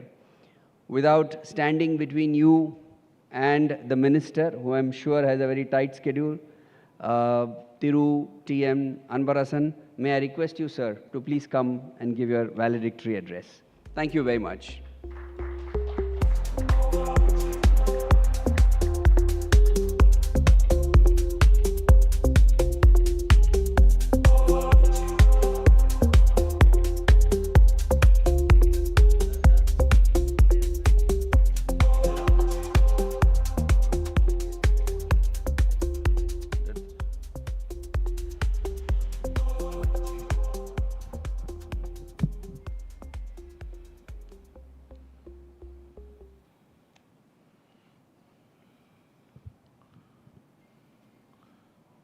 மிகுந்த மகிழ்ச்சியோடு நடைபெறுகிற தி இந்து குழுமம், SRM கல்வி குழுமம், CP மற்றும் TN start up இணைந்து நடத்துகிற Tamil Nadu start up கருத்தரங்கில் கலந்து கொண்டு சிறப்பித்திருக்கிற இந்து குழுமத்தினுடைய இந்த நிகழ்ச்சிக்கு வர இருக்கிற இந்து குழுமத்தினுடைய இயக்குனர் மரியாதைக்குரிய இந்து ராம் அவர்களே, சிஇஓ திரு நவநீத் அவர்களே, எடிட்டர் திரு சுரேஷ் நம்பத் அவர்களே, சிஆர்ஓ திரு சுரேஷ் பாலகிருஷ்ணா அவர்களே, தமிழ்நாடு சிஐஐ தலைவர் திரு உன்னிகிருஷ்ணன் அவர்களே, எஸ்ஆர்எம் குழுமத்தினுடைய துணைவேந்தர் திரு முத்தமிழ் செல்வன் அவர்களே, ஸ்டார்ட் அப் டிஎன் நிறுவனத்தினுடைய சிஇஓ திரு சிவராஜா ராமநாதன் அவர்களே, இந்த நிகழ்ச்சியில் பங்கேற்றிருக்கிற ஸ்டார்ட் அப் நிறுவனத்தினரே, புத்தொழில் முனைபவர்களே, மாணவ செல்வங்களே, பத்திரிகை மற்றும் ஊடகத்துறை நண்பர்களே, உங்கள் அனைவருக்கும் என்னுடைய அன்பான வணக்கம்.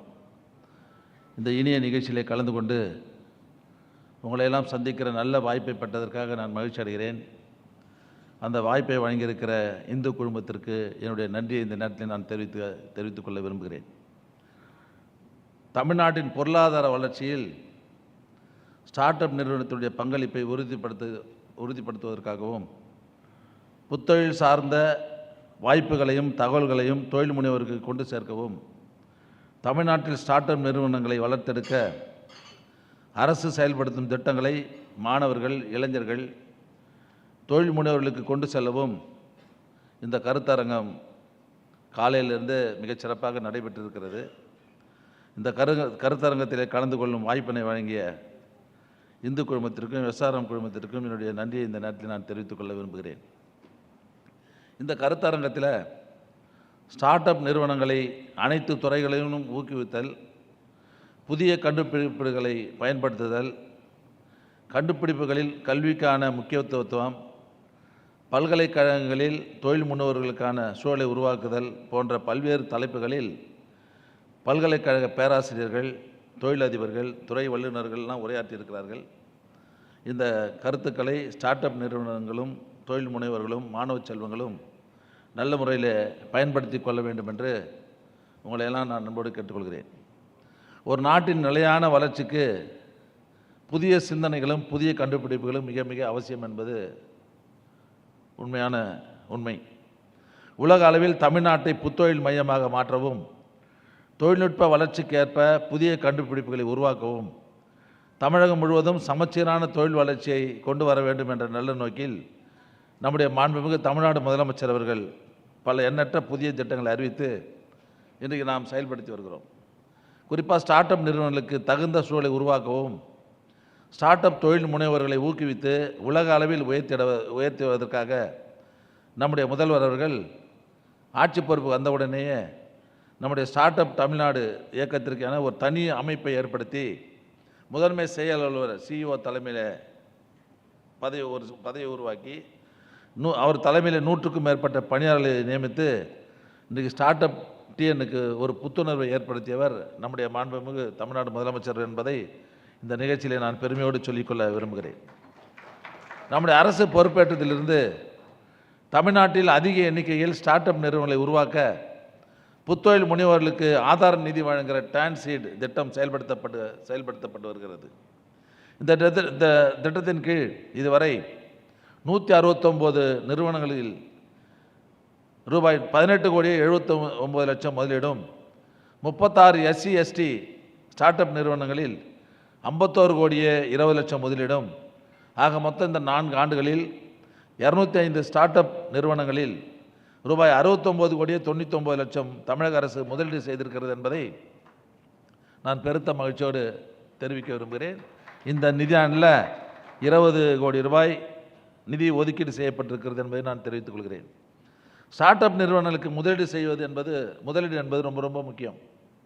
ஸ்டார்ட் அப் நிறுவனங்களுக்கு தேவையான முதலீடுகளை பெற தனியார் முதலீட்டாளர்களையும் ஸ்டார்ட் அப் நிறுவனம் இணைக்கும் ஸ்டாண்ட் ஃபண்ட் இணைப்பு தளம் இன்றைக்கு தொடங்கப்பட்டிருக்கிறது.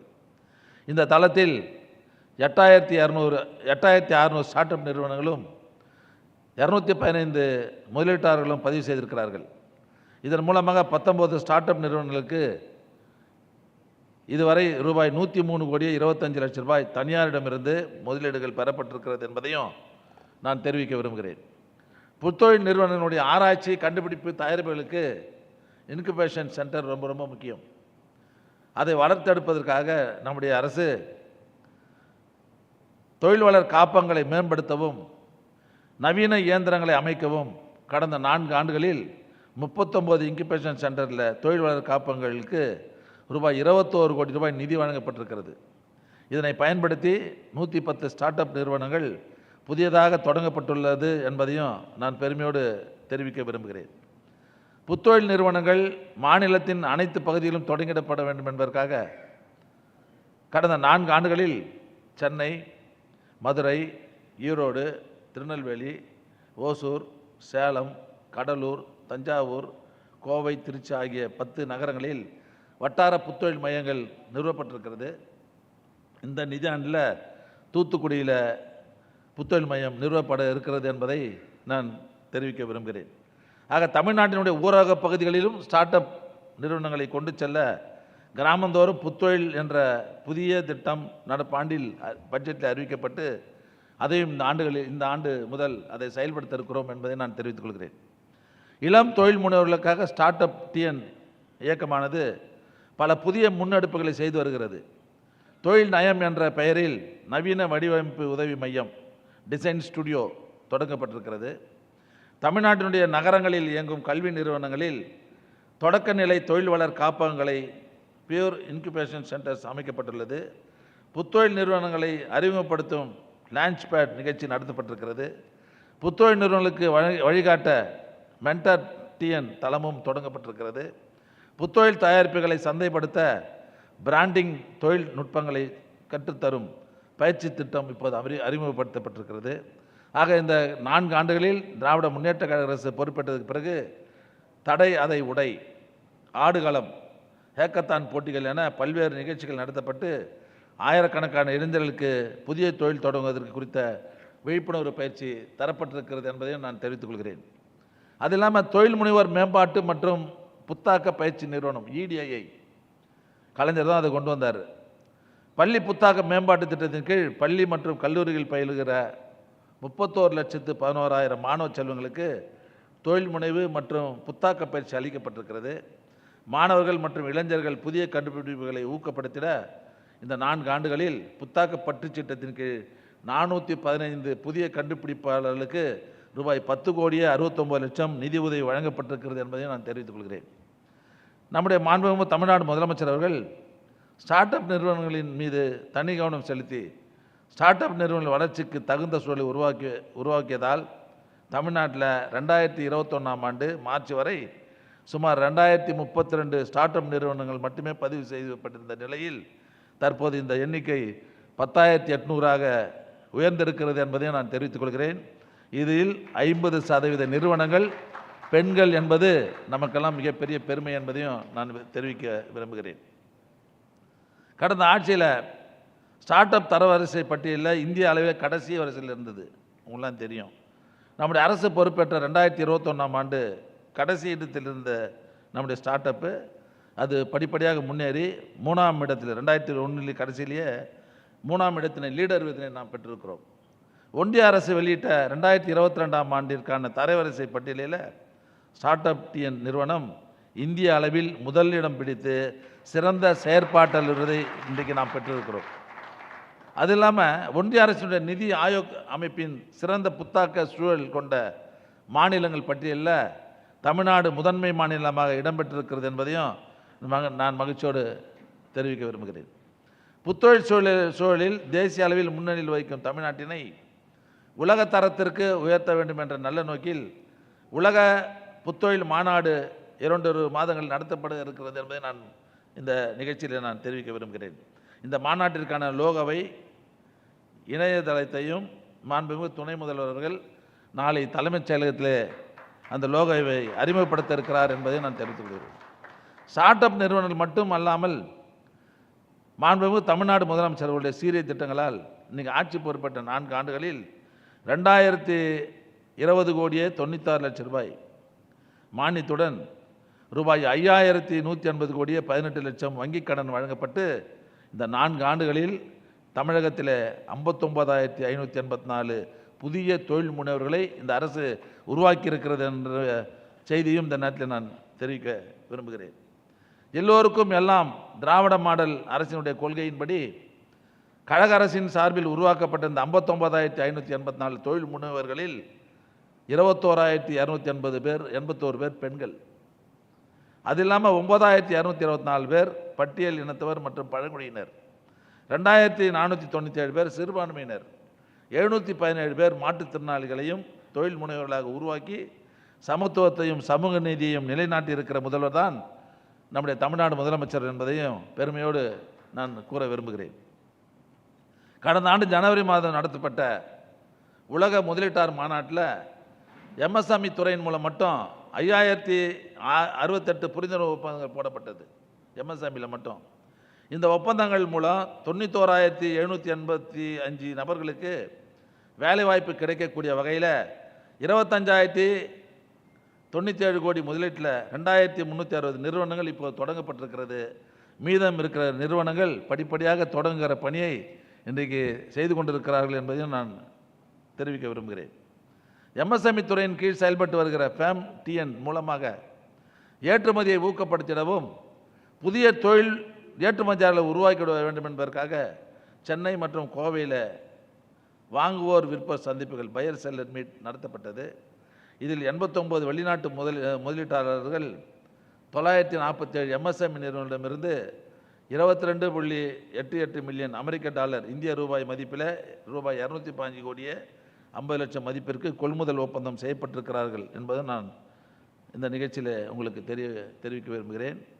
மாண்புமிகு தமிழ்நாடு முதலமைச்சருடைய வெற்றிகரமான முன்னோடி திட்டங்களால் தமிழ்நாடு கடந்த நிதியாண்டில் மொத்த உள்நாட்டு உற்பத்தி 9.69% வளர்ச்சி அடைந்திருக்கிறது. இது இந்தியாவிலேயே முதல் இடத்தில் நாம் இருக்கிறோம் என்பதை பெருமையோடு நான் தெரிவிக்க விரும்புகிறேன். அது மட்டும் இல்லாமல் இந்திய அளவில் 39,666 பதிவு செய்யப்பட்ட தொழிற்சாலை கொண்ட தமிழ்நாடு இன்றைக்கி முதலிடத்தில் இருக்கிறது. தொழிற்சாலையில் பணிபுரிகிற தொழிலாளர் எண்ணிக்கையில் 15% கொண்டு தமிழ்நாடு முதலிடம் இருக்கிறது.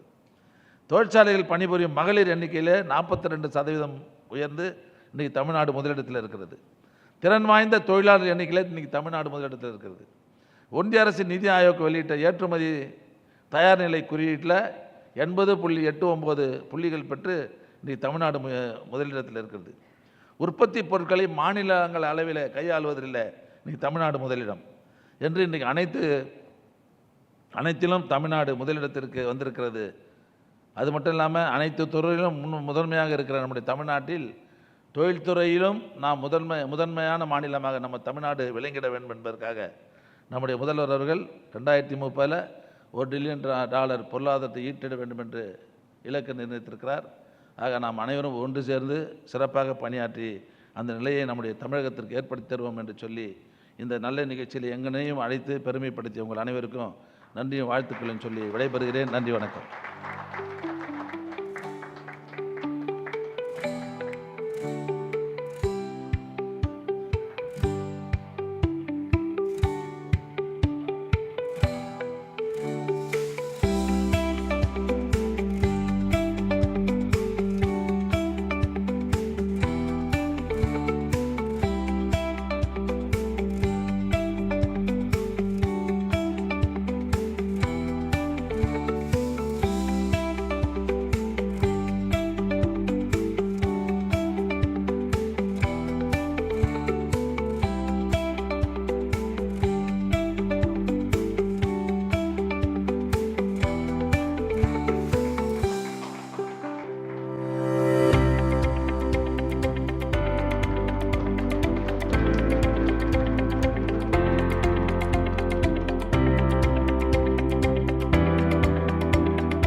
Thank you once again to the Honorable Minister for gracing this occasion with his presence.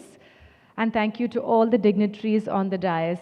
Ladies and gentlemen, with that, we come to the end of this amazing day. Thank you for joining us here. We appreciate all of your participation, and it was definitely a learning experience for all of us. Here's looking forward to greater growth in the future. Thank you so much, ladies and gentlemen. Have a wonderful evening.